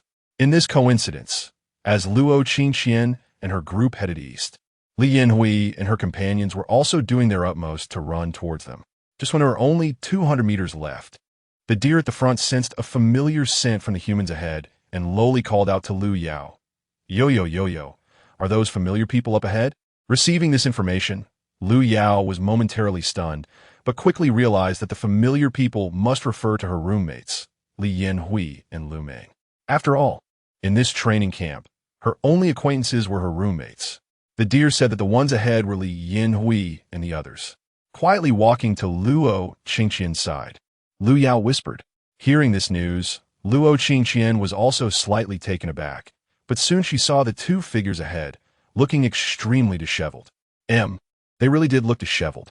Can you imagine two young girls being carried by a white tiger, their clothes all tattered, while being chased by a group of little mice?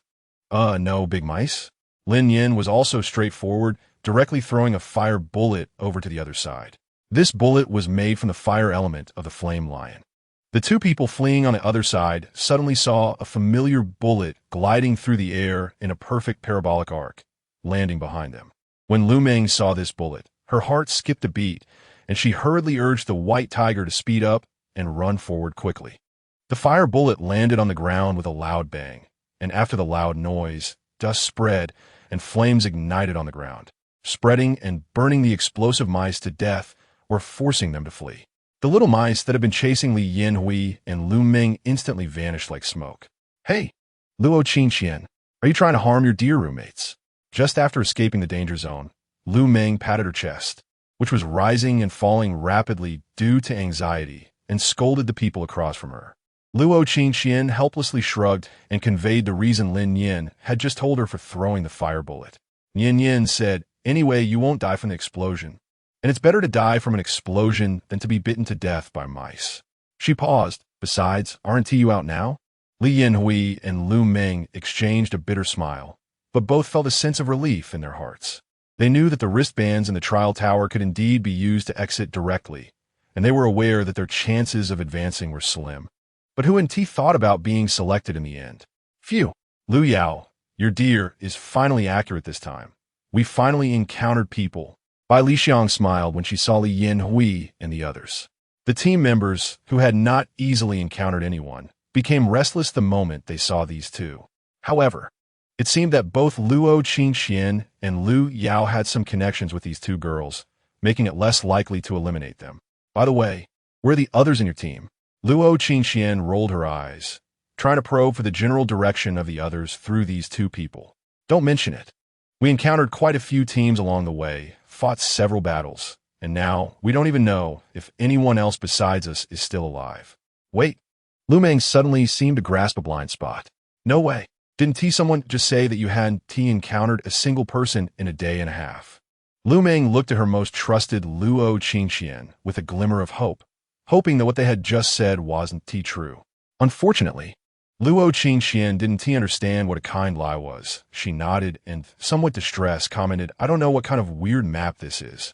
We've been looking for other teams since we came in." This statement completely crushed Lu Meng. The light in her eyes vanished instantly. After irritably tugging at her hair, she buried herself in Li Yanhui's embrace, seeking comfort from her friend. Li Yanhui felt speechless, and she understood something more clearly than Lu Meng. Right now, they were the first group of people this team had encountered without meeting anyone else. Regardless of whether Luo Qingqian and Lu Yao could stop it. For now, they must look like food in the eyes of the people on the other side, right? Food in the eyes of hungry wolves was probably them, just out of the tiger's den and into the wolf pack. Li Yanhui wanted to cry, but had no tears. She began to think quickly about how to break the current situation. Before she could come up with anything, she saw Luo Qingqian signaling to her that there were people. This gesture they had used during training, so it was a common habit among the four roommates. After being roommates with Luo Qingqian for over 10 days, Lu Meng and Li Yanhui quickly understood the meaning of Luo Qingqian's gesture. It was to lead them to find other teams, especially since she had just mentioned that their main team had encountered several battles. Thinking back to that group of people who fought like madmen, the guilt of betraying others lessened significantly. This was revenge. This was revenge. This was self-preservation. This was self-preservation. After silently reciting these phrases in her heart, Li Yanhui forced herself to calmly look at the 7 people across from her. She imitated Lu Yao and chuckled lightly. "How about we make a deal? We'll take you to find other teams. We encountered at least 4 teams while escaping earlier. However, in exchange, you cannot eliminate us." And even if you encounter a powerful beast, you cannot abandon us. There was a moment of silence in the room. They were considering the cost-effectiveness of this exchange. Using their acquaintances in exchange for them to do work was indeed an intriguing proposition. Soon, after a vote, the majority ruled, and they decided to keep Li Yanhui and Lu Meng to guide them, even though they already had the deer as a leading artifact. Outside the trial tower, watching batch after batch of students being ejected, the instructors looked sternly at these students and shook their heads. Too fast. Too many. Moreover, some of these eliminated teams didn't have a single star point. They didn't lose to opponents, but rather didn't seek out anyone at all.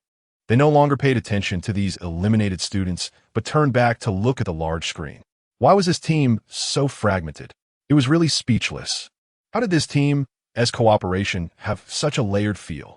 After a while of complaining, wait, how did this team even take in the orphans of other teams? Chapter 73.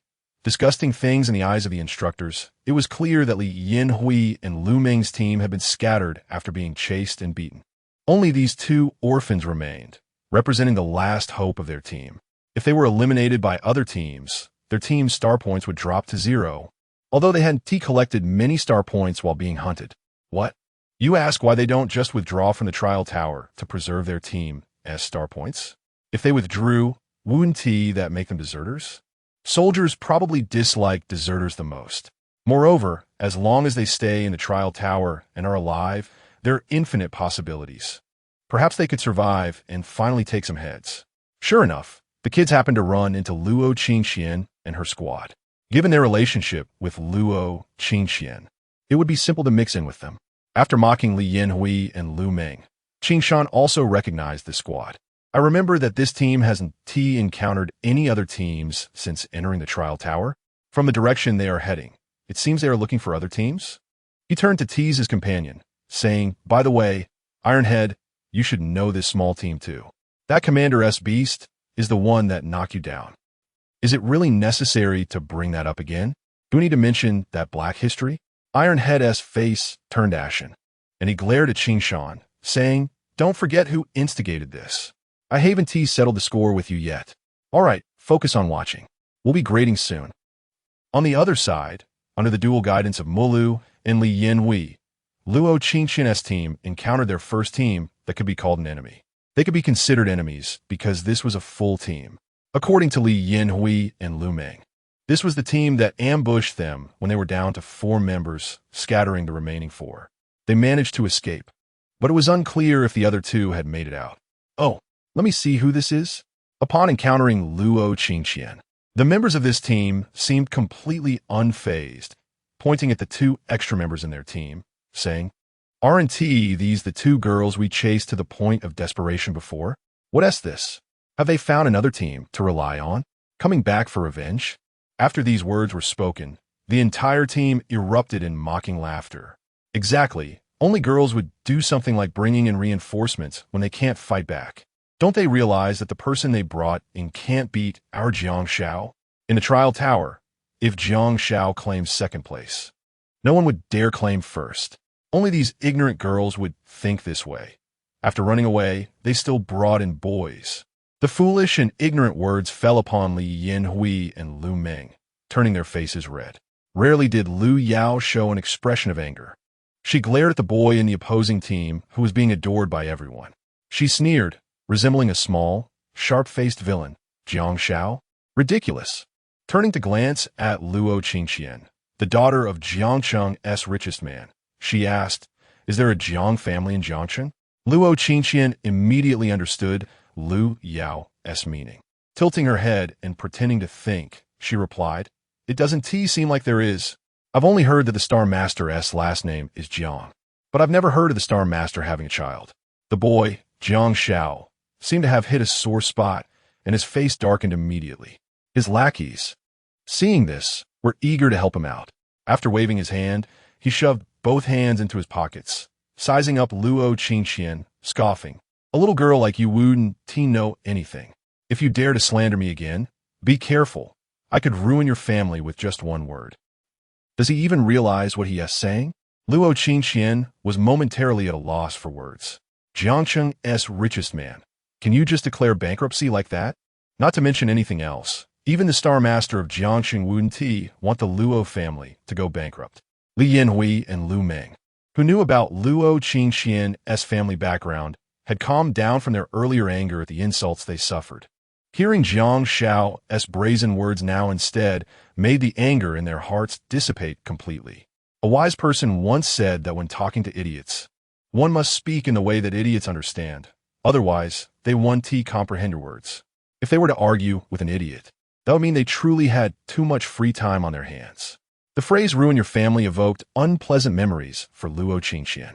When she was 7, her family was invaded, and her mother died unexpectedly during that invasion. She remembered how her mother would gently comfort her, making her favorite sweet and sour ribs when she returned from school. As she thought about this, her eyes began to redden, and her mood dampened considerably. Jiang Shao, seeing her on the verge of tears, was convinced that she had just been bluffing, and his heart relaxed a bit.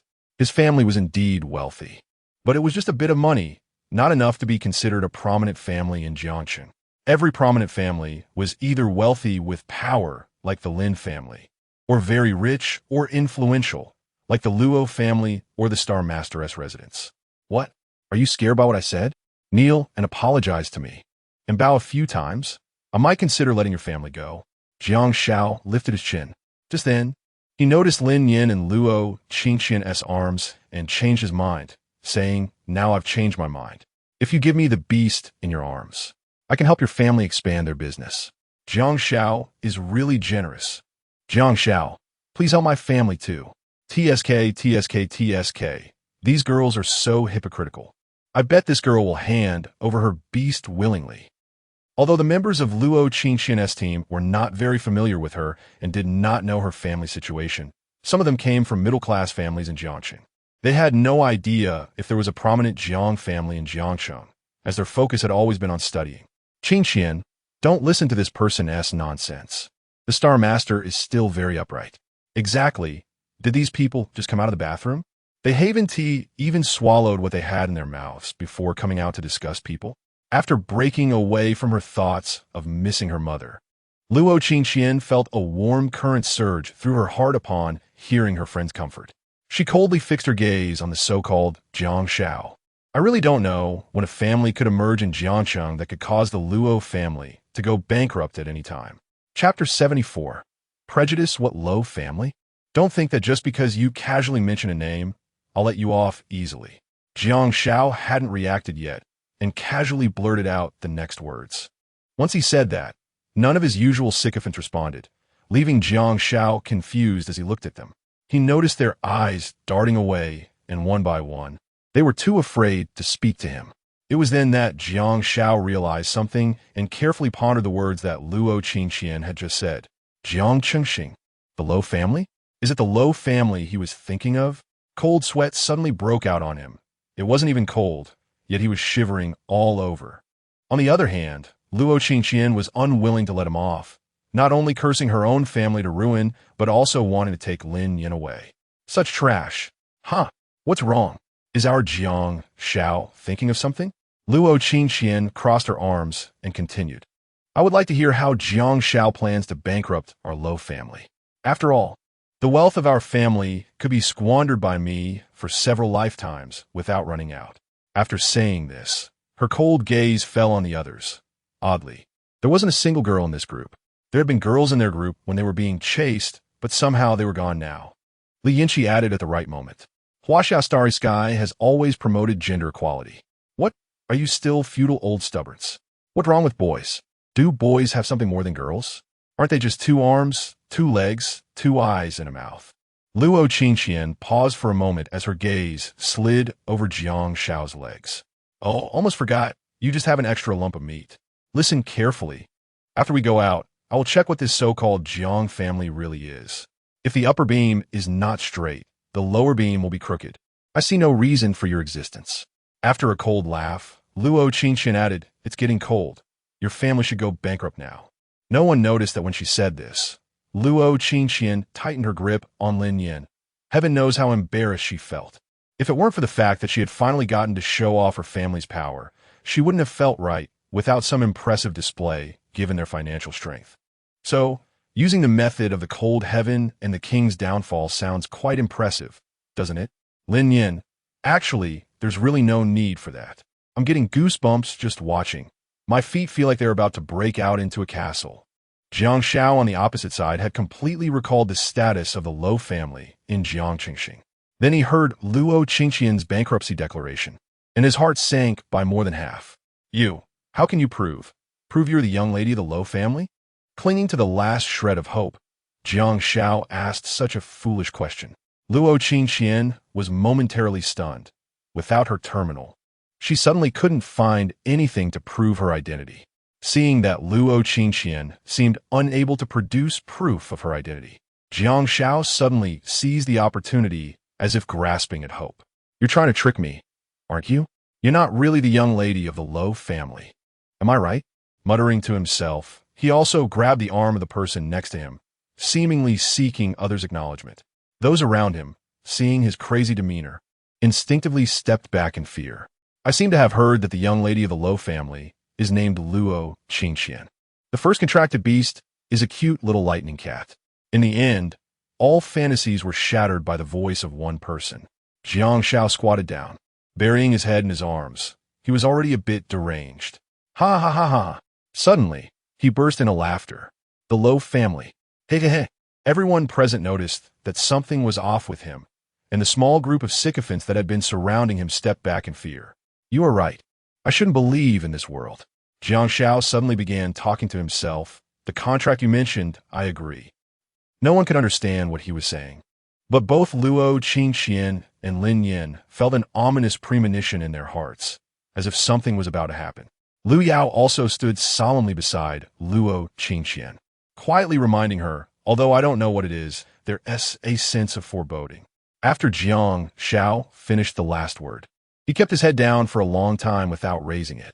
Luo Qingqian inexplicably had a premonition of wanting to withdraw from the trial tower. Lin Nian also tried to use Xiaoyu to check this person's current state, but unfortunately, Xiaoyu couldn't see through it. However, Xiaoyu reminded, his condition seems a bit off. The contract you just mentioned might be a demonic contract or something similar. Demonic contract?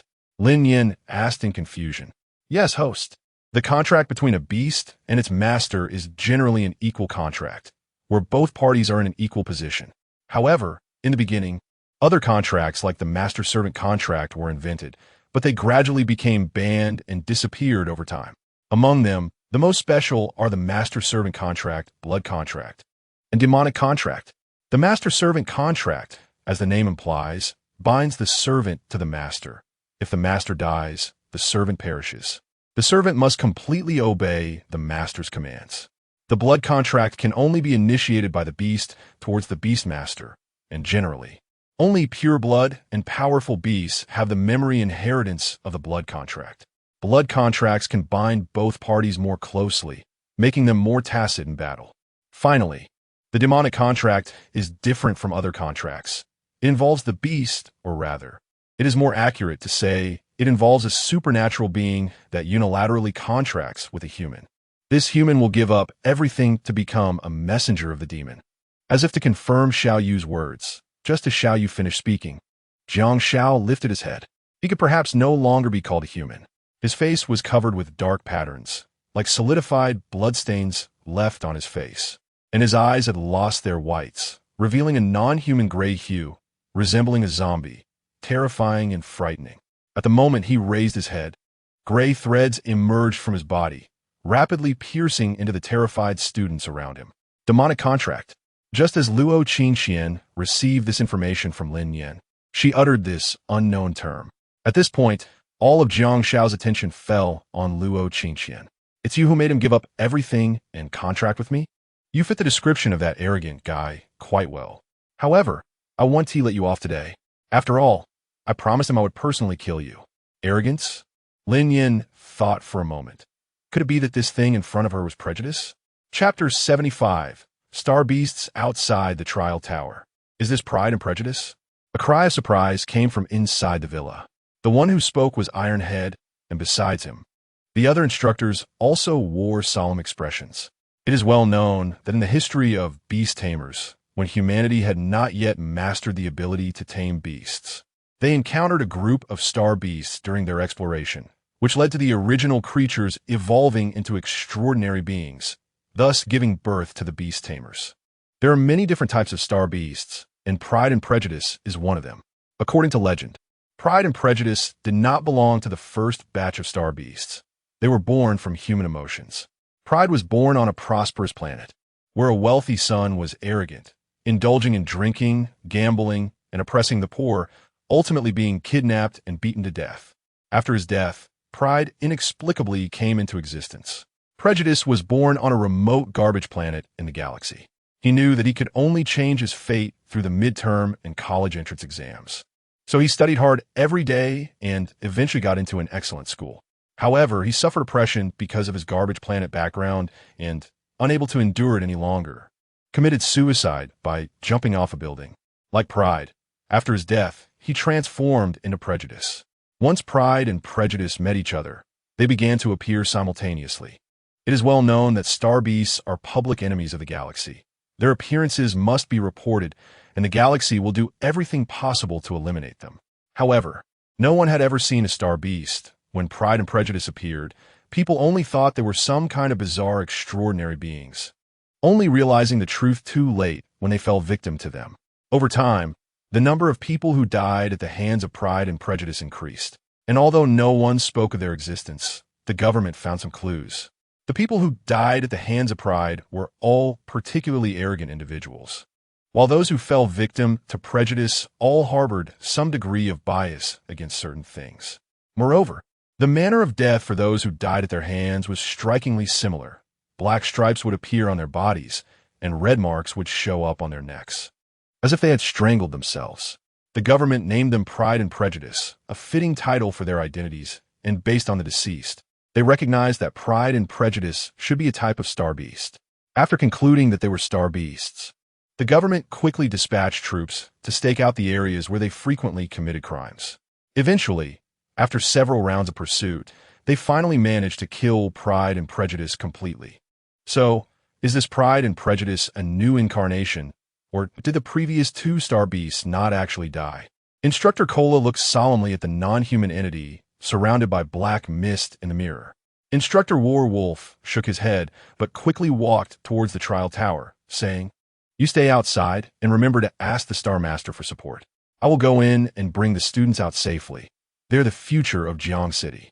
During his process of reopening the trial tower's door, Cola suddenly exclaimed, and he turned to look in the direction of the sound. He saw Instructor Qingshan with his head down, letting out a long sigh. Can this really be matched by human strength? It's so terrifying. Although it is said that star beasts are to be exterminated by all, the military instructors had never actually fought against star beasts, so they naturally did not know their methods. They only had the advantage of having seen videos of star beasts. Unlike ordinary people, star beasts are a peculiar type of being. They can change their form freely, appearing large or small, and can even hide in any medium. Each star beast has a completely different appearance. There was once a star beast called Siren that had the enchanting appearance of a legendary sea monster and could even emit a captivating song like that of a siren. It was basically identical to the sea monster Siren, and humanity paid a great price to deal with this star beast. According to the data, Pride and Prejudice have an indeterminate form and appear in a beast shape, resembling a naive little deer. However, it is said that they can also transform into the shape of black mist, which they witness today can also be used as a means of killing. The demonic contract was completed in an instant, and the followers surrounding Jiang Shao were pierced through the chest by tentacles transformed from the black mist, and in a moment, they were drained of life. They didn't even have the chance to summon their beasts. Upon closer observation, Luo Qingxian realized that they were indeed dead.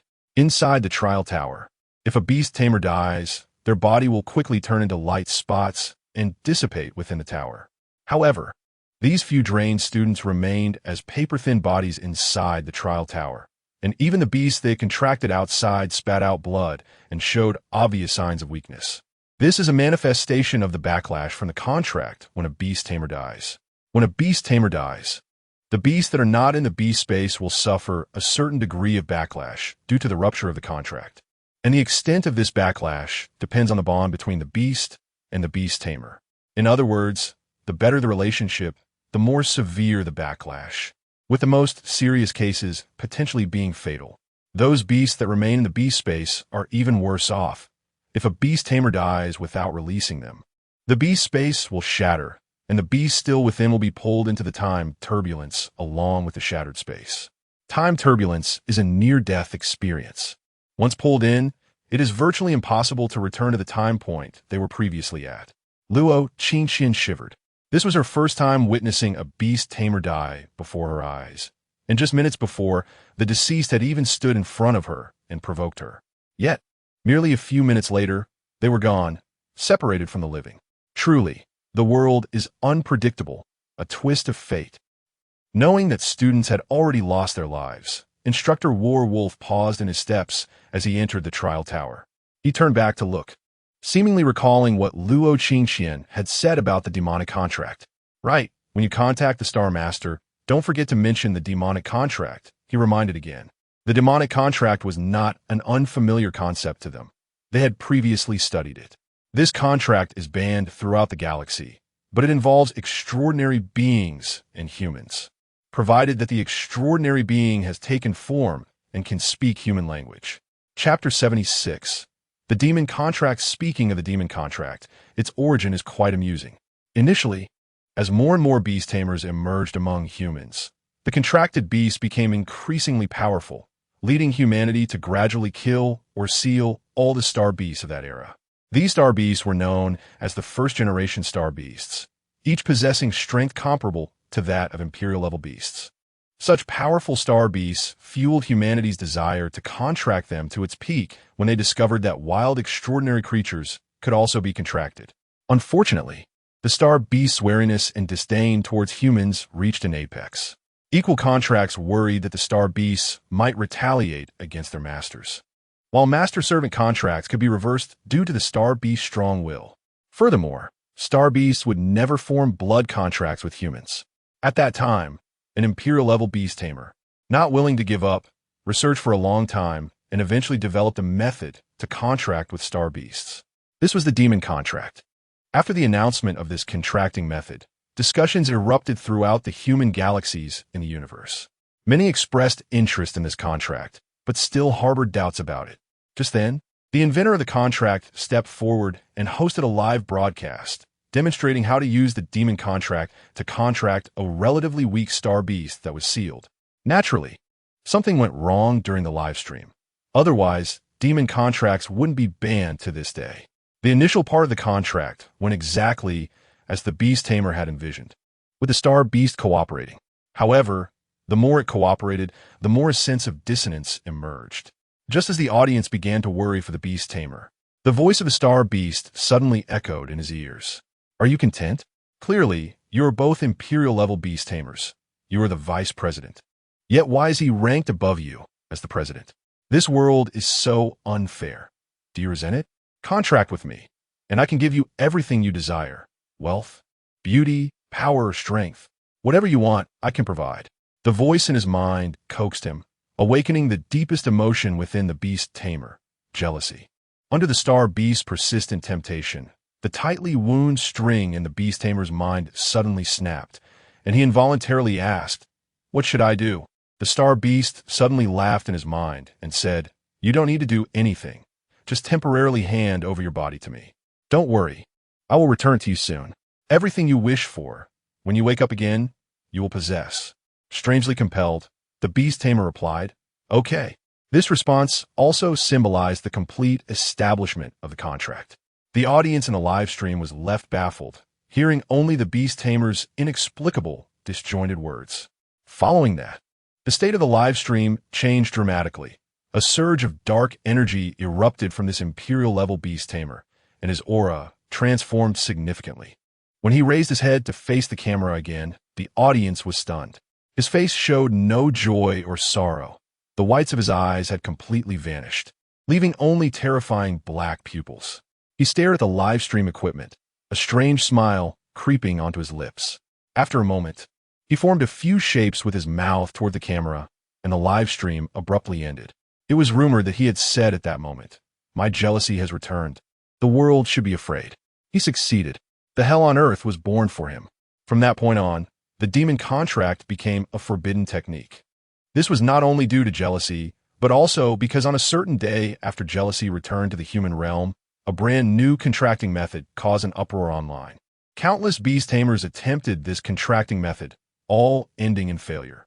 Just when everyone assumed this method was unworkable, the account that had released it posted a new video. In the video, a person dressed in a black robe commanded an extraordinary creature to recite a series of contracting incantations to a trembling human, who then bowed submissively to the extraordinary creature. The accompanying text read, "The demon is about to descend upon the world. Humans, are you ready?" As soon as this video was released, it went viral, and some noticed that the incantations bore a 90 similarity to the method invented by the Imperial-level beast tamer. Thus, it was named the Demon Contract. Back to Luo Qingxian and the others. The moment Prejudice appeared, Luo Qingxian and her companions tried pressing the button on their wristbands to exit the trial tower, but unfortunately, after several attempts, they were unsuccessful. The Prejudice across from them chuckled lightly. "Don't waste your efforts. I can still seal this little thing's space." Forcing herself to calm down, Luo Qingxian asked the creature, which could barely be called human, "What are you?" Vaguely, the Prejudice seemed to laugh again. "What's wrong? Have you forgotten my name? After all this time, I've refrained from wreaking havoc on you humans?" As he spoke, his laughter grew louder, and, suddenly, he became frenzied. Much like Jang Shao. "Haha, I didn't expect that after so many years, humans still harbor prejudice. You are still so vulnerable." He paused, adding, "Just a little temptation. And you bite." After saying this, he looked at his new body with satisfaction, then fixed his gaze back on Luo Qingxian. "Since you are so sincere, I'll give you a chance to end it yourself. If I were to do it, you would suffer quite a bit." The depth of the Prejudice's power was evident from the instant he drained 6 students of their energy. Luo Qingxian fell silent. She didn't know if she should fight him to the death in the face of such overwhelming power. "Qingxian, don't listen to this demon's nonsense. We're behind you. Even if we die together." Lu Ming patted her shoulder. Lu Yao remained silent, but Luo Qingxian could tell she was ready for battle. Most others were in a similar state, either offering words of encouragement or silently preparing for combat. "Meow. Luo Qingxian, pull yourself together. Even if we die, we can't die in such a miserable way as he says. Don't worry, I won't let you go before me." Seeing the reactions of these friends she hadn't known for long, Luo Qingxian was at a loss for words. She could only wipe away the tears that were about to fall and resolutely look at the Prejudice before her. The Prejudice was still trying to entice her. "Do you think they genuinely want to help you? If they weren't trapped here, they would run faster than anyone else. Do you believe that if I released the barrier, not a single one of them would care about you? They might even blame you for making them sign the demon contract, which led to my release." Chapter 77. The tortoise reciting scriptures. Luo Qingxian said, "I won't listen. I won't listen. The tortoise is reciting scriptures." However, she glanced at the Prejudice that had been inactive and had an idea in her heart. Could it be that there are restrictions on this thing's ability to act? It can't just sign contracts with anyone, and it can't act recklessly? With this thought, she looked at those students who had been drained into mummies, realizing that Prejudice could only act when there was actual prejudice in someone's heart. This was likely the reason why Prejudice had been inducing her to feel biased against her teammates, right? After taking a deep breath, Luo Qingxian quietly informed her teammates of this discovery. "It seems it can only act against those who have prejudice in their hearts. It seems it can't act against us," indicating there are certain limitations in this regard. Li Yinchi had a sudden realization. Does that mean we can attack it freely? As long as we have no prejudice in our hearts, we can hurt it, but it can't hurt us. Prejudice? Blind person, you discovered a key point. Rest assured, with your trivial attacks, hitting me feels like a tickle, completely useless. If you ask me, just let me finish you off today to spare you the suffering in the future. For some unknown reason, perhaps hearing Luo Qingxian mention its weakness, Prejudice suddenly changed its approach towards her from inducing to advising. Just think about it. Merging with our star beasts won't make you disappear. You can wander the universe with me. One day, when we unify the universe, who knows, you might even get an official position. Why not? The world of star beasts is so different from yours. Your world is filled with arrogance, jealousy, and various prejudices, while we star beasts are different. As long as you are strong, you can do as you please. A few big question marks involuntarily appeared over the heads of the students present. Bro, why are you still here trying to persuade us? You really look like one of those pyramid scheme leaders. The leader of the pyramid scheme in the Beastmaster era, Prejudice. If it weren't for just having witnessed Prejudice draining several students, they might have really been tempted by this sales pitch. I can only say, bro, you were born at the wrong time. If this were the era before Lin Nian's time travel, you would definitely have been a formidable hero. After getting distracted, Prejudice on the opposite side became annoyed. It hit its own body hard and muttered, "What a garbage identity. Can't even fool anyone. What use are you? It's just ridiculous." One day, Jang, who had contributed his soul and body, suddenly sat up in shock from his dying illness. "No, don't act all innocent after taking advantage of me. This is my body. If you want to use it, stop babbling." Back in the arena, taking advantage of Prejudice's unknown reason for lowering its intelligence, Luo Qingqian directly instructed Lin Nian to throw the bullets she had created at Prejudice. As the saying goes, take advantage of the disease to take its life. This is a precious wisdom passed down from our ancestors, and it can be well applied here. Upon hearing Luo Qingqian's command, without a second thought, Lin Nian threw out half of the extreme ice bullets, thunder bullets, and fire bullets she had made, all precisely hitting Prejudice. Don't ask why Lin Nian was so accurate. Everyone has done physics calculations related to throwing things. As a mechanical enthusiast, her physics skills are unquestionable, and applying physics knowledge to real life is just a small case. Extreme ice bullets are ice attribute, fire bullets are fire attribute, and thunder bullets are electric attribute. When the three collide, corresponding elemental reactions occur between each pair. In addition to the explosion reaction of the bullets themselves, a series of explosion sounds and the buzzing of electricity erupted from Prejudice, along with the cracking sound of ice shattering. The scene appeared chaotic, and the few people standing next to Luo Qingqian glanced at her with trepidation, momentarily speechless. "Wait, didn't you say you were control type? Who can deal such high explosive damage as a control type? This is simply absurd." The thick smoke surrounded the explosion center, obscuring Prejudice's figure. Under such explosive damage, many assumed that Prejudice would survive.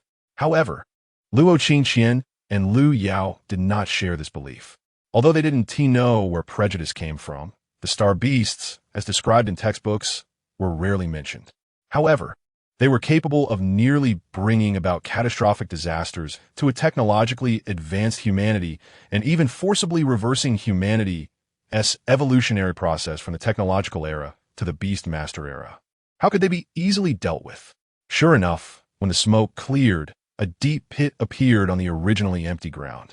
They didn't see Prejudice's corpse because it quickly floated into the air, coughing violently before its sharp gaze landed directly on Lin Nian. "Unexpectedly, you still have this trick, but still too weak to threaten me. However, I've changed my mind. As long as you kill your beast pet with your own hands, I will let everyone in the trial tower go." Luo Qingqian snorted coldly. "Don't think we don't know that if a person has no prejudice, you can't devour their soul. This password has long been a well-known fact." But at that moment, Prejudice, which should have been at a loss, suddenly raised its head, looked at the sky, and laughed loudly. "You humans are really easy to deceive, just pretending, yet you all imagine so many other things on your own. Your imagination really surpasses ours by a considerable margin." Upon hearing this, those who were already afraid of Prejudice's appearance turned pale, and cold sweat broke out on them. "Rest assured, you've played with me for so long. This body is almost done for. I will give you a good death." Saying this, Prejudice tilted Jiang Shao's body, and if it were Luo Qingqian doing it, it would definitely be a pleasing action. But now it's Jiang Shao, looking extremely eerie. "Then I want to drain you dry, leaving behind a corpse that ugly wouldn't be to your liking." It hesitated and scratched its head, seemingly contemplating how to give Luo Qingqian and the others a considerate and aesthetically pleasing death. "Everyone, thank you so much." Just as everyone was still processing this, Prejudice suddenly moved, and several clouds of black mist burst out from its sleeves, flying straight towards several people. Chapter 78. Exiting the trial tower, then let's erase your souls. allowing you to follow me as my servants for eternity. Prejudice watched as the black mist was about to enter the bodies of these individuals. A rare feeling of joy surged in his heart. Just at this critical moment, Lin Nian summoned mechanical arms, each gripping a bullet. When the black mist flew in front of a certain student, the mechanical arm would envelop the black mist in its palm, either using a lightning bullet to destroy it or an ice bullet to freeze it. Seeing this move fail, Prejudice was momentarily stunned. Just as he was about to launch a second wave of attack, a deafening lion's roar echoed around him. Prejudice's heart skipped a beat. He knew that the chief instructor, Wolf, had arrived. Before coming, he had investigated these instructors and naturally knew Wolf's strength. On paper, Wolf couldn't defeat him, but in actual combat, their strengths should be on par. A few years ago, the Federation conducted a campaign against the star beasts, Pride and Prejudice. They did manage to kill some of them, but all the soldiers watched as Pride and Prejudice completely vanished before their eyes, dissipating into the world. However, no one could have imagined that they had escaped, and what the military had destroyed was merely a puppet. It had been years since it and Pride had recuperated, and this was the first time it had emerged from hiding, reclaiming the dignity of the star beast. Hearing the extraordinary roar from Wolf's beast, he immediately sensed danger. With his current strength and this body that couldn't fully unleash its power, he feared that confronting Wolf would leave him injured. More importantly, he was unaware if the other instructors would follow Wolf. If it was just Wolf alone, he might be able to withstand it. But if ordinary people teamed up with Wolf, his chances of survival would be slim. Thinking of this, Prejudice abandoned the body that had just signed a demonic contract and transformed into a cloud of black mist, intending to escape the secret realm and quickly find a safe place to hide. Just as Prejudice's consciousness detached from his body and flew away, a rustling sound came from a patch of grass behind the forest. Looking closely, it was Wolf hurriedly approaching from the entrance of the trial tower. Wolf was riding a massive lion adorned with water blue stripes, its sharp eyes scanning the surviving students. Where's Prejudice? Wolf couldn't find Prejudice, only seeing the lifeless body of Jang Shao on the ground, frowning slightly. He knew that even the military found it difficult to completely kill these star beasts. So it was no surprise that these ordinary students were the same. He ran away. Luo Qingxian pointed in the direction Prejudice fled, answering obediently, receiving the desired response. Wolf didn't suspect that Luo Qingxian was deceiving him and immediately directed his lion mount to head towards the direction she indicated. Halfway there, Wolf turned back to remind them.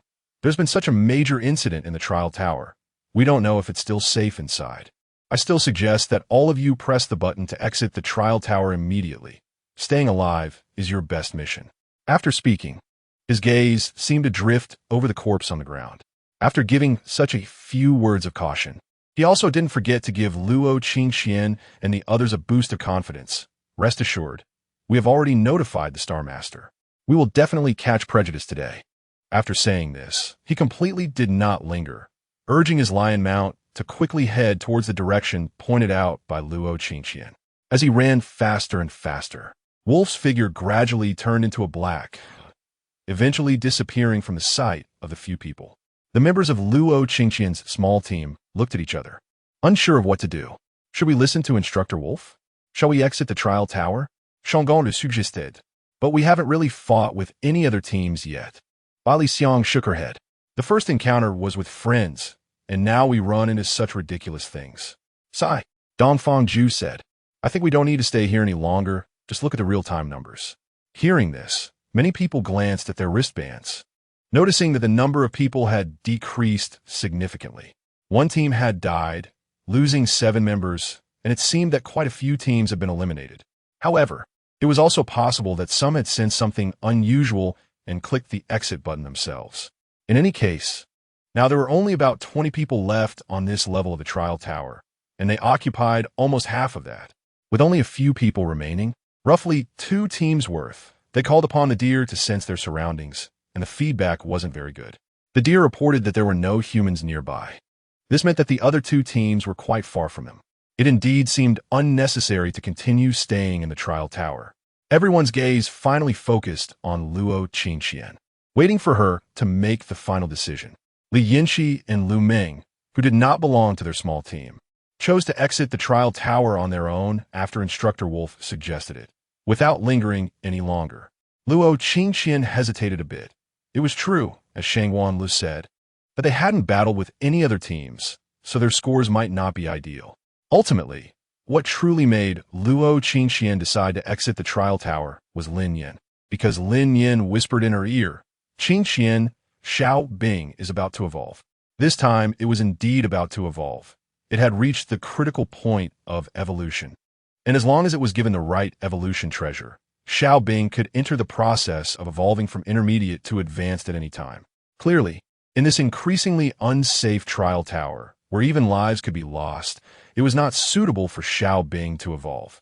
Moreover, Xiao Bing's evolution would also lead to a complete awakening of Luo Qingqian's third beast space, which meant she would need some time to sort through the mixed mental energy after the awakening. So considering all these factors, Luo Qingqian said, "We will exit the trial tower. I believe the instructors have seen our performance along the way. Encountering Prejudice was an accident, and we cannot be blamed. In fact, many people subconsciously told themselves to exit the trial tower, and the delay in doing so was merely waiting for a definitive guide." After Luo Qingqian announced the decision to exit, the members of the small team consecutively pressed the button to leave the trial tower, successfully exiting. Chapter 79. The Truth About Star Beasts? After exiting the trial tower, they found themselves not at the entrance of the tower, but back in their respective dormitories. It was unclear what kind of program was set up, but it was rather absurd. It seemed that the instructors adjusted the exit locations based on our actual information. After all, walking through the trial tower was exhausting, and it was likely the instructors considered this. Moreover, despite being students, they were just high schoolers, not even adults yet. Once out of the trial tower, Luo Qingshan saw that Lu Meng and Li Yinxi, who had exited before them, were already lying exhausted on their beds. Seeing their lazy appearance made Luo Qingshan feel an unexplainable urge to lie down and sleep until she woke up naturally. Perhaps this was what people referred to as contagious drowsiness. She turned to look at Lu Yao, who was leaning against the wall with her head down, seemingly deep in thought. Not wanting to disturb Lu Meng and Li Yinxi, Luo Qingshan leaned closer to Lu Yao and quietly asked, "What do you think bias really is?" Bias seemed to be something that could never be completely eradicated, neither dying nor disappearing, and it appeared difficult for people to recognize its existence. Star beasts. Luo Qingshan was momentarily taken aback, and, after a few seconds, realized this was Lu Yao's response to her earlier question. In her mind, star beasts were just an ethereal existence, something she had only encountered in history books. One could say that star beasts were merely creatures that existed in history for ordinary people. Lu Yao seemed to be lost in some special emotion as she slowly revealed a fact that Luo Qingshan did not know. You know, star beasts are just names given to them by humans. Their true name is abnormalities. Have you heard of ghosts? They are a very special existence in ancient Huaxia. No one knows whether ghosts really exist in the world, yet the concept of ghosts is deeply ingrained in people's hearts. Many people fear ghosts, just as humans initially feared abnormalities. Each abnormality represents a different emotion. Some abnormalities only consume those who are jealous, hence they are called jealousy. Some consume those who harbor greed, hence they are called greed. At this point, Lu Yao let out a cold laugh, and her next words sounded as if they came from a malevolent spirit from hell, frightening both Luo Qingshan and Lin Nian. So tell me, why is it that star beasts, which only aim to eliminate the scum of humanity, are ultimately hunted down by humans? Luo Qingshan was somewhat puzzled. But even if they're the scum of human society, shouldn't it be dealt with by human laws? But Lu Yao's eyes reddened, and with great force, she overturned the table beside her. If laws were effective, why are so many people denied the punishments we desire? The bullies receive protection under the law due to being minors, yet the bullied see no light anymore. Perhaps startled by Lu Yao's attitude, Luo Qingshan found herself speechless for a long time. Lin Nian was also taken aback by Lu Yao's sudden outburst, and once she calmed down, she began to carefully consider the implications of the female protagonist's words. She hadn't read much, but the earlier chapters mentioned some background about the female protagonist. Lu Yao came from a single-parent family, raised by her mother. Her father was a soldier who died in battle, perhaps due to her single-parent background. Lu Yao was targeted by bullies at school who would insult and torment her. This meant Lu Yao had been bullied at school, and it was only after she awakened her system and became strong that the bullying ceased. So, was she speaking about her own experiences? Lin Nian fell silent. Forget it. How could a young lady like you, who has grown up in luxury, understand? Lu Yao said with a self-deprecating smile, pushing the person beside her away and lying down on the bed. Li Yinxi and Lu Meng were awakened by the loud noise Lu Yao had just made. Sitting up and looking worriedly at Lu Yao, silently asking Luo Qingshan for an explanation. Luo Qingshan felt a bit dazed and shook her head at the two confused gazes, indicating that she didn't know either. Star beasts. The source of everything lay with the star beasts. What kind of existence were star beasts, really? Could it be that the star beasts, which everyone in the human world wanted to hunt down, were indeed, just as Lu Yao said, existing solely to eliminate the scum of the human realm? She thought about the biases encountered in the trial tower. Biases indeed only targeted individuals who held biases in their hearts. But were those with biases really bad people? Were they truly parasites in society? Unable to figure it out, Luo Qingshan lay back down on her bed in frustration. Lin Nian looked at Luo Qingshan helplessly. She thought of the small ice, who was close to breaking through, and wondered if she should remind Luo Qingshan. Seeing Luo Qingshan's lightly furrowed brow, Lin Yan's paw finally landed between her brows. She gently stroked Luo Qingshan's forehead in comfort and softly spoke, "Meow." Whether what she said was right or wrong, it has nothing to do with us for now, does it? We probably won't encounter a second star beast for a while. Meow. Then let's go with the flow and not worry about it. When we come to a mountain, there will be a way through, and when we reach the bridge, it will be straight. Luo Qingshan's furrowed brow relaxed, and she patted Lin Yan's head, realizing that Nian Yan was right. They should let the small ice evolve first. She acknowledged that Lin Yan's words not only comforted her, but also helped her clarify some things. In this era where the strong are revered, rules are set by the powerful. If the strong say star beasts are good, then in history books, star beasts will be good. If they say star beasts are bad, then they will be bad. This was the reality of strength. Only by becoming strong could one write the rules and better understand the truths of the world. Her current priority was not to waste energy on this ethereal, difficult-to-understand question. Her plan was clear. First, help the small ice break through to a higher level. Then awaken the third beast space. Once the third beast space was awakened, Lin Nian would have the strength to break through to the king level. After Lin Nian reached the king level, she would be able to transform. And once transformed, she could better research mechanical MECHs, allowing for the faster creation of advanced MECHs. The strength of Zero was evident to all who had witnessed it, and Zero was merely a home-type mech. After Luo Qingshan figured everything out, she released the small ice from the beast space. Chapter 80. Ice Princess Seeing Little Ice. Lin Nian took out the evolution materials she had prepared earlier. In the past half-month of training, Lin Nian had not used any slacking points. And the slacking points for Little Ice's evolution materials were also reserved by Lin Nian for her. At this moment, Lin Nian had accumulated slacking points for a long time, enough to last until she broke through to the king level. After exchanging the evolution materials, there was nothing more for her to do, so she simply lay next to Luo Qingshan, watching Little Ice and Luo Qingshan break through. When Little Ice saw the materials Lin Nian provided, she understood they were for her evolution, and she directly accepted them, placing them beside herself. Her pair of sparkling big eyes stared unblinkingly at Luo Qingshan, and only after seeing Luo Qingshan nod did she begin to absorb the evolution attribute energy from the materials Lin Nian had given her. Her evolution materials were primarily ice attribute, and the ice attribute spiritual power particles were white.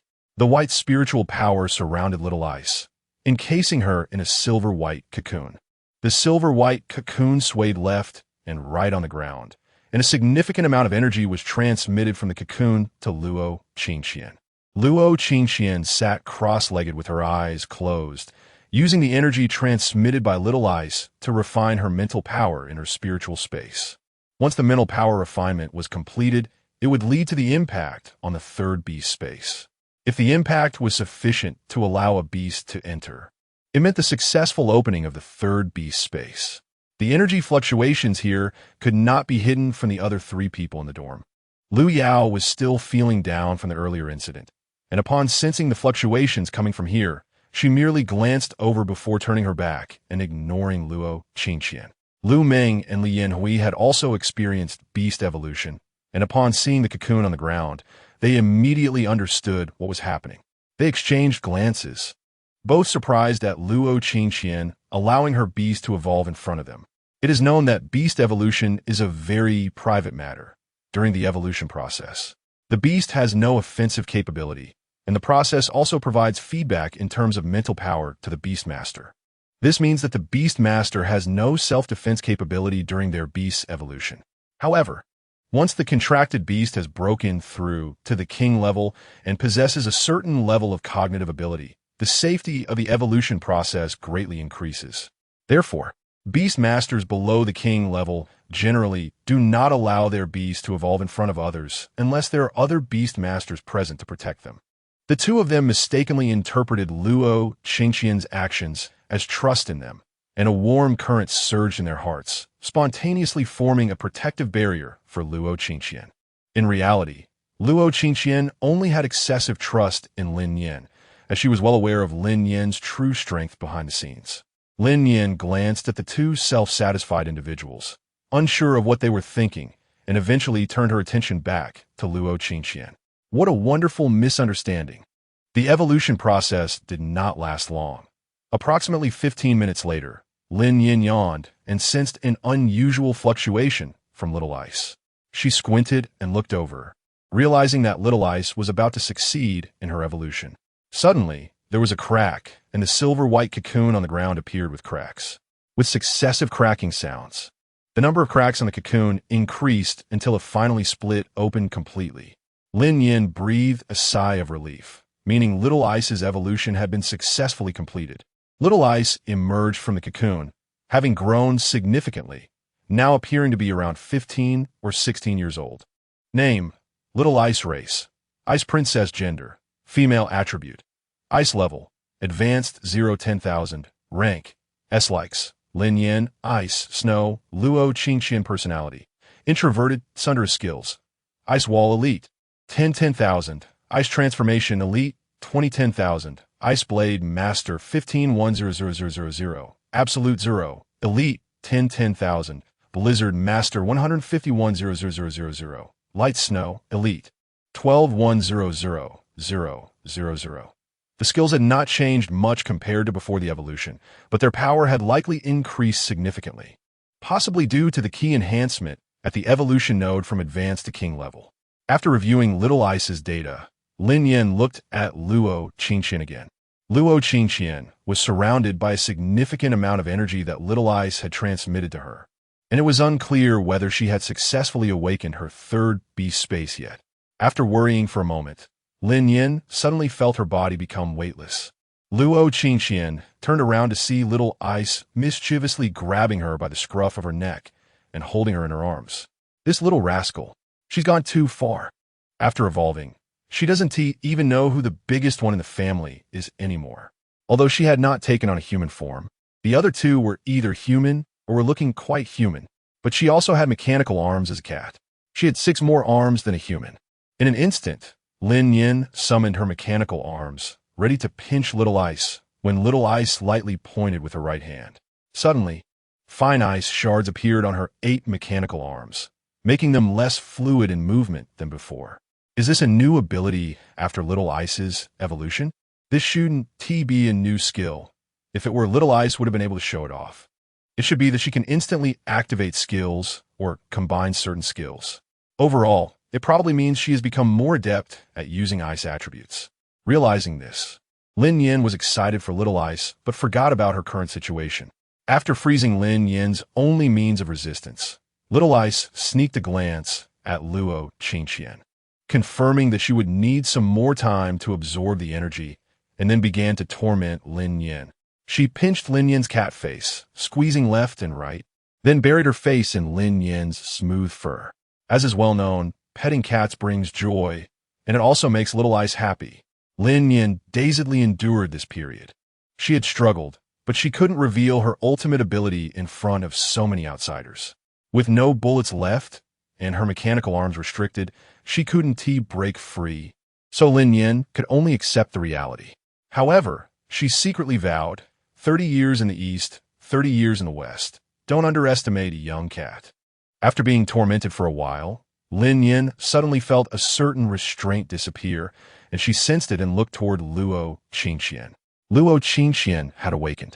Upon waking, she first saw the significantly changed Little Ice, and then she saw Lin Nian being tormented by Little Ice. She shook her head helplessly and took Lin Nian from Little Ice's hands. Chapter 81. Xiaobing can talk now? Xiaobing has successfully evolved, and Luo Qingxian has also successfully awakened her third beast space. The main task ahead is for Lin Nian to break through to the king level. However, Lin Nian's breakthrough to the king level will have to wait until they return to the villa, where she can create all the materials needed for evolution in the laboratory. Right now, the more important task is the selection for the training camp. Once selected, they will enter the Jiangshang Star representative team, and it would be best if a university takes notice of them during the competition, allowing them to enter university early. Entering university early means that the faculty in higher education institutions is much stronger than in high school. So when Lin Nian demonstrates her extraordinary abilities, there will be support. After completing these tasks, Luo Qingxian felt a bit tired. She didn't want to think about anything and just wanted to lie in bed and sleep soundly. After evolving, Xiaobing's need for ice and snow isn't as strong as before, and she didn't want to return to the beast space. She glanced at Luo Qingxian's bed, her eager gaze catching Luo Qingxian's attention. Luo Qingxian looked at her in confusion, and then Xiaobing replied, "I want to get on my master's bed." The crisp and ethereal voice echoed in the room, and Luo Qingxian was momentarily taken aback, simply making space on the bed for Xiaobing. After a while, she realized that Xiaobing seemed to have spoken human language. According to records about beasts, a beast can only produce human sounds after successfully evolving to the king level, except for some special beasts that can mimic human voices at lower levels. However, she had never encountered a beast that could independently produce human sounds at a higher level. Xiaobing seemed to be the first case. Listening to the little girl's voice, Lin Nian lowered her head to look at her own paws, somewhat doubting her cat life. Why was she working so hard to level up? Wasn't it to reach the king level as soon as possible and regain her human form to speak human language? But this creature had a human body at a lower level, and now, without even being at the king level, could already speak human language. Who wouldn't be furious in this situation? Lin Nian was almost about to explode. How could Luo Qingxian's beast be treated so differently? If it weren't for the fact that she could create the mechanical materials needed for evolution to the king level in just half a month, successfully evolving to the king level, she would definitely cause a scene in this world. Even Luo Qingxian, as Xiaobing's beast master, was stunned. Not to mention the other three people in the dormitory. Lu Meng pointed at the little girl who was already lying beside Luo Qingxian, stammering, She reached the king level? As soon as she finished asking, Lu Meng felt that her question was inappropriate, as everyone clearly saw in the trial tower that Xiaobing was just an intermediate beast. Based on the recent evolution, it should only be the normal energy fluctuation of an intermediate beast evolving to a higher level. Moreover, there have been no discoveries of any beast being able to evolve 2 levels in a row. So, does that mean Xiaobing could speak human language at the higher level? Lu Meng's words still carried an undeniable surprise as she looked at Xiaobing, who looked almost indistinguishable from a 15 or 16-year-old girl, and shook her head. No, Xiaobing looks more like she's transformed. What? So that means Xiaobing can transform at the higher level. Li Yanhui added. The calmest person present was probably Lu Yao. When she heard Xiaobing's voice, she was indeed surprised for a moment, but soon her system informed her of Xiaobing's true situation. It should be Xiaobing's racial trait, which could be considered the racial talent of the ice spirit. Saying this, she looked at Luo Qingxian and gently asked, if I'm not mistaken, Qingxian should be the first person to contract an ice spirit, right?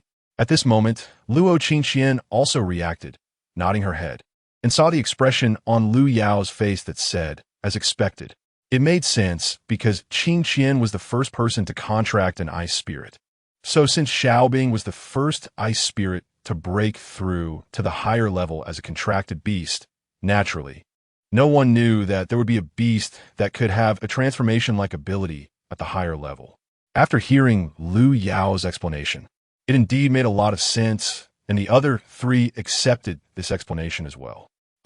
If you say that, I also want to contract an ice spirit. Xiaobing is so cute. Lu Meng propped her head up, her eyes sparkling as she looked at Xiaobing.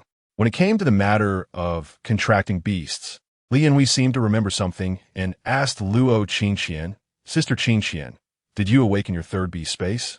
Have you thought about what your third beast will be contracted? Regarding the third beast, Luo Qingqian didn't have any more thoughts at the moment. Her first beast was one that caught her eye, and her second beast had already been arranged by Luo Chuan. As for the third beast, she had indeed searched for a lot of information on other beasts. If she had to choose, to better match the energy needed for Lin Nian to create bullets, she would naturally need to select a beast with attributes other than ice and thunder. She searched for a long time on the Beast Forum and the Beast Encyclopedia, but didn't find anything suitable. Occasionally, when she found something suitable, it was either rare or upon closer inspection, it didn't actually suit her at all. In short, she still didn't have any thoughts about the third beast. I'll just go with the flow. Right now, having Nian Yin and Xiaobing is enough for me. As she spoke, she thought of Lin Yin's comforting words. After all, when the car reaches the mountain, there will be a way, and the boat will naturally go straight when it reaches the bridge. That's right, Lu Ming nodded.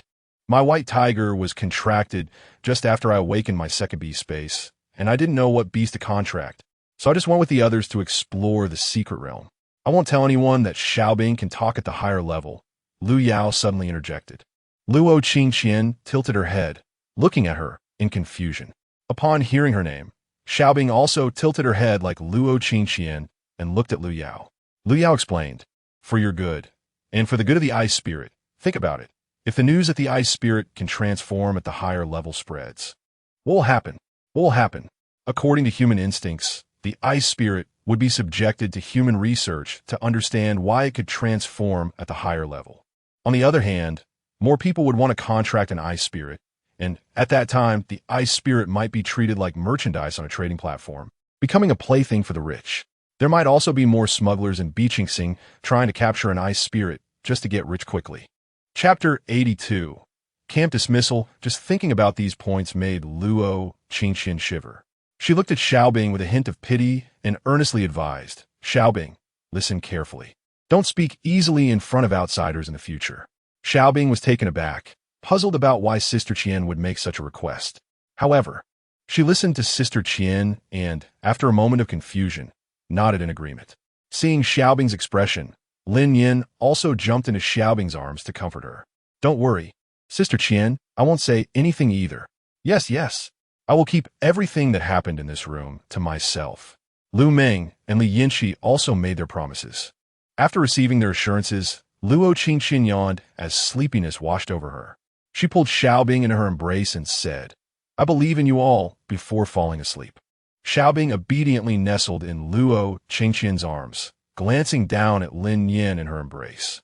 After nudging Lin Yin, she also drifted off to sleep. Lu Yao turned to the side and closed her eyes as well.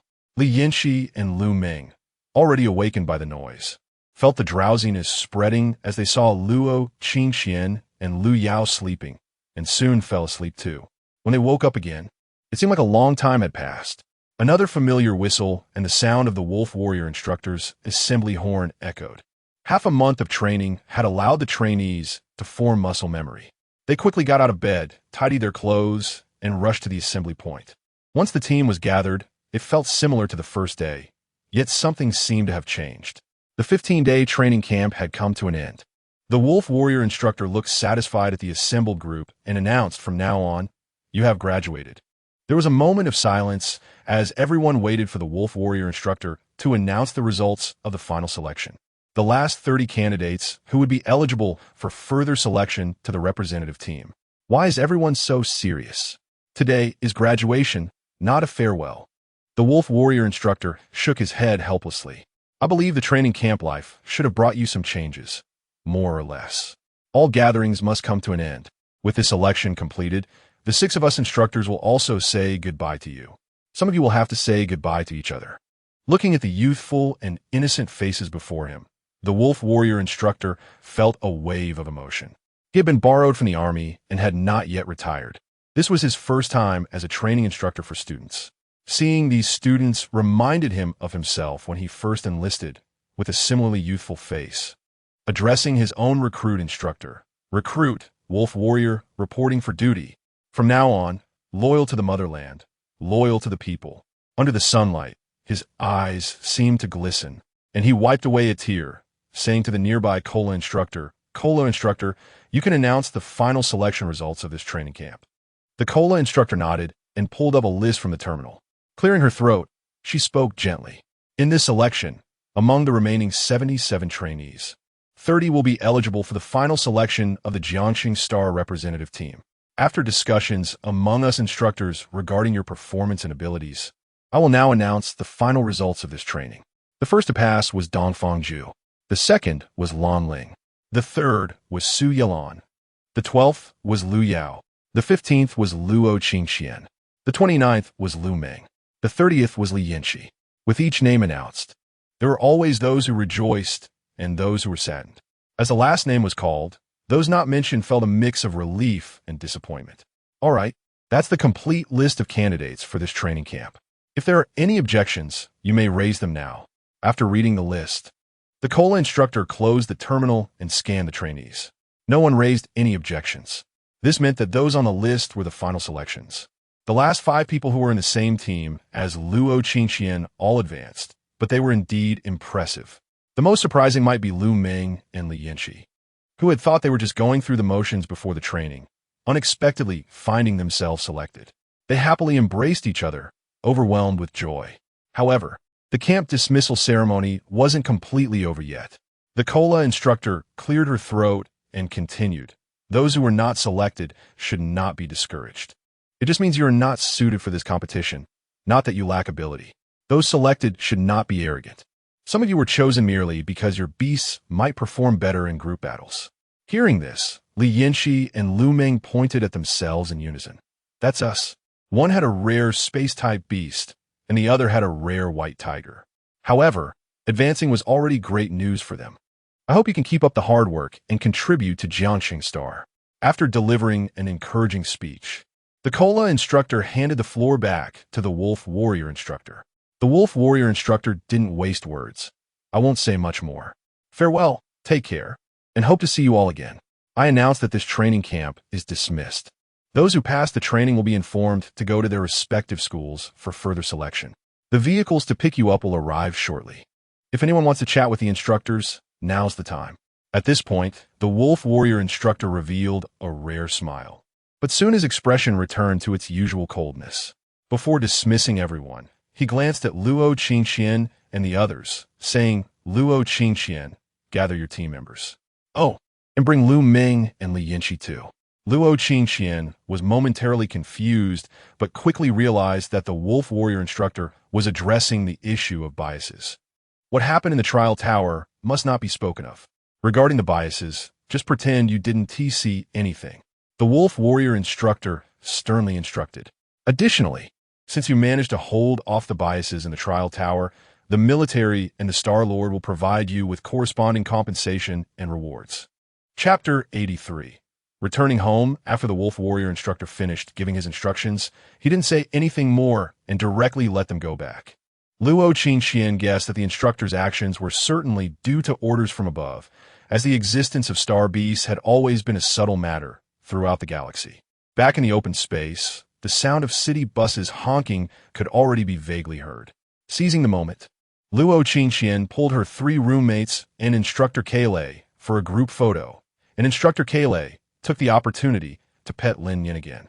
When one bus after another drove into the open space in front of the villa, it signaled that the time for parting was approaching.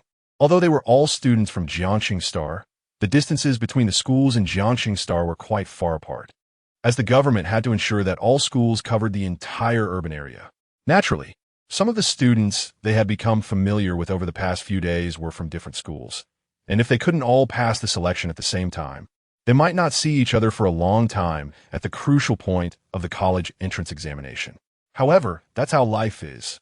The bus to the destination will always have people getting on and off, and intersecting lines can drift farther apart. After leaving the training camp, Luo Qingqian took the bus back to her villa. She hadn't seen the butler in years, as he had been with Luo Chuan and hadn't returned home for a long time. If it weren't for Zero, this home might have been lost. Zero, see how important I am. Without me, this home would be in disarray, not to mention the butler. Even Luo Chuan only returned once when Luo Qingqian was taking her high school entrance examination, staying at home for over a month until her exam results came out, knowing she could attend Jiangxing No. 1 high school before leaving Jiangxing Star again. This meant that Luo Qingqian, along with Lin Nian and Xiao Bingao, one person and two beasts, had been living in this spacious villa for 2 years. Originally, the villa had hired maids and some special beast trainers, but after the butler left, Luo Qingqian completely let go and dismissed everyone else. Don't underestimate a little girl who longs for freedom. Of course, for the sake of the villa's safety, Luo Chuan secretly arranged for people to protect the villa, but Luo Qingqian was unaware of it. A high-end villa with only one advanced beast trainer is enough to attract a thief to take risks despite the security of the villa area. Speaking of Luo Qingqian, on the bus, Li Yinxi and Lu Meng were discussing their future plans.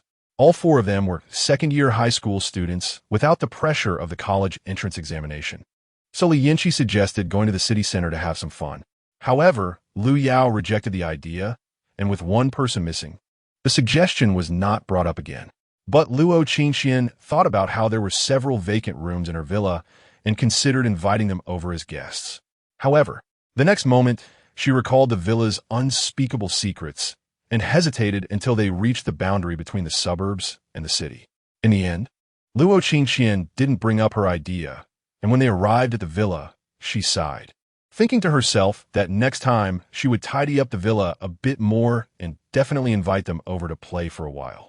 Having not returned for half a month, the villa was still as clean as ever thanks to Zero maintaining it, with not a speck of dust in sight. "Welcome home, Master. I hope everything went smoothly." When she opened the door, Zero was waiting at the entrance, still as polite as before. Luo Qingqian nodded to her, then lay down on the living room sofa with Lin Nian, and Xiao Bing followed suit, lying down next to Luo Qingqian. In the living room was a projector, and Luo Qingqian instructed Zero to move it and pulled up footage from previous national beast trainer competitions to watch. In the era of interstellar beast training, entertainment options were actually much fewer than in Lin Yan's previous life, but some unique offerings were significantly more abundant. For instance, there were holographic games and beast battles. One could only say that each has its strengths and weaknesses.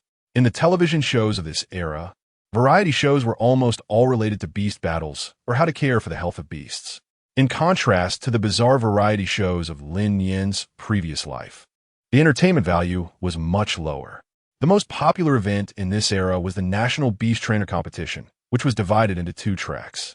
One was the so-called National High School Beast Trainer Team Competition that Luo Qingqian had participated in during her training, aimed at high school students across the entire galaxy. The other track was only open to college students, graduate students, and doctoral students. And those selected from this track would have the opportunity to represent Huaxia in the Cosmic Level Beast Trainer Competition.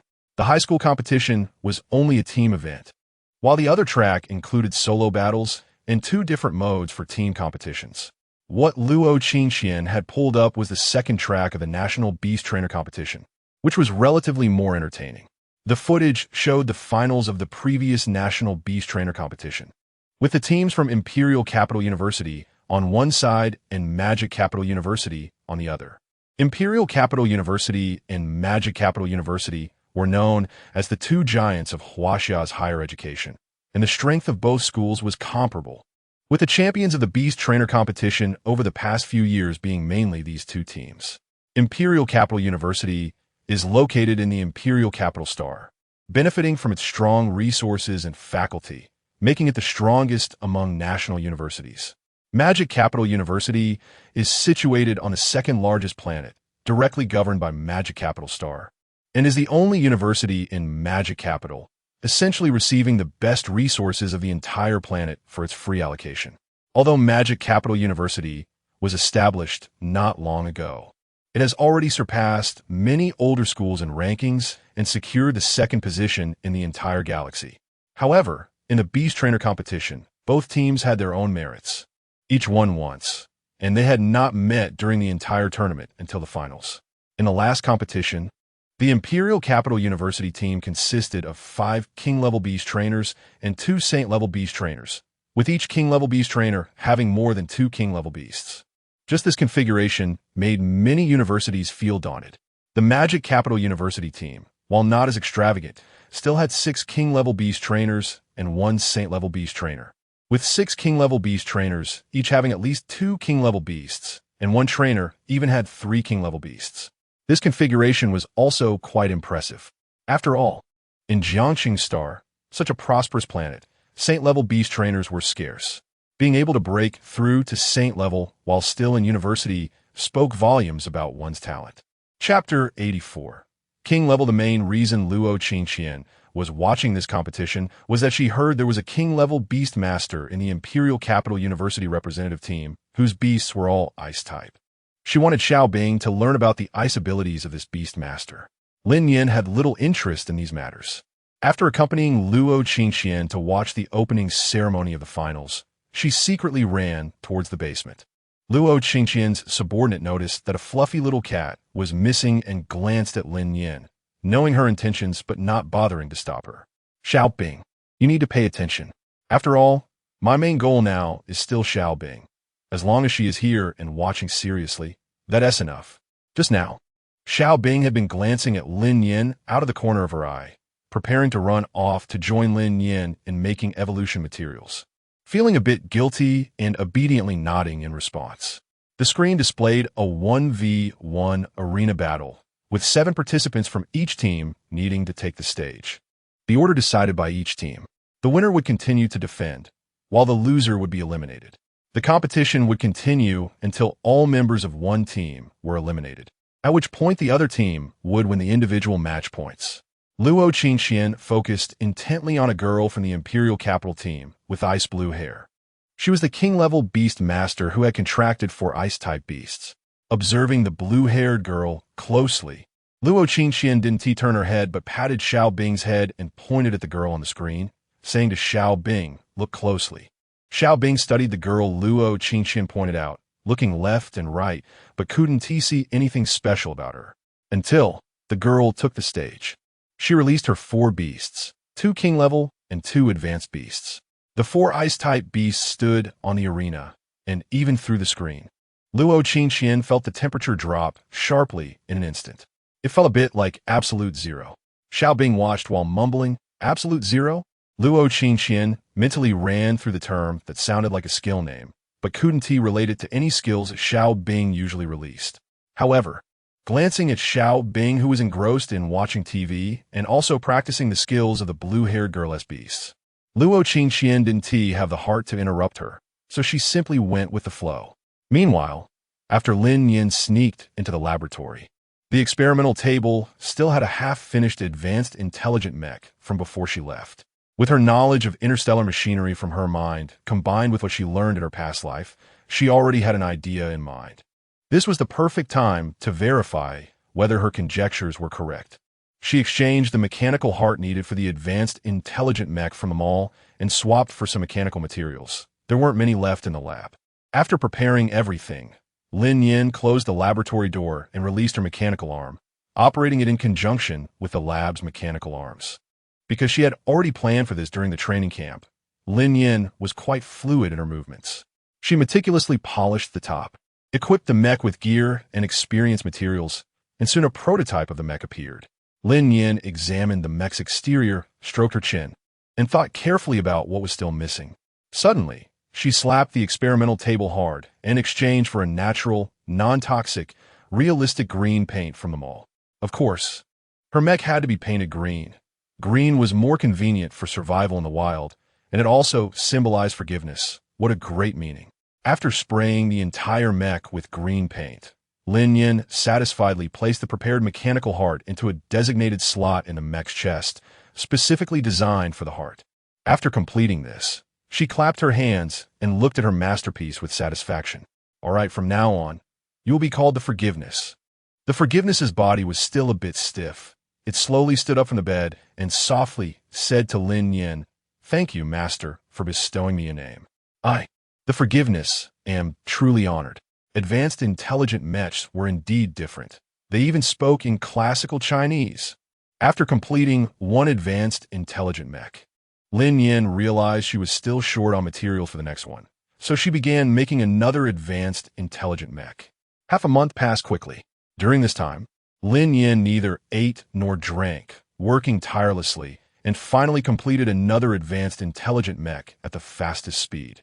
She dyed this mech entirely blue, as blue represented sadness and sorrow, so she named this mech the Sorrow. With the sorrow and the forgiveness completed, it also meant that Lin Nian's evolution to king level was imminent. Indeed, Lin Nian had filled her experience bar completely and prepared more than half of the evolution materials. She wanted to evolve to king level before Luo Qingqian entered the next round of training. Unlike Xiao Bing, whose body would undergo significant changes after evolution, hers wouldn't. She would still remain a cat after evolution. Even if she transformed after reaching king level, she could still exist in the form of a little kitten. This was also one of the reasons she dared to put her evolution to king level on the agenda, right after Luo Qingqian awakened her third beast space.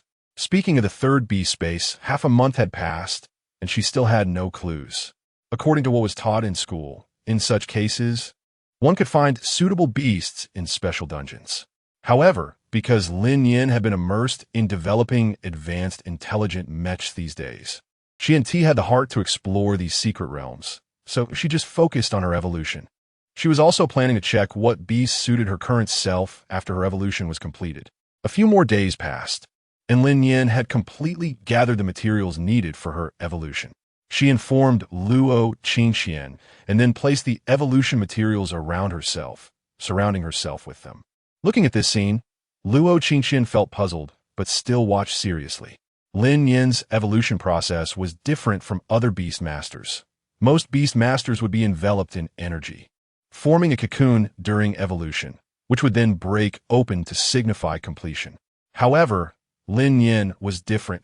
The energy from those materials spontaneously flew into her body, forming a ring of light around her, making her appear especially sacred. Waves of energy washed over Lin Nian's body, and she could sense the forgiveness and sorrow gradually merging into her body. Chapter 85. Transformation abilities washed over Lin Nian's body, and she could feel the forgiveness and sadness gradually merging into her. After a while, she became aware that she could summon the forgiveness and sadness at any time as her helpers. The sheen on the prepared spiritual treasure gradually faded, and the mechanical objects also merged into Lin Nian's body, signaling the success of her evolution after all the materials disappeared. As expected, Lin Nian's evolution to the king level also brought strong feedback to Luo Qingqian. Her spiritual power was cleansed by this energy, making significant progress. After evolving to the king level, it does not mean that one immediately transforms into a human. Transformation requires the beast master to comprehend it themselves. But being at the king level grants the qualification for transformation. Lin Nian was the same. After completing her evolution, she opened her eyes and found hints in her mind on how beast masters could transform. She glanced over and found that the method of transformation was not very difficult. So most king-level beast masters could successfully transform. After looking at the knowledge about transformation that she was most concerned about, she checked her current panel. Host, Lin Nian. Species, lightning cat can transform. Gender, female. Attribute, electric. Mechanical, rank, S. Level, king level, 0-500,000. Skills, 100,000 volts. Master 0-1-0-0-0-0-0. Awakening all things, proficient 0-2000, circuit elite 58-88-10,000, mechanical mastery, master 1558-100000, mechanical manufacturing, master 2369-100000, mechanical avatar, elite 1510,000, available laziness points 117-2580, evaluation mechanical prints. Can create a small machine with a wave of the hand, both offensive and defensive, an 8-arm mechanical cat. incredibly cool. Can transform into a human now. Keep it up. You're just a step away from becoming a beast god. The data on the panel was not much different from before. Surprisingly, her skills had not changed much either. However, it was presumed that, like Xiao Bing, she should be more skilled and proficient in utilizing elements. Sure enough, after looking over her skills, Lin Nian was completely stunned. 100,000 volts and awakening, all things were unchanged from before. The circuit skill transformed, allowing her not only to connect with other beast masters, but also with the mechanical creatures she created, and even connect with hostile beast masters. As long as a connection was established, a closed circuit would form on the corresponding object, and as long as electricity flowed, certain special effects could be produced, such as powering up her mechanical creatures or shocking hostile beast masters several times. Mechanical mastery was even more different. Now, using mechanical mastery, she could see various deficiencies in machines as if she had been enlightened, and could even make further advancements in designing mechas. This skill was quite extraordinary for her now, as she wanted to create a dedicated mecha to protect Luo Qingxian and Xiao Bing, just in case. Of course, she couldn't neglect herself. As long as she was around, mechas wouldn't be lacking. Mechanical manufacturing was the skill she used most often before evolution. This skill could only be used for making bullets before, but now she could almost mold mechas with her bare hands. As long as there were enough materials, she could produce high-level intelligent mechas on the spot. But this also required ample time, as a high-level intelligent mecha could rival or even defeat a high-level extraordinary creature. Mechanical avatar, before evolution, was mainly used to possess machines for reconnaissance. During training camp, to avoid revealing her trump card, this skill was hardly used. However, after evolution, this skill was no longer limited to that. By using this skill, all mechas could transform and cover her body, forming something akin to a Kai armor. Not quite armor, but more like a humanoid mecha. Because this skill could only be used when Lin Nian transformed into a human form. It can be said that after evolving to king level, Lin Nian's strength greatly increased, and she now possessed strong combat capabilities. Lin Nian could also showcase her enhanced strength in front of others. After all, king-level beast masters had the strength expected of them, and relying solely on her electric abilities clearly could not qualify her as a king. The evolution of Xiao Bing and Lin Nian brought a significant boost to Luo Qingxian's strength, and now she had to consider what kind of beast to contract to complement Lin Nian and Xiao Bing. Before Luo Qingxian could decide what type of beast to contract, Oldswa from the school sent her a message, notifying her that the selection for the representative team was about to begin. The representative team for Jiangchang Star had a dedicated base, and they were headed to that base for the next round of selection. The selection process was a 30 to 14 elimination, with more than half eliminated. Before heading to the base, Lin Yin had already learned to transform, and after transforming, she looked vastly different from her original form. The original lightning cat was a cute little kitten, almost as if it would never grow up, easily winning people over with its cuteness. However, after transforming, she became a tall and elegant lady, resembling Lin Yin's appearance from her previous life, with beautiful brows and almond-shaped eyes. Lightning elements surrounded her, forming a set of purple long dress, with her fair and slender legs faintly visible beneath the dress. A typical Chinese beauty. In an instant, Lin Yin transformed from the shortest in her family to the tallest. Although Luo Qingxian had also grown quite a bit, she was only just about 1.70 meters, and Xiao Bing was even shorter, not reaching 1.60 meters. Lin Yin inherited her height from her previous life, standing about 1.75 meters. Seeing Lin Yin's transformed appearance, Luo Qingxian and Xiao Bing were both stunned, and then each of them began to retaliate against Lin Yin. After a moment of disbelief, they exchanged glances and jointly subdued Lin Yin, pinning her down.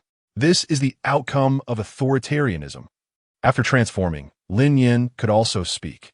Her voice was similar to her previous life, cold and clear, like the flowing water of a stream. If it weren't for the fact that she had indeed been a cat for many years, Lin Yin would really doubt whether she had crossed over. This body, which was about 90% similar to her previous life, was truly to Lin Yin's liking. Returning to the selection matter, Luo Qingxian did not hide the fact that Lin Yin had broken through to the king level, as it would eventually be discovered. Taking Lin Nian, who had transformed, Luo Qingxian took a car to the school. The vehicle to the base would arrive at the school gate to pick up all the advancing students from Jiangqingno, one high school. At the gate, Luo Qingxian also ran into Li Yanqi, who did not release her beast. Upon seeing her, she greeted her enthusiastically. Who is she? Chapter 86 Base. After exchanging greetings, Li Yanqi's gaze fell on the ice beauty beside Luo Qingxian. She hesitated for a moment and asked, "Who is this?" Before Luo Qingxian could answer, Lin Nian leaned in and smiled, gently patting Li Yanqi's head. "Nice to meet you. I'm Lin Nian." "Lin Nian?" Li Yanqi exclaimed. "Isn't that the same name as Luo Qingxian's lightning cat? Could it be Sister Qian?" Li Yanqi pointed at Lin Nian with a puzzled expression, looking at Luo Qingxian with her eyes asking, "Did you name your beast after this person?" Luo Qingxian didn't understand the implication in her gaze.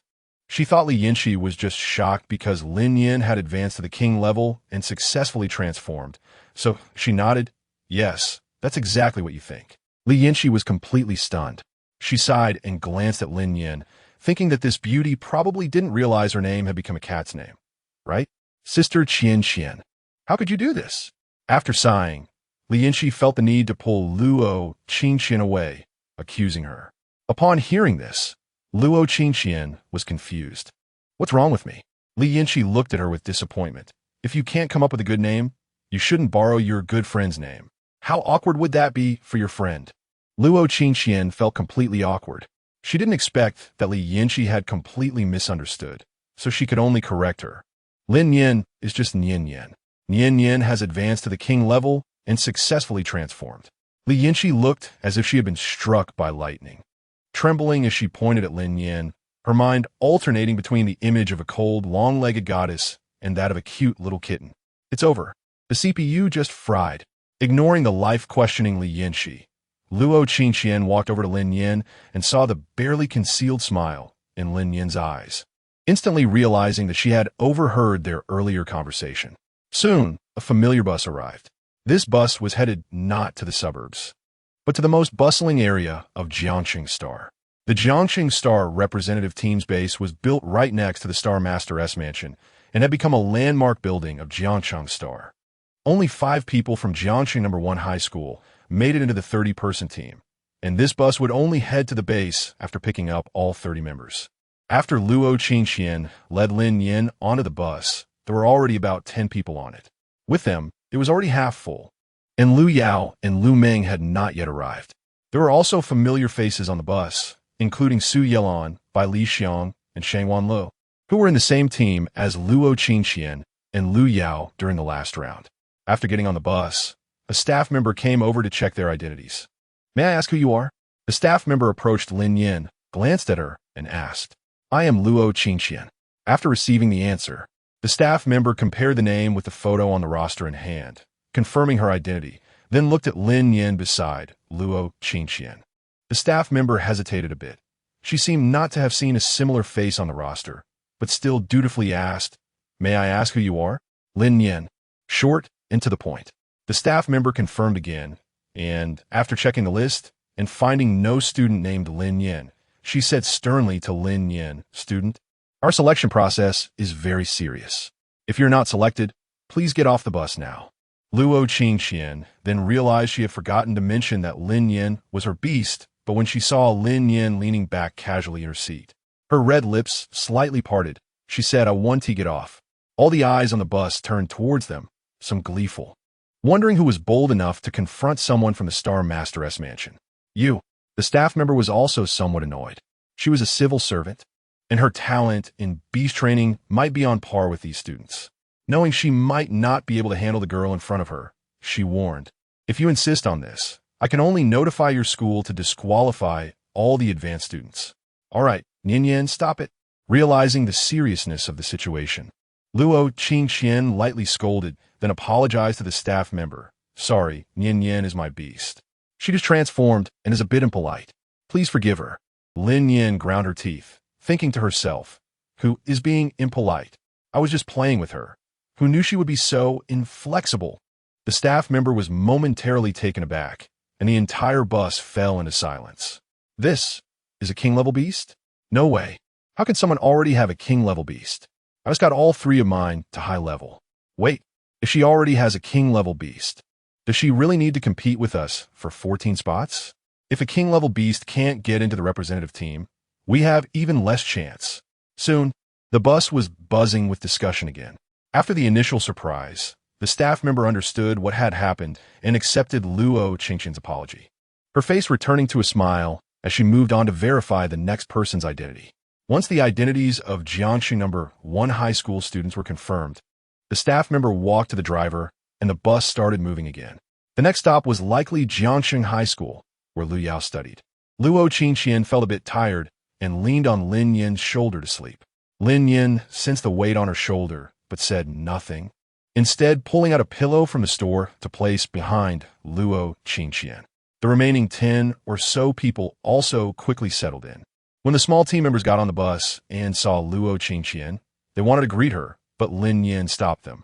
When Lu Yao got on the bus, she immediately spotted Luo Qingqian. After glancing at her, her gaze fixed on Lin Nian, clearly recognizing her identity. Seeing Lu Yao, Lin Nian merely shushed her from a distance, signaling her not to disturb Luo Qingqian's rest. When they arrived at the central base, the morning had nearly passed, just like the training camp back then. However, this time, there was no need to scramble for dorms. All the dorms were pre-assigned, with single rooms. After the bus stopped, Lin Nian shook Luo Qingqian awake. They didn't bring much, just a change of clothes and toiletries.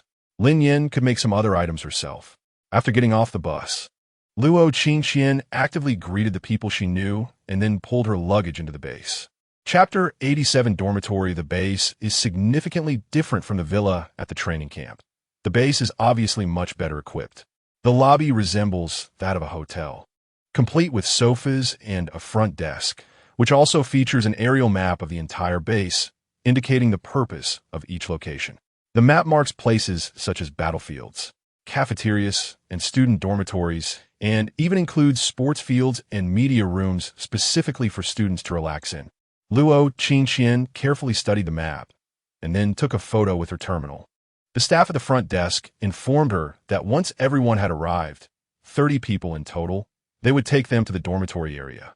Nodding, Luo Qingqian sat on a sofa in the lobby with Lin Nian, and the others arrived quickly.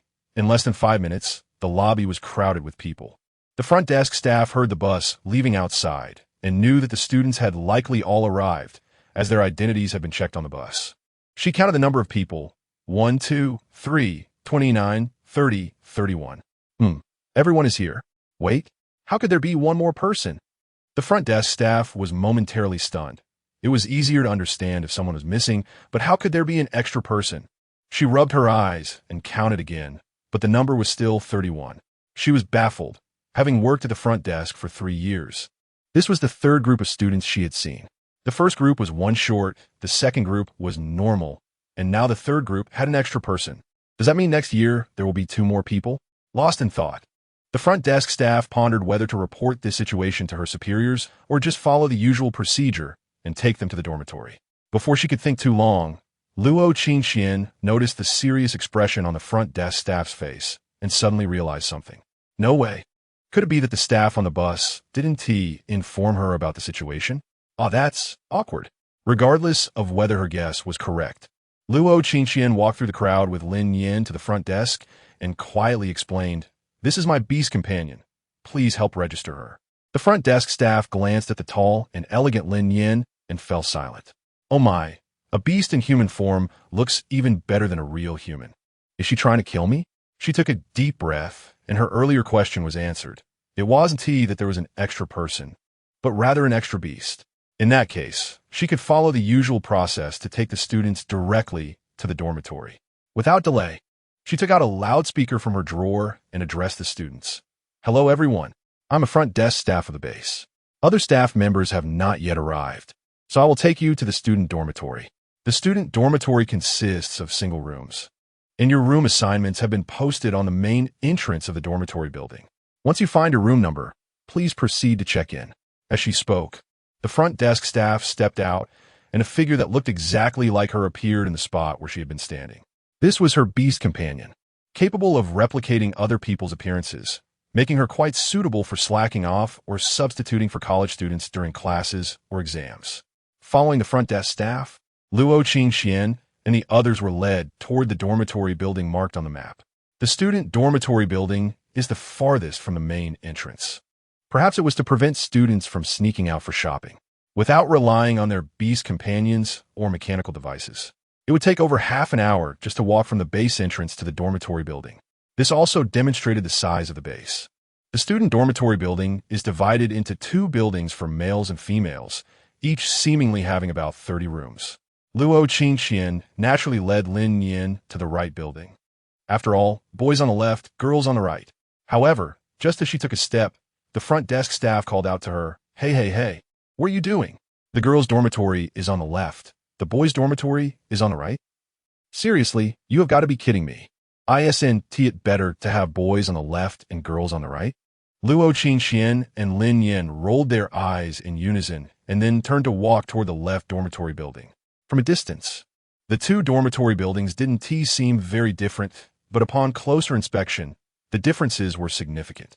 The girls' dormitory was clearly a bit more upscale than the boys' dormitory, as evidenced by the entrance. The boys' dormitory had a wooden door that could be pushed open easily, while the girls' dormitory had an iron door with a human face resembling a wooden door for facial recognition. Does this mean that the door was designed to look like the boys' dormitory door just to reflect gender equality? If there are questions, one should ask. This is a good habit taught by the teachers. Is there a difference between the boys' and girls' dormitories? Luo Qingxian asked the front desk. The front desk staff paused, her eyes revealing a deeper meaning. Boys generally have better physical constitutions than girls, so the boys' dormitory is a bit worse. Of course, she wouldn't admit that it was because the girls' dormitory was newly built, while the boys' dormitory had been around for many years. When Luo Qingxian entered her dormitory with her suitcase and saw a photo sent by Lu Meng, which was supposedly from a boy at her school, she realized just how ridiculous the term "a bit worse" really was. This was not just a bit worse. The difference was enormous. How to describe it? It would be like comparing a single room in a 5-star hotel to a single room in a youth hostel. Did a youth hostel even have single rooms? Never mind. It's basically that kind of comparison. Looking at the environment on the boys' side, Luo Qingxian couldn't help but be grateful to her parents for not having made her a boy. Looking back at her dormitory, it was quite luxurious. There was a large bed measuring 8 meters, and there were even bedside tables and lamps on either side of the bed. Compared to a hotel, the only thing missing might be a large TV, possibly because it was a training base and they didn't install large TVs. The bathroom and balcony were combined, with both a bathtub and a shower, featuring a dry-wet separation design. The balcony had several pots of green plants and was semi-enclosed. There was a sliding door between the balcony and the room that could be closed. After surveying the room, although it couldn't compare to her family's villa, it was still much better than the dormitory at the previous training camp. While Luo Qingxian was observing the environment, Lin Nian, tired from the car ride, had already laid down on the bed, bouncing a few times as she landed. It was indeed a comfortable bed. Chapter 88. Evolving Mecha. By the time they arrived at the base, it was around noon. After arranging their things in the dormitory, it was time for lunch. While the students were putting away their belongings, the front desk staff did not leave the dormitory building, but stood downstairs, estimating the time. After a moment, she raised the megaphone in her hand and shouted towards the two dormitory buildings. "Lunch is ready. Lunch is ready." Her booming voice echoed through the air, startling the students still inside the dormitory, especially those who had already gone to bed. Lin Nian was one of the most affected. She was so shocked that she jumped out of bed. After hearing the front desk's announcement clearly, she rolled her eyes and began to mumble and curse at the front desk staff. Luo Qingxian chuckled lightly, patted Lin Nian's thigh, and headed off to eat. Lin Nian continued to grumble under her breath, but, being quite honest, followed closely behind Luo Qingxian. After all, who could resist a meal? Once everyone had gathered, the front desk staff raised her megaphone again and said, "Listen up, this is the only time I will tell you how to get from the dormitory to the cafeteria." Luo Qingxian and Lin Nian, who had already studied the map, fell silent. According to the map, if she was correct, the distance from the dormitory to the cafeteria was about the same as from the main gate to the dormitory. Oh my! That distance might just starve them before they even reach the cafeteria. It seemed the designer of this base intended to temper them. As the saying goes, he who is destined for great responsibility must first endure hardship. The cafeteria at the base had a lot of food, with various categories including Jing cuisine, Hu cuisine, Xiang cuisine, Yu cuisine, Sichuan cuisine, and more. Of course, we can't forget about those dark dishes whose audience is unknown. Strawberries stir-fried with tomatoes, primarily cooked with red peppers. It was just a sea of red. Banana salad with cucumbers. Honestly, you really don't have to mix those two together. Wouldn't it be better to eat the smashed cucumber and then have a banana? One could only say that this cafeteria had all sorts of culinary delights, gathering the entire spectrum of Chinese cuisine. Luo Qingqian picked out a bit of her favorite food, also serving Lin Nian her preferred meat, and filled 2 bowls of rice. After lunch, the front desk led them around the entire base. How to put it? They felt like tourists visiting a site, and the front desk staff was like a tour guide, especially with that megaphone in her hand, making her look even more like a guide. This base was indeed very large, and it took several hours for the front desk staff to show them around. Once she seemed to have completed her task, she brought them back to the cafeteria and then disappeared, leaving behind a single sentence. You are free to roam now. All the staff will be in place tomorrow, and the instructors will also arrive at the base. Note that our Star Master will take time out of his busy schedule to see you. You need to perform well. Luo Qingqian didn't pay too much attention. All she heard was that they had free time tonight. It was almost dinner time, and while Luo Qingqian wasn't very hungry, she didn't want to return to the dormitory only to come back to the cafeteria, so she packed a meal to take with her. On the way back to the dormitory, Luo Qingqian didn't rely on her own legs as before. She patted Lin Nian, and Lin Nian understood her intention. With the presence of forgiveness and sadness, Lin Nian no longer needed to use her mechanical arm to assist Luo Qingqian. She directly summoned forgiveness and sadness, sitting on forgiveness herself and placing Luo Qingqian on sadness. Before coming to the base, they had agreed with Luo Chuan through messages not to hide the existence of forgiveness and sadness. Although it was said that the tall tree attracts the wind, they had already reached the king level, and Xiao Bing had also gained advanced strength. Now, even if they faced a holy level opponent, they could hold their own for a few moves, not to mention that there weren't many holy level experts. As for the king level, with the ability to manufacture advanced intelligent mechs, Lin Nian could control an army, manipulating countless advanced intelligent mechs. As long as she wanted, she could prepare numerous mechs in advance, and releasing enough advanced intelligent mechs could even kill a holy level beastmaster. This meant that Lin Nian no longer needed to hide her prowess in mechanics as she had before. Along the way, many students cast curious glances at them, but Lin Nian and Luo Qingqian didn't mind. They had long anticipated this situation. The speed of the MECHS was much faster than that of human legs, covering a journey that would take over half an hour in less than 5 minutes. Upon returning to the dormitory, Luo Qingqian lay on her bed, rubbing her legs that had grown a bit sore from walking all day, and looked at Lin Nian beside her. You said you would create a special mech for me and Xiaobing? Lin Nian nodded. You both need a certain level of self-protection. The mech is your trump card. Especially you, the beast master who is as weak as a chicken. The last 5 words spoken by Lin Nian rose in pitch, making Luo Qingqian blush. Luo Qingqian gave her a hard slap. Stop teasing me. Is making a mech a hassle? If it is, then forget it. Lin Nian chuckled lightly and pointed to herself.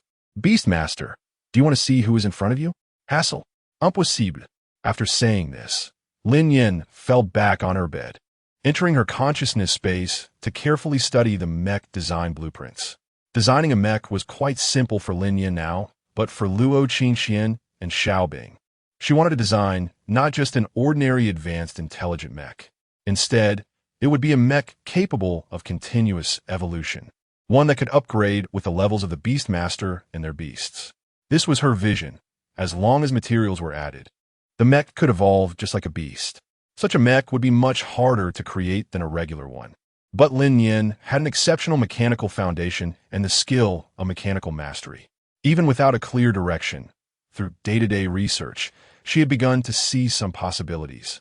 And now, At a crucial moment of research, she happened to encounter this matter. Luo Qingqian glanced at Lin Nian, who had collapsed, sighed, feeling that Lin Nian's heart was dominated by mechanics. Feeling a bit bored, Lin Nian appeared to have entered a state of research madness. So Luo Qingqian had no choice but to release Xiao Bing.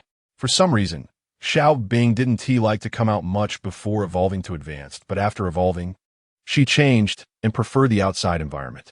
Chapter 89. Steam Robot. After Xiao Bing was released, she curiously looked around her surroundings and finally pounced onto the bed. So comfortable. She stretched lazily and said, "Respected Beastmaster, can I stay outside from now on? Staying in the beast space all day is incredibly boring. You didn't say that when you were at a lower level.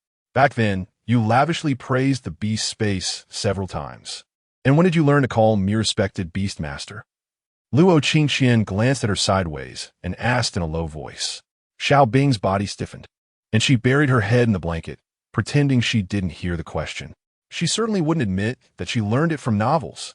Seeing Xiao Bing huddled up like a quail, Luo Qingqian didn't press further. After looking at her two high-profile beasts, she began her own training. Just like in the training camp, she created a group chat on her terminal in the evening, which included all the trainees participating in the selection. There were no instructors in the group. Just before midnight, a message suddenly appeared in the group. Notice, assemble at the cafeteria door at 7 o'clock tomorrow morning. Don't be late. Don't be late. Don't be late. Fortunately, Lin Nian was used to staying up late. After coming out of the consciousness space, she heard Luo Qingqian's terminal beep. She leaned over to take a look and saw that ominous message. After glancing at the content of the message, Lin Nian's gaze landed on the sender, whose profile picture was a steam robot with a nickname Jang Chung No.1. She was quite interested in this robot. It made her want to take it apart and see its internal structure. However, she glanced at the already sleeping Luo Qingqian and Xiao Bing, then quietly set a 5 o'clock alarm on Luo Qingqian's terminal without waking them up. She once regarded you as light. Without the military songs from the training camp, only Luo Qingqian's alarm sound set on her terminal rang out early in the morning. The alarm was loud, but Xiao Bing turned over and folded her pillow over her ears. Her eyes moved, but she still didn't wake up. Luo Qingqian woke up, sitting up straight. Her eyes still closed as she turned off the alarm. After about half a minute, she gradually came to her senses, rubbed her eyes, and wondered why she seemed to remember not setting an alarm last night. Could it be another trick like in the training camp, where they hacked into their terminals to forcefully set an alarm? Base staff smile. JPG. Lin Nian also woke up, recalling the steam robot. She dreamed about disassembling it all night, being tormented by it. After staring blankly for a moment, she suddenly wanted to laugh at Luo Qingqian, whose expression changed significantly. Having spent so much time together, Lin Nian could tell what Luo Qingqian was thinking with just a glance. Suppressing her laughter, Lin Nian stood up, pointed at the terminal in Luo Qingqian's hand, and said, "The alarm was set by me. There was a notice in the group last night about gathering at 7 o'clock at the cafeteria." Upon hearing this, Luo Qingqian carefully checked the group chat and saw that there were indeed replies. Lili, really? Sending a notice at this hour is to catch those bad kids who stay up late? And Chun, who knows? Look at you, you've taken the bait. After glancing at the timestamps of these two replies, Luo Qingqian fell silent. If they were really catching night owls, then these two were exceptional.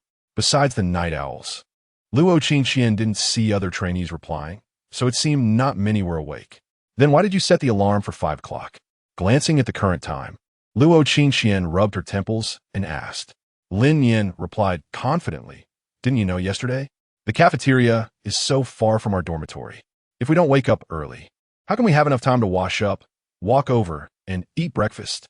A line of black lines crossed Luo Qingqian's face. Her throat moved as if she wanted to say something, but she quickly held it back and said nothing. Their conversation woke up the still sleeping Xiao Bing, but fortunately, she wasn't grumpy. At that moment, she just happened to hear Lin Nian's last remark. Rubbing her eyes, she casually said, "Sister Nian, don't you have a mecha? Isn't it faster to get around? Besides, when has Sister Qian ever cared about her appearance? She doesn't even want me to give her an ice pack every day. She always goes barefaced." Lin Nian stiffened. It seemed to make sense. As the time approached 7 o'clock, as stated in the notice, messages in the group became more frequent. Speechless is my life motto. Who taught you to send notices like this? Don't you know that beautiful girls need to sleep early every night? Chatter. I'm dying of laughter. My high school teacher told me that if you sleep after 10 every night, you won't live past 60. Gua gua is not gua. Does anyone understand? I woke up naturally and just saw this notice. It's already 6:59. Am I still saved? Complaints filled the group chat. However, none of this concerned Luo Qingxian and the others. Waking up early, Luo Qingxian, along with Lin Nian's mecha support, would definitely make it to the cafeteria even if they woke up at 6:50. However, if one woke up at 6:59, then truly, no one could save them. There weren't many people at the cafeteria door. Those who came either stayed up late and saw the message or had already gotten used to waking up early. Of course, many showed off their skills early in the morning, with wind-type beasts, carryable beasts, and various means all on display. Not to mention, Luo Qingxian thought she would see the instructors at the cafeteria door, but unexpectedly, the instructor who arrived was a steam robot, just like its profile picture. It looked even more tempting to disassemble. Seeing the steam robot in person, Lin Yan's eyes sparkled. She stared at the robot, examining it closely from top to bottom, inside and out several times. As expected of a product from the interstellar era, even the steam robot looked almost identical to a certain steam robot from a game in her previous life. The steam robot didn't seem foolish. It had a special terminal in its hand. It watched the arriving trainees while focusing on the terminal. Finally, when it was exactly 7 o'clock, it scanned the gathered trainees with an expression that seemed to convey a sense of exasperation. How to say it? The robot still wore the usual robotic expression, but for some reason, Lin Nian felt that a sense of exasperation was spreading from this robot.